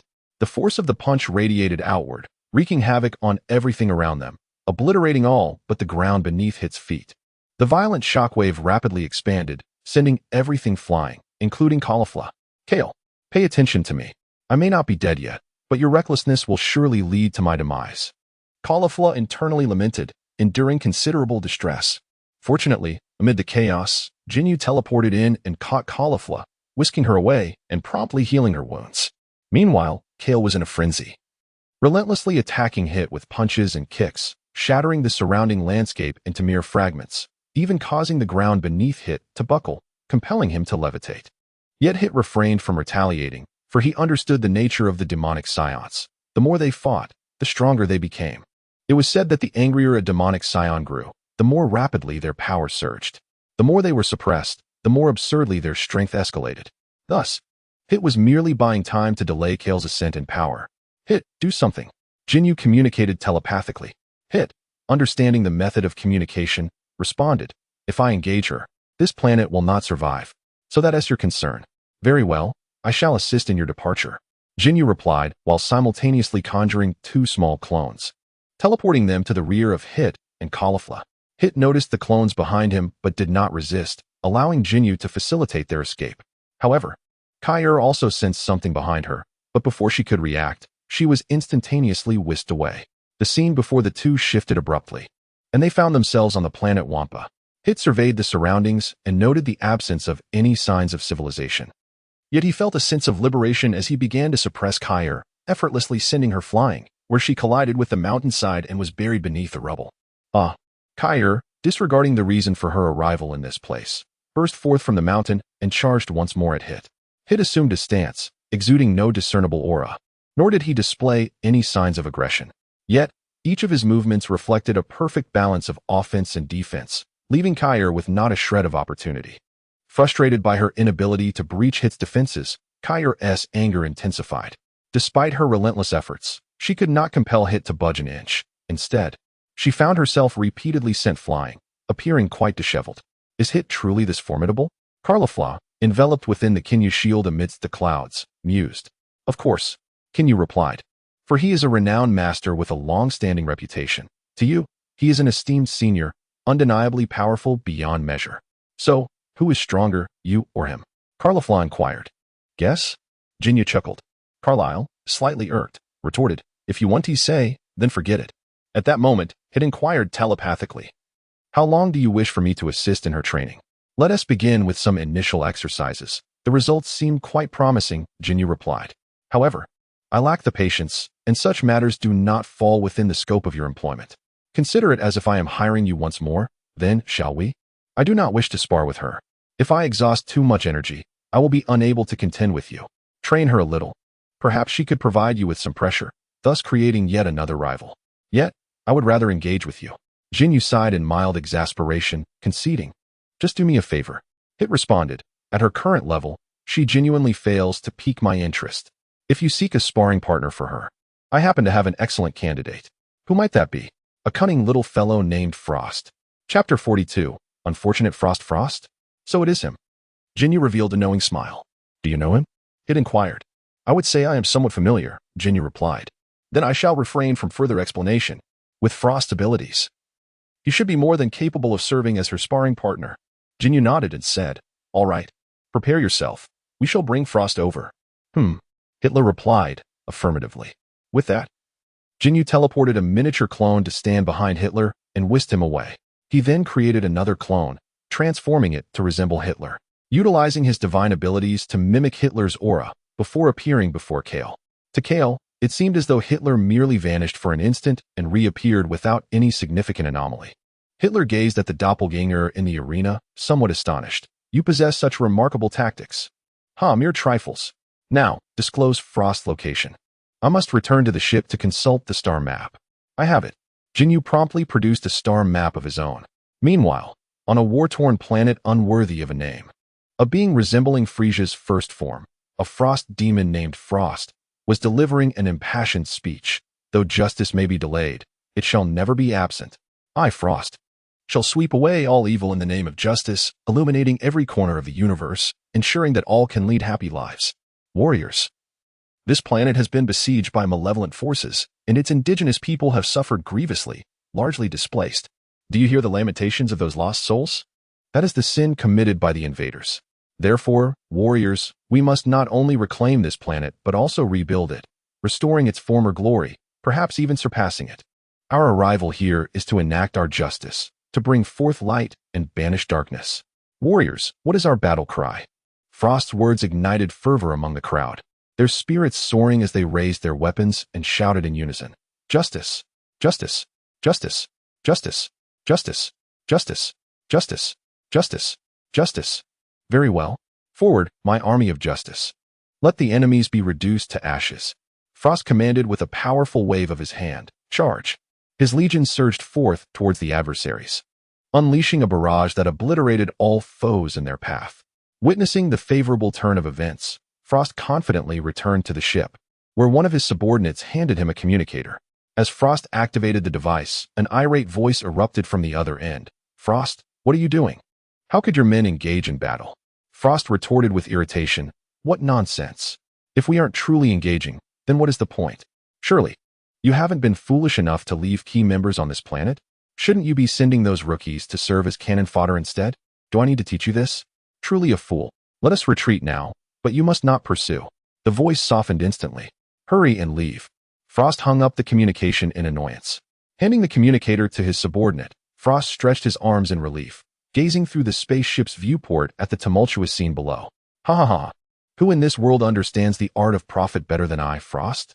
If I can eliminate or expel the indigenous people of this planet, then I, Frost, shall claim this world in the name of justice. It will rightfully belong to me. Ha ha ha. Next, I shall rebuild this planet and sell it at a handsome price, thus reaping abundant rewards. Remarkably, I won't even need to finance the reconstruction myself. Attracting investments will yield substantial profits. How splendid is that? Even if I sell it back to the natives, as long as they can afford the price. At that moment, a diminutive Ginyu had appeared aboard Frost's spaceship, lurking not far behind him, eavesdropping on Frost's self-satisfied soliloquy.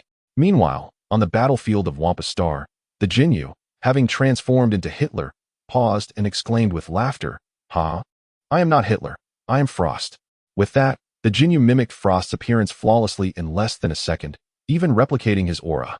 I care not who you are. I only wish to eliminate you. Kale shouted in fury, charging at the Ginyu once more. However, the Ginyu vanished through instantaneous movement. Simultaneously, aboard Frost's spaceship, the tiny Ginyu reappeared behind Frost. Who's there? Frost sensed something amiss and turned around, yet saw no one. Suddenly, a voice whispered in his ear. I am evil, come to escort you to meet the devil. With that, the Ginyu transported Frost before Kale. Upon seeing her, Frost's eyes widened in horror. Is that the Devil Scion? Kale delivered a powerful punch to his face, sending him flying. Frost felt as though his face were caving in from the blow. Kale perceived that Hitler had weakened, yet she paid it no mind and continued to assault Frost relentlessly. Dazed and bewildered, Frost struggled to comprehend the situation, finding himself utterly defenseless against Kale's onslaught. With no mercy, she struck him until he was vomiting blood, a sight too gruesome to behold. "Ah!" Frost roared, no longer willing to conceal his strength. He immediately transformed into his most formidable form, breaking free from Kale's grip. His current appearance bore a striking resemblance to Frisia's base form, and his power was formidable enough to suppress Kale. However, he merely subdued him. Attempting to eliminate Kale proved to be quite a challenge. Thus, Ginyu felt at ease allowing her to train alongside Kale, as his prowess was commendable. And Ginyu felt a sense of satisfaction. Curiously, Califlo inquired, "Isn't that fellow Frost? He appears to be some sort of righteous leader. How did you manage to capture him?" "Oh, righteousness?" Ginyu scoffed. "If you were aware of his deeds, you would no longer perceive him as just." "What has he done?" Califla asked, intrigued. Ginyu proceeded to recount Frost's misdeeds. Upon hearing this, Califla expressed her disbelief. "Wow, I never expected him to be so treacherous. How despicable. We previously thought of him as a hero."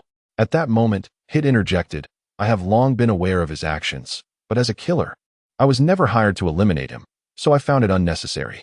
Moreover, given his reputation, should I take his life, it would only tarnish my own." Califlo was at a loss for words. To have instilled such fear in the foremost assassin is a testament to Frost's character. Meanwhile, the so-called talent found himself increasingly fatigued. The more he fought, the more he felt the overwhelming terror of the demon scion. This rate of growth was utterly absurd. Frost, increasingly alarmed, finally witnessed the legendary potential of the demon scion. Until now, he had only heard tales, never taking them to heart. But the reality was far more frightening than he had anticipated. Fearing further growth from Kale, he discreetly activated a mechanism, revealing a small needle on the back of his hand. This needle protruded slightly beyond his fist and concealed venom within.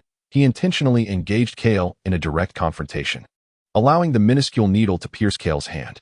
The venom possessed a paralyzing effect, ensuring that even if Kale were struck, he would remain unaware for the moment. "Watch out, Ginyu, there's something wrong with his fist," Hit cautioned. "Yes, I am aware," Ginyu responded, having anticipated Frost's ploy long before. As Kale continued to fight, he gradually sensed his strength waning, and his vision began to blur. Recognizing that his venom was taking effect, Frost hastened his assault, eager to seize the opportunity to eliminate Kale. A minuscule split body, no larger than a fingernail, emerged from Ginyu, teleporting behind Kale to cast a healing spell, instantly restoring him to full health. Kale immediately felt a surge of clarity and retaliated, catching Frost off guard and sending him flying. "How could this be?" Frost exclaimed, clutching his bleeding nose in disbelief. Hadn't his venom taken effect? What was happening? Was the dosage insufficient? Resolving to increase the injection amount, Frost engaged Kale once more in a fist fight. However, this time, Kale was vigilant, avoiding direct confrontation and swiftly delivering a series of blows that left Frost battered and bruised. "Damn it!" Frost seethed, his anger boiling over. He activated the mechanism in his tail, seizing the opportunity while Kale focused on his fists, and swiftly injected venom into Kale's body. Kale winced in pain, retreating hastily. Frost seized the moment to launch a furious assault, landing several punches, each one injecting more venom into Kale, causing his condition to deteriorate rapidly. Let's see you survive this. The venom in my tail is highly toxic. Even a god would struggle against it. I refuse to believe you can withstand it." Frost's mind brimmed with disdain. Yet, Ginyu merely initiated another healing spell, restoring Kale to full vitality, prompting him to unleash a furious onslaught upon Frost. "This is outrageous. How can this be happening? No, something is amiss. Who is behind this?" Frost finally sensed the unusual disturbance. He recalled being brought here by an unknown entity, and now it seemed that same presence was meddling with his fight. "How dare they force me to be a mere sparring partner for that wretched scion? This is a grave insult." Frost's fury escalated in response to the affront. Chapter 43. Venomous Assault on Kale. Just as Kale intended to advance and eliminate Frost, a sudden wave of dizziness overcame him, leaving him feeling as though he might faint at any moment. Ginyu hastily cast another healing spell upon her, restoring her consciousness. Although poisoning is generally regarded as an injury at the microscopic level that can be remedied by healing spells, such spells cannot eradicate toxins. Thus, if the toxins continued to take effect, Kale would remain poisoned. Is it you, Lord Ginyu, who is assisting me? Kale sensed that it might indeed be Jinyu's intervention, recalling how he often healed her during her training. Yet, Ginyu offered no response. As Frost charged at her once more, Kale had no choice but to engage in battle. Her thoughts on Jinyu's assistance dissipating. Her sole desire was for vengeance. She yearned to vanquish Frost. However, the toxins recently injected into her body were overwhelming. Not long into the skirmish, Kale succumbed once again to the effects of poisoning, her strength waning as Frost unleashed a barrage of blows. Moreover, this time, Frost had injected all the toxins hidden within his tail directly into Kale, intent on slaying her instantly. Kale struggled to maintain her composure. The green aura around her began to fade, and even her hair seemed on the verge of reverting to its original black hue. Ginyu was not in a hurry to employ his healing techniques. Instead, he watched intently as Frost seized the opportunity to launch a fierce assault, leaving Kale battered and on the brink of collapse. Lord Ginyu, Caulifla exclaimed with a hint of concern. It's nothing, Ginyu replied, maintaining his composure. With a resounding crash, Kale was violently driven into the ground, creating a vast circular crater, and even his hair reverted to its original black hue. As Ginyu sensed her breath waning, she once again invoked her healing magic, restoring her to full vigor. Meanwhile, Frost was gathering energy for an immense energy wave, intent on annihilating Kale entirely. To his astonishment, Kale soared into the air, seemingly unfazed, and began to gather energy with fervor. Ha ha ha. Kale roared, green flames erupting around her, her hair standing on end, transformed to an emerald hue. This revival, on the brink of death, triggered the Scion's innate abilities, and as the legendary Super Scion, her energy surged to several times its previous level, far surpassing Frost's. This was infuriating. Frost felt utterly stifled. There was no doubt that someone was meddling, effortlessly nullifying his toxins. Kale unleashed a relentless barrage upon him, cornering him against a cliff face, where her frenzied blows created a circular indentation, growing larger with each impact. However, it wasn't long before Kale's toxins resurfaced, causing her to weaken once more. Seizing the moment, Frost retaliated, sending Kale flying, unleashing his fury upon her in a fit of rage. His venom was depleted, but that mattered little now. He was consumed by a desire for vengeance, intent on annihilating this demonic scion. How could Frost, the paragon of justice, have ever endured such indignity? He had always been the purveyor of justice. How could he be subjected to such treatment? Even the scions were meant to be his playthings, yet now they had the audacity to turn the tables on him. Utterly intolerable. At last, he was on the verge of vanquishing Kale, but she stood up again, seemingly unperturbed. Damn it, bastard. This isn't how it's supposed to go. Frost was on the brink of despair. What do you want from me? I'll concede. Just let me be. Tears threatened to spill from his eyes. Kale coldly declared, I will kill you. Frost's lips quivered. Was the unknown entity that brought him here merely to serve as fodder for this demonic scion? What have I ever done to you? Frost shouted defiantly. You are beyond redemption. Kale glared at him with murderous intent. Beyond redemption? Frost was momentarily speechless. Had his misdeeds been uncovered? When had he ever provoked a scion? Had Gabe finally realized he had been deceived by him? Frost had no time to ponder further. As Kale charged once more, delivering a knee strike that made him spit, followed by an elbow that sent him crashing to the ground. Cough. She's too powerful. The demonic scion is growing stronger at an alarming rate. Frost could not even react in time. Kale extended her hand, and a sudden surge of energy erupted, piercing through Frost's chest, traversing the Earth's crust, the core, and emerging from the opposite side of the planet, soaring into the cosmos. Frost gazed incredulously at the gaping wound in his chest, contemplating whether this was his final moment. Frost, filled with rage, thought to himself, how could he, as the Frost Demon, possibly fall to a mere scion? Yet, Kale raised her hand, conjuring an even larger energy sphere above her head, the ferocious energy instilling a sense of despair within Frost. However, before she could launch this devastating orb, she felt a wave of weakness wash over her, rendering her powerless. In a desperate motion, she flung the energy sphere, which grazed the horizon and flew off, missing Frost entirely. Frost stood in stunned silence. Just moments ago, he had felt the brink of death, yet now Kale had plummeted from the sky. Would she rise again? Doubt clouded Frost's mind. He hesitated to approach, fearing that Kale might regain her strength and unleash her fury upon him. He extended his hand, gathering energy for an attack aimed at Kale, but in an instant, he found himself back aboard his spaceship, his injuries miraculously healed. Frost remained in a daze for a while, staring out at the view through the viewport before retracting his hand, murmuring softly to himself, "Am I merely dreaming? No, I simply choose not to end your life at this moment. But I hope that when next we meet, you will embody the essence of the term leader of justice." The words of Ginyu echoed in his ears. Leader of justice? Frost murmured in a daze. Ginyu disregarded him and directly activated instant transmission, returning to planet Wampa.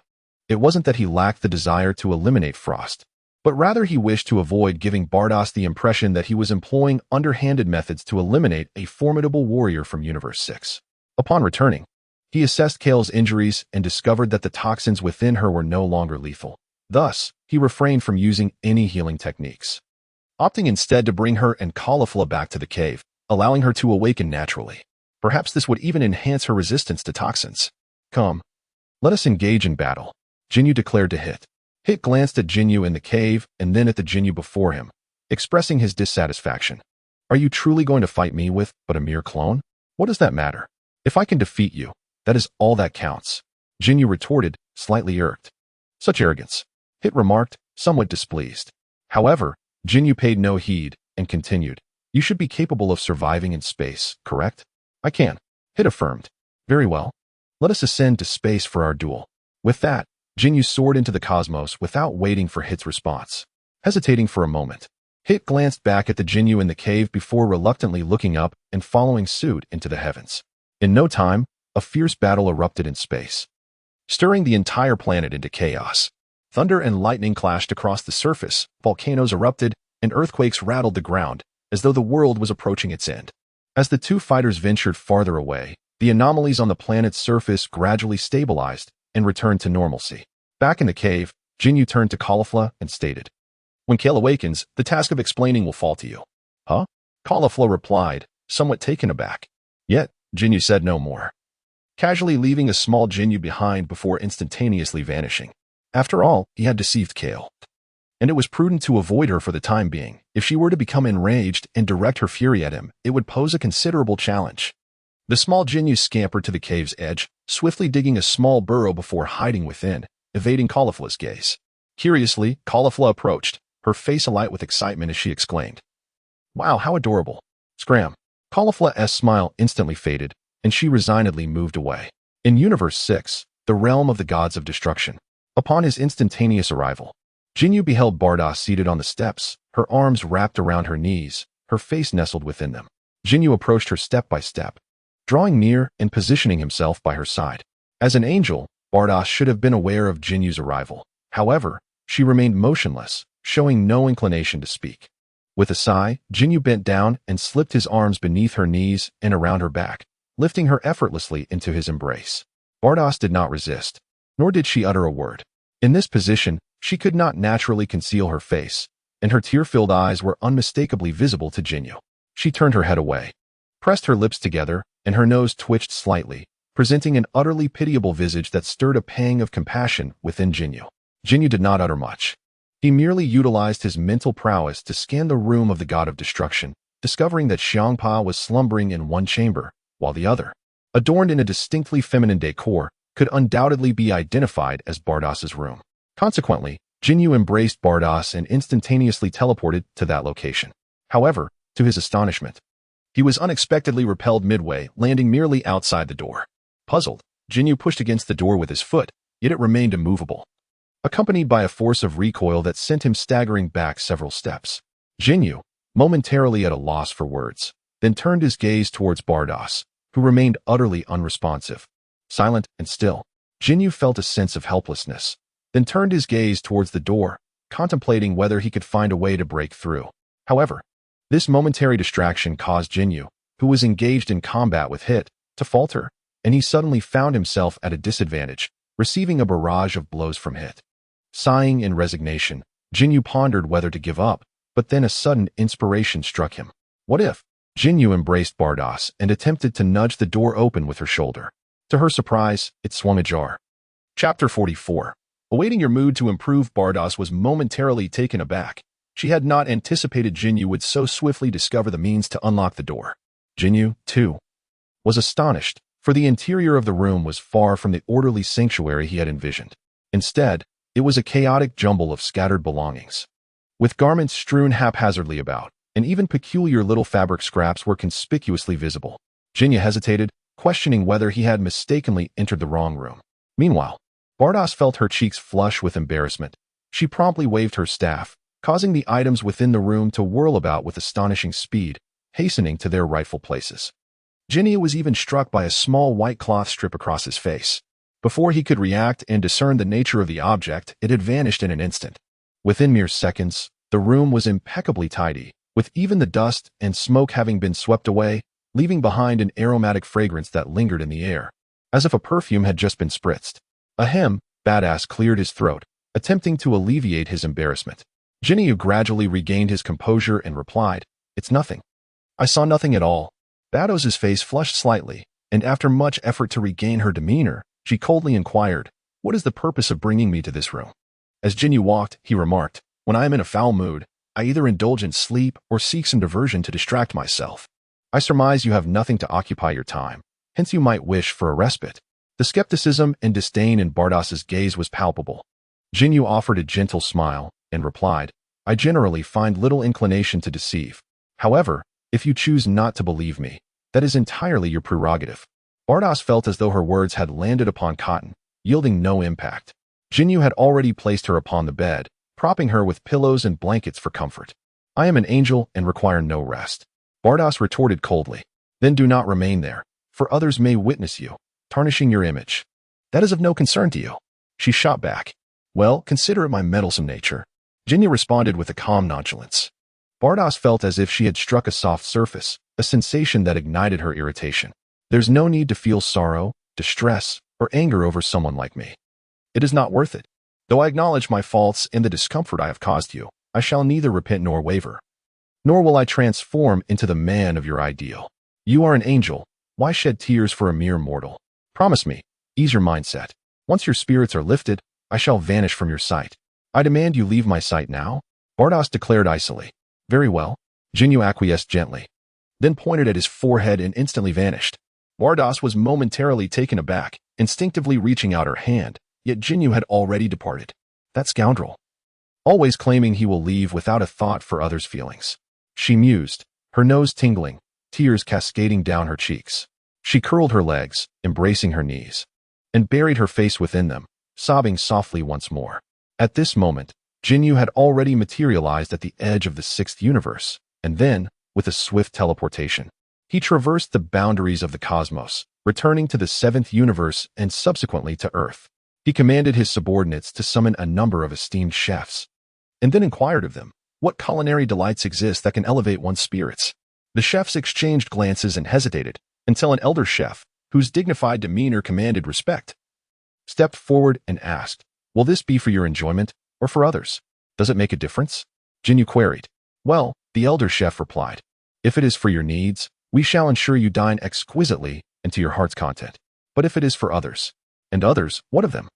Ginyu asked, his curiosity piqued. The elder chef inquired, "Is the individual male or female?" "A girl." "Oh, in that case, how about desserts?"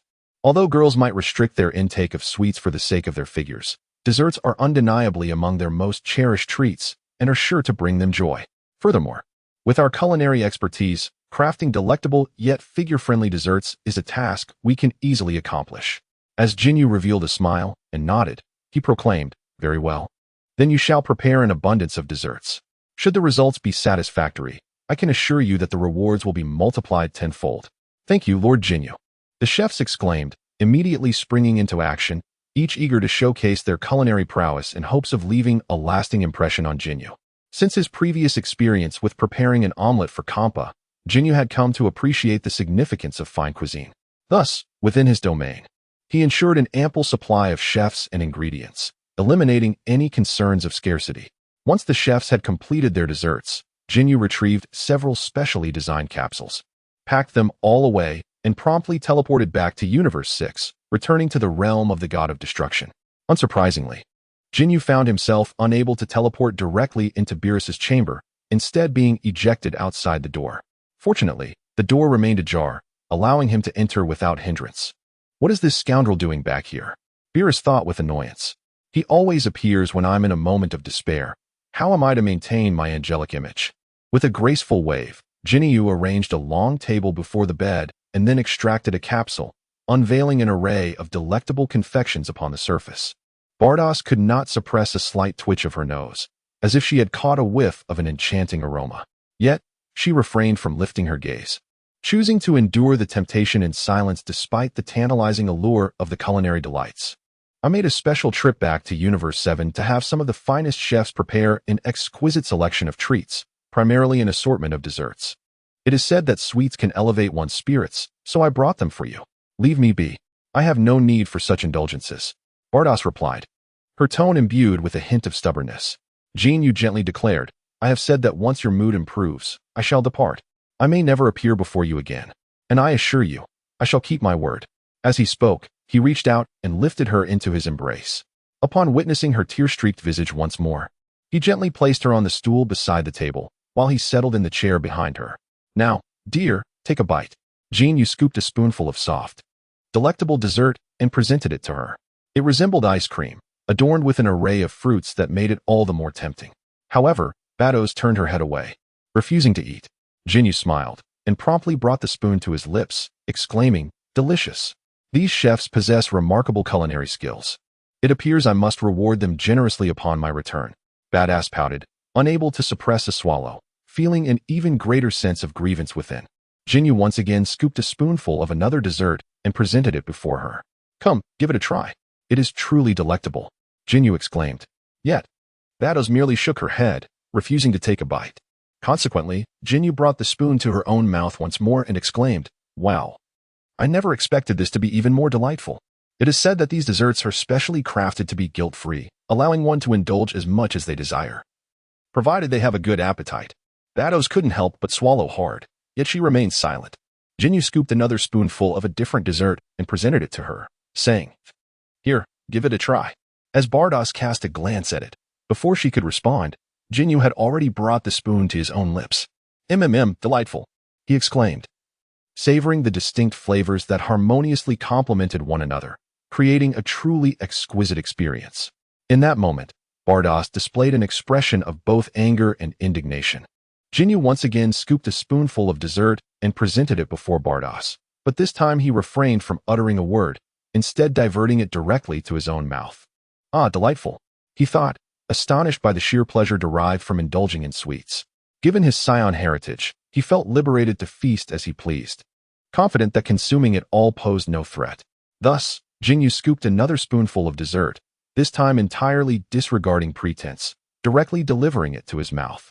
Bardos, feeling a surge of frustration, watched helplessly as Ginyu savored every morsel, a look of sheer enjoyment gracing his face.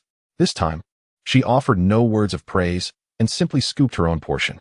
Give it to me, Bardos exclaimed, grasping his hand and guiding the spoon towards her own mouth. She swallowed it in one swift motion, leaving nothing behind. Observing her somewhat vengeful consumption, Ginyu could not help but smile slightly before scooping yet another spoonful, again directing it towards his own mouth. Bardos, however, intercepted, declaring, It is still mine. She then devoured the dessert in one go. As she delicately savored the exquisite treat, a whirlwind of emotions surged within her, feelings of injustice, frustration, joy, and sorrow intertwined. In the midst of her indulgence, tears began to flow unbidden. There, do not cry. Ginyu gently consoled her, wrapping his arms around her waist and pulling her closer. He set the spoon down, tenderly wiping away her tears, and continued, I have brought an abundance of desserts, several capsules filled to the brim, all for you. Bardos could not suppress a sniffle, her shoulders trembling as she bit her lip. And soon she succumbed to a fit of sobs. Upon witnessing this, Ginyu had no choice but to turn her body, cradling her horizontally in his arms, allowing her to bury her face against his chest. When one is engulfed in tears, there often exists a desire to conceal their visage from the world. Thus, when something offers a veil for their face, the urge to weep unabashedly becomes irresistible. Bardos was no exception. Her sobs grew increasingly louder, and her tears flowed in abundance, swiftly soaking the fabric of his shirt, leaving a substantial dampness. However, Ginyu remained unfazed, tightening his embrace, permitting her to freely express her emotions, allowing every grievance to pour forth in her cries. Ginyu quietly accompanied her, uttering not a single word. After all, It was he who had brought her to tears. Though he acknowledged his wrongdoing, he was unwilling to amend his ways. He had already expressed all that needed to be said, and his words of comfort had been nearly exhausted. Thus, it was better to remain in silence, patiently awaiting her to vent all the grievances that burdened her heart. Chapter 45. The Strength Above. Meanwhile, engaged in combat with Ginyu's split form, it exclaimed in astonishment, "How could you possibly possess my time-skip technique?" "Haha." Ginyu chuckled heartily. "I simply observed and learned." It was somewhat speechless. He was no fool. Did he not recognize that the most suspicious moment was when he was absorbed? However, since Ginyu refused to acknowledge it, there was little he could do. Thus, the two began to frequently employ the time-skip technique, challenging each other and refining their skills, which ultimately proved beneficial for both. In Universe 6, within the realm of the God of Destruction, in Beerus' chamber, Bardoss had ceased her weeping, lying in Ginyu's embrace. Her tear-streaked face a portrait of vulnerability. Ginyu held her gently with one arm while using the other to scoop delectable desserts, feeding her slowly, spoonful by spoonful. Taking advantage of her savoring the treat, he discreetly retrieved a tissue to wipe away the remnants of tears from her cheeks. Her exquisite visage, coupled with her sorrowful expression, appeared quite enchanting, inciting a protective instinct within him. Both remained silent, sharing an unspoken understanding, yet Ginyu knew this silence could not endure indefinitely, lest it work against him. Thus, as he offered her another spoonful of dessert, he deliberately tilted it, allowing a bit to graze her lips. Bardoss paused, momentarily hesitating over whether to wipe it away. Wiping would disrupt the mood, yet leaving it would tarnish her image. She observed Ginyu placing the spoon down and reaching towards her face, initially believing he intended to wipe her mouth. To her surprise, Ginyu gently grasped her face and, in an unexpected manner, assisted her in cleaning up. Bardoss' eyes widened, but she soon closed them, tears escaping despite her slight response to his gesture. After a long moment, they finally separated. Bardoss felt a blush creeping onto her cheeks. Yet she lowered her gaze, avoiding his eyes. "Have you had enough to eat?" Ginyu asked softly. Bardoss remained silent, offering no reply. After all, as an angel, whether she was truly full was merely a matter of desire. Nothing could genuinely satiate her hunger. Ginyu lifted her into his arms and gently placed her on the bed, allowing her to lean against the edge. Giniola raised her hand and then produced several capsules, placing them into her palm. "Here, hold them carefully. They contain sweets, so be sure not to let Xiangpa see." Bardoss held the capsules, neither gripping them tightly nor letting them slip. Ginyu continued, "Speaking of which, I once had a cat. I always provided it with the finest food, even if it meant I had to scrimp and save. I could not bear the thought of it suffering. However, one day, when I found myself in dire straits and purchased a lesser quality cat food, it actually became upset and refused to eat. From that moment, I understood that one should not spoil a cat with the best from the outset, for it would only become increasingly difficult to care for." "You dare to compare a destroyer to a cat?" Bardoss feigned anger, retorting sharply. "No, I am comparing you to a cat," Ginyu replied with a smile. She was genuinely incensed by this. "Huh." Ginyu chuckled lightly, then gently held her hand, saying, "Do not be angry. I have not served you inferior food, have I? But isn't that still akin to a cat?" She continued to glare at him, still visibly upset. Ginyu reached out to caress her face, gazing at her with profound tenderness.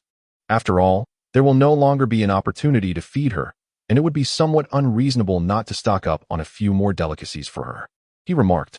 Badass, initially evasive, was momentarily taken aback by his words. "What do you mean?" she inquired. Ginyu gently placed his hand on her shoulder and remarked, "Your mood should be improving by now, so I must honor my promise and vanish from your sight." Bardoss' lips pursed in frustration as she retorted, "Who said my mood has improved? Can't you see that I'm angry? Who gave you permission to leave? I am not in a good mood. Not at all. Yet, as I stand here, you seem to be growing increasingly agitated. I don't care. You must comfort me. I won't allow you to depart. Then how about indulging in some dessert?" Ginyu brought forth a box of sweets, scooping a spoonful intended for her. However, she abruptly swatted it away, exclaiming, "I don't want it." With a resounding thud, the dessert tumbled to the floor, scattering widely, with some even landing on Ginyu himself. Jinyutin was momentarily taken aback, and so was Bardoss. For a moment, both fell into silence, as if their very movements had come to a standstill. Jinyu's gaze fell, and he silently placed the spoon down, using a touch of his divine power to cleanse himself of the remnants of dessert and the scattered remnants on the floor, restoring order to the chaos. He no longer looked at Bardoss, nor did he utter another word. He simply sat quietly at the edge of the bed, his posture somewhat dejected, his thoughts drifting aimlessly. Upon witnessing his demeanor, a wave of guilt washed over Bados. She longed to offer an apology, yet hesitated. However, upon catching sight of Jinyu's forlorn profile, she couldn't help but whisper, "I'm sorry." "It's nothing," Ginyu replied hoarsely. "You are an angel. There is no need for you to apologize to a mere mortal like me." Bados bit her lip. Was he truly angry? She wished to say something, yet the words eluded her. "Can you tell me how I can make you happy again, as swiftly as possible?" Ginyu inquired. Instantly, Bados felt a twinge of despair. Did he wish to leave this place? Did he want to cheer her up only to depart immediately? Was she truly so repugnant? A sense of heartache enveloped her. How was she to respond? If she answered, he might hastily take his leave. Yet if she remained silent, he might grow angry. I do not know the answer," Bados finally spoke. "Is that so?" Ginyu murmured softly. Bados felt her heart tighten even more. Unable to contain herself, she rose and embraced Ginyu from behind, pleading, "Please don't leave me. You foolish one. If the pain is unbearable, why must we force ourselves together? That will only lead to unhappiness for both of us," Ginyu remarked with a bittersweet smile. "But I wish for you to stay." Bados tightened her grip around him. "You are merely acting on impulse. We share no deep feelings, nor have we forged a significant connection, and our understanding of each other is far from sufficient." Bados found herself at a loss for a retort. "Keep your distance. I am not only fickle, but also quite lecherous. If you remain this close, I fear I might lose control. Do not think that your angelic nature deters me from harboring impure thoughts. Otherwise, you would not have been taken advantage of by me so often." Bados slightly pursed her lips, yet did not withdraw, still pressed against his back. "I will count to 3. If you do not step away, I shall have no mercy. 3, 2, 1. Ginyu turned, reaching back to pull her closer, subsequently pinning her down. The two of them gazed intently into each other's eyes, acutely aware of their synchronized heartbeats. Ginyu, shedding all pretenses, leaned in to silence her words. On a distant planet, the winds blew fiercely and chaotically, while the rhythm of the earth reverberated with excitement and tremors. Ferocious dragons and serpents roamed the mountains and grasslands, surging through vast rivers and seas, soaring through the skies and dancing with the clouds, orchestrating the rains. Violent gusts of wind lifted the very ground beneath them, and torrential rains threatened to unleash floods of unprecedented magnitude. Yet, Bados pushed Ginyu away, breathless and agitated, exclaiming, "I am not ready." She continued, "By the time you are prepared, I may no longer have the opportunity." Ginyu fixed his gaze upon her eyes. Bados, unable to meet his stare, hesitated. "Could you allow me a moment to contemplate?" Often, the more one deliberates, the less courage one finds to confront reality. However, Bados, feeling a pang of discomfort, implored, "I beg you." Ginyu fell silent, his eyes locked onto her. She averted her gaze, on the verge of tears. With a resigned sigh, Ginyu remarked, "Both my reason and my emotions urge me to seize this moment. If I were to halt now, it might become the most regrettable decision of my life." Bados displayed a look of compassion yet replied, "I am sorry." But before she could finish, Ginyu interrupted her, his mood growing increasingly agitated as he rose. "If you are unwilling, then take your time to think." Bados felt a pang of fear at the thought of inciting his anger. Ginyu turned around and sat on the edge of the bed, adjusting his garments.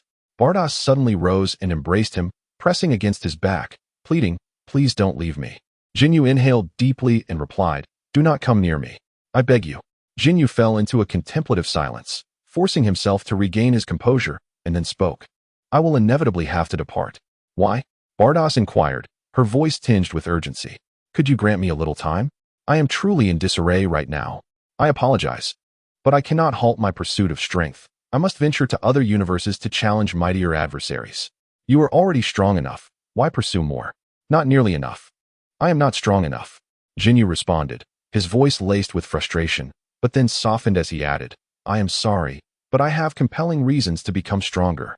Ginyu could not help but recall Bulma from the realm of despair, the supreme Kai of time, and other deities who might eventually become his adversaries. "I can teach you as well. Did you not express a desire to take me as your master? I can guide you in becoming stronger," he asserted, though he added, "Yet, at this moment, I do not wish to remain by your side. Besides, you are not my enemy, and thus fail to evoke a sense of urgency within me." Ginyu remarked, a hint of irritation in his voice. Bardos fell silent, lowering her head, feeling somewhat disheartened. "Then, may I offer you something?" she asked. Jinyu's tone softened, as he declined, "No, you have yet to come to terms with it." I have come to terms with it. Do not force yourself. This will not bring you joy. Ginyu shook his head in response. However, if you leave, I will be even more unhappy. Jinyu's tone became increasingly gentle. Then I shall stay with you for a few more days. Just a few days? She inquired. Just a few days will suffice. Perhaps once you have gained clarity, you will no longer have any lingering attachments to me. He replied. I have truly reached a conclusion. Bardos insisted stubbornly. If you continue to assert that, I may very well have to overpower you once more. Ginyu chuckled. Humph. I am an angel, Bardos retorted, slightly miffed. Before suddenly pulling him back and subsequently pinning him down. Ginyu was momentarily taken aback, but soon realized, I was careless. I actually forgot that her strength surpasses mine. Chapter 46. A stinging slap. The following day, Ginyu awoke. As he just sat up, Bardos approached him and inquired, Are you still planning to leave? Fear not. I assured you that I would accompany you for a few days. Ginyu gently patted her hand. Is it still a matter of just a few days? I can impart my knowledge to you. Ginyu glanced at his personal panel, which displayed his soul-body compatibility at a mere 70. The pace of progress was exceedingly sluggish. The most rapid enhancement of soul-body compatibility could only be achieved through combat. Currently, he was thoroughly satisfied with his physical form, rendering any future changes highly improbable. Thus, he suppressed his feelings and remarked, My current combat experience is too limited, slightly unworthy of my capabilities. Rest assured, upon my return from training, I shall still seek to become your disciple and accept your guidance. Bardos pursed her lips, expressing a hint of resignation. Very well. But given our current relationship, does it truly seem appropriate for me to be your master? Of course it does. It is perfectly fitting, especially since I aspire to be a rebellious disciple. A rebellious disciple? What prompts this desire? Bardos inquired, her curiosity piqued. Ginyu turned his head to gaze at the profile resting on his shoulder and remarked, Because a rebellious disciple can challenge their master. Bardos, somewhat perplexed, responded, Why would you challenge me? Do you wish to provoke my displeasure? With a playful grin, Ginyu remarked. No, I intend to provoke you into tears. This statement instantly dampened Bardos' spirits. Speaking of which, didn't someone shed tears when I forcefully removed a billion-year grade tempered film last night? Bardos was momentarily taken aback. I actually have to unlock my most powerful form for this. Truly, you live up to the title of an angel. Finally, Bardos comprehended his words and, with a flushed face, playfully struck Ginyu, exclaiming, So this is what you meant. You are such a scoundrel. Ginyu could not contain his laughter. Soon after, Bardos pulled him down, her expression filled with indignation as she declared, Humph, you won't be going anywhere for the next few days.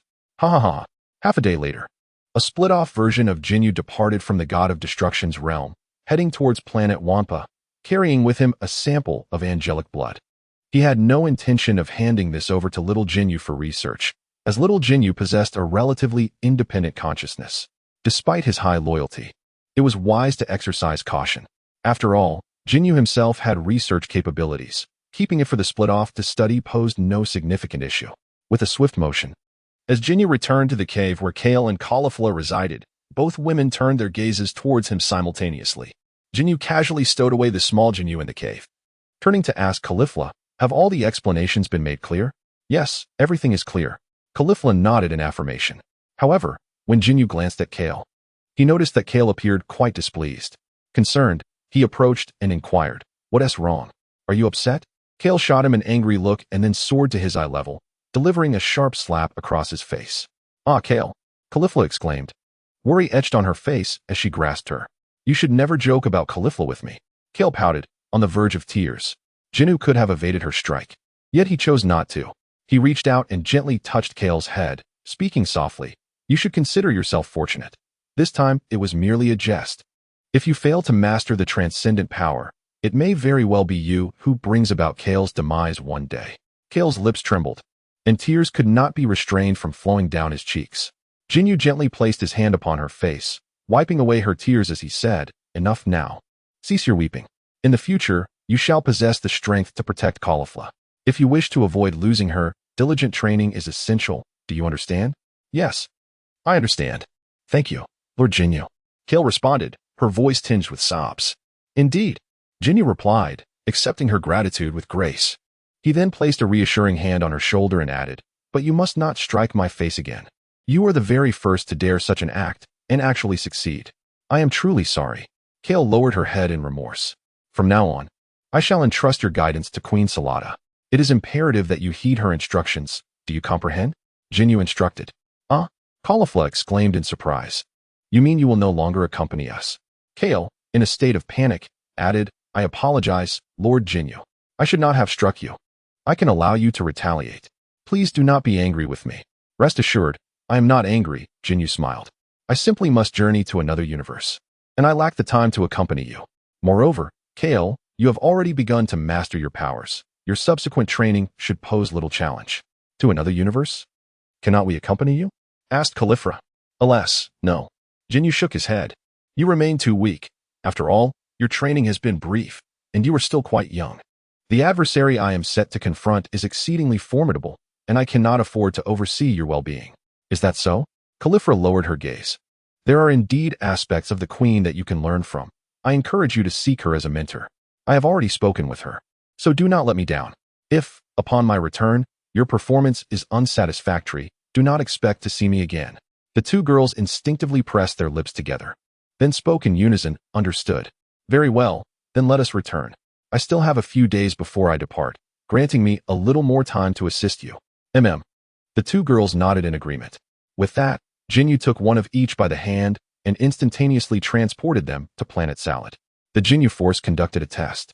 Observing that after transforming, Kale and Caulifla gazed upon the moon and discovered they could not transform into giant apes nor lose their sanity.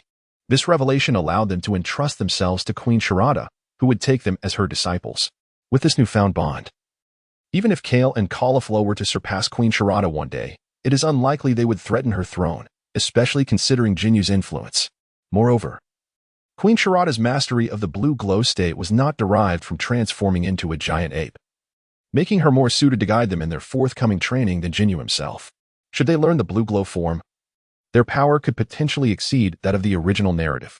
Of course, to ensure security, Ginyu decided to leave a small fragment of himself hidden on Sharada's planet.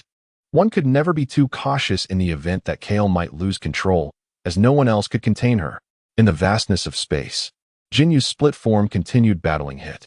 Although Hit possessed formidable growth abilities, allowing him to rapidly enhance his strength during combat, Jinyu's growth capabilities were even more extraordinary, enabling him to effortlessly dominate Hit.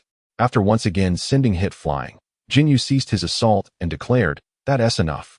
Hit swiftly returned, inquiring, "Are we not continuing the fight?" "Genudo, you are no longer my match." Hitler remained somewhat silent. Jinyu's physique appeared rather peculiar, even when unleashing his ultimate techniques. It was exceedingly difficult to inflict fatal harm upon him. I yearned to traverse to other universes to challenge more formidable opponents. "Would you care to join me?" Ginyu inquired. "You can cross universes?" Hit responded with a hint of astonishment. "Indeed, I am not originally from this universe. I hail from Universe 7. I see. Are you truly willing to take me along?" Hit asked, feeling a surge of excitement. "Certainly. However, I have one condition." "What condition?"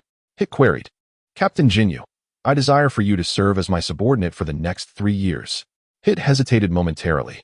3 years, for your long-lived race, is scarcely a significant span. Is it? Ginyu inquired.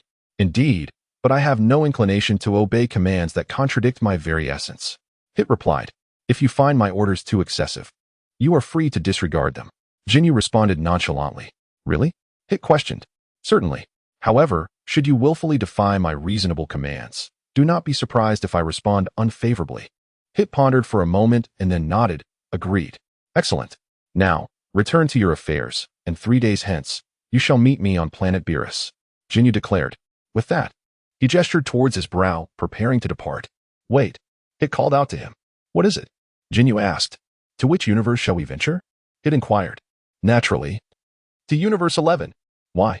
Because Universe 11 is home to the most formidable mortal warriors. Their strength rivals that of the gods of destruction. Such prowess. Hit expressed his astonishment. Indeed, if we could glean knowledge from him, we might just attain power comparable to that of a god of destruction. Hit's interest was piqued even further, and he declared, Very well. I shall certainly arrive in 3 days. Ginyu smiled and inquired, Do you need me to escort you? I can teleport, which will be quite swift. No, I have flight capabilities, but my spaceship is not here. Hit suddenly remembered that his vessel was still on Metamer. Ginyu chuckled softly. Thus, he accompanied Hit to Metamer, allowing him to retrieve his spaceship before attending to his affairs. Meanwhile, on Saladera planet, besides training Kale and his companions and spending time with Queen Saladera, Ginyu imparted the art of instant transmission to her. Lacking divine power, she was unable to master the techniques of the Supreme Kai, so Ginyu could only teach her this method, and he intended to teach her nothing else. After all, scions cannot survive in the vacuum of space. If anyone were to deliberately sabotage Saladera, the scions residing there would likely perish. Currently, Ginyu was aware that all known Dragon Balls were in a cooling period, rendering any wish for her survival in space impossible. Therefore, he could only teach her instant transmission as a means of self-preservation. 3 days later, Ginyu bid farewell to Queen Saladera and Bardos, then teleported to a desolate expanse of starry sky to summon all of his split forms. With a whoosh, all the split forms materialized, even the one engaged in creating a supergravity planet, which entrusted its work to a small Ginyu to continue. Subsequently, Ginyu produced several smaller versions of himself, dispersing them in all directions to establish a protective barrier, sealing off the area. As the split forms converged, merged, and writhed, they ultimately coalesced into a single Ginyu, whose power surged immensely. Huh, Ginyu exclaimed, reveling in the overwhelming strength. The surrounding shields vibrated violently, some barely holding. Yet the smaller Ginyus exerted all their effort to maintain the barriers, preventing this formidable power from leaking out and being detected, thus concealing Ginyu's true strength. Finally, Ginyu calmed himself, began to restrain his aura, and exhaled slowly. What an incredible power, he marveled. He then recalled the smaller Ginyus and activated instant transmission to arrive at Vampistar. At that moment, it had been waiting for quite some time. Chapter 47, Smuggling into Universe 11, a note for readers. From this chapter onwards, personal settings will be introduced that may not align with the original work or fan interpretations. Please proceed with caution. Before embarking on their journey, Ginyu had already consulted with Bardos. She revealed that the 12 universes governed by the Omni King are, in fact, arranged in a circular formation amidst the chaotic void, interconnected in a sequential manner. Moreover, these 12 universes are in a constant state of motion, with the foremost being the 1st and 12th universes, while the 6th and 7th serve as the trailing ends. Given that the Omni King's universe is perpetually advancing, the leading universes frequently collide with the chaotic medium of the void, resulting in unique fluctuations that can give rise to chaotic entities. Consequently, the forefront universes are fraught with peril, and the warriors residing there tend to be notably formidable. Although the 11th and 2nd universes rank just behind the foremost, their gods of destruction are relatively weaker, rendering them hotspots for chaotic creatures. If Ginyu wishes to reach the 11th universe, the most prudent route would entail traversing sequentially from the 6th to the 7th, 8th, 9th, and 10th universes. Attempting to leap directly from the 6th to the 11th is rather impractical, as the vast distance between them poses a significant risk of straying off course and becoming lost within the chaos, never to return. Thus, Ginyu, accompanied by Hit, meticulously navigates one universe at a time. The relative positions of the 12 universes remain fairly fixed, allowing for a straightforward path and minimizing concerns of getting lost. Upon reaching the edge of each universe, Ginyu sends a few small Ginyus ahead to ascertain the location of the next universe before proceeding, ensuring absolute safety. After traversing for over half an hour, Ginyu and Hit finally arrived at a location that is most likely the 11th universe. Why is it deemed most likely? Because neither of them had ever visited the 11th universe before. Their conclusion was merely an estimation based on the number of universes they had traversed. What shall we do next? Hit inquired. Ginyu inquired. Let's find someone to ask if this is indeed the 11th universe. However, the average person may not comprehend the concept beyond the universe. Thus, we should seek out someone of considerable strength. As he spoke, Ginyu began to sense the energy within this universe, exclaiming, "Oh, there is quite an abundance of powerful energy." Hit, too, expressed his astonishment, acknowledging, "Indeed. After all, I can sense it as well." Ginyu then remarked, "By the way, Hit, there are some matters I need to discuss with you." "What matters?" Ginyu remarked. "In this universe, the most powerful individuals are those of righteous virtue. Thus, if we wish to compel them to take action, we might need to masquerade as villains." "Masquerade as villains?" Hitter furrowed his brow and replied, "Is it not acceptable for us to act with honor? They are tasked with upholding peace and justice. They likely lack the time to engage in sparring. Furthermore, we have arrived here clandestinely. The deities of this universe may not welcome our presence. Hitter, slightly exasperated, then stated, "Very well. How do you propose we proceed with this charade? I must caution you against using me for nefarious deeds. Rest assured, our sole objective is to grow stronger, not to invite calamity upon ourselves. Should we commit too many malevolent acts and disrupt the balance of the universe, we may attract deities even more formidable than the destroyers. Therefore, we must exercise restraint." "Indeed." Hitter nodded. "Now, allow me to present you with a token." With that, Ginyu tore a small piece of flesh from his finger, transforming it into a ring, which he then offered to Hitter, saying, "Put this on." Hitter frowned, hesitating slightly. Ginyu continued, "This device enables instantaneous travel, even allowing you to traverse the cosmos.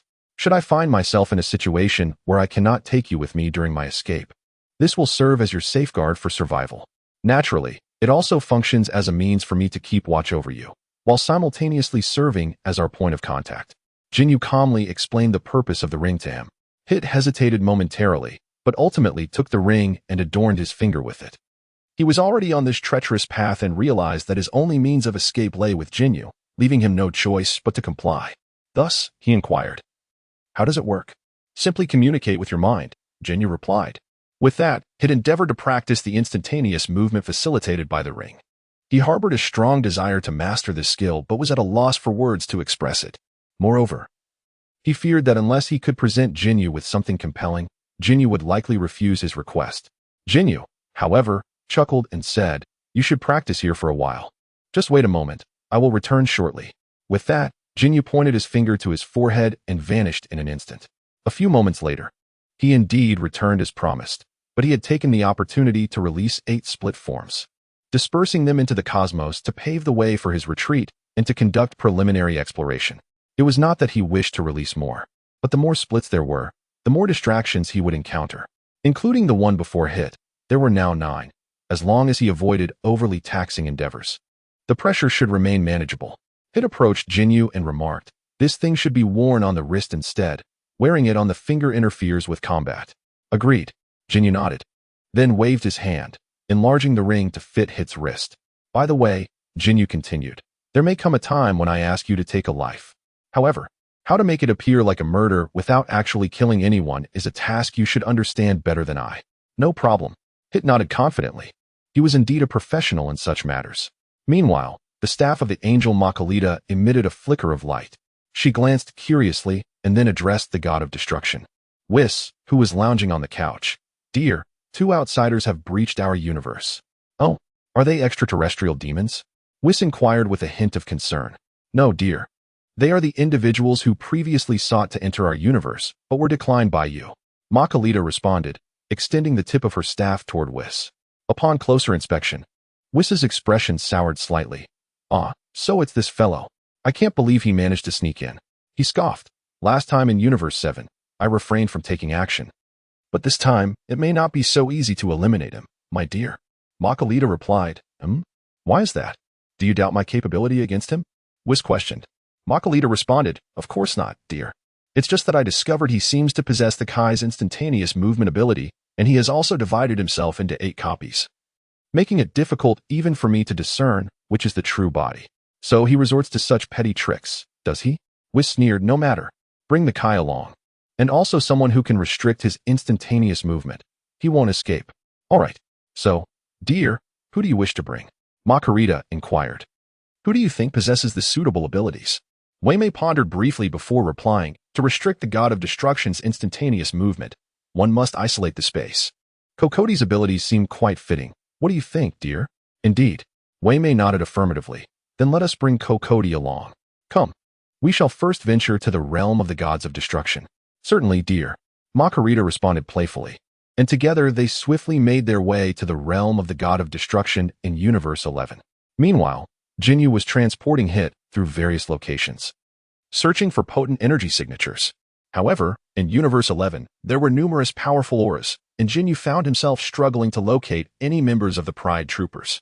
The Pride Troopers, led by the apprentice destroyer Topo, were a righteous organization, with Jiren among their ranks, renowned as the most formidable human warrior in legend.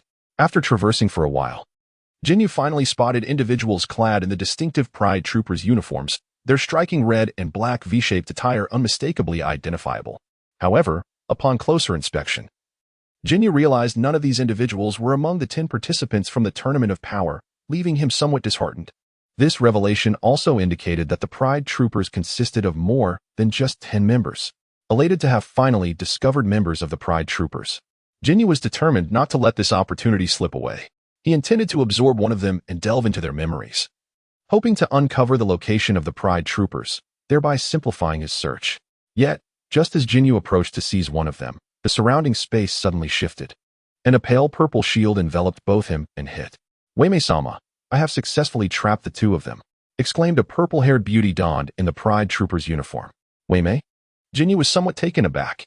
"The destroyer himself has arrived." "Indeed. Well done, Cocotte. The flavor is so exquisite that it deserves praise." He then turned to the Supreme Kai beside him and said, "Kai, please escort them to space to prevent any damage to the planet." "Understood." Supreme Kai nodded. And then, with a swift motion, he teleported to the edge of the shield, placing one hand upon it, and transported Ginyu and his companion into the cosmos. Ashe was equally astonished and inquired, "Who exactly are these individuals? Could it be, judging by their attire, they all seem to hold a position of great authority among the gods?" Ginyu responded, "The god of Universe 11. The Supreme Kai. I seem to have forgotten his name. But the god of destruction, who is quite delightful, appears to be called Kai. As for the angel, her name is Margarita. And regarding the one named Cocotte, she is likely one of the key members of the Pride Troopers. I have a faint recollection of her." Ginyu holds a vague recollection of Cocotte.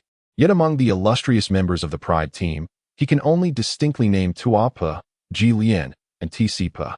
The rest remain only faintly etched in his memory, their names eluding him entirely, and even their abilities are but a blur. However, judging from the recent display of prowess, it appears that Cocotte's abilities are likely related to the realm of space. With a swift motion, the angelic Makalita, embodying the essence of the god of destruction, gracefully soared towards Cocotte. "Lord Wei-mei, may I inquire why you have captured us?" Ginyu asked, a hint of apprehension in his voice. "Ah, why indeed?" Lord Wei-mei replied with a chilling smile. "The last time we encountered each other in Universe 7, I contemplated ending your existence, yet I hesitated. For you are the mightiest in that realm, and I did not wish to overstep my bounds. However, now that you have clandestinely crossed into our Universe 11, you have unwittingly provided me with a legitimate reason to eliminate you. Lord Wei-mei, I merely seek to grow stronger. I believe I have not wronged you in any way." Ginyu retorted coolly. "In my eyes, all forms of malevolence are intolerable. You, a wretched being whose body and soul are in disarray, have likely not only slain countless individuals, but have also devoured many more, have you not? How did a miscreant such as yourself arise from the peaceful universe behind us? And to think you are deemed the strongest. I cannot fathom what that fool Beerus is doing. Were it me, I would have obliterated you long ago.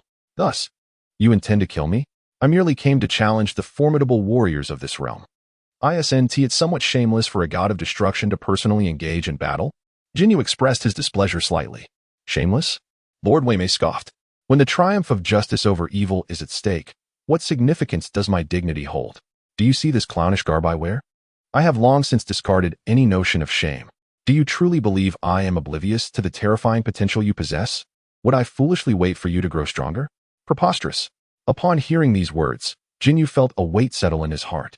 It seemed that this battle was unavoidable. Chapter 48. The God of Destruction takes action. "Ginyu, why are you unable to teleport?" It expressed a growing sense of trepidation. "The supreme deity of this universe is present. We may not stand a chance."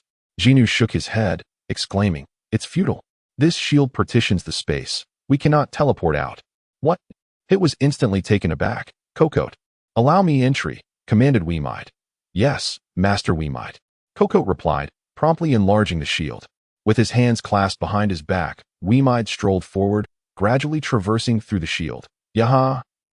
Seizing the opportunity, Ginyu bellowed, thrusting his hands outward with explosive force in all directions.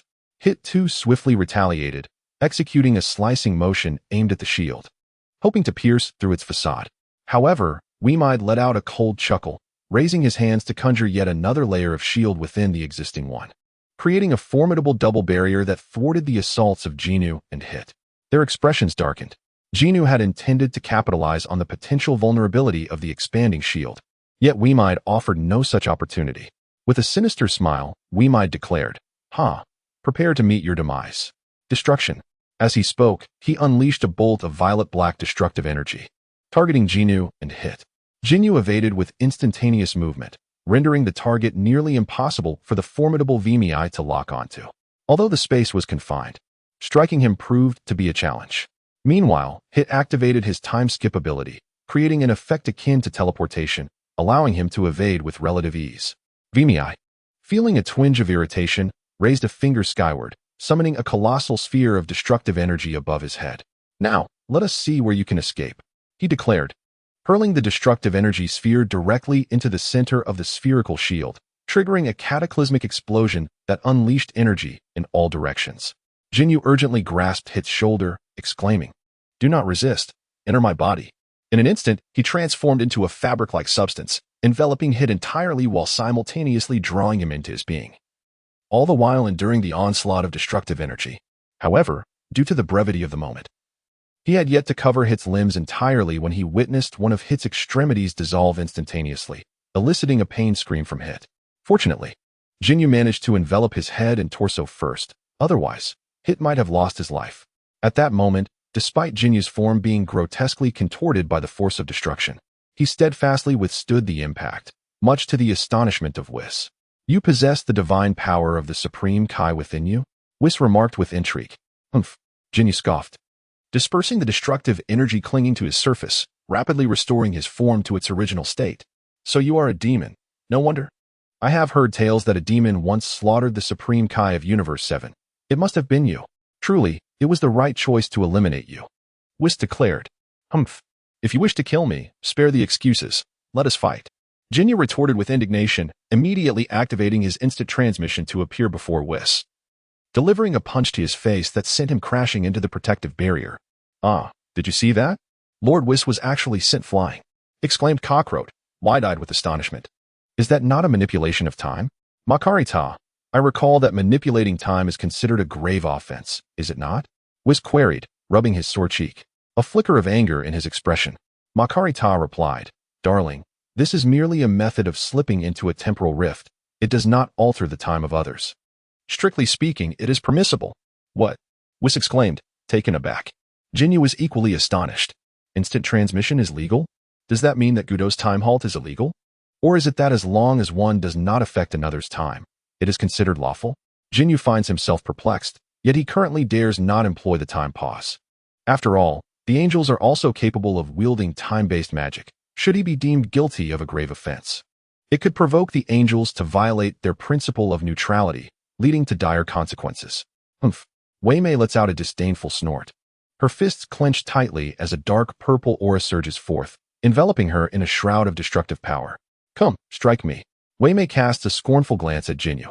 In an instant, Ginyu appeared before Weimai and unleashed his time skip technique, delivering a barrage of punches to Weimei's face. The sound of fists colliding echoed in rapid succession. As the time skip concluded, the force of the punches converged, sending Weimai hurtling away. Never had he encountered such audacious demands. Ginyu calmly shook his fists, which were emanating wisps of dark smoke, and with a surge of divine power, he dispelled the destructive energy that enveloped them. "Excellent." Weimai wiped the blood from the corner of his mouth, his gaze sharpening with newfound intensity. "To think that a mere mortal could possess such strength. It appears I must take this more seriously." As he spoke, he summoned a greater surge of destructive energy. Simultaneously, his muscles began to swell, and his physique transformed, becoming significantly more imposing and powerful. "Humph." Ginyu activated the time skip once more, intent on employing the same trick. However, this time, Weimai firmly grasped his fist. As long as my power is sufficient to suppress the surrounding space-time, what cracks could you possibly exploit?" With that, Weimai swung his fist forward, retaliating and sending Ginyu flying far away. The fists and visage of Ginyu dissipated at a visibly accelerated pace. However, upon Ginyu channeling additional divine energy to expel the destructive force, the rate of this dissipation came to a halt, subsequently restoring to its original state. The flash technique had been countered, and it seemed that Ginyu would find it increasingly challenging to gain an advantage over Weimai. Moreover, while divine energy could indeed repel the destructive force, the latter was evidently superior in quality, often necessitating a considerable amount of divine energy to eliminate just a fraction of the destructive force. Ultimately, it relied heavily on sheer physical endurance. Yet, such a strategy was unsustainable in the long run. After all, when the destructive force reached a certain magnitude, even his physical form would be unable to withstand it. "Come on, come here," Waimai taunted, extending a finger in provocation. Ginyu gazed beyond the barrier, discovering that Makalita, Kai, and Kokoti stood suspended in the void, their positions not too close to one another. Kokoti was pressing her hands outward, maintaining the shield that separated them. It seemed that the only potential means of escape lay with Kokoti, or perhaps by eliminating the god of destruction. No, slaying a deity was equally a grave sin. It would not be the optimal choice unless faced with dire circumstances, and the angels would likely intervene. However, concerning Kokoti, how? Do you wish to eliminate those beyond the arena as well? Waimai scoffed, stating, "You must first find a way to breach my barrier, otherwise, you shan't escape." A smile crept across Jinyu's face, followed by a taunt. "I have heard that the god of destruction of Universe 11 has been surpassed by a mere human." Initially, I was skeptical. However, after our recent encounter, I have come to believe it.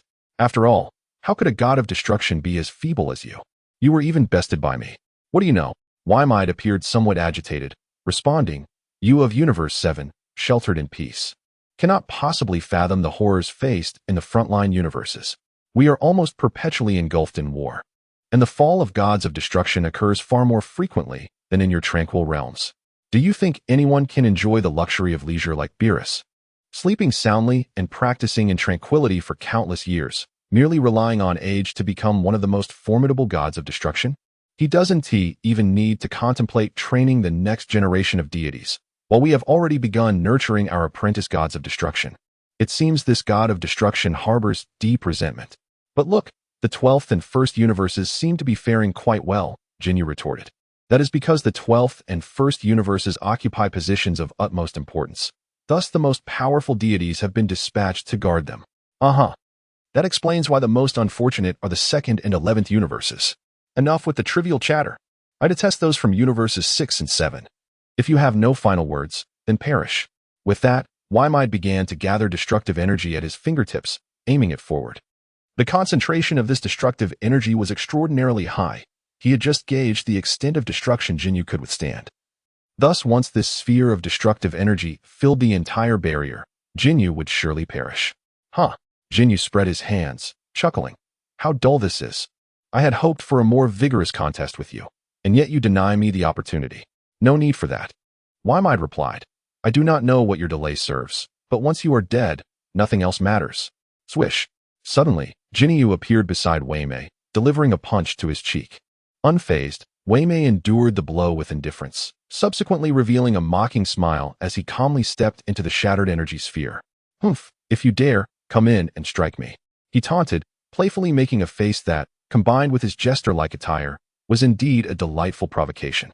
Ginyu, in despair, watched helplessly as the destructive energy sphere grew larger and larger, constricting his space for movement ever more tightly. At last, Ginyu remarked, "I finally comprehend why you cannot match Jiren." "Oh? Why is that?"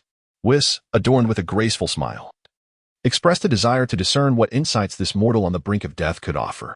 "You rely too heavily on destructive energy," Ginyu declared. Whis could not help but erupt in laughter, then added, "What is wrong with reliance? Although I may not surpass Jiren in sheer combat prowess, should a genuine life-and-death confrontation arise, the destructive force I wield could ultimately render him lifeless." Ginyu scoffed coldly. In an instant, with a swift motion, two of Jinyu's clones materialized outside the protective barrier. One clone unleashed a ki blast toward the Supreme Kai, only to be thwarted by the angelic barrier erected by Margarita. Meanwhile, the other clone appeared behind Kokoti, rendering her unconscious, thereby dispelling the outer violet shield. "This is bad." Whis sensed the impending danger. Indeed, Ginyu, with a smile gracing his lips, pointed his sword at his forehead and warned, "Do not approach, or I shall take a life." With a series of swift movements, all three Jinyus vanished from sight, along with Kokoti, the mage who had wielded spatial magic. Chapter 49, Negotiation in a Desolate Realm. The three Jinyus, accompanied by Kokoti, teleported to their new location. One Ginyu wriggled his flesh, maneuvering a small piece to the tip of his pinky, then inserted it into his nostril, extracting it before flicking it outward, thus ejecting Hit. Hee. My dear, you are quite the mischievous one. Margarita, who was observing Ginyu with the angelic scepter, could not suppress a chuckle. Hit let out a pained cry until Ginyu, stifling his laughter, cast a healing spell on him, restoring him to full vitality. Haha, Hit gasped for breath, then rose to his feet, expressing his gratitude. Thank you. Ginyu nodded, then instructed the other two Ginyus to teleport away, turning his attention to Kokoti, lifting her effortlessly. Spatial magic, quite intriguing. As he spoke, Ginyu extended his flesh to envelop her, ultimately absorbing her essence.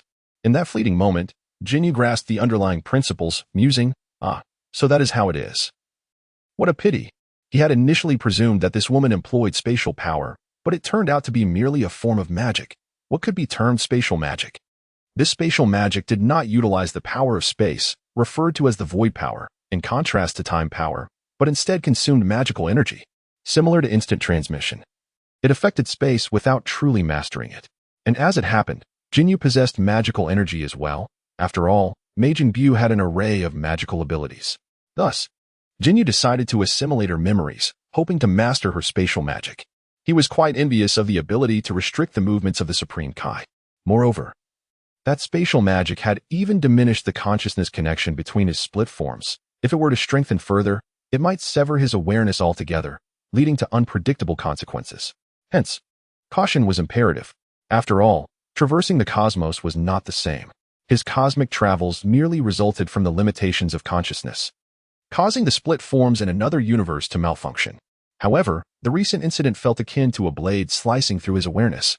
How did you escape? Hit inquired. I created a clone to capture that woman, which allowed me to evade. Ginyu offered a brief explanation. After all, Hit had already glimpsed his split form. Labeling it as a clone might confuse others. He truly possessed the ability to create clones. What shall we do next? Hit asked again. Let us negotiate with the divine. Negotiate? Indeed. Ginyu nodded. If I am not mistaken, we are currently under the surveillance of the divine. Am I correct, Margarita? Margarita? Hit questioned. Isn't that the name of that angel? Just then, the voice of Margarita echoed in their ears. Oh dear, it seems you have some knowledge of angels. Hit suddenly looked up, yet saw no figure and sensed no presence. Do not search. She can communicate with us from anywhere, Ginyu stated. Is that so? Hit responded, slightly astonished. Indeed, darling. We remain in the same location, Margarita clarified. At that moment, the voice of the god of destruction, Vermouth, also reached them, somewhat irritable. This time I was careless.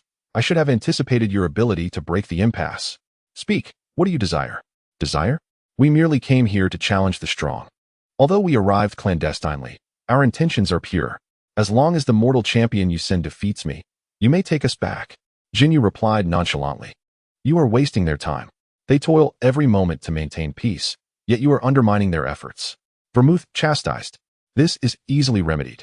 After the challenge, regardless of the outcome, we shall assist you in eliminating some formidable foes to compensate for the time we have squandered. Ginyu proposed.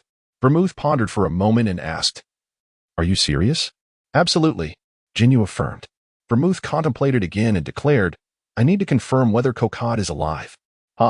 Ginyu chuckled, then summoned Kokot. Kokot awoke groggily, asking, Where am I? However, before she could comprehend her surroundings, Ginyu had absorbed her once more. She was thoroughly engrossed in her studies of magic. How could it possibly be interrupted? Is that sufficient? Ginyu inquired. Very well. Should you fail to honor our agreement or harm Kokot, I shall pursue you relentlessly. No matter where you attempt to flee. Wei threatened with a fierce intensity. Fine. Ginyu replied nonchalantly.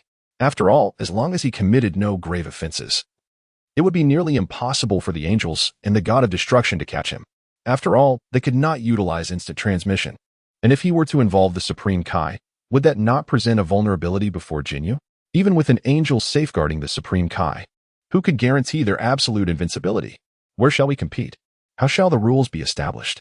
Wei questioned. The rules are quite simple. I shall designate a clone to participate. And this clone will be forbidden from utilizing instantaneous movement. As long as your mortal experts can either capture or defeat it, you shall be deemed the victors. Which clone? You may ask. This one. With a casual gesture, Ginyu pointed to his side. In an instant, a doppelganger appeared at the indicated location. Ginyu then continued. You shall track him, wherever he teleports, That shall be the battlefield. Excellent. You would do well to select a location devoid of planets. Wei Mei interjected. Agreed.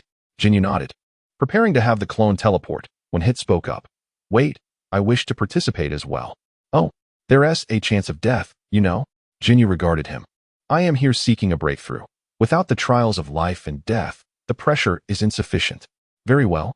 Ginyu nodded. Then addressed the air. Let us add Hit to the fray. Should you manage to kill or capture him, it will count as our defeat. Are you certain? Wei Mei inquired. Absolutely. Wonderful. Wei Mei could hardly contain his excitement. After all, it is significantly weaker than Ginyu, which undoubtedly lowers the difficulty. Thank you. Hit expressed his gratitude. It's of no consequence. A bit of added challenge is welcome. Ginyu replied nonchalantly. Thus, the clone of Ginyu, along with Hit, teleported to a location where stars were nearly invisible. Soon, Wei Mei's voice echoed. Among our ranks, some are ill-suited to the environment of space. Would you mind if we established an area of breathable air? It matters not. Ginyu replied indifferently. In that moment, his clone witnessed the angel Margarita, accompanied by the Supreme Kai, teleporting to their location to create a vast expanse of air. Ginyu inhaled a breath of air, sensing the surroundings with keen awareness.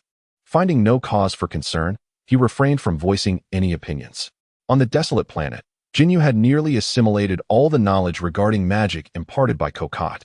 Thus he released her, grasping her neck firmly. As Kokot slowly regained consciousness, she felt something serpentine slither from the collar of her garment into her attire, ultimately coiling around her waist and transforming into a slender belt. Alarmed, Kokot began to struggle, only to swiftly recognize her predicament. Blushing slightly, she inquired, What do you intend to do? Nothing of consequence, merely ensuring you do not escape, Ginyu replied, releasing her from his hold. Upon touching the ground, Kokot instinctively reached for her waist.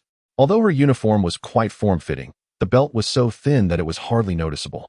Despite its stillness, it elicited a peculiar sensation that made her feel somewhat uncomfortable. She yearned to tear it away, yet her snugly fitted, one-piece uniform rendered her unable to reach the belt. Unless, sighing in resignation, she compelled herself to adapt to the presence of this object around her waist. Allow me to introduce myself. I am Ginyu, he said, extending his hand in a gentle manner. Kokot turned her head, clearly disinterested in engaging with him. Ginyu smiled faintly, then withdrew his hand, choosing not to elaborate further. He casually settled onto a nearby stone pedestal and began to conjure a diminutive version of himself within his internal space, engaging in the practice of spatial magic. Given the potential surveillance of his external splits, Ginyu had to resort to this method to elude the scrutiny of the angels. Additionally, he established a layer of divine energy barrier around his exterior, a protective shield capable of concealing him from the gaze of the Kaioshin. As for whether it could obscure the angel's watchful eyes, he was uncertain. Nevertheless, he resolved to keep his presence as hidden as possible, if concealment proved impossible. It was of little consequence. After a while, Kakarot noticed that Ginyu seemed to be in deep meditation, and thus stealthily raised the device on his wrist, directing waves of light toward Ginyu, enveloping him in a shimmering aura. In that instant, Ginyu felt as though his body was being compressed and rapidly diminished, almost as if he were being pulled towards Keket. Ginyu scoffed, and with a surge of energy, he dispersed the light waves, swiftly seizing Keket's hand and removing the device from her wrist. Keket winced as Ginyu gripped her wrist painfully. She attempted to struggle but found herself unable to break free. However, as Ginyu released his hold, she fell unceremoniously to the ground. She cast an irritable glance at Ginyu. Although her physique allowed her to endure the fall without injury, it was undeniably an undignified situation that caused her some embarrassment. How does this work? Ginyu inquired. Do you think I would disclose that to you? Keket replied somewhat tersely. Ginyu offered a faint smile before squatting down, placing a hand upon her shoulder and declaring, There is no need for you to inform me. As he spoke, his hand transformed into a fabric-like substance, absorbing her once more into his being. Moments later, Ginyu released her again, adjusting the capturing device in his hand and securing it onto his wrist. He then directed a series of luminous waves towards Kokot. No. Kokot exclaimed in panic, only to witness her form rapidly diminish, ultimately compressing into a capsule-like entity, which Ginyu held in his hand. Chapter 50. The binding device. Ginyu gazed at the diminutive capsule, no larger than 2 fingers, and could not help but exclaim, What a remarkable item. It appeared to share a similar principle with Bulma's capsules, yet it possessed the unique ability to harness the user's energy to ensnare opponents. Theoretically, the greater the strength of the user, the more formidable its capturing capabilities would become. After Ginyu finished speaking, he pressed a button above and tossed it forward, instantly releasing Cocotte. How did you learn to do that? Cocotte asked, her face filled with astonishment. Ah, a secret. Ginyu chuckled, then walked aside to retrieve a capsule, which he threw onto the ground, transforming it into a laboratory. He stationed a small Ginyu outside as a guard while he delved into the lab, beginning to dismantle the capture device to see if it could be modified into a capsule. Although the device was quite effective, its size was cumbersome. A more compact version would be far more convenient for transport. Despite having a compressed space within him that allowed physical objects to shrink, the degree of reduction was limited. Additionally, given the frequent battles he faced, the risk of sustaining damage meant that the items he stored should ideally be as small as possible, thus making them easier to protect and manage. Objects the size of capsules could be further compressed within his space, reducing them to even smaller than cellular dimensions. Consequently, if he concealed them within a cell, even as he transformed into mist, he could ensure that his possessions remained secure. Suddenly, the Supreme Kai, accompanied by the God of Destruction and an angel, teleported in, intending to take Cocotte away. However, with a swift motion, Cocotte teleported elsewhere. Simultaneously, Jinyu's voice echoed from the laboratory. What? The esteemed God of Destruction wishes to breach an agreement? With a scowl, the God of Destruction, Wymite, turned to the Supreme Kai and said, We shall depart. In an instant, they teleported away. Huh? Ginyu scoffed, then returned his focus to the task at hand, diligently dismantling the capture device. He also intended to devise a method to counteract this capture device, as it would be quite troublesome if the Proud Squad utilized it frequently. At that moment, Cocotte finally comprehended the purpose of the belt around her waist, realizing it enabled her teleportation while simultaneously restricting her movements.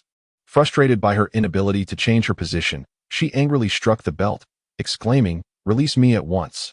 As soon as Ginyu loosened his grip, she regained her freedom of movement. She stumbled slightly, steadied herself, and then sat down, unsure of how to proceed. She attempted to use spatial magic to separate herself from the belt, but she found herself ensnared by the same magic, rendering her immobile. Thus, she reluctantly abandoned the effort. After a while, her communicator beeped. She activated it, and an anxious voice resonated through. Cocotte, I've finally reached you. Where on earth have you been? Why haven't you returned yet? We're barely holding on here. The sound of intense combat echoed from the other end, suggesting a dire situation. Oh, I've been captured. Cocotte felt a surge of panic. What? Captured? By whom? By someone named Ginyu. Who is Ginyu? Never mind that. If you can use the communicator, hurry and call for help. I need to seek assistance as well, or we will face total annihilation. Goodbye. With that, the person hastily ended the call. Cocotte put away the communicator, feeling both hesitant and anxious. However, she soon mustered her courage and approached the laboratory door, pleading, Excuse me. May I go rescue my teammates? I left in such a rush, and they are likely struggling now. I do not respond to excuse me, Ginyu replied coolly. Please, I'm begging you. She quickly amended. Wait 2 minutes. Fine. Cocotte resigned herself to waiting. Though it was merely 2 minutes, they felt interminable. She frequently picked up the communicator, eager to check if the time had elapsed, and paced restlessly at the door, unable to settle down. After 2 minutes, Ginyu emerged, transforming the laboratory into a capsule and retracting the small Ginyu into his body. He then extended his hand, saying, Allow me to reintroduce myself. I am Ginyu. Oh, I am Cocotte, she replied, extending her hand. However, she did not grasp Jinyu's hand, mistakenly assuming that the etiquette merely required a hand extension for self-introduction. Ginyu cast a glance at their hands before taking the initiative to grasp hers and shaking it, saying, Now, tell me their location. Oh, all right. So handshakes are necessary? Cocotte's face flushed slightly, not from embarrassment, but from awkwardness. Yet, she quickly regained her composure. After all, the customs of the universe were countless, and she could not possibly know them all. My spaceship ISNT here, and I don't have a star map. Cocotte then remembered she was unable to provide Ginyu with the desired location. No matter. Ginyu slightly tilted his head and addressed the air. Makarita, you should know the location. Right? Of course, darling. As she spoke, Makarita waved her staff, projecting a star map before Ginyu from an unfathomable distance. Simultaneously, she remarked, Dear. The green dot signifies your current location, while the red dot marks your destination. Thank you. Ginyu responded with a nonchalant acknowledgement and, taking Cocotte's hand, instantly teleported to their destination. Upon arriving on the planet, he sensed the presence of numerous formidable warriors and teleported once more, arriving at the battlefield. There, members of the Proud Squad were fiercely battling against a swarm of insectoid creatures, desperately defending the city that had been ravaged by the insects, yet they were steadily retreating. Go. Ginyu released her hand. Cocotte quickly expressed her gratitude and soared off to rescue her comrades. Cocotte, you have finally arrived. Her teammates exclaimed with jubilation. With Cocotte's arrival, the situation stabilized immediately. She began employing her spatial magic to shield her teammates and civilians while restraining the adversaries. With a plethora of offensive tactics at her disposal, she swiftly turned the tide, granting the Proud Squad the upper hand. Ginyu cast a glance and noticed that apart from Coquette, the main members of the Pride Squad were conspicuously absent. It was no wonder this group was being overpowered by a swarm of beetle-like creatures. With a swift motion, Ginyu ensnared a beetle-like creature, meticulously sensing its aura. He discerned that its combat prowess was rather modest, barely reaching the level of a standard Frisia. However, in comparison to his own formidable strength, it was indeed feeble. Yet, within the vast cosmos, the abundance of powerful beings was astounding. Ginyu couldn't help but exclaim, "Is this what Bardos referred to as chaotic monstrosities? Creatures tainted by chaotic energies, resulting in a loss of reason and a surge in power?" He mused, "Given your overwhelming strength, why wreak havoc on cities? Wouldn't it be more efficient to obliterate entire planets?" Ginyu scoffed at this thought. Subsequently, growing impatient with Cocotte's sluggishness, he raised a hand to the heavens, unleashing a tremendous psychic force that enveloped the area, binding all the beetle creatures and propelling them skyward. The members of the proud Ginyu force were momentarily taken aback, their expressions filled with astonishment. Meanwhile, Cocotte turned to Ginyu, realizing that it was indeed he who was orchestrating the control of these monstrous entities. A sharp crack echoed through the air. Ginyu snapped his fingers nonchalantly and declared, "Transform into chocolate." Immediately, a surge of electricity enveloped the insectoid creatures, transmuting them into delectable confections. Ultimately, they coalesced into a dark, flowing stream, which Ginyu eagerly drew into his mouth. Ginyu indulged in the chocolate for a good 10 seconds, savoring every morsel before finally finishing it. He then let out a slight burp, a satisfied smile gracing his face as he remarked, "Not bad at all. The quality of energy is quite high." Ginyu surprisingly sensed a subtle enhancement in his strength. Although marginal, it was nevertheless a significant boost to his formidable combat prowess. The onlookers gazed at Ginyu in astonishment. With some tremblingly exclaiming, "He consumed it all. How incredibly powerful. Who could this be? Could he be the expert that Coco had summoned?" The crowd turned their eyes toward Coco, who, at a loss for words, simply flew to Jinyu's side and expressed her gratitude, saying, "Thank you. Is this settled then?" Ginyu inquired. Yes. Coco nodded emphatically. "Then let us depart." With that, Ginyu placed a hand on her shoulder and activated instant transmission, whisking them away from the location. In a flash, they found themselves back on the desolate planet, returning to their original spot. Ginyu casually found a stone pedestal and settled into a cross-legged position, continuing to cultivate spatial magic within his diminutive training realm. Meanwhile, Coco also seated herself, propping her chin on her hand, unable to resist glancing at Ginyu. With a smile, she remarked, "You don't seem like a bad person after all." Ginyu opened his eyes, glanced at her, and smiled, saying, "I never claimed to be a villain." "Then why do you exude such an aura of malevolence?" Coco asked, intrigued. "Because I have absorbed many powerful and wicked beings," Ginyu replied. "Oh, so, does that make you a good person?" Coco inquired. "Huh." Ginyu chuckled coldly. "I have also absorbed good people." Coco was left speechless, wishing she could retract her previous statement. "Good and evil are not my guiding principles, nor is justice." "Then what are your guiding principles?" Coco pressed. "To remain true to my own heart," Ginyu answered. "True to your own heart? As long as I am true to myself and have no regrets, regardless of whether others perceive my actions as right or wrong, righteous or wicked, benevolent or malevolent, I will act according to my own convictions. Is that so?" Coco pondered deeply. Chapter 51. The corruption of chaos. Have you achieved being true to your heart? Coco asked. "Not entirely. I am merely striving towards that direction. How can one ever attain everything as they wish?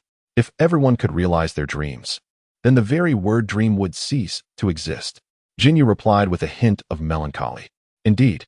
Coco concurred, somewhat in agreement. At that moment, Coco's communicator beeped again. She answered it, and an anxious voice emerged. "Coco, where have you gone?" After you left, an enormous creature suddenly appeared. It's overwhelmingly powerful, and we can barely hold on. What? Coco exclaimed, startled. The voice on the other end shouted, "You must return quickly." Coco's anxiety escalated, and she turned to Ginyu, her eyes pleading. Ginyu. With a sigh of resignation, Ginyu nodded and, in an instant, teleported them to the battlefield. At that moment, a colossal creature over 60 meters tall was swinging its massive, sharp limbs, intent on impaling the grievously injured members of the proud team on the ground.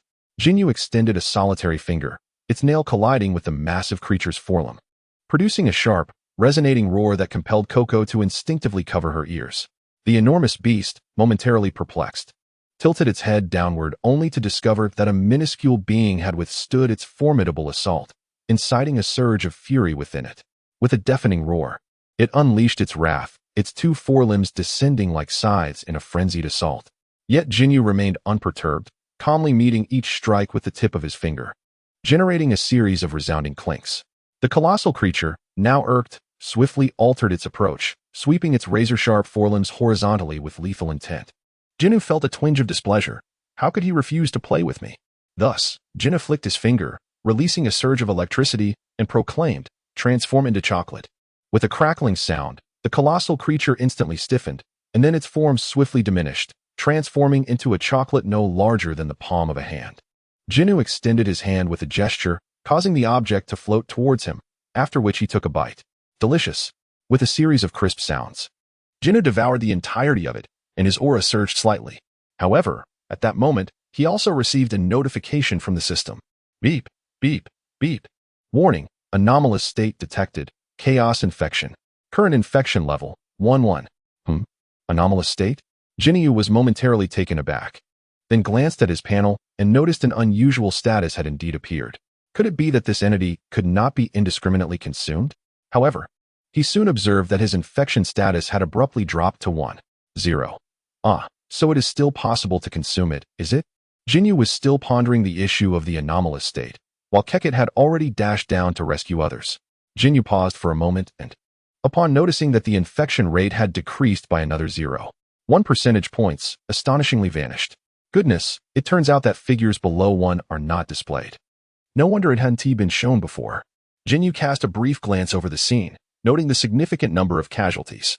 If Kakarot continued to assist them, it would undoubtedly consume a considerable amount of his time. Thus, he raised one hand towards the heavens, unleashing a torrent of fragmented flesh and blood towards all those who still clung to life. With a snap of his fingers, a resounding crack echoed as he activated his healing spell, instantly mending the wounds of the injured. Astonishment spread across the faces of the onlookers, who then observed the remnants of flesh coalescing towards Ginyu, thereby recognizing his pivotal role in the miraculous recovery. Kakarot felt a surge of joy. She was about to express her gratitude to Ginyu when he suddenly teleported before her, whisking her away once more. "Your efficiency is truly remarkable," Kakarot exclaimed, her face beaming with delight. "Indeed," Ginyu replied with a slight nod before settling onto a stone pedestal to resume his cultivation of spatial magic. Kakarot, brimming with excitement, leaned in and asked, "Hey, would you be interested in joining the Pride team?" "Not interested," Ginyu replied nonchalantly. Kakarot's lips pursed in disappointment. In that moment, she appeared significantly less naive than her animated counterpart, prompting Ginyu to surmise that he had arrived far too early. With approximately a decade until the Tournament of Power, the character's behaviors were bound to differ from his recollections. Just as Kakarot pondered how to continue the conversation, her communicator buzzed. She hastily answered, only to be met with a cacophony of voices. "Hey, Kakarot, where have you run off to? We didn't even get a chance to thank that hero. Hurry and bring him back." "Yes, we were planning to celebrate with a feast. By the way, who is that person? We don't think we've seen him before. Can you introduce us?" The chaotic interjections left Kakarot momentarily speechless. She glanced at Ginyu, feeling a bit embarrassed as she inquired, "Ginyu, would you be interested in attending the celebration?" "Not interested," he replied flatly. "But they say you're a hero. Are you really not going to make an appearance?" Kakarot leaned closer, her enthusiasm palpable. "Not going," he reiterated. "Just come take a look. They will surely welcome you." Ginyu opened his eyes and directed his gaze towards her. Then, with a hand resting upon her shoulder, he urged her to crouch down, looking down at her as he spoke. "You are indeed my captive. Have you been enjoying yourself a bit too much?" Haha, Kekkoten suddenly felt a bit embarrassed, for she had momentarily forgotten that she was still a prisoner. Ginyu pointed at her forehead, gently pushing her down and admonishing, "Stay still and do not wander about. If you find the outside unsatisfactory, I can absorb you into my body." "No, no." Coco hurriedly waved her hands. "The outside is quite pleasant." Ginyu ceased further discourse, merely observing her for a moment before closing his eyes and resuming his earnest practice of spatial magic. Noticing that he seemed to enter a meditative state once more, Coco decided to sit on the ground, resting her chin on one hand, her eyes fixed intently upon him. She couldn't help but muse to herself that he conformed remarkably to her aesthetic preferences, though she remained uncertain about his gender. "Is there something on my face?" Ginyu inquired nonchalantly, keeping his eyes shut. "No." Coco shook her head vigorously. Thus, Ginyu posed no further questions, allowing her to gaze as she pleased, for he felt no detriment in doing so. After observing him for a while, Coco found him increasingly appealing and couldn't resist asking, "Hey, do you have a girlfriend?" Jinatan suddenly opened his eyes and gazed at her. Coco felt her heart racing wildly, and her face flushed with a hint of embarrassment. She couldn't help but wonder if her question had been a tad too abrupt. "Oomph." Jinatan smiled slightly and responded, "Indeed." Coco's spirits immediately sank. However, upon reflection, it was only natural. Such a formidable and handsome man could hardly be without a partner. Yet, Coco, not entirely disheartened, pressed on, "Are you married?" "Married?" Jinatan replied with a hint of indifference. "I do not require the institution of marriage to define our relationship. They are all the women I acknowledge. And as long as we mutually recognize each other as partners, that suffices. Marriage is unnecessary." "They?" Coco inquired, somewhat puzzled. "You have more than one girlfriend?" "Indeed," Jinatan affirmed. "Then how many do you have?" After a moment of contemplation, Jinatan replied, "I suppose 3. "Suppose? What does that mean? Is it not certain?" Coco questioned, her curiosity piqued. Ginyu pondered for a moment and remarked, "Indeed, there are 2 uncertainties." Kekkoten was somewhat at a loss for words. "Those 2 aren't related to promiscuity, are they? With your fickle nature, does your girlfriend even know?" Kekkoten asked with a hint of exasperation. "Of course she does. To maintain a clear conscience, one must strive to minimize deceit. Otherwise, it only results in greater harm. Can you truly achieve a guiltless state?" "No, I cannot. Thus, I can only attempt to make amends." "What good does that do? It still causes them pain. There is nothing to be done. Humanity is perpetually torn between greed and selflessness, and I have chosen the more selfish path." Kekkoten was momentarily lost for words. Consequently, both fell into a profound silence, rendered speechless for an extended period. Ginyu was rather pleased with the situation, as it allowed him to concentrate more fully. Thus, he closed his eyes once again. However, Coco was somewhat displeased. After all, she had finally encountered a powerful and handsome man, who bore a striking resemblance to her own race and aligned perfectly with her aesthetic preferences. Yet there was one aspect that she found difficult to accept. He was rather promiscuous. Sigh, if only Julian possessed this man's appearance. Single, powerful, and utterly charming. Yet Julian was solely focused on his training, indifferent to everything except for saving the universe. Even if Julian did resemble Ginyu, he would hardly be an ideal choice. Moreover, she was unsure of Julian's very gender, leaving her with no options. That fellow Tispo often showered her with attention, but his racial background was all wrong, and his appearance was vastly different, rendering him utterly uninteresting to her. Kazral, on the other hand, bore some resemblance to her race, yet the tough guy general was simply not to her taste. As for the others, they were predominantly aliens, leaving her with no recourse. After all, the Proud Squad was a congregation of righteous beings from across the universe, a diverse mix of races, which was hardly surprising. The 2 remained silent, both quietly awaiting the commencement of the contest. However, unexpectedly, Jinyu's split body did not encounter a challenger. Instead, a spacecraft arrived on Coco's side. A small spacecraft swiftly descended before Ginyu and Coco, from which emerged 2 figures, one stout and one slender. The stout one was tall and imposing, with enormous fists and a lengthy, thick white mustache that exuded an overwhelming sense of pressure. This was Trope, the leader of the Proud Squad. The slender figure, on the other hand, was delicate, sporting a pair of large, elongated ears, resembling a rabbit person. This was Tispo, one of the key members of the Proud Squad. Chapter 52. I'll strike first. "Are you Ginyu? Release my teammate at once," Trope exclaimed, a hint of anger in his voice. Ginyu responded with a hint of displeasure. "Did we not agree that you would challenge my doppelganger? Are you intent on breaking your word?" Trope retorted, What purpose would defeating your doppelganger serve? If you were to lose, would you not still refuse to release us? Since you seek to challenge the strong, let us challenge you. What is the issue with that? In the midst of Troop S words, Dispo suddenly moved with a flash, bringing Cocotte back to their side before Troop could utter another syllable. Are you all right? Dispo asked with concern. I'm fine, Cocotte shook her head. Impressive speed. Ginyu couldn't help but commend, then added, but even your god of destruction could not wrest her from my grasp. Do you truly believe you can? As he spoke, Ginyu beckoned, and Cocotte instantly appeared before him. Dispo was also drawn over, momentarily taken aback. Yet, in that moment of distraction, Ginyu delivered a punch to Dispo's nose, sending him flying into Troop. Troop remained unmoved, his massive form absorbing the impact, as he placed his hands on Dispo's shoulders to steady him. Ugh, how infuriating! Dispo exclaimed, clutching his nose as blood flowed uncontrollably. Furious, he charged again, determined to retrieve Cocotte, despite his speed, which even Ginyu struggled to follow. Each time he attempted to seize Cocotte, Ginyu would teleport her to another location, rendering him unable to catch her. I refuse to believe this. Dispo's fury reached its peak, and his speed surged once more, launching attacks at Ginyu while trying to snatch Cocotte away. Yet, no matter how swift he became, he could not outpace Jinyu's intent. As soon as Ginyu anticipated his trajectory, he would teleport Cocotte away, ensuring she remained untouched. Thus, although Dispo's movements appeared as a dazzling blur, Cocotte evaded him effortlessly. Whenever he attempted to strike Ginyu, Ginyu would unhesitatingly retaliate. Dispo's blows barely fazed Ginyu, but any hit from Ginyu would send blood gushing anew from Dispo's nose. Eventually, Dispo, unable to withstand the onslaught, finally paused, clutching his nose. He had thrown 1,000 punches at Ginyu, yet Ginyu had only struck him thrice. Dazed and disoriented, he struggled to maintain his footing. Troop stepped behind him, placing a hand on his shoulder to help stabilize him, and remarked, "It seems we must indeed defeat you." Ginyu, however, appeared disinterested in the fight. He extended his hand, teleporting Hit to his side, and then addressed the somewhat bewildered Hit. "Hit, why don't you entertain them for a while?"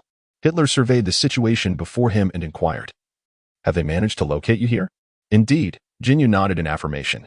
"However, they differ significantly from the Ginyu you described. They cannot possibly be Ginyu, can they?"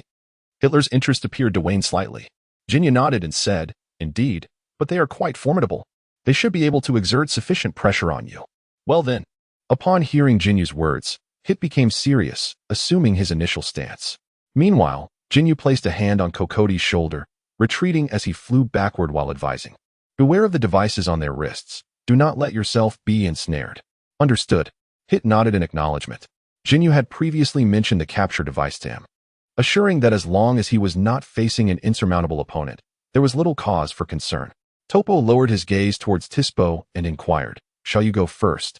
Or shall I?" "I shall," Dispo retorted, breaking free from Topo's grasp and rolling his shoulders, asserting, "I refuse to believe even his subordinates are that formidable." Hit's brow furrowed at the mention of subordinates, a term he found quite displeasing. Nevertheless, he had indeed pledged to serve Ginyu for 3 years, leaving him no room for dissent. In a swift motion, Dispo launched the first attack. He closed the distance to Hith at an astonishing speed, landing a punch to Hith's abdomen that sent him staggering back several paces. Hith was taken aback, yet before he could fully comprehend the situation, Dispo darted around him, delivering a flurry of blows that left Hith teetering and even airborne, struggling to regain his footing. In that moment, Hith endured countless strikes, yet he maintained a cold smirk, scoffing, so this is speed? But is your attack power not a tad lacking? Allow me to show you something stronger." Irritated, Dispo drastically increased his velocity, utilizing speed to amplify his impact. At last, he breached Hith's defenses, leaving him with fresh wounds and a trickle of blood at the corner of his mouth. Hith sneered, then seized Dispo's fist, retaliating with a powerful punch. The blow sent Dispo hurtling through the air, carving a deep trench in the ground. Thud! Dispo burst through the earth, blood streaming from his nose, and roared back, "How can you keep up with my speed?" Hith nonchalantly wiped the blood from his lip, explaining, "To accumulate power, you cannot arbitrarily alter your direction. Otherwise, your speed will falter.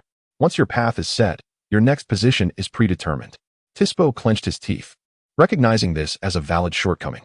Yet, at such high speeds, changing direction was inherently challenging.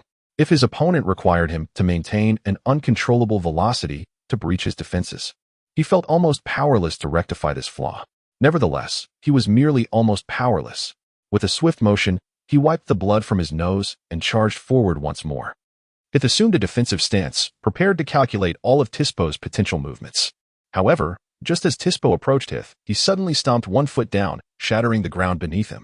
A torrent of debris was launched into the air, which Tispo utilized as stepping stones, altering his trajectory and hurtling towards Hith. Hith's brow furrowed at this unexpected maneuver. Struggling to keep pace with Tispo's speed, and soon found himself battered and bruised.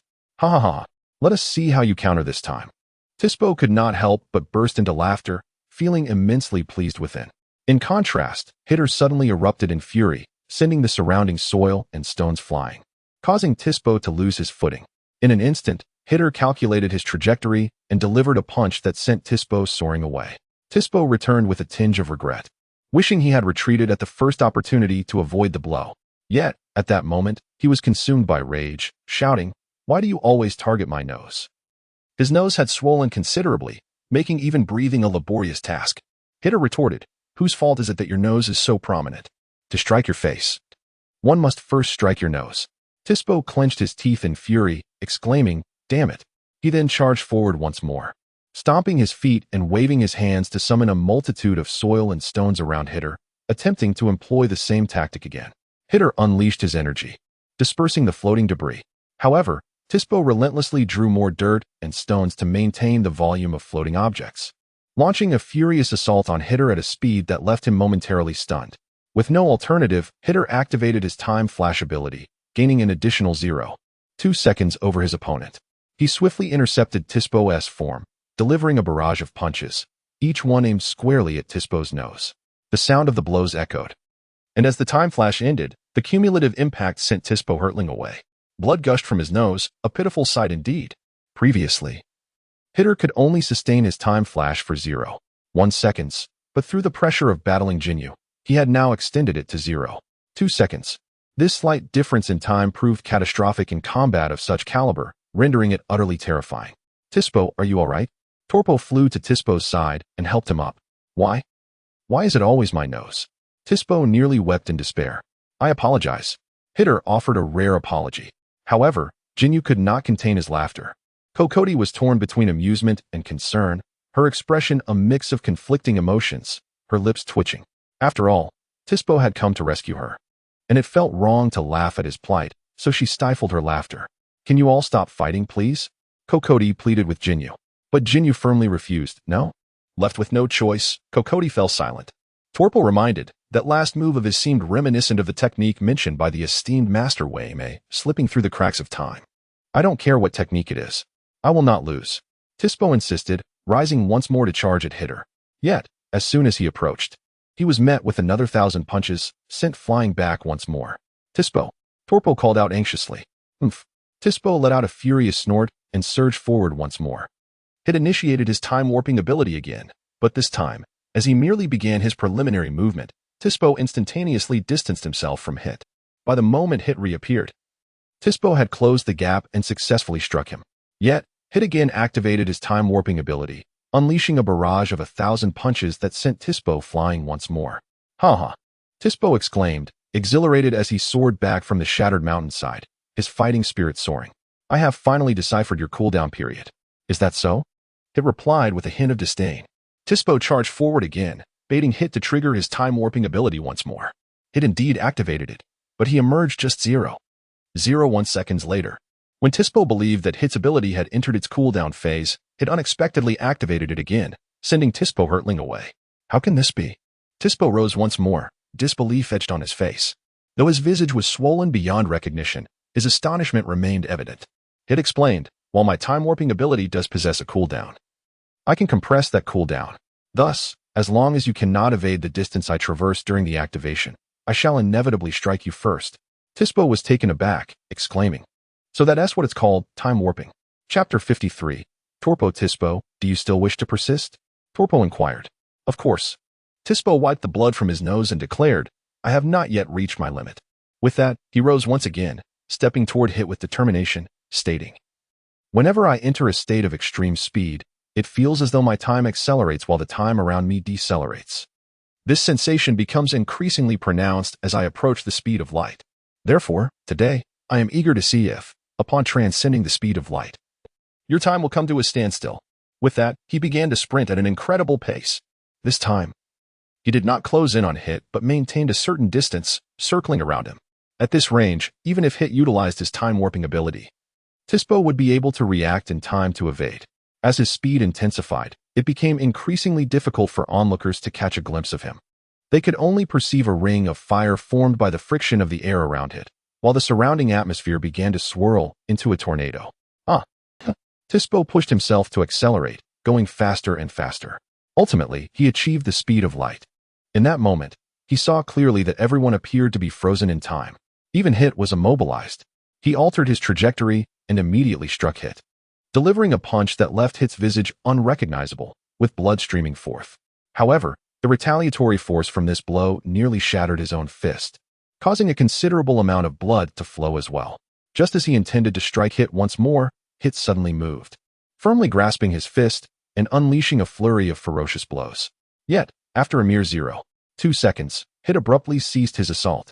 Tispo suddenly comprehended that Hit had just utilized a time-skip technique, and now he had entered a cooldown period. A splendid opportunity indeed. Seizing the moment, he unleashed another barrage upon Hit. Nevertheless, the speed of light could not truly halt the passage of time. As soon as Hit's time-skip technique was reactivated, he retaliated once more, and thus the two engaged in a delightful exchange of blows, each landing hits upon the other. Ultimately, however, Tispo's physical form could not rival Hit's prowess, leading to his defeat as he was ejected from his lightspeed state, crashing heavily before Trappa. "Tispo, are you all right?" Trappa inquired with concern as he caught him. Not at all. I have surpassed my limits. If I cannot win this, I must concede that my opponent is indeed superior," Tispo replied weakly. Meanwhile, Hit wiped the blood from the corner of his mouth, reflecting, "What a nuisance, I nearly lost." Jean Oolong remarked, "In fact, if you had intended to counter his move just now, it would have been quite simple." "Oh, how would one counter it?" asked Zeit, while Tuapa and TC also turned their attention towards him. Jenna responded, stating that to achieve lightspeed travel, one must minimize resistance. He had just circled around you, nearly transforming the vicinity into a vacuum, which enabled him to successfully reach that state. Therefore, all you need to do is use your breath or other means, such as throwing a small stone in his path, to create resistance, and his technique will naturally be countered. "Oh, I see." Zeit nodded in understanding, while Tispo's expression darkened. This was his meticulously devised ultimate move, and to have its flaw so easily discerned left him feeling quite resentful. "Do you require treatment?" Ginyu inquired. Zeit shook his head, replying, "No need. My current state is not too dire. Consider it merely a warm-up." Tispo, somewhat irked, pointed an accusatory finger at Zeit. Ginyu then said, "Very well. I respect your choice." However, Tispo stood up, slowly approaching with an air of authority, stating, "I advise you to reconsider and seek treatment." "Not necessary," Zeit replied, facing him. "Since you came as a pair to challenge, we shall respond with two in kind. There is no need for an additional participant." If that is the case, do not blame me for taking advantage." With that, Tispo assumed a serious stance. "Bring it on." Zeit also prepared his stance earnestly. The fist of justice. Tispo swung a colossal punch at Zeit, the sheer force reminiscent of a mountain's weight, compelling Zeit to respond with equal vigor. With a resounding crash, their fists collided, unleashing a tremendous shockwave that shattered the ground for hundreds of meters around them. Tispo stood unwavering, while Zeit was propelled several hundred meters back, carving a deep trench into the earth. Zeit struck the ground with one hand, rolling backwards before landing on his feet, wincing at the pain in his right hand. He exclaimed, "What incredible strength!" Tispo snorted, instantly appearing beside Zeit to deliver a punch to his jaw. Zeit hastily dodged and attempted to defend himself. Tispo, relentless in his pursuit, pressed forward, delivering a barrage of punches that left Zeit with little room to evade. Ultimately, Zeit had no choice but to counter with a swift strike before retreating to catch his breath. What a nimble, rotund fellow. Zeit couldn't help but marvel. Moreover, this hefty adversary's defensive capabilities were astounding, rendering Zeit's own swift techniques of little advantage, and instead, his hand throbbed from the impact. He now understood Tispo's earlier sentiments, that in terms of raw physicality, he was at a disadvantage. "How about it? Do you wish for treatment?" Tispo inquired once more, his tone polite yet firm. "Not necessary." Hit remained resolute, then solemnly assumed a combat stance, declaring, "I am a killer, and I shall now unleash my ultimate technique. You must be cautious. Very well, Torpo responded, bracing himself. Suddenly, Hit's figure vanished. In the next instant, Torpo's body was pierced by countless strikes, blood gushing forth violently. One of Hit's hands was even embedded in Torpo's abdomen. Ah! Torpo shrieked in agony, immediately retaliating with a strike aimed at Hit. Hit met his attack with equal force, gracefully retreating. How about it? Do you wish to continue? Hit inquired. Hit had intentionally refrained from targeting Torpo's vital points. Otherwise, Torpo would surely have met his demise. Although he was a killer, he was renowned as the strongest assassin capable of delivering a lethal blow head-on. With his mastery of instant transmission combined with his formidable physique, few could evade his assassination attempts, particularly those executed directly. Torpo, half kneeling on the ground and panting, conceded. Thank you for holding back. I admit that in my current state, I cannot counter your instant transmission. However, Torpo slowly rose, a dark purple mist beginning to emanate from him. The justice I once upheld was to ensure that everyone could live a happy and fulfilling life. A life devoid of war, slaughter, suffering, and displacement, where each individual could enjoy their existence in peace. Yet in this universe, where even gods of destruction may fall at any moment, the justice I cling to is utterly unattainable and hardly worth mentioning. Jiren's reluctance to assume the mantle of god of destruction brings me some solace. Our strongest warrior should not be compelled to engage in the destruction of planets, an act that contradicts justice, nor should he intertwine his life with that of the feeble Kais. As long as no one can defeat him, our universe can remain safe and sound. However, this universe cannot exist without a god of destruction. It requires a sufficiently powerful god of destruction. Therefore, only I am fit to bear the responsibilities of such a role. Only I am worthy of becoming the next god of destruction. Ha ha ha ha, destruction. To have me annihilate a planet teeming with life, it is the greatest torment for me. No matter how primitive that planet may be, or how weak its mortals. Each represents a life. The fate of every individual should rest in their own hands, not be decreed by a deity determining whether they deserve to exist. Yet I have become the candidate for god of destruction. I am destined to be the one who determines their right to exist. As Torpo spoke, more destructive energy flowed forth from his body. The dark purple power incinerated his garments, yet it enveloped him in a formidable dark purple battle attire, accentuated by mysterious patterns that emerged on his body, combined with his increasingly robust physique, rendering him an awe-inspiring presence. The substitute destroyer, Torpo, requested guidance. Torpo once again assumed a serious stance, to which Hit responded with equal gravity. Please instruct me. In an instant, he activated his time-skip ability, materializing before Torpo. Yet, the very next moment, he retreated, shaking his hands, which were enveloped in black-purple smoke. Torpo's destructive power was not as overwhelming as anticipated, allowing Hit to repel this force with his own strength. However, with Torpo now shrouded in destruction, Hit found himself at a loss. Torpo lightly brushed his chest, where he had just been struck, and calmly remarked, "Your physical form is formidable, indeed, exceptionally strong. Thus, you excel in close combat, which is your advantage. Yet, in my view, this very advantage shall become your downfall, for your physique does not surpass mine, nor can you dare engage me in close quarters." With that, Torpo lunged forward, delivering a powerful double fist strike. A resounding explosion echoed as the ground within 100 meters was shattered, sending countless fragments of earth and stone into the air. Hit, unwilling to take the hit head-on, swiftly retreated while simultaneously launching a punch towards Torpo, the fierce force creating deep craters upon impact. However, to Torpo, it was futile. Your ranged techniques lack the effectiveness of your close combat. They are neither painful nor bothersome. Chapter 54. Overpowering Torpo in a flash, Torpo moved rapidly, delivering a devastating blow to Hit's side of the face. With a thunderous crash, Hit was sent flying. Torpo, already possessing high attack power, thick vitality, and swift speed, had transformed into his god of destruction form, resulting in a tremendous surge in all attributes. His aura became ethereal, making it nearly impossible for Hit to track his movements. Torpo darted again, and Hit, unable to react in time, was struck once more, sent hurtling away. Torpo continued his relentless assault, pummeling Hit with a flurry of strikes. The corrosive energy of destruction forced Hit to expend vast amounts of energy to resist, rendering him increasingly unable to counter. Once again, Hit activated his time-skip ability, breaking free from Torpo's control, and immediately unleashed his special skill, Aura Clones. In an instant, Hit multiplied into numerous copies, each radiating his unique aura, thus confusing Torpo as to which was the true Hit. Hit attempted the time skip once more, but Torpo, with a disdainful grunt, suppressed the surrounding space using his immense energy, forcing Hit out of his temporal state. In resignation, Hit distanced himself from Torpo, continuing to use his clones to bewilder him while seeking the right moment to strike. Faced with so many hits, Torpo grew weary of discerning the real from the false and decided to gather a colossal sphere of destructive energy between his hands, intent on obliterating all the hits present. This is dire. As the situation turned dire, Hit immediately unleashed his hidden skill, the Time Prison.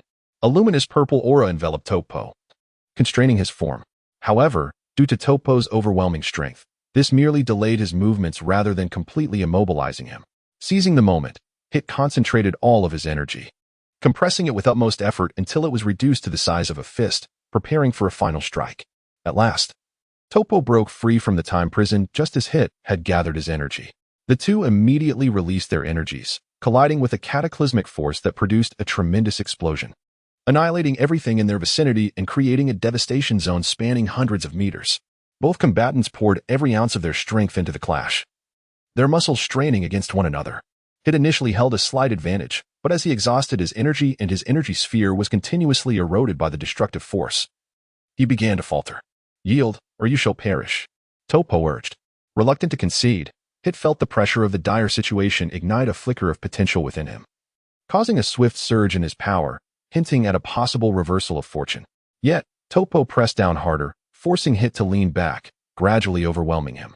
Ginyu sighed, then, with a swift gesture, teleported Hit to his side. With his opponent incapacitated, Torpo immediately channeled his destructive energy into the ground, creating a massive crater on the planet's surface. However, he quickly retracted his hand, withdrawing the destructive energy to spare the planet from utter ruin. "It is lost," Ginyu stated. It remained silent, offering no denial. "Is it your turn now?" Torpo inquired. "Do you need treatment?" Ginyu asked. "No need." Torpo declined. Since Hit had refused treatment, he too could not accept it, as doing so would seem disgraceful. "Very well." Ginyu respected his decision and turned to Hit, saying, "Please keep an eye on her."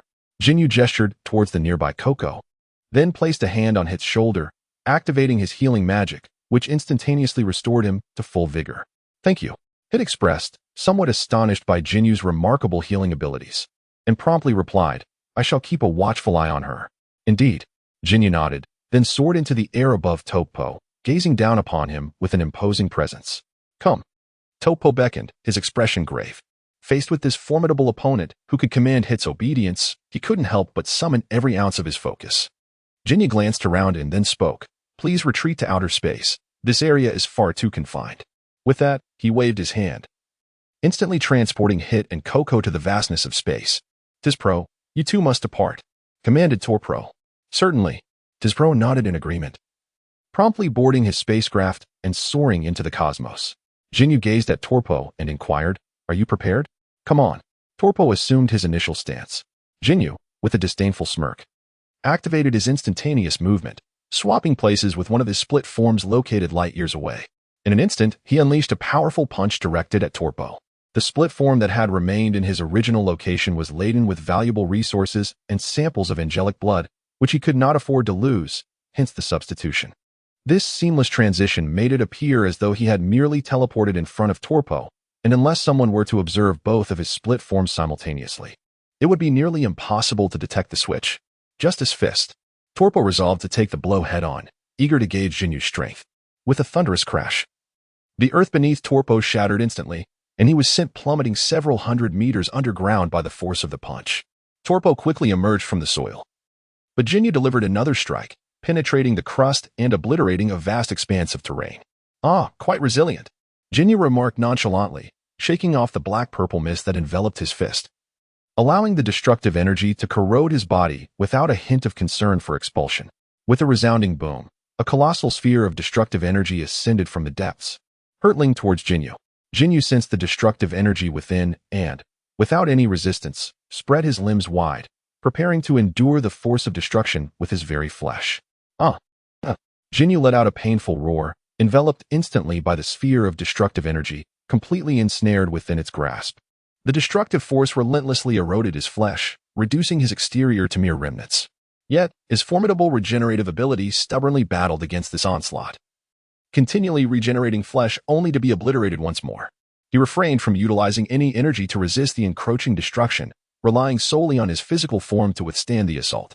Tro, witnessing Ginyu's frenzied state, immediately intensified his output, launching successive spheres of destructive energy to merge with the existing one, thereby augmenting the concentration of destruction. Will Ginyu be all right? Kokoti asked with a hint of concern. Hit queried, slightly puzzled. Why do you care about that? Shouldn't you be more concerned about your teammate? Kokoti found herself at a loss for words. At that moment, Ginyu erupted into a maniacal laugh, casting a disdainful glance at Tropical. This is insufficient. Not nearly enough. Your destructive energy is far too weak. Tro, taken aback, swiftly increased his output, fervently infusing destructive energy into the sphere while striving to compress it, enhancing the concentration to a terrifying degree. However, while the concentration surged rapidly, Ginyu's growth outpaced it even more. Whether through the lineage of the Science, Cell, the Frozen Demon, or even the Majin Buu, each contributed to an astonishing augmentation of Ginyu's physique, propelling his growth at an alarming rate. Destructive energy annihilates all.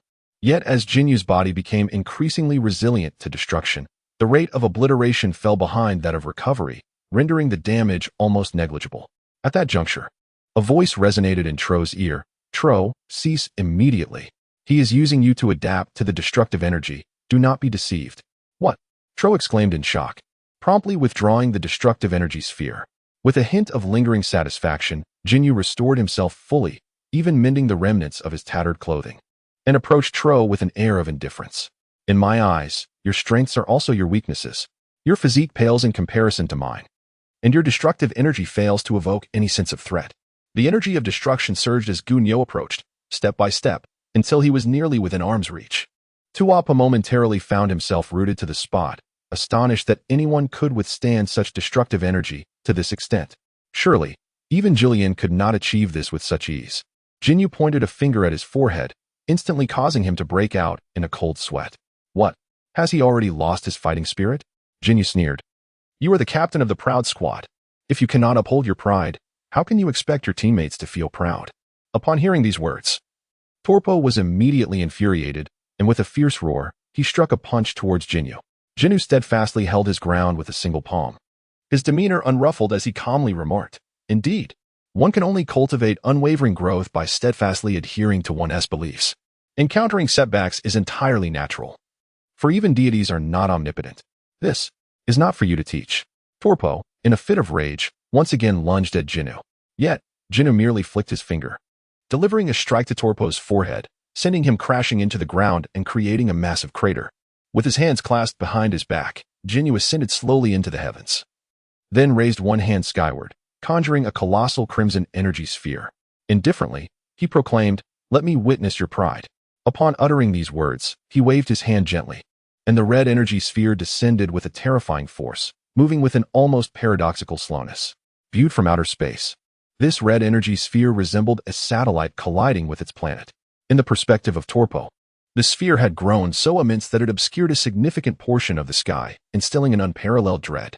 Should this energy sphere strike directly, it would obliterate the entire planet, leaving not even a trace of ash. Torpo's furious roar echoed, his muscles swelling once more, the enigmatic patterns on his skin becoming increasingly pronounced as the destructive energy surged within him. With a mighty heave, he thrust both hands upwards, unleashing an extraordinarily robust force of destruction in a desperate attempt to counter the overwhelming weight of the red energy sphere, striving to dissipate it through the very nature of its energy. Yet, the sphere was simply too vast, and he struggled to withstand its descending momentum. The ground beneath him had shattered completely, offering no stability to maintain his stance. Reluctantly, he redistributed some of his strength, spreading his force across the ground to halt his backward slide. Captain! Tispro and Kokot shouted in unison, their voices laced with anxiety. Torpo gritted his teeth, trembling as he held firm. As the destructive force began to diminish the size of the red energy sphere, he sensed a faint possibility of pushing it back. However, Ginyu conjured yet another red energy sphere, seamlessly integrating it with the previous one, causing the sphere to swell to an even more terrifying size and press down once again. Torpo could no longer rely on his destructive energy to support the massive sphere and resorted to using both hands to prop it up. His veins bulged alarmingly, with some even bursting forth, spilling droplets of blood. Nevertheless, he persevered, desperately squeezing out every ounce of his potential. In a fleeting moment, he felt a breakthrough approaching. And with a primal roar, he exerted all his might to lift the red energy sphere, attempting to push it back. Yet Ginyu summoned yet another gargantuan red energy sphere and merged it into the existing one, sending Torpo crashing into the ground below. "Captain!" Dispro shouted frantically. Kokot, too, pleaded with urgency. "Ginyu, I implore you, please stop." But Ginyu responded, "He has not yet surrendered." He then summoned yet another red energy sphere, merging it once more. The earth shook with a thunderous roar. The planet suddenly fractured, its spherical form appearing as though one corner had been violently sheared off, with numerous shattered fragments shooting into the cosmos. In an instant, with a swift motion, a towering figure materialized at the side of the crimson energy sphere. With a single powerful kick, he sent the red energy orb hurtling into the distant void of space, where it quickly vanished from sight. Chapter 55, The Mightiest Mortal. Jiren the newcomer resembled an alien with large, expressive eyes, yet his gaze bore an air of indifference. His head was bald and glistening, devoid of hair. He possessed a strikingly tall stature, his physique muscular yet not cumbersome, embodying the enviable streamlined silhouette of an inverted triangle. He was none other than Jiren, the legendary mightiest mortal warrior. "At long last, you have arrived, Jiren. I was beginning to think you would abandon your comrades in their time of need," exclaimed Ginyu. Jiren offered no reply, instead addressing Topo. "Step back.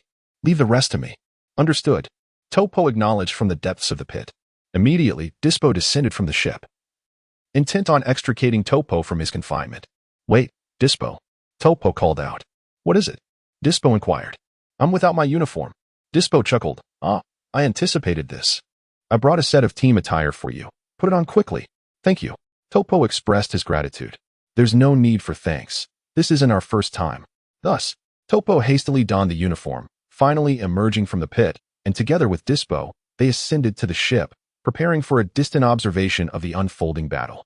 At that moment, with a swift motion, the Supreme Kai, accompanied by the God of Destruction, Vermaud, and the Angel, Margarita, arrived in this sector of space, ready to witness the confrontation up close.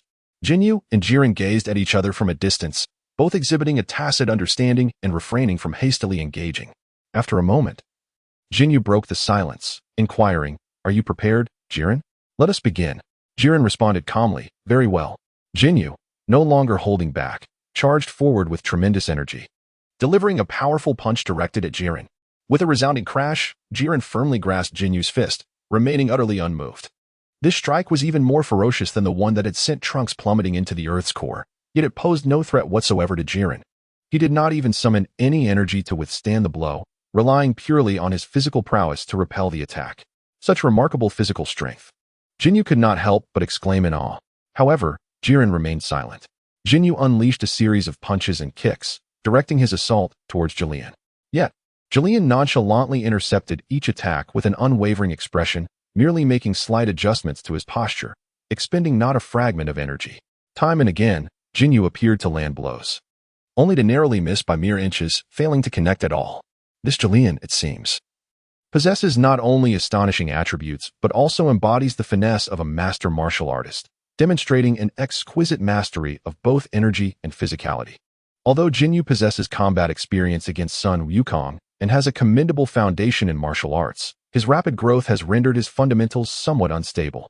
Moreover, the compatibility between his soul and body is not particularly high, preventing him from evading his opponent's attacks with the finesse exhibited by Jiren. The two engaged in a fierce physical confrontation for quite some time, their exchanges characterized by a cacophony of strikes, executed with remarkable speed. Few spectators could discern the fluidity of their movements, yet it was evident that Jiren remained on the defensive, composed, and seemingly in control. And indeed, this was the case. "Is this all you are capable of?" Jiren finally inquired. Ginyu felt a twinge of irritation, yet his current assault failed to exert any pressure on Jiren. Thus, Ginyu withdrew a short distance, pausing his attack, and proclaimed, "It appears my physical form indeed pales in comparison to yours. Allow me to unveil my true power." With that, he clenched his fists tightly, and a crimson aura surged forth, only to transform into a radiant blue. Simultaneously, his hair flickered with a fleeting crimson glow before swiftly changing to blue once more.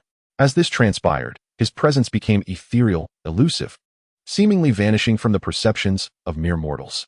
"Is this the realm of the divine?" Weiss was taken aback. Meanwhile, Margarita conjured a translucent shield to withstand the overwhelming pressure. ensuring that the somewhat unsteady god of destruction remained upright.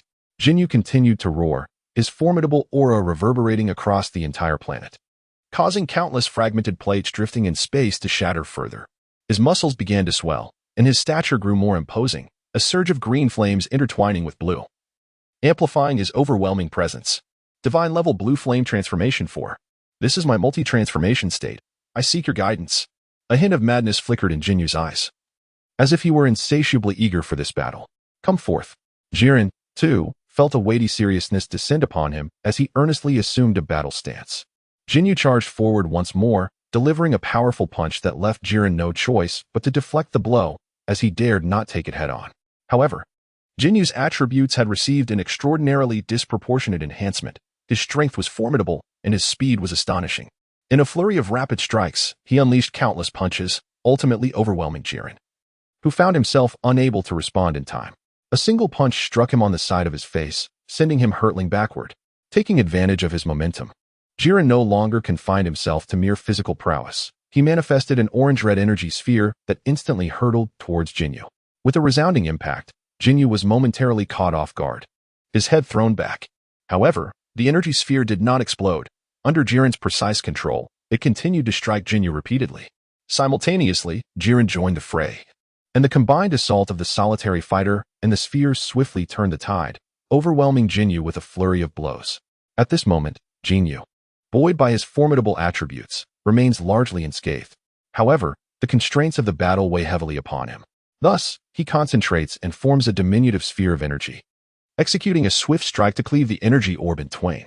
Seizing the fleeting opportunity afforded by his rapid movement, he intended to ascertain whether the energy sphere could breach Jillian's defenses. Yet, to his astonishment, Jillian had already suppressed the surrounding space, leaving him with no avenue for evasion, resulting in a direct encounter with the energy sphere. With a resounding explosion, the bisected orange-red energy orb detonated, propelling both combatants away. Nevertheless, Jillian swiftly formed another orange-red energy sphere, launching a renewed assault. Impatient, Ginyu summoned 3 energy discs that circled around him, colliding with Jiren.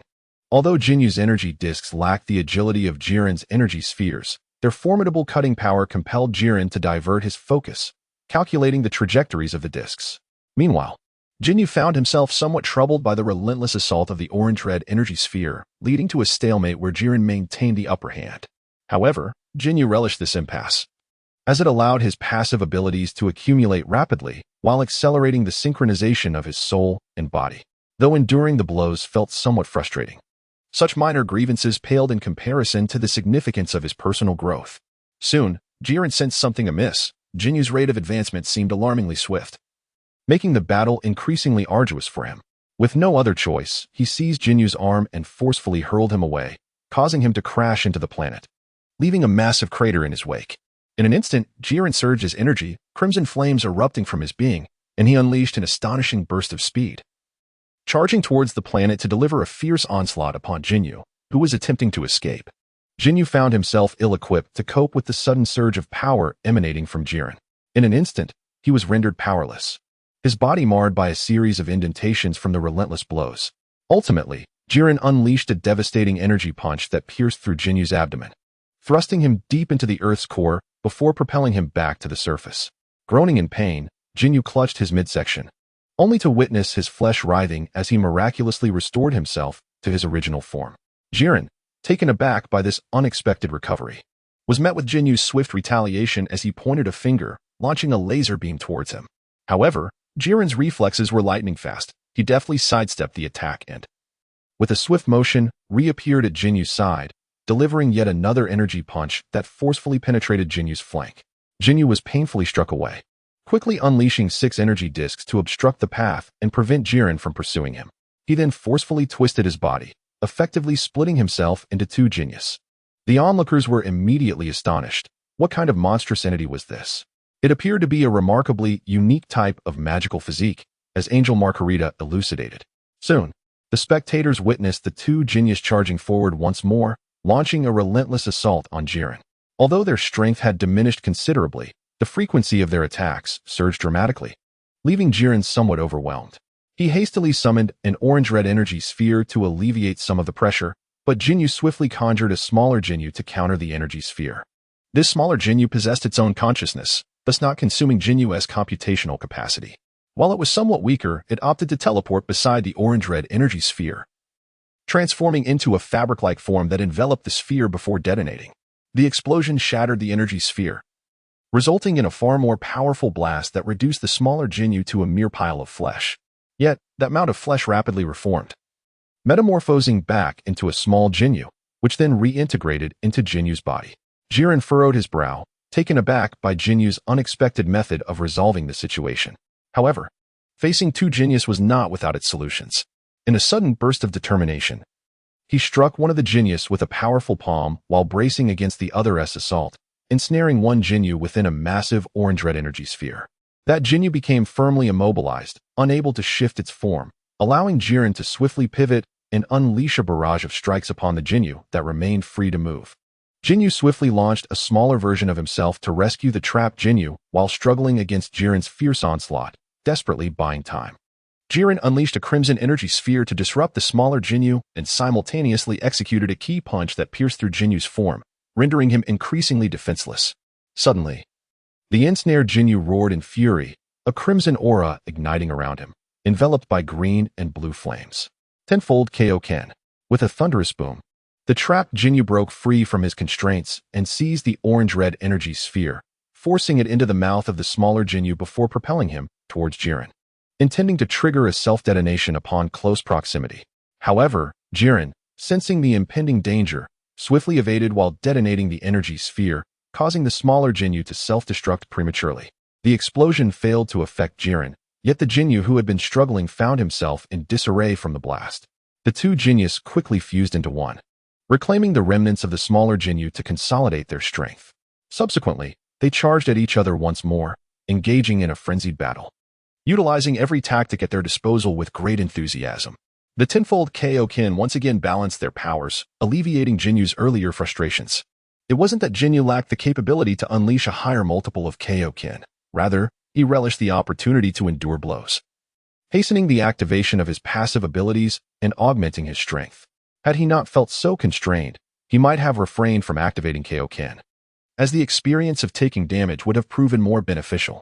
However, given the recent circumstances, it seemed Jiren aimed to trap one of his split forms while swiftly annihilating the other to diminish his power, an affront Ginyu could not tolerate. Thus, he activated Kaioken to break free from his binds. Naturally, he could not solely endure damage. The harmony between his soul and body required him to mobilize his physical strength to the fullest, employing his abilities with agility to enhance his speed of progression. Therefore, Ginyu now intended to gradually reduce the multiple of Kaioken to balance the enhancement of his capabilities, allowing Jiren to perceive only slight fluctuations in Ginyu's power, without realizing any substantial increase. Regardless of the exact multiple of Kaioken utilized, it remained difficult for others to discern. Engaging in combat from a position of slight disadvantage would neither disrupt the passive enhancement nor impede his capacity to devise strategies, thereby elevating the synergy between his soul and body. This state was indeed optimal. Who will ultimately prevail? Kokot inquired, unable to contain her curiosity. I have no idea, Hit replied, somewhat distracted. What exactly is Ginyu's race? How can he transform into so many forms and even split himself? Kokot pressed further. I don't know, Hit answered, still preoccupied. Kokot felt a twinge of dissatisfaction. However, she had only one person, Hit, by her side. She wished to inquire of others but found it impossible, as they were simply too distant for her voice to reach. At that moment, Taupo and Dispo were engaged in a discussion regarding the outcome of the battle. Has Jiren truly exerted his full strength? Dispo inquired. No, I have witnessed his full power before, and this is not it. Taupo replied. Does that mean his chances of victory are greater? Dispo pressed on. It's hard to say. The opponent possesses a rather unique physique. Although Jiren's attacks are formidable, they seem to have little effect. That fellow's aura, while slightly fluctuating now, remains overall stable, showing no signs of weakening whatsoever. Then why isn't Jiren opting for a swift resolution? It seems to me that the opponent is growing increasingly composed. Jiren refrains from taking lives. If it weren't for that fellow named Ginyu splitting into two, Jiren wouldn't have resorted to lethal force at all. Dispo paused, expressing his frustration. I truly detest this aspect of Jiren. Why does he refuse to kill? Isn't killing justified? With so many criminals confined in galactic prison, I fear this will inevitably become a calamity. Topo sighed, feeling somewhat helpless. Let it be a calamity. This is our way of honoring the strongest warrior, respecting his wishes. Dispo shook his head in resignation.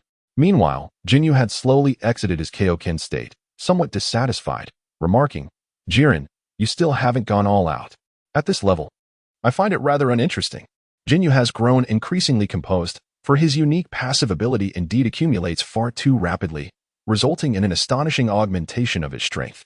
Moreover, under the relentless pressure exerted by Guilin, his martial prowess has also developed significantly, although a considerable gap still remains between them. His attributes have now surpassed those of Guilin at this moment, effectively balancing out that disparity. It appears you are a truly worthy adversary whom I must regard with seriousness. Guilin momentarily retreated, halting his assault, then clenched his fists tightly and let out a thunderous roar. Aha! Instantly, his muscles became even more rounded and full, as if each sinew had reached an extraordinary perfection. The crimson aura enveloping him surged dramatically, unleashing an exceedingly terrifying presence. This is my full-powered state. I apologize for the wait. Guilin approached calmly, standing face to face with Ginyu. Feeling the overwhelming and oppressive force, Ginyu exclaimed with excitement. I can hardly contain myself. With that, he surged forward once more, unleashing all his might as he delivered a powerful punch directed at Jiren. With a thunderous roar, an immensely potent shockwave radiated outward, causing a portion of the planet to fracture. Yet, Jiren stood unwavering, not even attempting to block, allowing Jinyu's full force to collide with him unimpeded. Kinyutin felt an immediate sense of foreboding and instinctively attempted to retreat. However, Jillian had already seized his foot, dragging him down onto the shattered fragments of the celestial body. Before Kinyutin could even comprehend the situation, Jillian forcefully hurled him against another fragment, relentlessly battering him with swift movements that pulverized the debris within a radius of several miles into dust. Ultimately, he thrust Kinyutin into the molten core of the planet, mercilessly pummeling him amidst the searing lava. In agony, Kinyutin involuntarily opened his mouth, inadvertently swallowing a large mouthful of lava that scalded his esophagus. Yet, he promptly activated his energy shield to insulate himself from the molten heat, and his formidable regenerative abilities swiftly commenced, healing his wounds in the blink of an eye.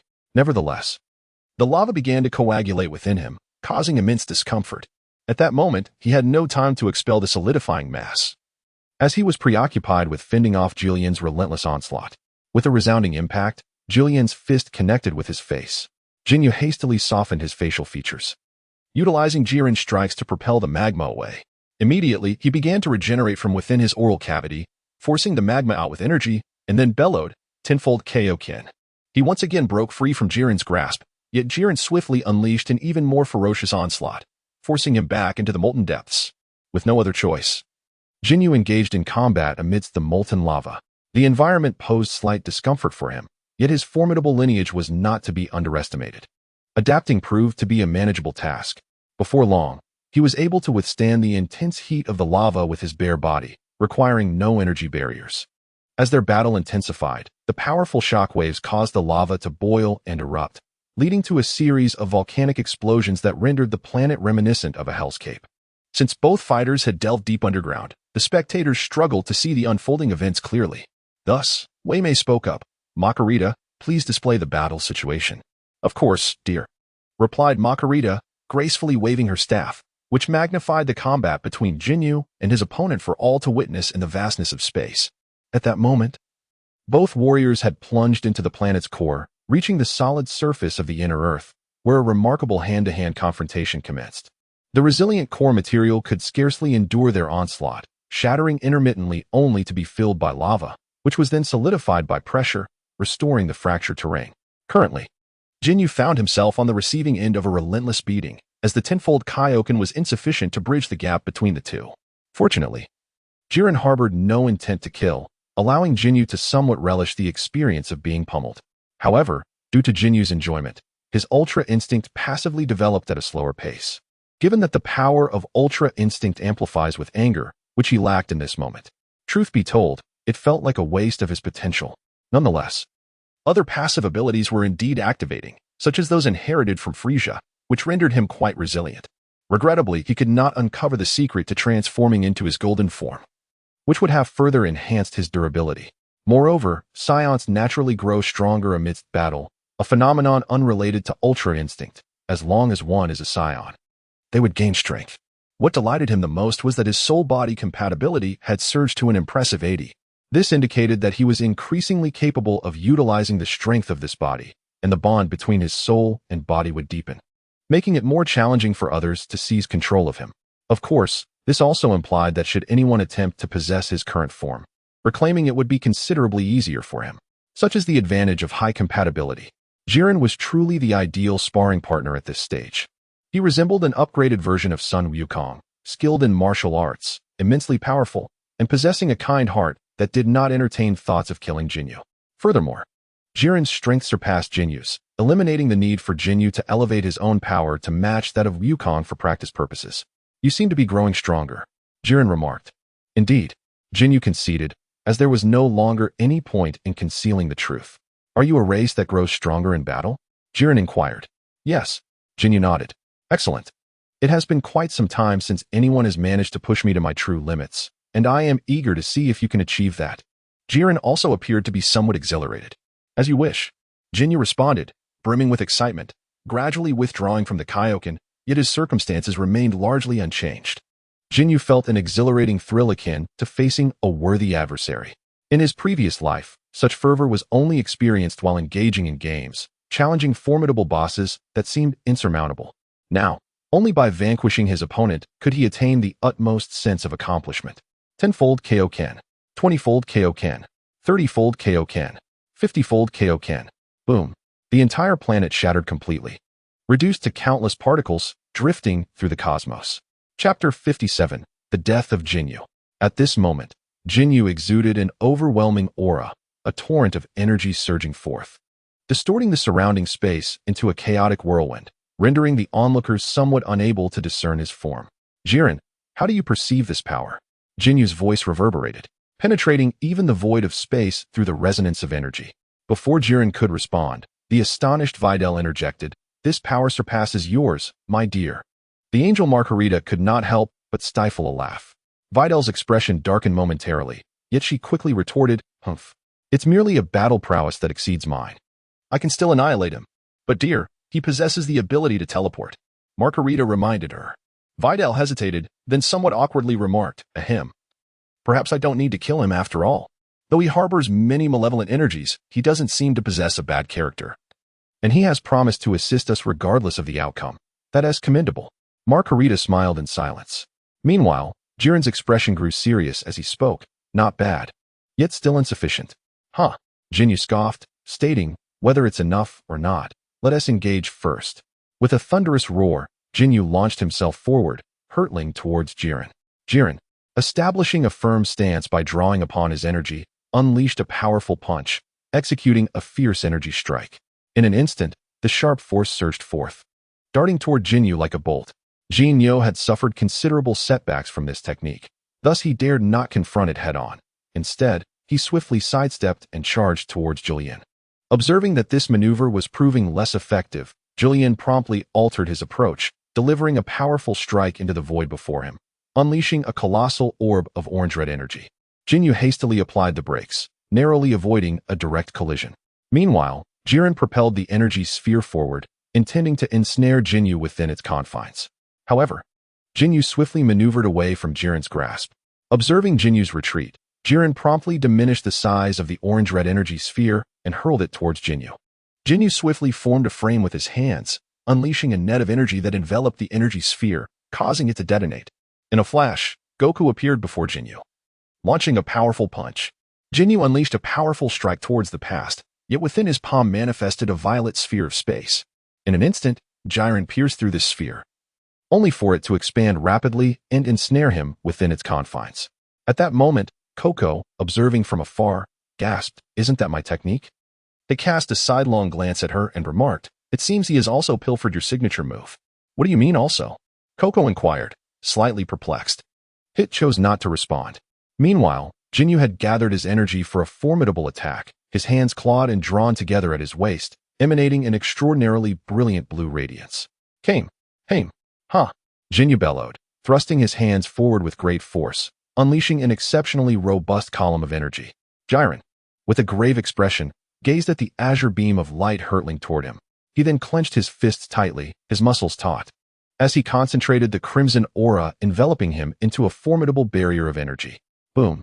In an instant, Ginyu nullified the purple energy sphere, allowing the Kamehameha to strike fully against Jiren's aura barrier. Despite being momentarily overwhelmed by the immense force, Jiren was propelled backward for several hundred meters. However, his aura barrier remained intact. Once he halted his retreat, he astonishingly began to traverse the void, advancing step by step against the Kamehameha. Ginyu was taken aback, and he subsequently intensified the output of the Kamehameha, causing it to surge with even greater ferocity. Suddenly, with a crack, the barrier of energy surrounding Jiren shattered, and the Kamehameha engulfed him entirely, followed by a radiant brilliance that enveloped his entire form. However, once the Kamehameha ceased and the light dissipated, onlookers were astonished to find that Jiren had merely suffered minor tears in his clothing and a slight wisp of smoke emanating from his body. He had sustained hardly any damage at all, with his energy remaining completely unscathed. Ginyu found himself engulfed in existential doubt. Was the Kamehameha technique I mastered truly flawed? Why am I performing so poorly? Not only have I squandered a significant amount of energy, but I have also failed to inflict substantial damage upon my opponent. So, it appears that your understanding of the Kamehameha is rather lacking in authenticity. It seems I must seek out Sun Wukong to learn it properly after all.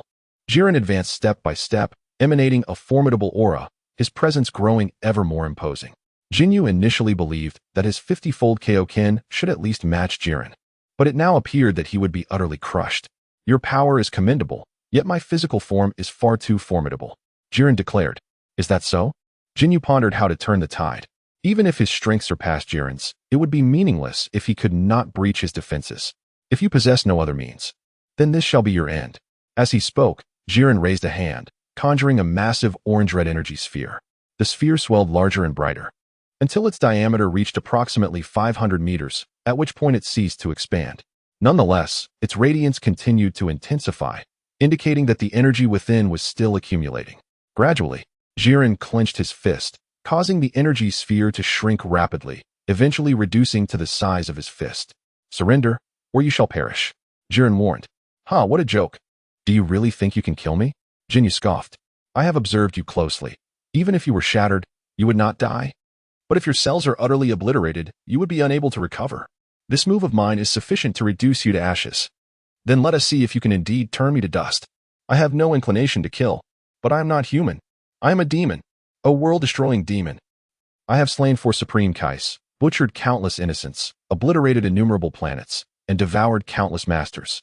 The souls burdened by my hands number in the billions. Do you truly think you can spare me? Jiren fell into a contemplative silence. Jiren, you are indeed kind-hearted. I wonder who raised you. Possessing such immense power yet lacking even the simplest grasp of arithmetic, do you believe that by refraining from killing me, I would abstain from slaughter? That I would not annihilate planets, or even an entire universe? Or do you think you can truly capture me with that device in your hand? Jiren glanced at the capture device, already damaged in the battle. Even if it were intact, one would require overwhelming strength to ensnare an opponent. Capturing someone of Jinyu's caliber without rendering him completely incapacitated was nearly impossible. Yet, his concern lay elsewhere. Do not insult my master? Jiren's eyes ignited with murderous intent. Oh, you care deeply? Perhaps your master's mathematics was taught by a physical education instructor, which explains how he could produce such a brute as you yet fail to impart the wisdom that killing a villain can save far more than just one good soul. Enough. I have warned you. Do not insult my master. Jiren's eyes flared with barely contained rage. Yet Ginyu persisted, seeing your distress. I am quite curious to know the name of your intellectually challenged master. Come, tell me his name, and preferably his age as well. Let me see if he exceeds 3 years. Ginyu, do not force me to eliminate you. Galen trembled with rage, his body quaking with fury. Look at the cowardly disciple he has raised. He's afraid to even kill. It seems he, too, is a coward. Galen's eyes turned exceptionally indifferent as he coldly declared, You seek your own demise. With that, he unleashed an energy sphere towards Ginyu and subsequently detonated it. A coward, Ginyu scoffed, spreading his arms wide to embrace the explosion. Boom. A tremendous roar erupted, and a blinding light instantaneously engulfed Ginyu. Galen elegantly turned away, allowing the immense energy to flow past him. Angel Makalita raised her staff, conjuring a massive protective shield to safeguard the spectators present. As the dazzling light gradually receded, The crowd finally directed their gaze towards the epicenter of the explosion, where a resplendent brilliance continued to shine. The chaotic space still distorted the light, creating a breathtaking spectacle. Is Ginyu dead? Keket asked with a hint of concern, feeling an unsettling emptiness within. His aura seems to have vanished. Zit replied. Doesn't he have the ability to create clones? Could the one who just perished be one of his duplicates? Keket inquired, still somewhat skeptical. Zit responded. If his clone were that powerful, there would be no need for him to challenge the masters in your universe. Keket fell silent. Has he truly perished? Wei Mei also wondered aloud. Angel Makalita lifted her staff and glanced over, then remarked, it is difficult to ascertain. While his aura has indeed dissipated, his clones appear to remain intact. Wei Mei shot her a sidelong glance and teasingly quipped, it's rare to hear you speak normally without adding a term of endearment. Makalita shot him a look of exasperation and retorted with a single word, dear. Wei Mei shrugged, displaying a rather resigned expression. Turning to Guilin, Wei Mei called out loudly, Guilin, are you certain he is dead? Guilin, furrowing his brow, did not respond. He reached out to pull a floating fragment of a planet towards him, transforming it into gas, and then struck out with his palm, creating a gust of wind that swept towards the center of the explosion. Once the whirlwind passed, the onlookers finally discerned the nature of the explosion's epicenter. There was no sign of a figure, only a faint layer of purple light. Chapter 58. Lightning formed. Guilin's eyes widened as he scrutinized the purple luminescence. In his vision, the purple light magnified repeatedly until he could finally discern the truth. It was a multitude of exceedingly tiny spatial orbs, each containing a single cell. At this moment, the spatial orbs shattered in succession, and the cells began to coalesce, slowly writhing together to form a vague humanoid shape. Goku was momentarily taken aback, but he quickly unleashed a powerful energy punch, intending to obliterate this cellular amalgamation. However, the sharp energy surged straight through the increasingly defined figure without inflicting the slightest damage. Goku furrowed his brow, and upon closer inspection, he discovered that it was merely an illusion. Moreover, as this illusion was shattered, an ever-increasing number of phantoms began to materialize, spreading out in all directions over an extensive area. Each phantom carried a trace of Ginyu's essence, making it exceedingly difficult for Goku to discern which one was the genuine Ginyu. At this juncture, Frieza interjected, this seems akin to my energy clones. Yet there is a distinct variation. Meanwhile, Goku was oblivious to these intricacies. All she knew was that Ginyu was still alive, which filled her with joy and a hint of excitement. Now, all the phantoms were rapidly enlarging, with the cells regenerating in increasing numbers, progressively resembling a human form. Ultimately, all the phantoms vanished, leaving behind a singular silhouette. Who else could it be but Ginyu? At this moment, Ginyu appeared in his usual form, his hair unaltered in color. Yet he was enveloped by a multitude of crackling lightning, causing his hair to stand upright with static charge. His physique seemed to have attained an even more flawless state, with every muscle appearing perfectly sculpted and remarkably proportionate, neither an excess nor a deficiency in any aspect. Ha ha ha, ha ha ha ha. Ginyu erupted into uproarious laughter. This is Cell's lightning form, the brink of perfect completion. Ha ha ha ha. I have succeeded. I have triumphed. Ha ha ha ha ha. Godly. Blue radiance. Transcend to Super Saiyan 4. Ah. Ginyu clenched his fists tightly, suddenly transforming. His hair erupted into spikes, enveloped in a shimmering silver light before shifting to red and then blue. Surrounding him, an aura rose, though less ferocious than before, constricting to a space no larger than 1 meter around him. However, the fabric of the surrounding space trembled violently, accompanied by erratic flashes of lightning, as if he were on the verge of transcending the boundaries of reality. 100-fold. Kaioken. Boom. The surrounding space shattered instantaneously, fissures appearing in abundance. A formidable aura erupted forth, causing even the angelic shield to tremble violently. This forced Margarita to once again adjust her staff, reinforcing the barrier with unwavering strength. Yet, within this tumult, the god of destruction, Beerus, could not withstand the overwhelming pressure, his eyes rolling back as he collapsed to the ground, unconscious. Restrain yourself. Once again, Ginyu bellowed, retracting the frenzied energy that surged within him, causing his muscles to swell and disrupt his otherwise flawless physique. Yet, as he restrained himself, the surrounding space immediately stabilized, subsequently restoring itself and mending all fissures.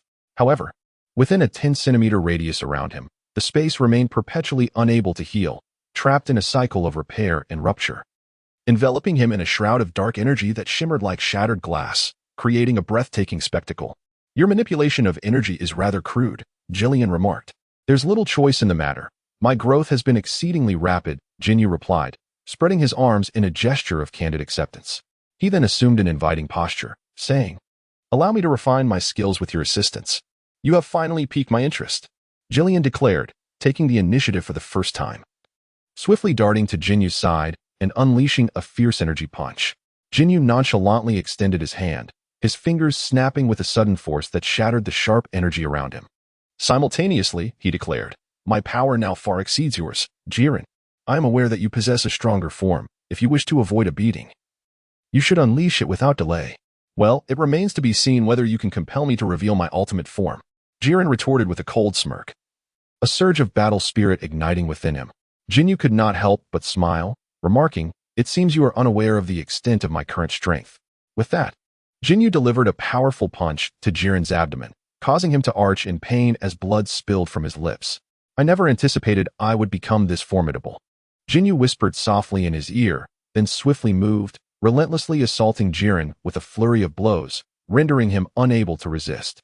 "Before arriving, I had assumed I could match you evenly, but your might has truly surpassed my expectations.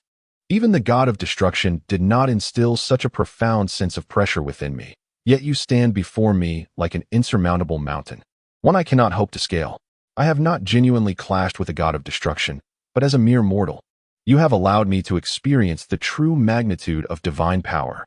If you, too, are not a match for those top-tier gods of destruction, then just how overwhelmingly formidable must those gods, who surpass even the gods of destruction, truly be?" As Ginyu effortlessly subdued the defenseless Jiren, he spoke with a serene yet contemplative tone.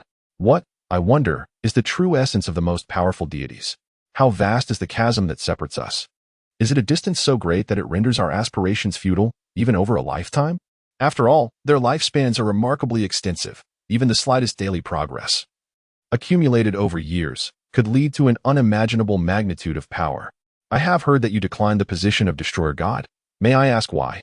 Is it not desirable to ascend to divinity? Are you apprehensive about being tethered to the life of the Supreme Kai? Or do you fear the act of annihilating worlds teeming with countless lives? What is it? I have not exerted myself excessively. Why do you remain silent? Why do you not resist? To be a Destroyer God is a splendid prospect, possessing an almost infinite existence. Given your exceptional talent, if freed from the constraints of mortality, what heights might you ultimately reach? It is nearly unfathomable. What are your thoughts? Allow me a moment of respite. Would you kindly respond to my inquiries?" Ginyu halted, gazing down at the battered Jiren. Jiren, bending over in pain, wiped the blood from the corner of his mouth and spoke, "Your perspective is far too narrow. You only see the god of destruction. I am aware of angels as well. Look, is there not one standing over there?" He pointed towards Meru's. Meru smiled and waved, acknowledging the remark. "And what about those above the angels?" Jiren inquired. "Above the angels, there are the Grand Priest and the Omni King," Ginyu replied. "What lies beyond the Grand Priest and the Omni King? Have you ever contemplated where the retired deities go? Have you considered the multitude of divine positions that exist beyond those we are familiar with? Is there, perhaps, a higher echelon above the Omni King? Furthermore, do you truly believe that deities are immensely powerful? Do you genuinely think it is the deities that possess strength?" Ginyu furrowed his brow and asked, "What do you mean?" He could grasp the previous statements, yet this one seemed contradictory. "Let us engage first and discuss later. Now is not the moment for explanations," Jiren declared, gradually regaining his composure, adopting his fighting stance, and then proclaimed, "Let us first draw out my limits." Ginyu felt a twinge of annoyance. Being kept in suspense was truly displeasing. He retorted somewhat irritably, "Cannot you transform into that form yourself?" "I am afraid I cannot," Jiren responded. "What?" Ginyu exclaimed in shock.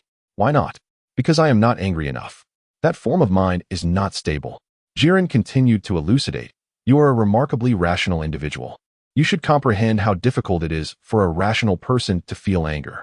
Though we might feign anger or envision it, we can never truly reach that pinnacle of fury.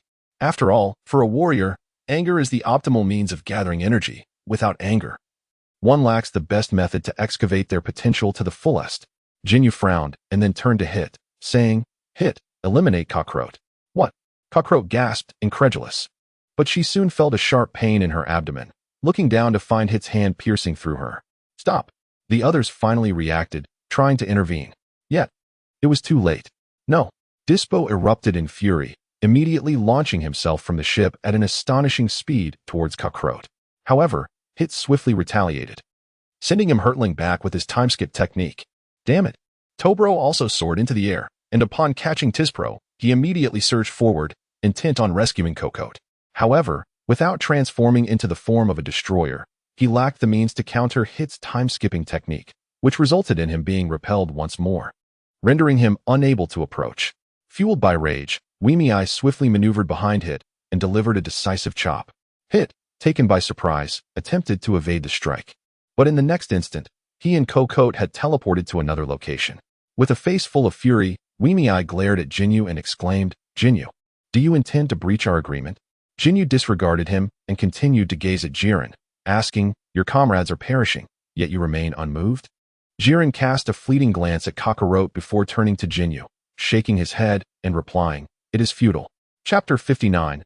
Absorbing Ginyu, somewhat at a loss for words, inquired, "Why is that? I have endured the betrayal of comrades and have witnessed one after another depart from my side. I have long since embraced solitude. Therefore, the loss of companions no longer stirs my soul nor incites my anger. Moreover, I possess an innate perceptiveness. Do you think I cannot discern whether you have struck fatal blows?" Jiren articulated, ultimately gesturing towards his own eyes. The others were momentarily taken aback, hastily directing their attention to Kakarot, scrutinizing her closely. They discovered that although she appeared gravely injured, she seemed to be largely unscathed, merely exhibiting a pained expression as she clutched her abdomen. Yet her breath did not appear significantly weakened.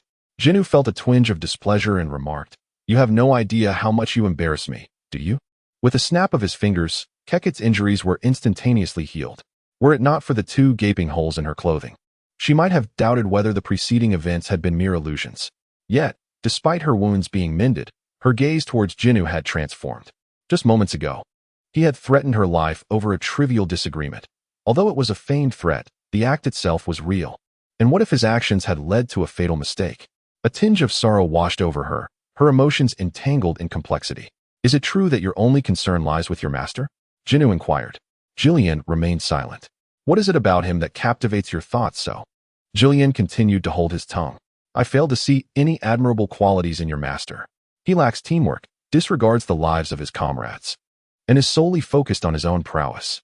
To put it plainly, isn't that the very definition of selfishness?" "My master is not selfish," Jillian retorted, a hint of anger in his voice. "Then how could he possibly produce such a self-centered disciple as yourself?" Ginyu countered. "I tirelessly strive to save the universe from peril. And you dare label me selfish?" Jillian protested. "Is that not the case?" Ginyu spread his hands wide. "Indeed, you are engaged in the noble pursuit of universal salvation. Yet you refuse to take a life, not even that of the most heinous criminals. How do you propose to deal with them? Shall they be confined to a galactic prison, allowing criminals to congregate in one place? What if one day that prison is breached? Will you then have unleashed a multitude of offenders upon the cosmos? At that juncture, will you be deemed a hero or a villain?" Jillian found himself at a loss for words. "You refuse to kill. Does that mean you permit others to do so? But have you truly allowed others to carry out such deeds? To safeguard the universe while basking in the glow of your benevolence. Is that not the epitome of selfishness?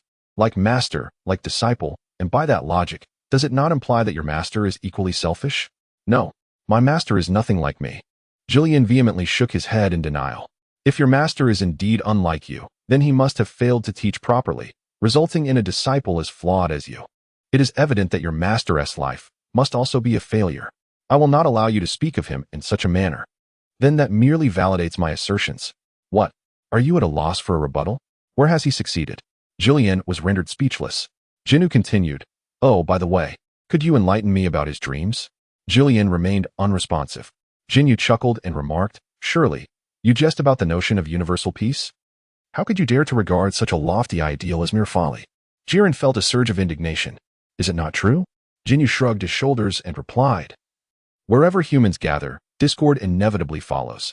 Even in the presence of life itself, conflict is a requisite for survival. Can you truly prevent individuals from quarreling over a morsel of food? Can you dissuade a carnivorous being from consuming flesh? Achieving universal peace is quite simple. Annihilate all sentient beings, and tranquility shall reign supreme. There would be no strife whatsoever. Is the concept of universal peace not laughable?" Jiren remained silent for a moment, then spoke with a hint of uncertainty, We merely aspire to a world devoid of war. A world without war? How do you define war? Are you confining it merely to the realm of mortals? Indeed, that is also quite straightforward. Simply eradicate all mortals, and the problem is solved. Is this not akin to the actions of Zamasu? Jiren looked up and inquired, who is Zamasu? Never mind that. Mortals are the most avaricious of beings. You cannot extinguish the greed of all, nor can you prevent war. Furthermore, the absence of conflict is not conducive to the development of mortals. If you desire to confine a group of mortals, providing them with ample sustenance and warmth, ensuring they need not strive for survival or fight for their aspirations. What distinguishes them from livestock? Are they still human? Have you not also been striving diligently? Throughout your journey to strength, how many battles have you engaged in? How many dreams have you thwarted? Are you not aware of your own involvement in conflict? So, what exactly are you and your master pursuing? Is it merely the pursuit of fame? To have your name sung by the masses? Jiren fell silent, a sense of despondency washing over him as he lamented. Have we truly erred? Hey, my intention was to incite your anger, not to plunge you into despair. Ginyu expressed his dissatisfaction. Yet your words leave me without a counterargument. Jiren's spirit waned. This is truly a case of shooting oneself in the foot. If you do not feel anger, how can I find a worthy adversary to hone my skills? Ginyu seized him by the collar and exclaimed, Hey, are you really considering backing out? I'm not fighting anymore. Jiren shook his head, stating, You are not a truly malevolent person. You useless fool. Ginyu retorted, his anger flaring as he propelled Jiren away with a swift kick. Yet Jiren did not resist, his demeanor still somewhat absent. Are you going to fight or not? Ginyu charged forward, delivering another kick to his opponent. However, Jiren remained silent, still not retaliating. Observing Jiren's passive stance, Ginyu grew increasingly irked and grasped Jiren's throat. Asserting fiercely, Do you think your lack of resistance will prevent me from growing stronger? Humph, soul devourer. With a resonating hum, Jinyu's terrifying psychic energy manifested as countless blades, hurtling towards Jiren. Jiren cried out in pain, instinctively retaliating, his eyes widening as they turned crimson. A surge of psychic energy erupted from his gaze, transforming into a multitude of shockwaves. The two forces clashed repeatedly, surprisingly exhibiting a semblance of balance. Ginyu was somewhat taken aback. He had not anticipated encountering someone capable of matching his mental prowess, and yet, here was an opponent who did not falter. In the past, whenever he unleashed his soul-siphoning ability, his adversaries were invariably left powerless. Ginyu had believed that among mortals, no one could rival him in mental strength, but he was surprised to find a worthy challenger before him now. With a disdainful snort, Ginyu extended a long tail, using the tip to pierce towards Julian. Julian offered no resistance, allowing the tail to strike him, but soon he realized that his life essence was swiftly draining away, being absorbed into Jinyu's form. This is dire. Julian's vitality was rapidly depleting. Someone save him. Wei Mei shouted urgently, immediately rushing towards Ginyu. Ginyu executed a swift, instant transmission, evading his opponent's assault. However, he soon felt his strength surging rapidly, an overwhelming influx of energy coursing through his body, leaving him somewhat overwhelmed. Consequently, he immediately reduced the multiplier of his Kaioken technique to 50 times. Yet, after a brief moment, he found himself struggling once more, prompting him to completely abandon the Kaioken. Astonishingly, his previously skyrocketing compatibility with his soul and physical form, which had reached an impressive 87%, plummeted by several percentage points to a mere 75%. Remarkable. This fellow is truly formidable. Ginyu couldn't help but exclaim. Ginyu attained the level of Jiren through multiple transformations. Thus, in terms of fundamental combat prowess, he undoubtedly lagged far behind Jiren. However, he never anticipated the disparity would be so vast. As the battle progressed, he even found himself discarding the transformation into Super Saiyan God. Astonishingly, his soul-body compatibility plummeted to a mere 62. Is this truly absurd? At that moment, Jiren, weakened physically, began to suffer mentally, ultimately succumbing to Jinyu's soul devouring, resulting in the annihilation of a significant portion of his soul. Jiren cried out in anguish, as both his body and soul were simultaneously ravaged. Release him. Wei Mei was still in pursuit of Ginyu, yet Ginyu effortlessly activated his instant transmission, casually shaking him off. Let Jiren go. Topo and Dispo rushed over. Ginyu was rather indifferent to Topo, for Topo's speed was exceedingly slow. However, when Dispo charged forward, Ginyu swiftly activated his instant transmission technique, ensnaring him within a spatial sphere before vanishing from sight, rendering anyone unable to capture him. Jiren's soul was immensely powerful, and Ginyu could not absorb it in a short span of time. The crucial point was that the purity of Jiren's soul was rapidly diminishing. This Jiren possessed an exceptionally profound foundation, far surpassing even the terrifying prowess of Son Goku. Of course, the process of absorption was infinitely more gratifying than with Son Goku, as the current disparity between them was colossal. This could no longer be likened to mere high-quality leaks. It was akin to a regenerating cabbage. Ginyu, if you do not release Jiren, do not blame me for your annihilation, shouted Wei Mi in anger. Huh? Ginyu retorted with a cold smirk. If you utter such words again, I shall retreat to a place beyond your sight. Even if you flee to the depths of the universe, I shall pursue you relentlessly. Wei Mi responded with furious indignation. Ginyu cast a fleeting glance at the purity of his soul, only to discover it had diminished to a mere 62. He then continued, Are you truly confident in your ability to slay me? As a god of destruction, do you believe I lack allies? Even if I cannot vanquish you alone, I find it hard to believe you can withstand a multitude of deities. A menacing threat lingered in the air. Oh, pray tell, how many friends do you possess? Stop stalling and release him at once. Chapter 60. No need for rescue. Ginyu glanced at his soul purity, which stood at a mere 57%, and continued, I shall not slay Julian, but please, step aside. I find myself somewhat apprehensive. You are absurd, exclaimed Wei Mi, unable to suppress a curse. What are you afraid of? If you pursue any further, I shall simply teleport to the next galaxy. Your esteemed Kaioshin remains in a comatose state. Are you certain you wish to chase me that far? Wei Mi abruptly halted. One galaxy was not particularly distant. An angel could easily carry him there in a short flight. However, since Ginyu could teleport to the next galaxy, it stood to reason that he could also traverse to the subsequent one. If this continued indefinitely, Wei Mi feared he might truly be at a loss. What is it that you desire? Wei Mi inquired. I seek no particular outcome. I merely wish to grow stronger. If he were willing to unleash his ultimate form for a duel, regardless of the victor, I would find great satisfaction. Yet presently, I am quite dissatisfied. What do you wish for? I may compensate you. Wei Mi offered. I do not trust you. Ginyu cast a fleeting glance at the purity of his soul.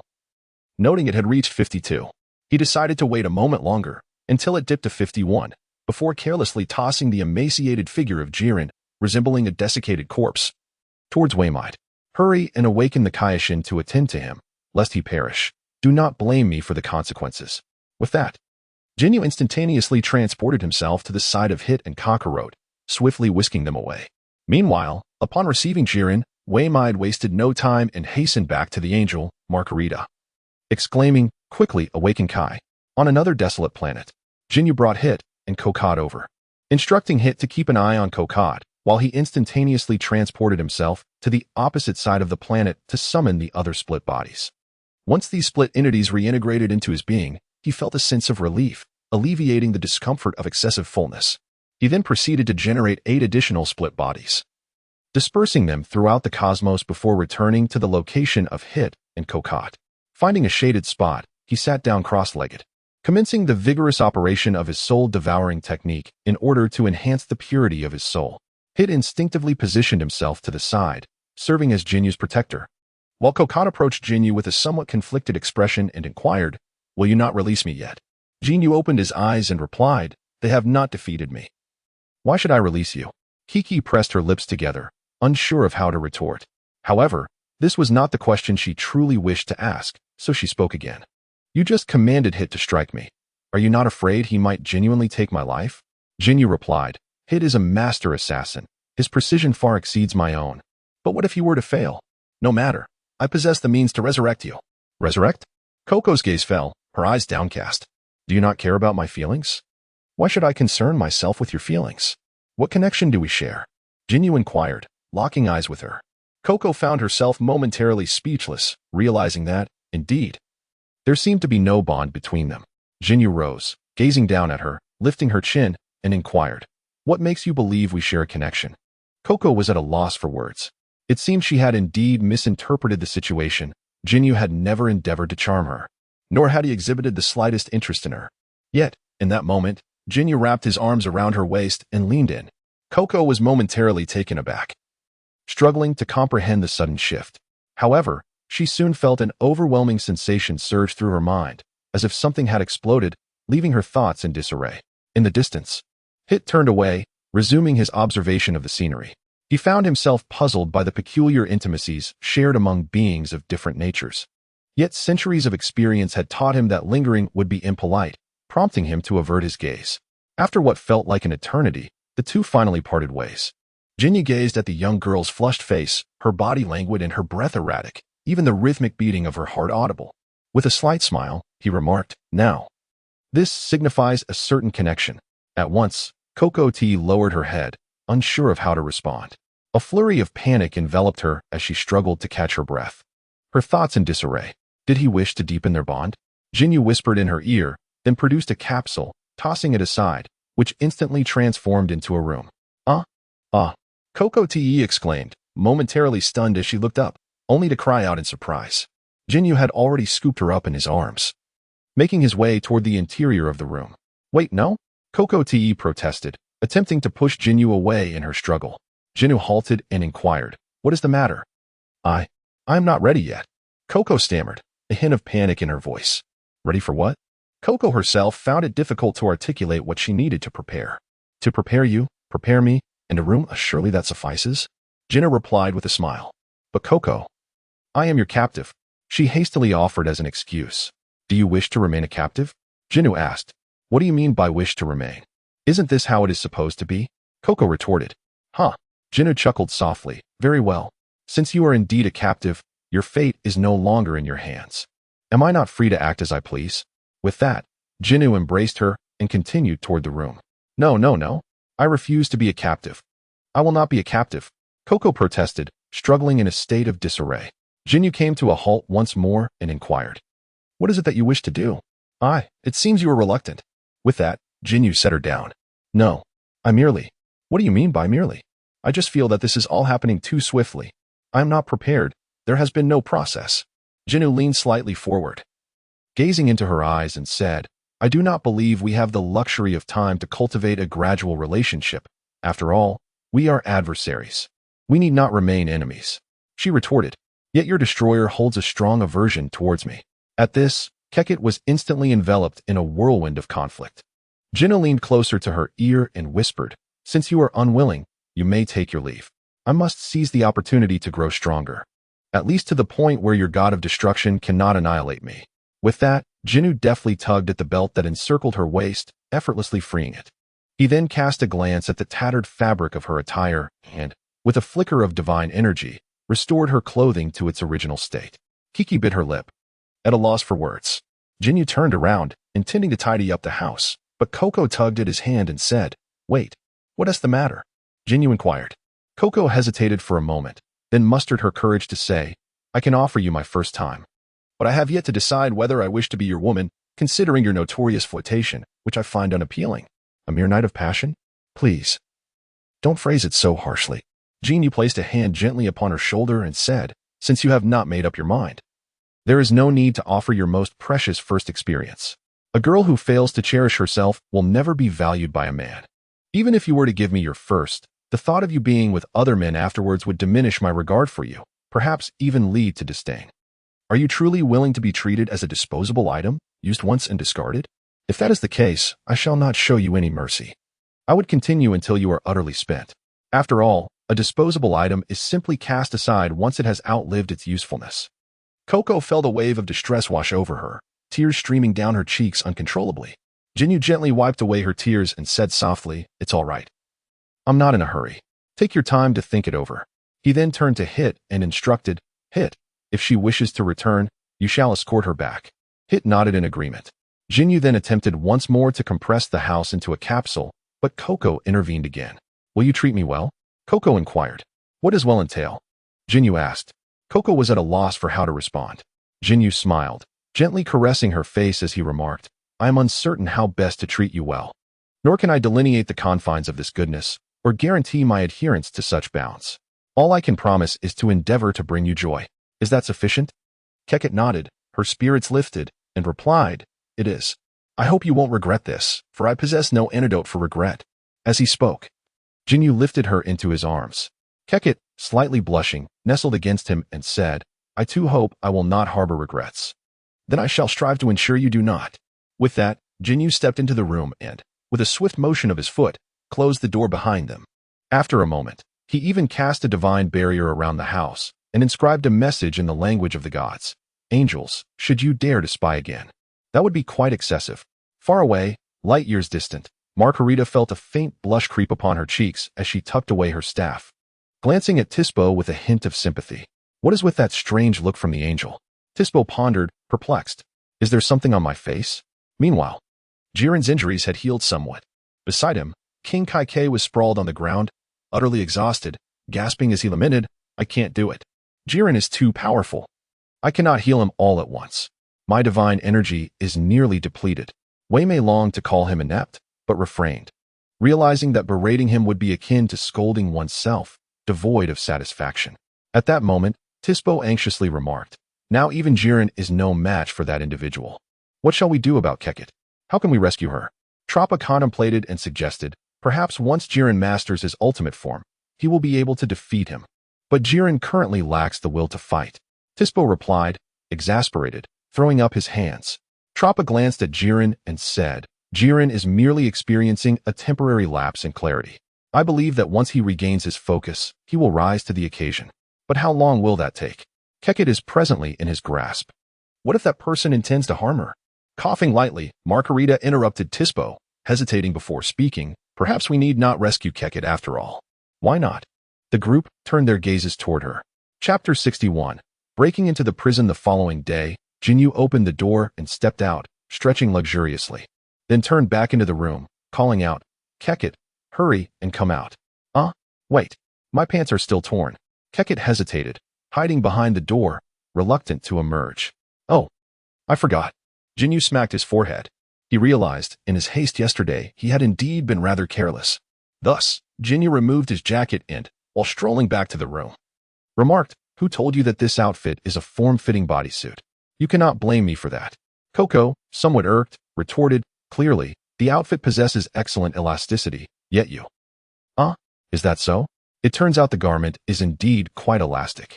As Ginyu spoke, he tied the jacket around her waist. Aren't you the one skilled in mending clothes? Coco gazed at the jacket, now resembling a skirt at her waist, yet still felt no sense of security. After all, she had witnessed just yesterday how Ginyu effortlessly repaired her attire with a mere touch. No need to rush. Let us allow you to cool down and reduce the swelling.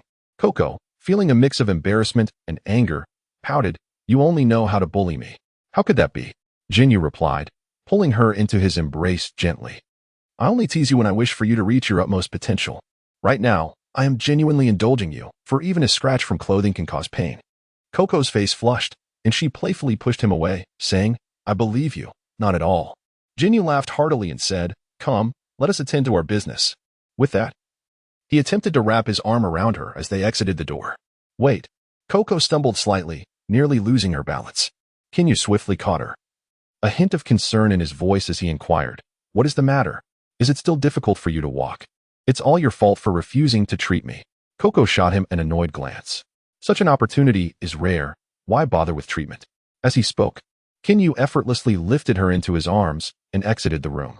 He then kicked a button, causing the entire house to transform with a resounding boom into a capsule. Just as the capsule was about to descend, Ginyu deftly kicked it into his hands and absorbed it into his being. Just as he was preparing to teleport away, a frantic voice reached his ears, that of the destroyer, Waymeet. Coco, what on earth are you doing? Lord Waymeet. Coco shrank back slightly, feeling somewhat guilty. We went to great lengths to rescue you, and you? Coco immediately felt a pang of guilt. Hey, Waymeet, even if you are a destroyer, I wouldn't allow you to scold her like that. Ginyu frowned slightly. What is wrong with me reprimanding her? I am her superior. Do you want to fight? Come on. Who's afraid of whom? I welcome it. Very well. I too wish to see just how strong you are. Ginyu, lacking a worthy opponent, genuinely yearned to feel some pressure. Stop. Coco interjected, Ginyu, please don't fight. I don't want him to bully you. I want to be bullied. Lord Waymeet is quite kind and wouldn't truly harm me. Is that so? Indeed. Moreover, didn't you say you had important matters to attend to? Shall we focus on that first? All right. Ginyu nodded, intending to call upon Hit. But Waymeet interjected, hey, what are you two planning to do? Coco was at a loss for words, while Ginyu replied, you will find out soon enough. Hit. In a flash, Hit appeared before Ginyu. What is the matter? He asked. Just follow us. Understood. Hit nodded, and with another flash, the three of them vanished from sight. Galactic Prison. This was the place where the most dangerous criminals of the universe were held. At that moment, Ginyu and the others materialized here. Ginyu, is this really all right? I can't explain this to Jiren. Coco expressed her unease. You need not worry about that. I shall handle the explanation, Ginyu assured her. Is this truly acceptable? She remained apprehensive. Ginyu smiled reassuringly. There is nothing wrong with it. You are being coerced, you know. I am the mastermind here. As a captive, you have no choice but to obey my orders. Oh, very well. Coco raised her head in surprise. Just then, the voice of the ever-delightful Wei Mei unexpectedly chimed in. Hello. What are you conspiring about so loudly? Ah, it's the esteemed Wei Mei. Coco exclaimed, taken aback. Ginyu lifted his head, gazing into the void. And spoke, what? Are you attempting to thwart me? I, Wei-Mei, momentarily paused before replying. Oh dear, Margarita, what has happened to your scepter? Oh, really? Margarita inquired. Indeed. Just look, the image is utterly indistinct. Margarita hesitated for a moment, then responded, oh my, it seems you are right. I shall take it for repairs at once. Ginyu appeared somewhat speechless. Meanwhile, Coco Te was also taken aback. Beep, beep, beep, beep, beep. At this juncture, alarms blared throughout the galactic prison, and a multitude of galactic guards surged forth, weapons drawn, aimed squarely at Ginyu and his companions. Ginyu turned to Hit and commanded, Hit, clear the path. Render them incapable of fighting. Understood. Hit nodded and immediately activated his flash step, charging into the crowd and swiftly incapacitating a large number of adversaries. Meanwhile, Ginyu shouted, Soul Devour. Instantly, the ferocious essence dispersed, swirling outward and causing numerous individuals to clutch their heads, succumbing to the pain and collapsing. Ginyu, be careful not to kill them. Coco urged, concern evident in her voice. Fear not, they will merely lose consciousness. Ginyu replied as he scooped up Coco and plunged into the galactic prison. Where's the control room? Ginyu inquired as they advanced. Over there. Coco quickly pointed the way. Along the route, numerous galactic guards rushed in, but predictably, they were all rendered unconscious by Ginyu's Soul Devour. Beep, beep, beep. Intruder detected, activating elimination protocol. A robot armed with weaponry charged forward. But Ginyu retaliated with a kick that unleashed an energy wave in the shape of a footprint, sending the robot crashing against the wall, incapacitated. At that moment, Hit also surged forward, clearing the obstacles in their path. Have the external threats been neutralized? Ginyu asked. All dealt with. Hit responded. Excellent. Coco, guide him. All right. Coco nodded and tossed a basketball-sized purple spatial orb, declaring, follow my orb. Understood. Hit agreed, and with a trail of sparks and flashes, he darted ahead, knocking out all approaching guards and effortlessly dismantling the defensive measures along the way. Meanwhile, in the control room, the warden was engaged in a video call with Captain Tora. Captain Tora, please come to our aid. The enemy is far too formidable. We cannot hold out much longer. The warden, drenched in sweat, shouted anxiously. We are on our way. Tora replied, hastily ending the call and summoning Dispo, boarding a ship to escape the God of Destruction's domain. With a loud crash, the control room door was kicked open. It was the first to enter, and with swift movements, he rendered everyone unconscious, save for the warden. Ginyu entered and gently set Coco down. Then, with a flick of his hand, an invisible force emanated forth, casting all the unconscious individuals out. Cocotte? The warden recognized him at once, disbelief evident in his voice as he stammered, Have you turned traitor? I was taken hostage. Cocotte replied. A hint of embarrassment in his tone, yet he pressed on. Warden, I implore you to grant us access to the core prison. What is your purpose in entering the core prison? The warden inquired. Ginyu stepped forward and declared, Clear the inventory. What does this mean? Those are all ruthless villains. Do you comprehend the gravity of your actions? Quite literally. I advise you to promptly grant access, for should I wreak havoc there, I shall not bear the cost of reconstruction. Kikit hastened to interject, Warden, he intends to eliminate those individuals. Have you not been increasingly troubled by the mounting pressure on the defenses of the core prison? He has come to assist you in resolving this dilemma. Ah? The warden was momentarily taken aback. Enough of this chatter. Will you grant access or not? Ginyu pressed. The warden hesitated. Kikit urged once more, Warden, please expedite the granting of access. Otherwise, the cost for reconstructing the core prison will be considerable. But, there are so many inmates inside. Can you truly manage them? What if a formidable individual escapes? Rest assured, he has just vanquished Jillian yesterday. Kiki pointed at Ginyu. What? How is that possible? The warden was utterly astonished. Meanwhile, Ginyu grew impatient and directly addressed Kiki. Forget it. Kiki, simply retrieve the general layout of the prison. I shall proceed to dismantle the core prison myself. All right. Kiki nodded and promptly began to operate the main control computer. Wait. The warden quickly intervened. He glanced at the surveillance and then lamented, alas. I am also compelled by circumstance. Hero, you must not kill me. I have elders above and young ones below. No, I have elders above and young ones below. Along with 80 wives awaiting my provision. I cannot be absent. I shall grant access immediately. You must show mercy. Saying this, he input the command, granting Ginyu and his companions access. Beep. Access has been granted. Target locked. Temporary entry to the core prison has been authorized. Ginyu, Kakarot. Hit. Talent. Chapter 62. The Prison Abduction Kakarot. You shall remain here for the time being. Ginyu said, gently patting Kakarot's shoulder. All right. Kakarot nodded in agreement. Ginyu then turned to Hit and instructed, Hit, you are responsible for her protection. Understood. Hit replied with a nod. However, Ginyu was not entirely at ease in trusting Kakarot's safety solely to Hit. Thus, he manifested a portion of his own flesh and blood, which coiled into a belt that secured itself around Kakarot's waist. After a brief glance at the prison map, he departed from the control room. As Ginyu traversed the unobstructed path, he arrived at the core prison. This immense expanse was filled with an intricate arrangement of countless unique cabinets, each brimming with a multitude of capsules. These cabinets tirelessly supplied energy to the capsules, perpetually sealing the inmates contained within. Furthermore, each cabinet was encased in an independent protective shield, ensuring their steadfast security. Ginyu flicked the protective shield with his finger, instantly triggering an alarm. Beep, beep, beep. Alarm. The core prison's protective shield is under attack. Beep, beep, beep. The alarm has been manually deactivated. Quite robust, Ginyu couldn't help but commend it. He then turned to the camera on the wall and said, Kokoti, assist me in deactivating the shield. Understood. Kokoti replied through the speaker of the camera. She then addressed the warden. Warden, I must trouble you. Kokoti, can we truly trust him? The warden still hesitated. Enough chatter, act quickly. Hit interjected coldly. With no other option, the warden reluctantly utilized his authority to deactivate the shield, albeit cautiously, only disabling one of the shields. Upon witnessing the deactivation of one cabinet's protective cover, Ginyu swiftly reached out, causing a multitude of capsules to soar into the air. However, after glancing around at the densely packed cabinets, he reconsidered and returned all the capsules to their original positions, stating, Kokoti, there are far too many prisoners here.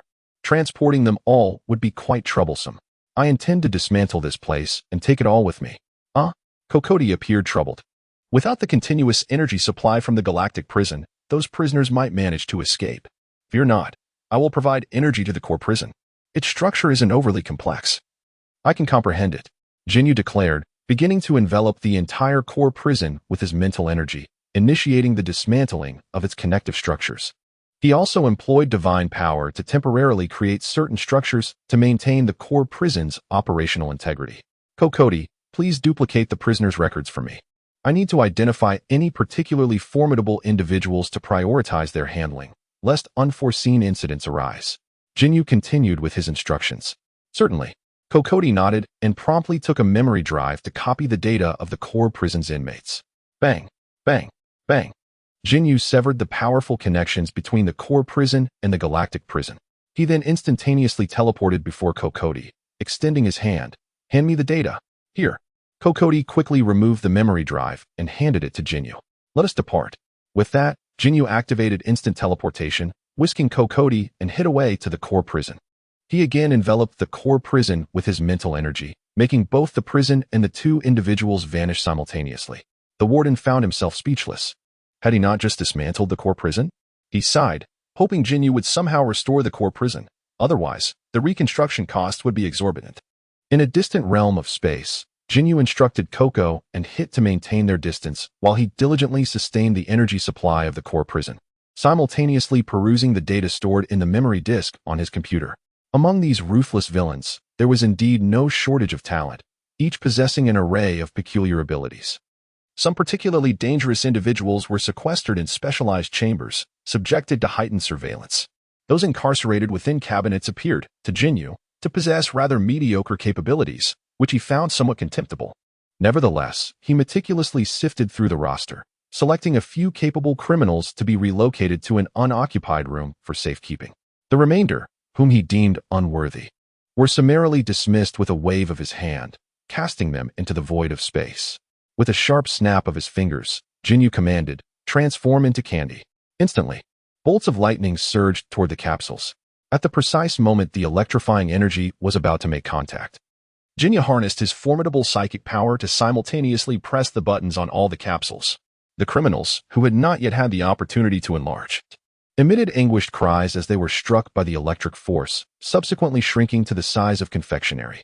Remarkably, a few of these diminutive felons retained the ability to move and attempted to flee. However, Ginyu swiftly employed his instantaneous movement to intercept them.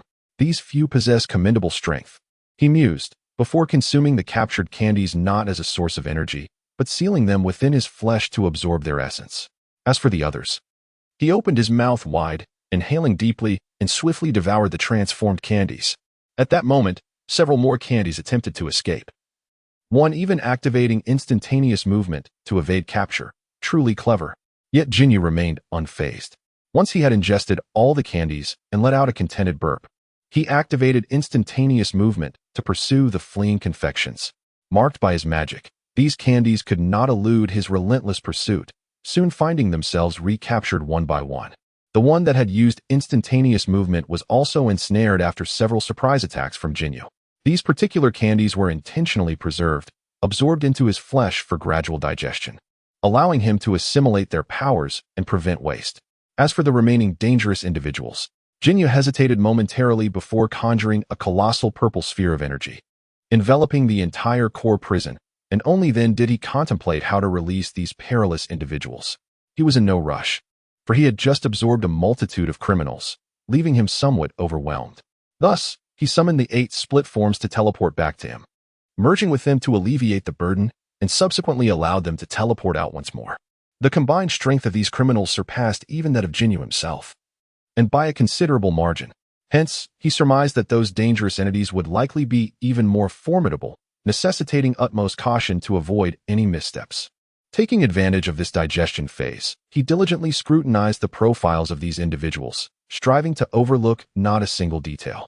Ginyu cast a glance at his personal interface and noticed that the term chaotic erosion had reappeared in the section concerning his abnormal status, with the erosion level reaching a staggering 53. The system had issued a warning moments ago, yet he had been too preoccupied with capturing the fleeing candies to pay it heed.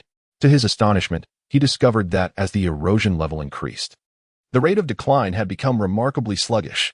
He had been waiting for quite some time, and not a single percentage point had diminished. This was indeed peculiar. Could it be that a higher erosion level made it increasingly difficult to eliminate? After pondering this, he swiftly approached Keket and said, "Keket, I must retreat for a while. It may turn out to be rather dull." That's all right. I will wait for you." Ginyu reached out and gently stroked her head, saying, "There is no need to wait. You can attempt to communicate with the belt I provided using your mental energy, wherever you wish to go. You shall instantly transport yourself there." "Really? Great." Coco nodded with a hint of joy. Ginyu turned his gaze towards Hit, instructing Hit, "Ensure her safety." "Understood." Hit replied with a slight nod. Thus, Ginyu instantaneously transported himself back beside the core prison and began his meditation. He had yet to fully digest the life essence and soul of Jiren he had absorbed earlier, resulting in a significant decline in his overall capabilities. Although he had not consumed much soul energy recently, the vast quantity of candy he ingested had also taken its toll, necessitating time for proper recuperation. After all, Universe 11 was a realm teeming with formidable experts. While there may not be anyone in the galactic prison comparable to Jiren, there might very well be individuals on par with Topo. Hence, exercising caution was prudent, for given Topo's strength, there remained a possibility of Jiren capturing him alive. At that moment, Topo and Dispo arrived at the galactic prison and encountered the warden. What transpired? Where are Ginyu and the others? Topo inquired. They have all departed, taking the core prison with them. The warden lamented. Did they mention their purpose? Topo asked. The leader stated they came to clear the inventory. Oh. Then delete the surveillance records, Topo commanded. What? The warden was momentarily taken aback, thinking he had misheard. Dispo, equally perplexed, questioned. Why should we? Are we supposed to clean up after him for such a grave offense? Topo turned to him, stating Coco was also involved. Do you wish for Jiren to hold Coco accountable? At the mention of Coco, Dispo's face contorted in distress. He could not help but voice his grievances. What is so special about that person? Why did Coco choose him? Am I not good enough? Am I not handsome enough? Among all the main members of the Pride Troopers, aside from Jiren, who is more handsome than I? Topo was struck dumb, exasperatedly replying, Your sense of aesthetics is flawed. My sense of aesthetics? Do you not find Coco beautiful? Coco is indeed beautiful, but as Topo glanced at the purple-skinned, rabbit-headed, and scrawny Dispo, he was momentarily unsure whether to continue the conversation. But what? Nothing. Topo opted to remain silent. Deleting Coco's records is acceptable, but I adamantly refuse to erase that man's records. Very well, Topo conceded. Then we shall only delete Coco's records. Upon hearing this, the warden's eyes brightened. Since they were deleting records, why not remove his own portion as well? After all, his earlier performance had not been entirely flawless. Ah, splendid. Chapter 63. Before the grave hit, could you enlighten me about Ginyu? Coco asked. Hit replied, I possess limited knowledge. Then how did you come to follow him? Coco inquired. Her curiosity piqued. He claimed he could transport me across the cosmos to encounter more formidable beings. The condition was that I would serve as a subordinate for 3 years. And so I acquiesced. Is that so? Coco paused briefly, then continued. Well, share whatever you know. I believe it would be best for you to inquire directly with him. Otherwise, I cannot guarantee that my words will not offend him. Coco bit her lip slightly, saying, I merely wish to understand him better. He should not hold it against you, should he? At that moment, a sudden soul wave emanated from Hit's wristband, proclaiming, Do not hesitate, simply tell her. With a furrowed brow, Hit glanced at the wristband before responding, I can relay my knowledge to you, but I shall refrain from expressing any opinions. And you should not seek my counsel on that matter. All right, Coco nodded. Hit began. The reason I became acquainted with him was that one day, I sensed an extraordinarily powerful aura erupting in the universe. It was unfamiliar to me. I could not recall a being of such strength emerging from our cosmos. Thus, adhering to the basic principles of a killer, I investigated this aura and subsequently encountered him. Hit conveyed all the information he possessed about Ginyu, recounting it from his perspective without embellishment or disparagement. After listening, Coco asked, Which universe are you from? The 6th universe, Hit replied, but he is not from the 6th. He hails from the 7th. Is that so? Do you know who his girlfriends are? Girlfriends? I am uncertain. When I encountered him, he was accompanied by 2 younger Scion girls engaged in training. Younger? How young? By Scion standards, they should be around 12 or 13 years of age, about that size. Hit said, illustrating with his hands. Coco was momentarily at a loss for words, exclaiming, So young. Are they even of age? Certainly not, Hit responded. That beast. Coco's irritation flared. Hit added, I cannot be certain if they are indeed his girlfriends. Were those 2 girls attractive? Coco queried. By my aesthetic standards. They were rather pleasing, considered beautiful, Hit replied. Then it must be so, Coco asserted confidently. He would not take an interest in anyone unrelated. Why would he kindly bring along 2 girls with no connection to him? Hit promptly fell silent. Meanwhile, Ginyu, in seclusion, could not help but slap his forehead in realization. He was reluctant to reveal to Keket that his belt had a listening function, making it difficult to explain the misunderstanding. Wasn't this a bit excessive? He was merely accompanying those 2 young girls, assisting them in paving their paths to cultivation, nothing more. And later? Upon our arrival in your universe. Did he meet any other girls? Keket inquired. No. We were discovered by your destroyer as soon as we arrived, and you should be well aware of what transpired afterward, given your involvement in our ambush. That is reassuring. Keket sighed in relief, saying, At least in this universe, I am his first woman. She felt an inexplicable joy. Hitter was somewhat perplexed. Is this something to compete over? What must I do to ensure he loves only me? Hitter, at a loss for words, replied. Do not ask me. Aren't men supposed to understand the thoughts of other men? I am asexual. I do not comprehend. Keket was momentarily stunned, realizing his asexuality. What a waste, being so handsome. No wonder you feel so secure leaving me in your care. Keket's mood darkened once again. Hitter was speechless. The fluctuations of this woman's emotions were rather swift, indeed. At that moment, in the realm of the destroyers. After Torpo and Tispo had resolved matters concerning the galactic prison, they returned here, awaiting Jiren's awakening. After numerous treatments by Kai, Jiren finally regained consciousness. He slowly rose, appearing somewhat dazed. Jiren. Jiren? You have finally awakened. Tispo waved his hand in front of him. What is it? Jiren replied, his tone indifferent. Are you fully recovered now? Tispo asked. Not completely, but it does not significantly affect me, Jiren responded. Do you now have the confidence to confront that individual named Ginyu? Tispo queried cautiously. Jiren paused in silence, refraining from answering. Let me tell you. That fellow named Ginyu took advantage of your unconsciousness to infiltrate the galactic prison and stole the core prison housing the most heinous criminals. He not only absconded with the inmates, but also took the prison itself. Can you believe this? Tispo, that's enough. Torpo interjected to halt him. What's wrong? Am I not stating the facts? Tispo retorted. Torpo, unsure how to counter, shifted the topic, saying, Jiren has only just awakened. You should allow him some time to rest. It matters not. Jiren replied in a somewhat hoarse voice, then stepped forward, heading outside. Hey, Jiren, are you going to teach him a lesson? Don't rush. It's better to recover fully before confronting him.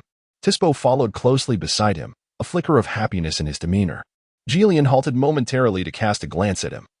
Yet he uttered no words and continued his way outside, declaring, Tropo, may I borrow your spaceship? Of course, make yourself at home. Tropo replied. Thank you. With that, Jillian boarded Tropo's craft and departed alone into the vastness of space. Wait, what?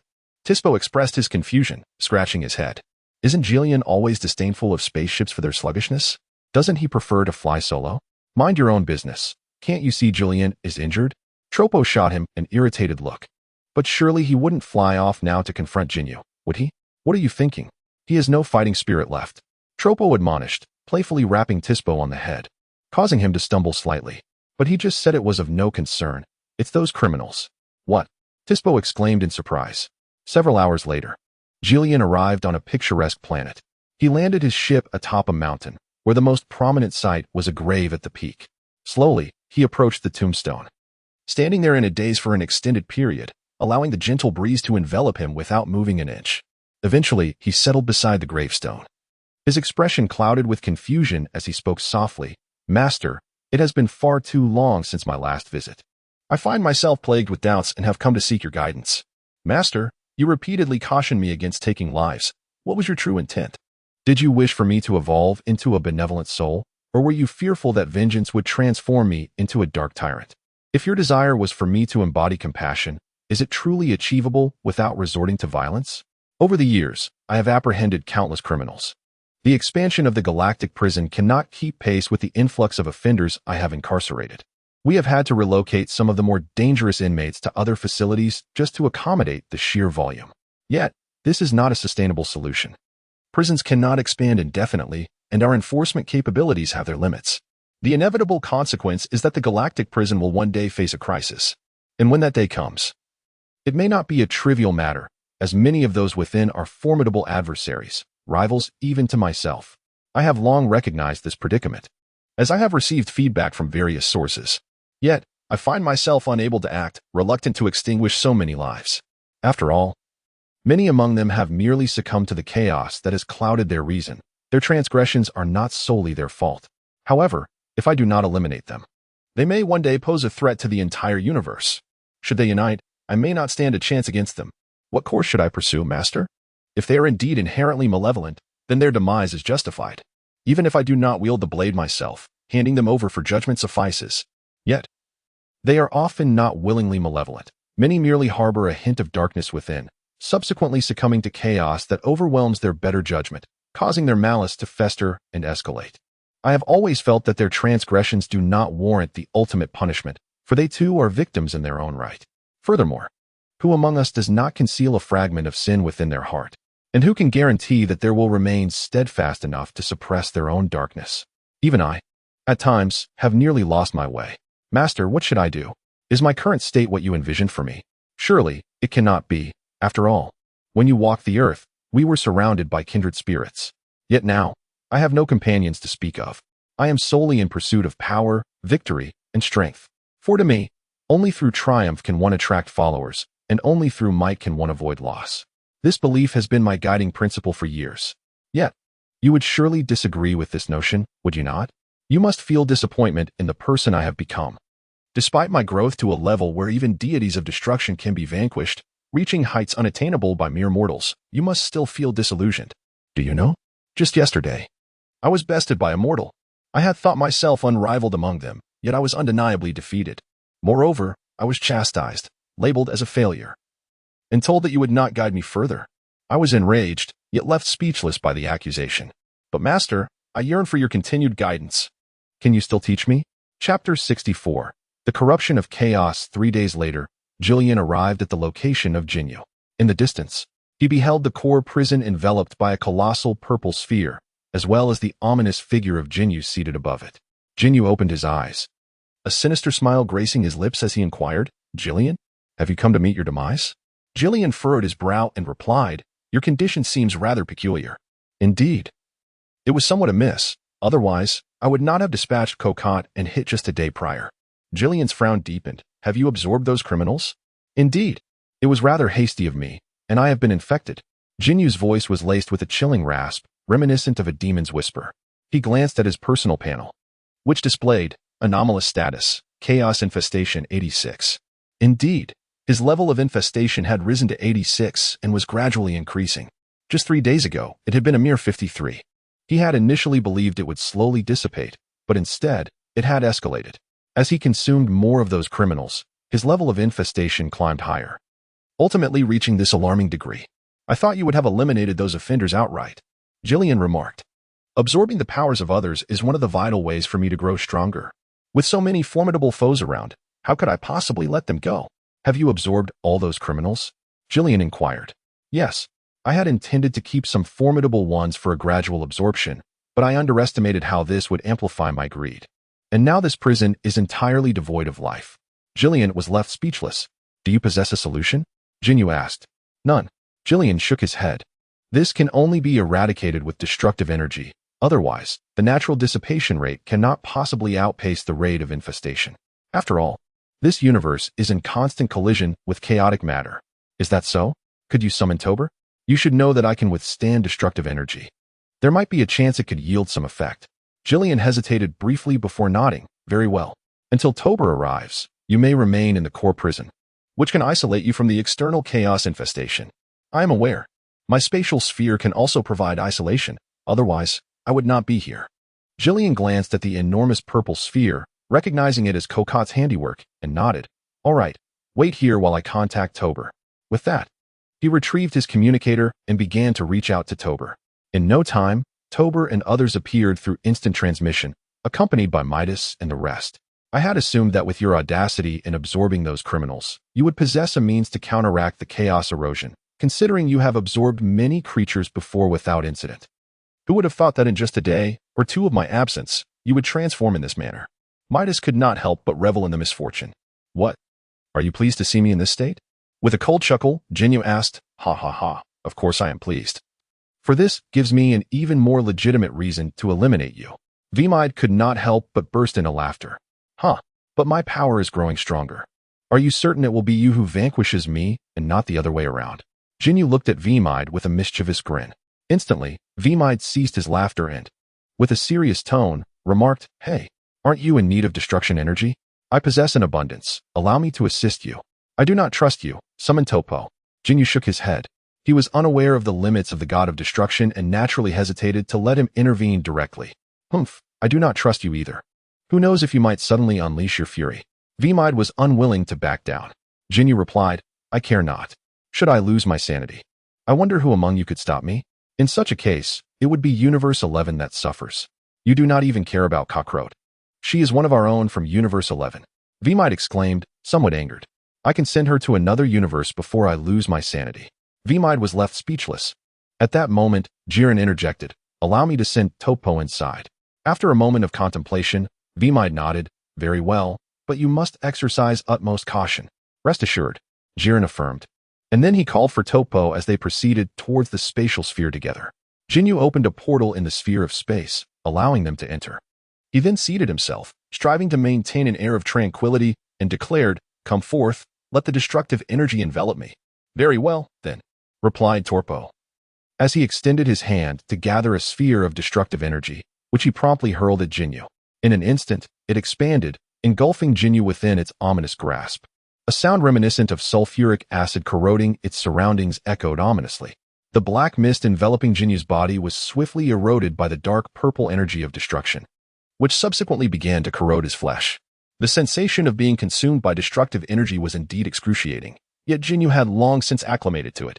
Moreover, the destructive energy from Topo was notably feeble, having already expended much of its potency in dissipating the chaotic essence. Ginyu did not emit a single cry of pain. With a calm demeanor, he glanced at his personal panel and noted that his corruption level, which had just risen to 87, had now decreased to 86, allowing him to exhale in relief. However, upon the outer mist being annihilated, the rate of decline in his corruption level slowed considerably. Thus, Ginyu endeavored to transform a portion of his arm into mist, hoping to accelerate the rate of decline in corruption, while the rate of decrease indeed quickened. That segment of his cells was utterly obliterated. Ginyu found himself at a loss for words, and suddenly launched an attack on Jiren. Jiren hastily defended himself, being forced back 2 steps. Yet, Ginyu immediately morphed into a fabric-like form, enveloping Topo. Stop! Both Jiren and Vegeta exclaimed in shock as they rushed forward. However, Ginyu had already activated his instant transmission, appearing on the opposite side of the core prison. Jiren lunged at empty space, while Vegeta found himself isolated by a spatial barrier, furiously assaulting it. You bastard! Vegeta roared, promptly raising a colossal sphere of destructive energy and hurling it downwards. With a thunderous explosion, the purple spatial barrier shattered instantaneously, fracturing like glass and ultimately dissolving into countless motes of purple energy. At that moment, Jiren had reached the other side of the prison. But Ginyu seized the opportunity presented by the shattering of the purple barrier to instantaneously teleport into the distant cosmos. Amidst the writhing of flesh, he had absorbed Topo into his being.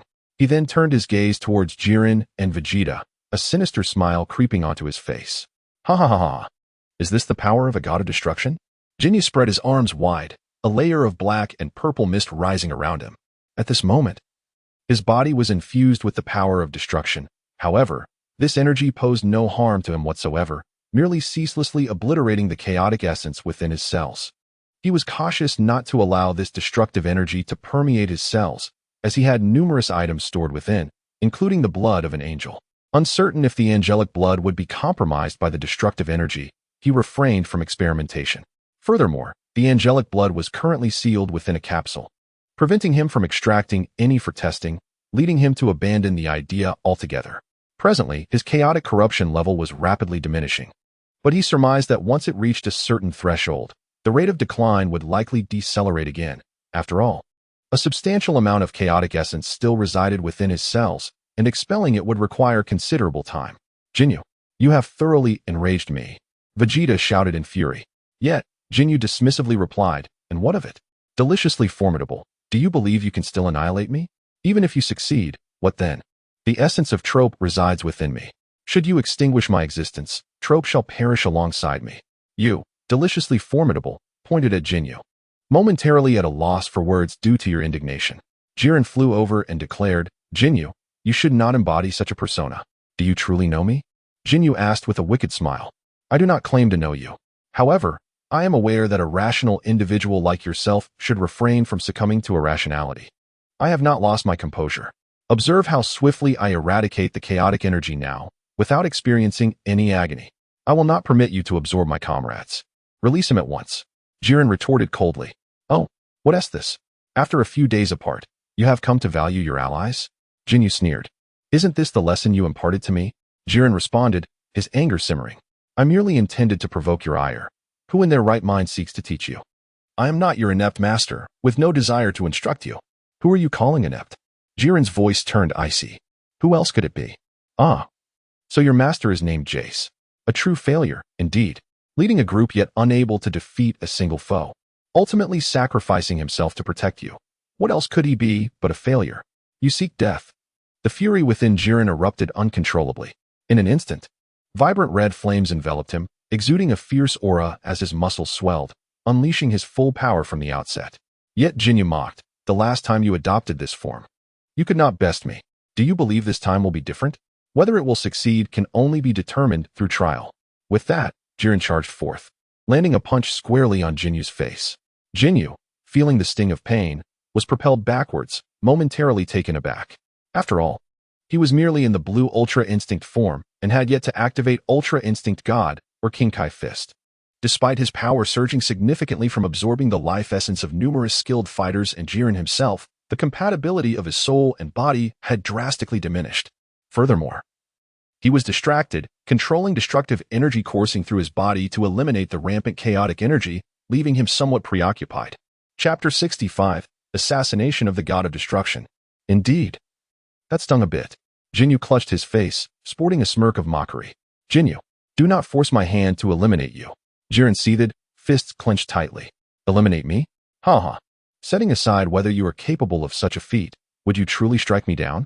Even if I were to refrain from taking a life, I am far more adept at the art of mercy than your subordinate. Should you wish to experience the sensation of seeking death, I would be delighted to oblige.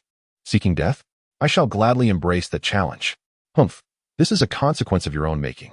Having spoken, Jiren charged forward once more, unleashing a flurry of punches and kicks upon Ginyu, mercilessly pummeling him. Ginyu was being struck with such force that he was thrown back and forth, his back arched, his head swaying from side to side in an endless cycle, utterly devoid of the capacity to retaliate. Ultimately, he decided to abandon any pretense of defense, willingly allowing himself to be pummeled. After all, in his current state, he was no match for Jiren, yet he would not perish. Instead, he could continue to enhance Broly's passive abilities. Why do you not fight back? Jiren inquired, pausing his assault. In a sinister grin, Ginyu remarked, I am preoccupied with digesting your comrade. When would I have the leisure to engage with you? Once I have completely consumed him, erasing him from existence, I shall have time to entertain you.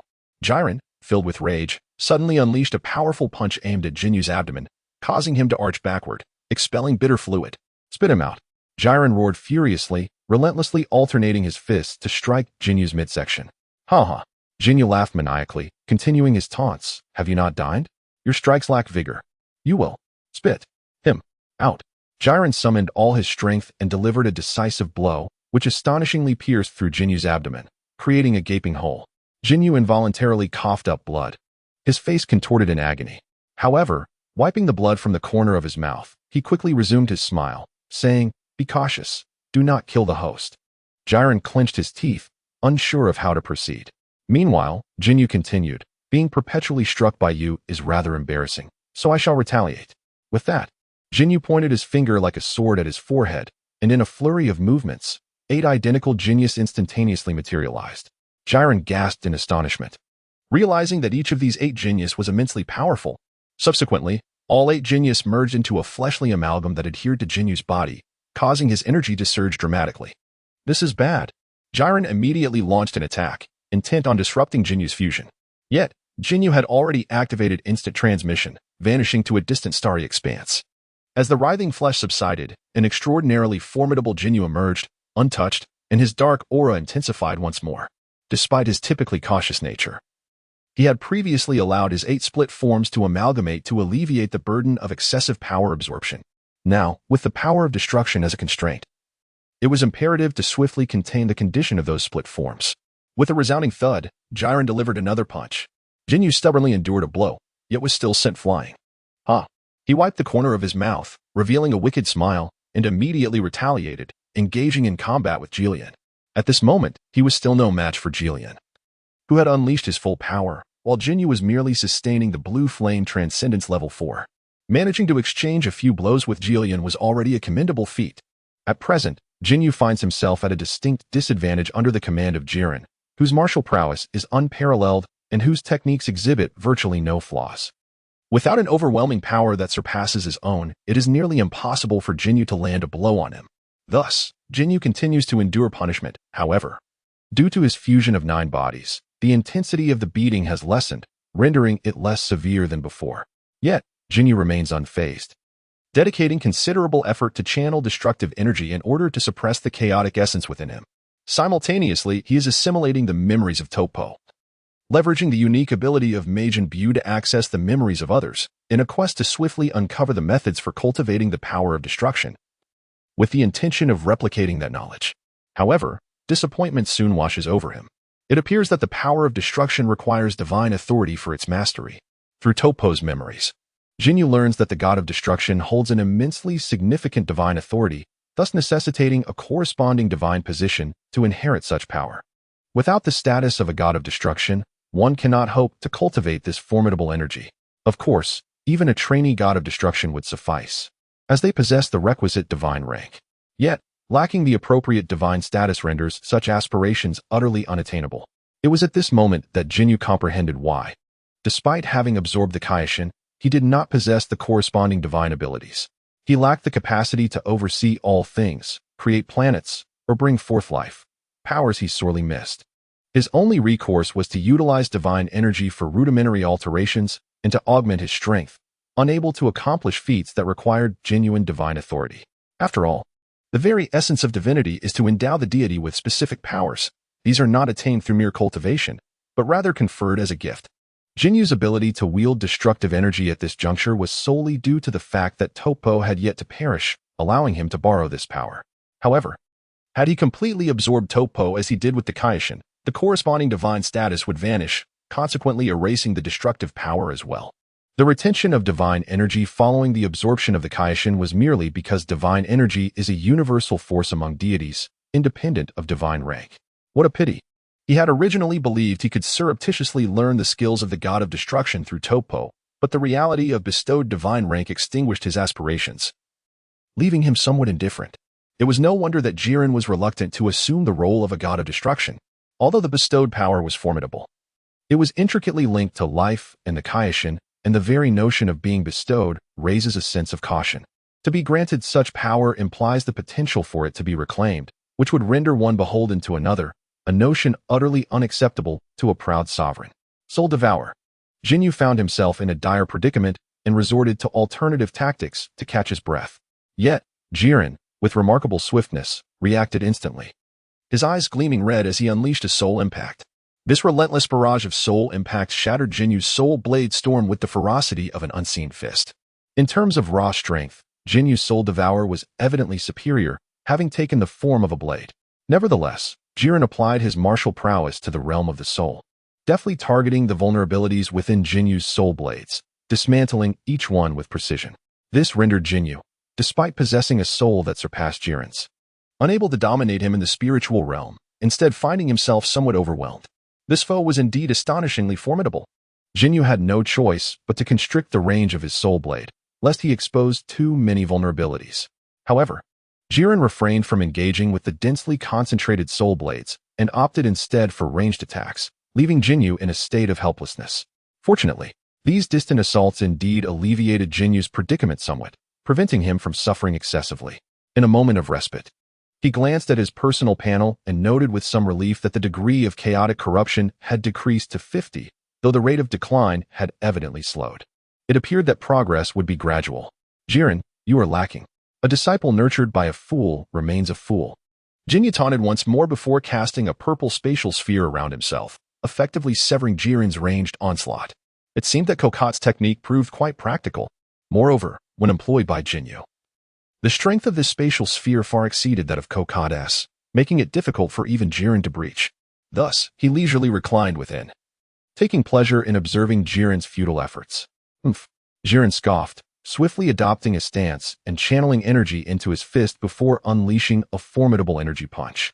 With a resounding crash, Jinyu's spatial sphere was instantly perforated, and Jiren's punch pierced through Jinyu's chest as well.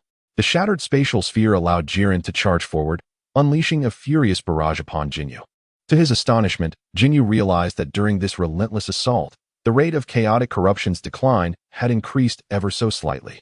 Consequently, he focused solely on protecting his vital areas, permitting Jiren to pummel him incessantly, frantically accumulating passive gains. At that moment, the destroyer, Waimide, suddenly materialized behind Ginyu, wielding a highly concentrated destructive energy sphere, which he hurled directly at Ginyu. Ginyu, meet your demise. Waimide bellowed, ensnaring Ginyu within the destructive energy sphere. His prior restraint had been a ruse to covertly amass such a high-density destructive energy sphere, ensuring Jinyu's complete annihilation. Ginyu let out a wail, his flesh and blood being mercilessly ravaged in an instant. Jillian hastily retreated, his voice tinged with anger. Waimada, what are you doing? I'm simply eradicating him. But Topo is still inside. His threat far exceeds that of a mere Topo. Do you truly disregard Topo? Jillian, do not tell me you have genuinely shifted your stance in just 3 days. That fellow has the ability to absorb the strength of others and grow stronger. If we allow him to continue, it is likely that neither of us combined would stand a chance against him. Though Topo may sacrifice himself, it would be to prevent the emergence of a great demon. Even if it is his own choice, he would still opt for sacrifice. Wei Maida shouted fiercely at Jillian. Jillian fell silent, his heart unsettled. Yet he knew that, true to Topo's character, this was indeed possible. He glanced at Ginyu within the energy sphere. Ginyu had ceased his cries, his form now grotesquely disfigured, reduced to a mass of writhing flesh desperately trying to regenerate. It seems the destructive energy is somewhat insufficient. Wei Maida remarked, raising a hand and furiously channeling destructive energy into the energy sphere. Immediately, the grotesque mass visibly shrank. Just as it appeared the mass was on the brink of annihilation, a purple figure silently emerged behind Wei Maida, gathering all its strength, and with a swift motion, pierced through Wei Maida's chest with a deadly hand strike. Wei Maida stared in disbelief at the hand that had penetrated him, his body suddenly feeling weak. At that moment, the onlookers gasped in shock, rendered speechless by the audacity of the assassination attempt on the god of destruction. Chapter 66. Repelling the angel. Release him, or the energy I have inserted into your body will explode in an instant. It grasped Wei Maida by the neck with one hand while keeping the other embedded in his chest. Stop this, mortal. Do you comprehend the gravity of your actions? The god of destruction, Kai, along with the others, teleported in, shouting frantically from behind the angel's shield. Typically, those who seek to assassinate a god of destruction would prioritize eliminating the god of creation first, as it would be considerably easier. However, no one anticipated an attempt on the god of destruction today. This was a scenario Kai had never envisioned. For if the god of destruction perished, so too would he. I know exactly what I am doing. I am an assassin, and perhaps today I will achieve my greatest triumph. Hit replied with a slight smile. Do you understand the consequences of killing me? Wei Maida inquired. No.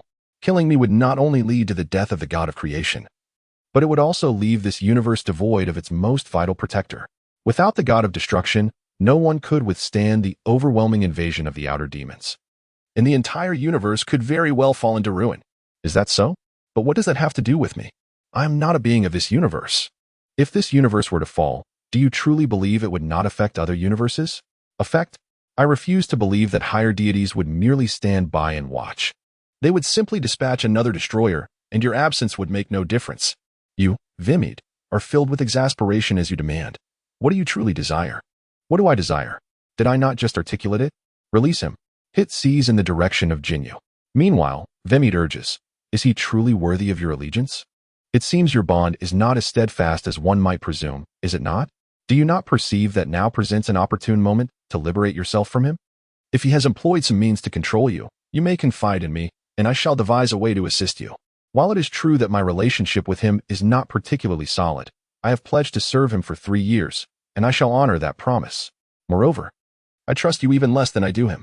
After all, you, esteemed deity, are devoid of any martial virtue. Vimid finds himself at a loss for words. Hurry. Do not play tricks. If this drags on, I shall not hesitate to end your life. It urges, pressing deeper, provoking a pain scream from Vimid. Overwhelmed by pain, he breaks into a cold sweat, glancing at Ginyu, his heart brimming with resentment. It was so close. Yet he never anticipated that his very existence would be grasped in another's hand. Furthermore, Jinyu's last vestiges of flesh are proving remarkably resilient. Not only is it regenerating incessantly, but it is also producing a multitude of violet spatial bubbles to thwart the encroachment of destructive power, buying time for the flesh to regenerate.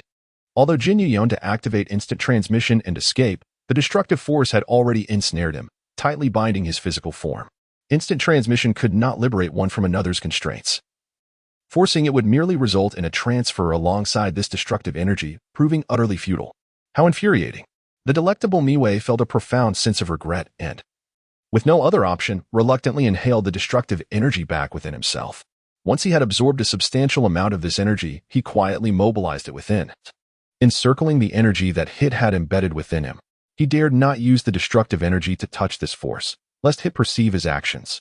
However, when the destructive energy within him reached a sufficient level, he suddenly exerted himself, swiftly directing the energy to besiege this foreign force. It furrowed his brow and immediately detonated that energy, but it was too late. The energy did indeed explode, yet it merely created a small fissure in Miwei's heart. Hit promptly sought to withdraw, but Miwei's speed surpassed his own. He had already commanded the destructive energy to corrode the hand that Hit had inserted into his body. Without hesitation, It severed his own right hand with his left, escaping the range of the destructive energy's influence. In an instant, he vanished, teleporting away. Quick, heal me. Miwei rushed into the angel's protective shield. The Supreme Kai immediately placed his hands on Miwei's chest, prioritizing the healing of his heart. Meanwhile, within the sphere of high-concentration destructive energy, a larger purple orb began to expand, layer upon layer, while simultaneously being destroyed layer by layer. In this brief respite, Ginyu had already coalesced into the shape of a small figure, using his energy to solidify his shield, replacing the orb to fend off the corrosive onslaught of the destructive energy. Subsequently, he activated instant transmission, transporting himself to a distant part of the cosmos. Miwei, taken aback, urgently shouted, "Jiren, go kill him." Jiren hesitated for a moment, but after a brief contemplation, he flew toward Jinyu's direction. However, he did not rush to strike. Instead, he awaited Jinyu's recovery. "Jiren, hurry up and kill him," Miwei cried out in desperation. This was Jinyu's most vulnerable moment, and Jiren could undoubtedly eradicate him entirely. Yet, Jiren ignored the plea, quietly observing the mass of flesh that writhed and expanded, its aura rapidly surging, until it transformed back into an unscathed Ginyu. The two locked eyes, wordlessly regarding one another. Ginyu cast a glance at his panel and noted that the degree of chaos infection had diminished to 7. Remarkably, even without wielding the power of destruction, the infection continued to recede.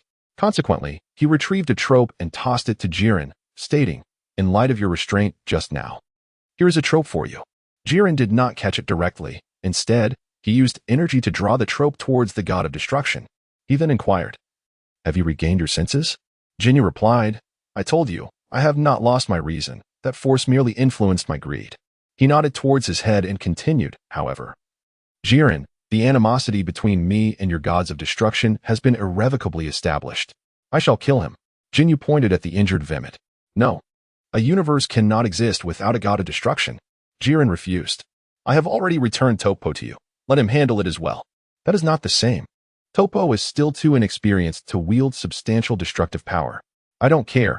I am determined to kill him. I truly came close to death just now. This grudge must be avenged." Ginyu appeared somewhat enraged. "Then you must first pass my test," Jiren declared, adopting a serious stance. "Huh?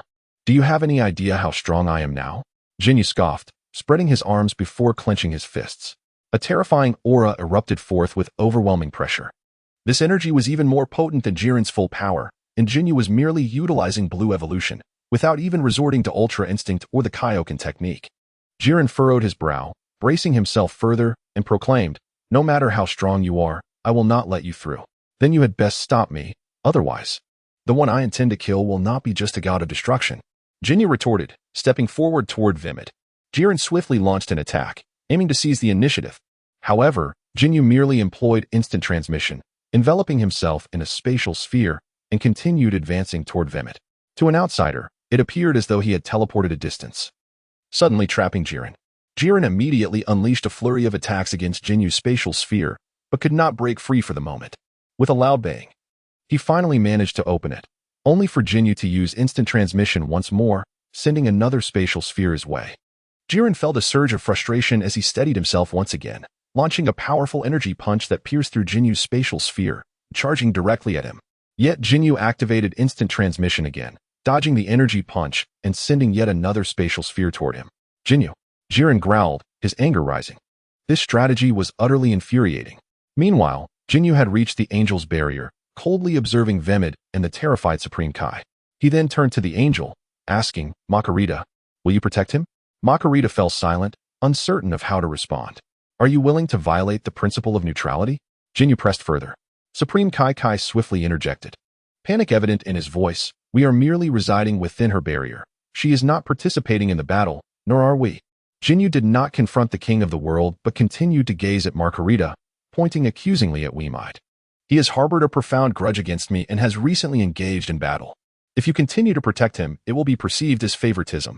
At that moment, Margarita's form became somewhat unstable, gradually turning translucent, suggesting an impending disappearance.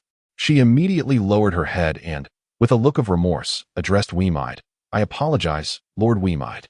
With that, Margarita swiftly retreated a considerable distance, her protective shield following suit, thereby exposing Weemite and the others. Ginyu cast a glance at Weemite, while the Supreme Kai involuntarily took 2 steps back in fright. With a sudden swish, Ginyu appeared behind Kai and firmly grasped his shoulder, inquiring, "What are you afraid of?" "I." Kai stammered, cold sweat pouring down his brow, his voice trembling with fear. Yet Ginyu, seemingly indifferent to his plight, turned his attention to Waimai and asked, "Do you have any final words?" "Humph. I thought you intended to strike me directly. I did not anticipate that you still aim to eliminate the Supreme Kai." Waimai remarked with a hint of disdain directed at Ginyu.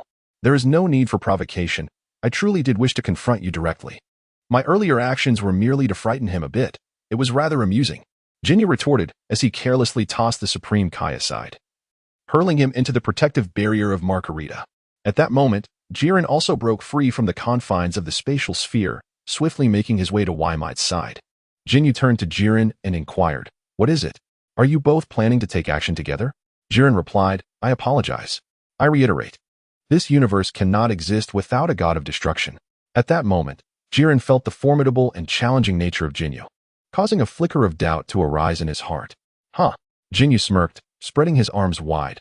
"Very well, then let the 2 of you come at me together." Chapter 67. The Annihilation Strategy. Ginyu. "Who do you think you are looking down upon?" Vermoud exclaimed, his face flushed with anger. Faced with the mightiest god and the strongest individual of Universe 11, the audacity of this man to propose a 1 against 2 was nothing short of an affront. "Huh." Ginyu scoffed. "What is this? Do you still care whether others respect you? Have you not already lost all sense of shame?" Vermoud was momentarily left speechless.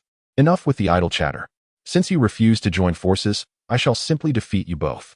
With that, Ginyu unleashed a powerful roar, his muscles swelling dramatically. His physique becoming extraordinarily perfect, surrounded by crackling lightning, his aura surging to new heights. This is the lightning form of Super Saiyan 4 that Blue Flame transmitted. I have yet to try it. Today, I shall entertain myself with you. Ginyu gazed at his hands with a sense of satisfaction, somewhat indulging in his own glory.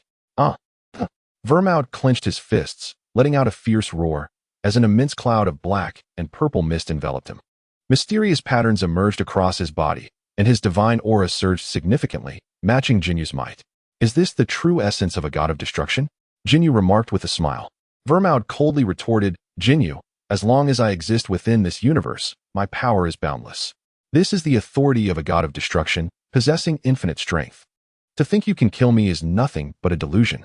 Even Jiren would not dare claim he could defeat me." Ginyu observed closely and realized that his divine aura indeed seemed to merge seamlessly with the entire universe. It was as if he were the universe and the universe was him. The position of the god of destruction, as expected, is not something to be taken lightly. Even if your energy is boundless, how much of it can you truly harness? I have encountered beings with infinite energy, yet their power is so feeble that it scarcely commands my respect. Ginyu remained undaunted, for the exquisite flavor at this moment was not formidable enough to instill fear within him. "I shall demonstrate to you what it truly means to be a harbinger of destruction." With that, the exquisite being extended a hand, instantly conjuring a spherical barrier that ensnared Ginyu within its confines. Without hesitation, he immediately unleashed an energy card, propelling it towards Ginyu. Ginyu stood resolute, allowing the card to pierce his heart without flinching or retreating. Although the card itself lacked the power to pose a genuine threat to Ginyu, the destructive energy it carried swiftly began to corrupt his very heart. Ginyu extended his hand, pinching the card between 2 fingers, bringing it before his eyes, and remarked with a hint of admiration, "It seems your power has indeed grown considerably." He was aware that his resistance to destructive energy had risen to an extraordinary level. Yet this very force continued to erode him with alarming rapidity, illustrating just how formidable V-Mind had become at this moment. However, as he spoke, his heart revived with the rhythmic pulse of flesh. With a casual flick of his wrist, he returned the card, sending it hurtling back towards V-Mind. In a flurry, V-Mind hastily dispelled the card, rendering it non-existent. Yet, Ginyu vanished simultaneously, reappearing directly in front of him, delivering a punch aimed squarely at his abdomen. With a resounding thud, Jinyu's blow caused V-Mind's back to arch, forcing him to expel a substantial amount of blood. "Your power is quite insipid." Ginyu couldn't help but sneer. "Stop this," Jiren bellowed.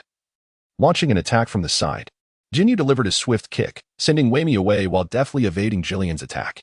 Surprisingly, Jillian did not pursue. Instead, he soared to Waimi's side and declared, "Waimi, if you are unwilling to join forces, you must flee immediately. I shall confront him alone." "Flee? Huh. Where could I possibly run? He can teleport at will.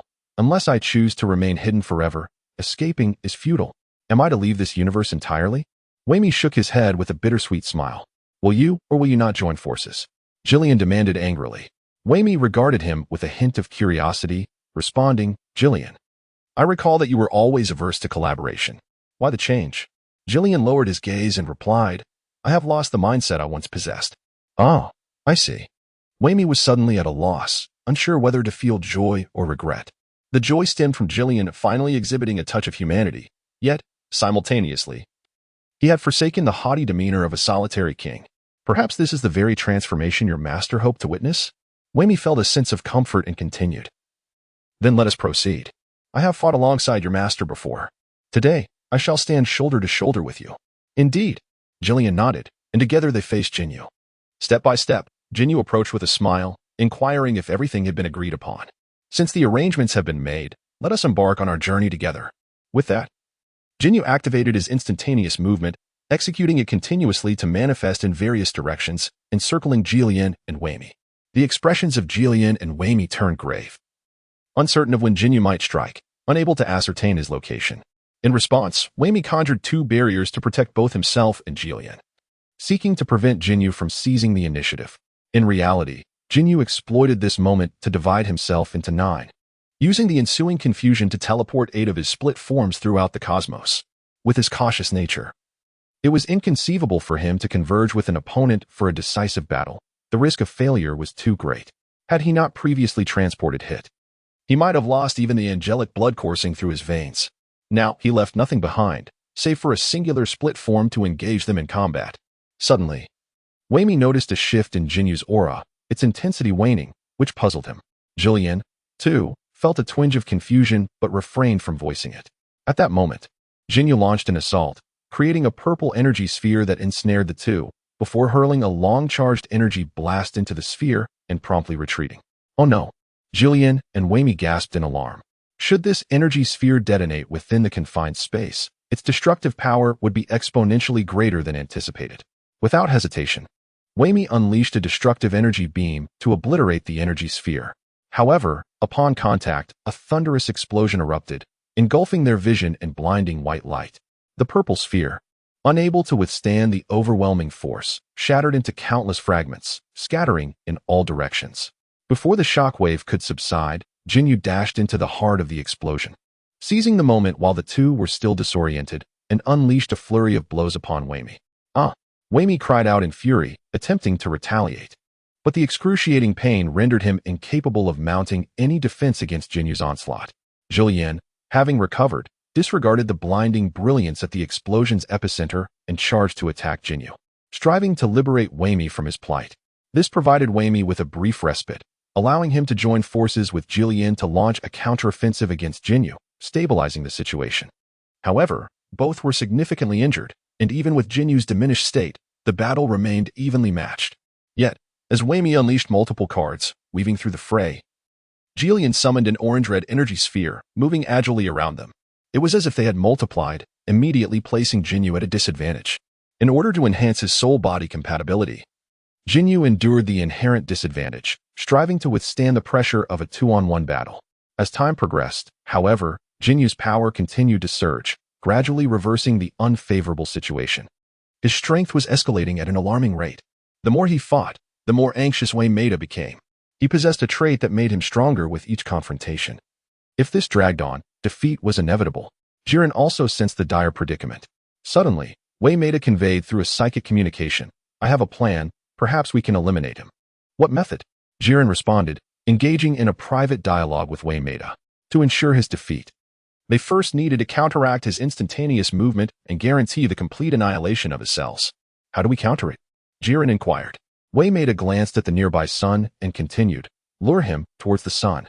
Its immense gravitational force can distort space-time, and it possesses exceedingly high temperatures. After a brief contemplation, Jiren agreed. All right.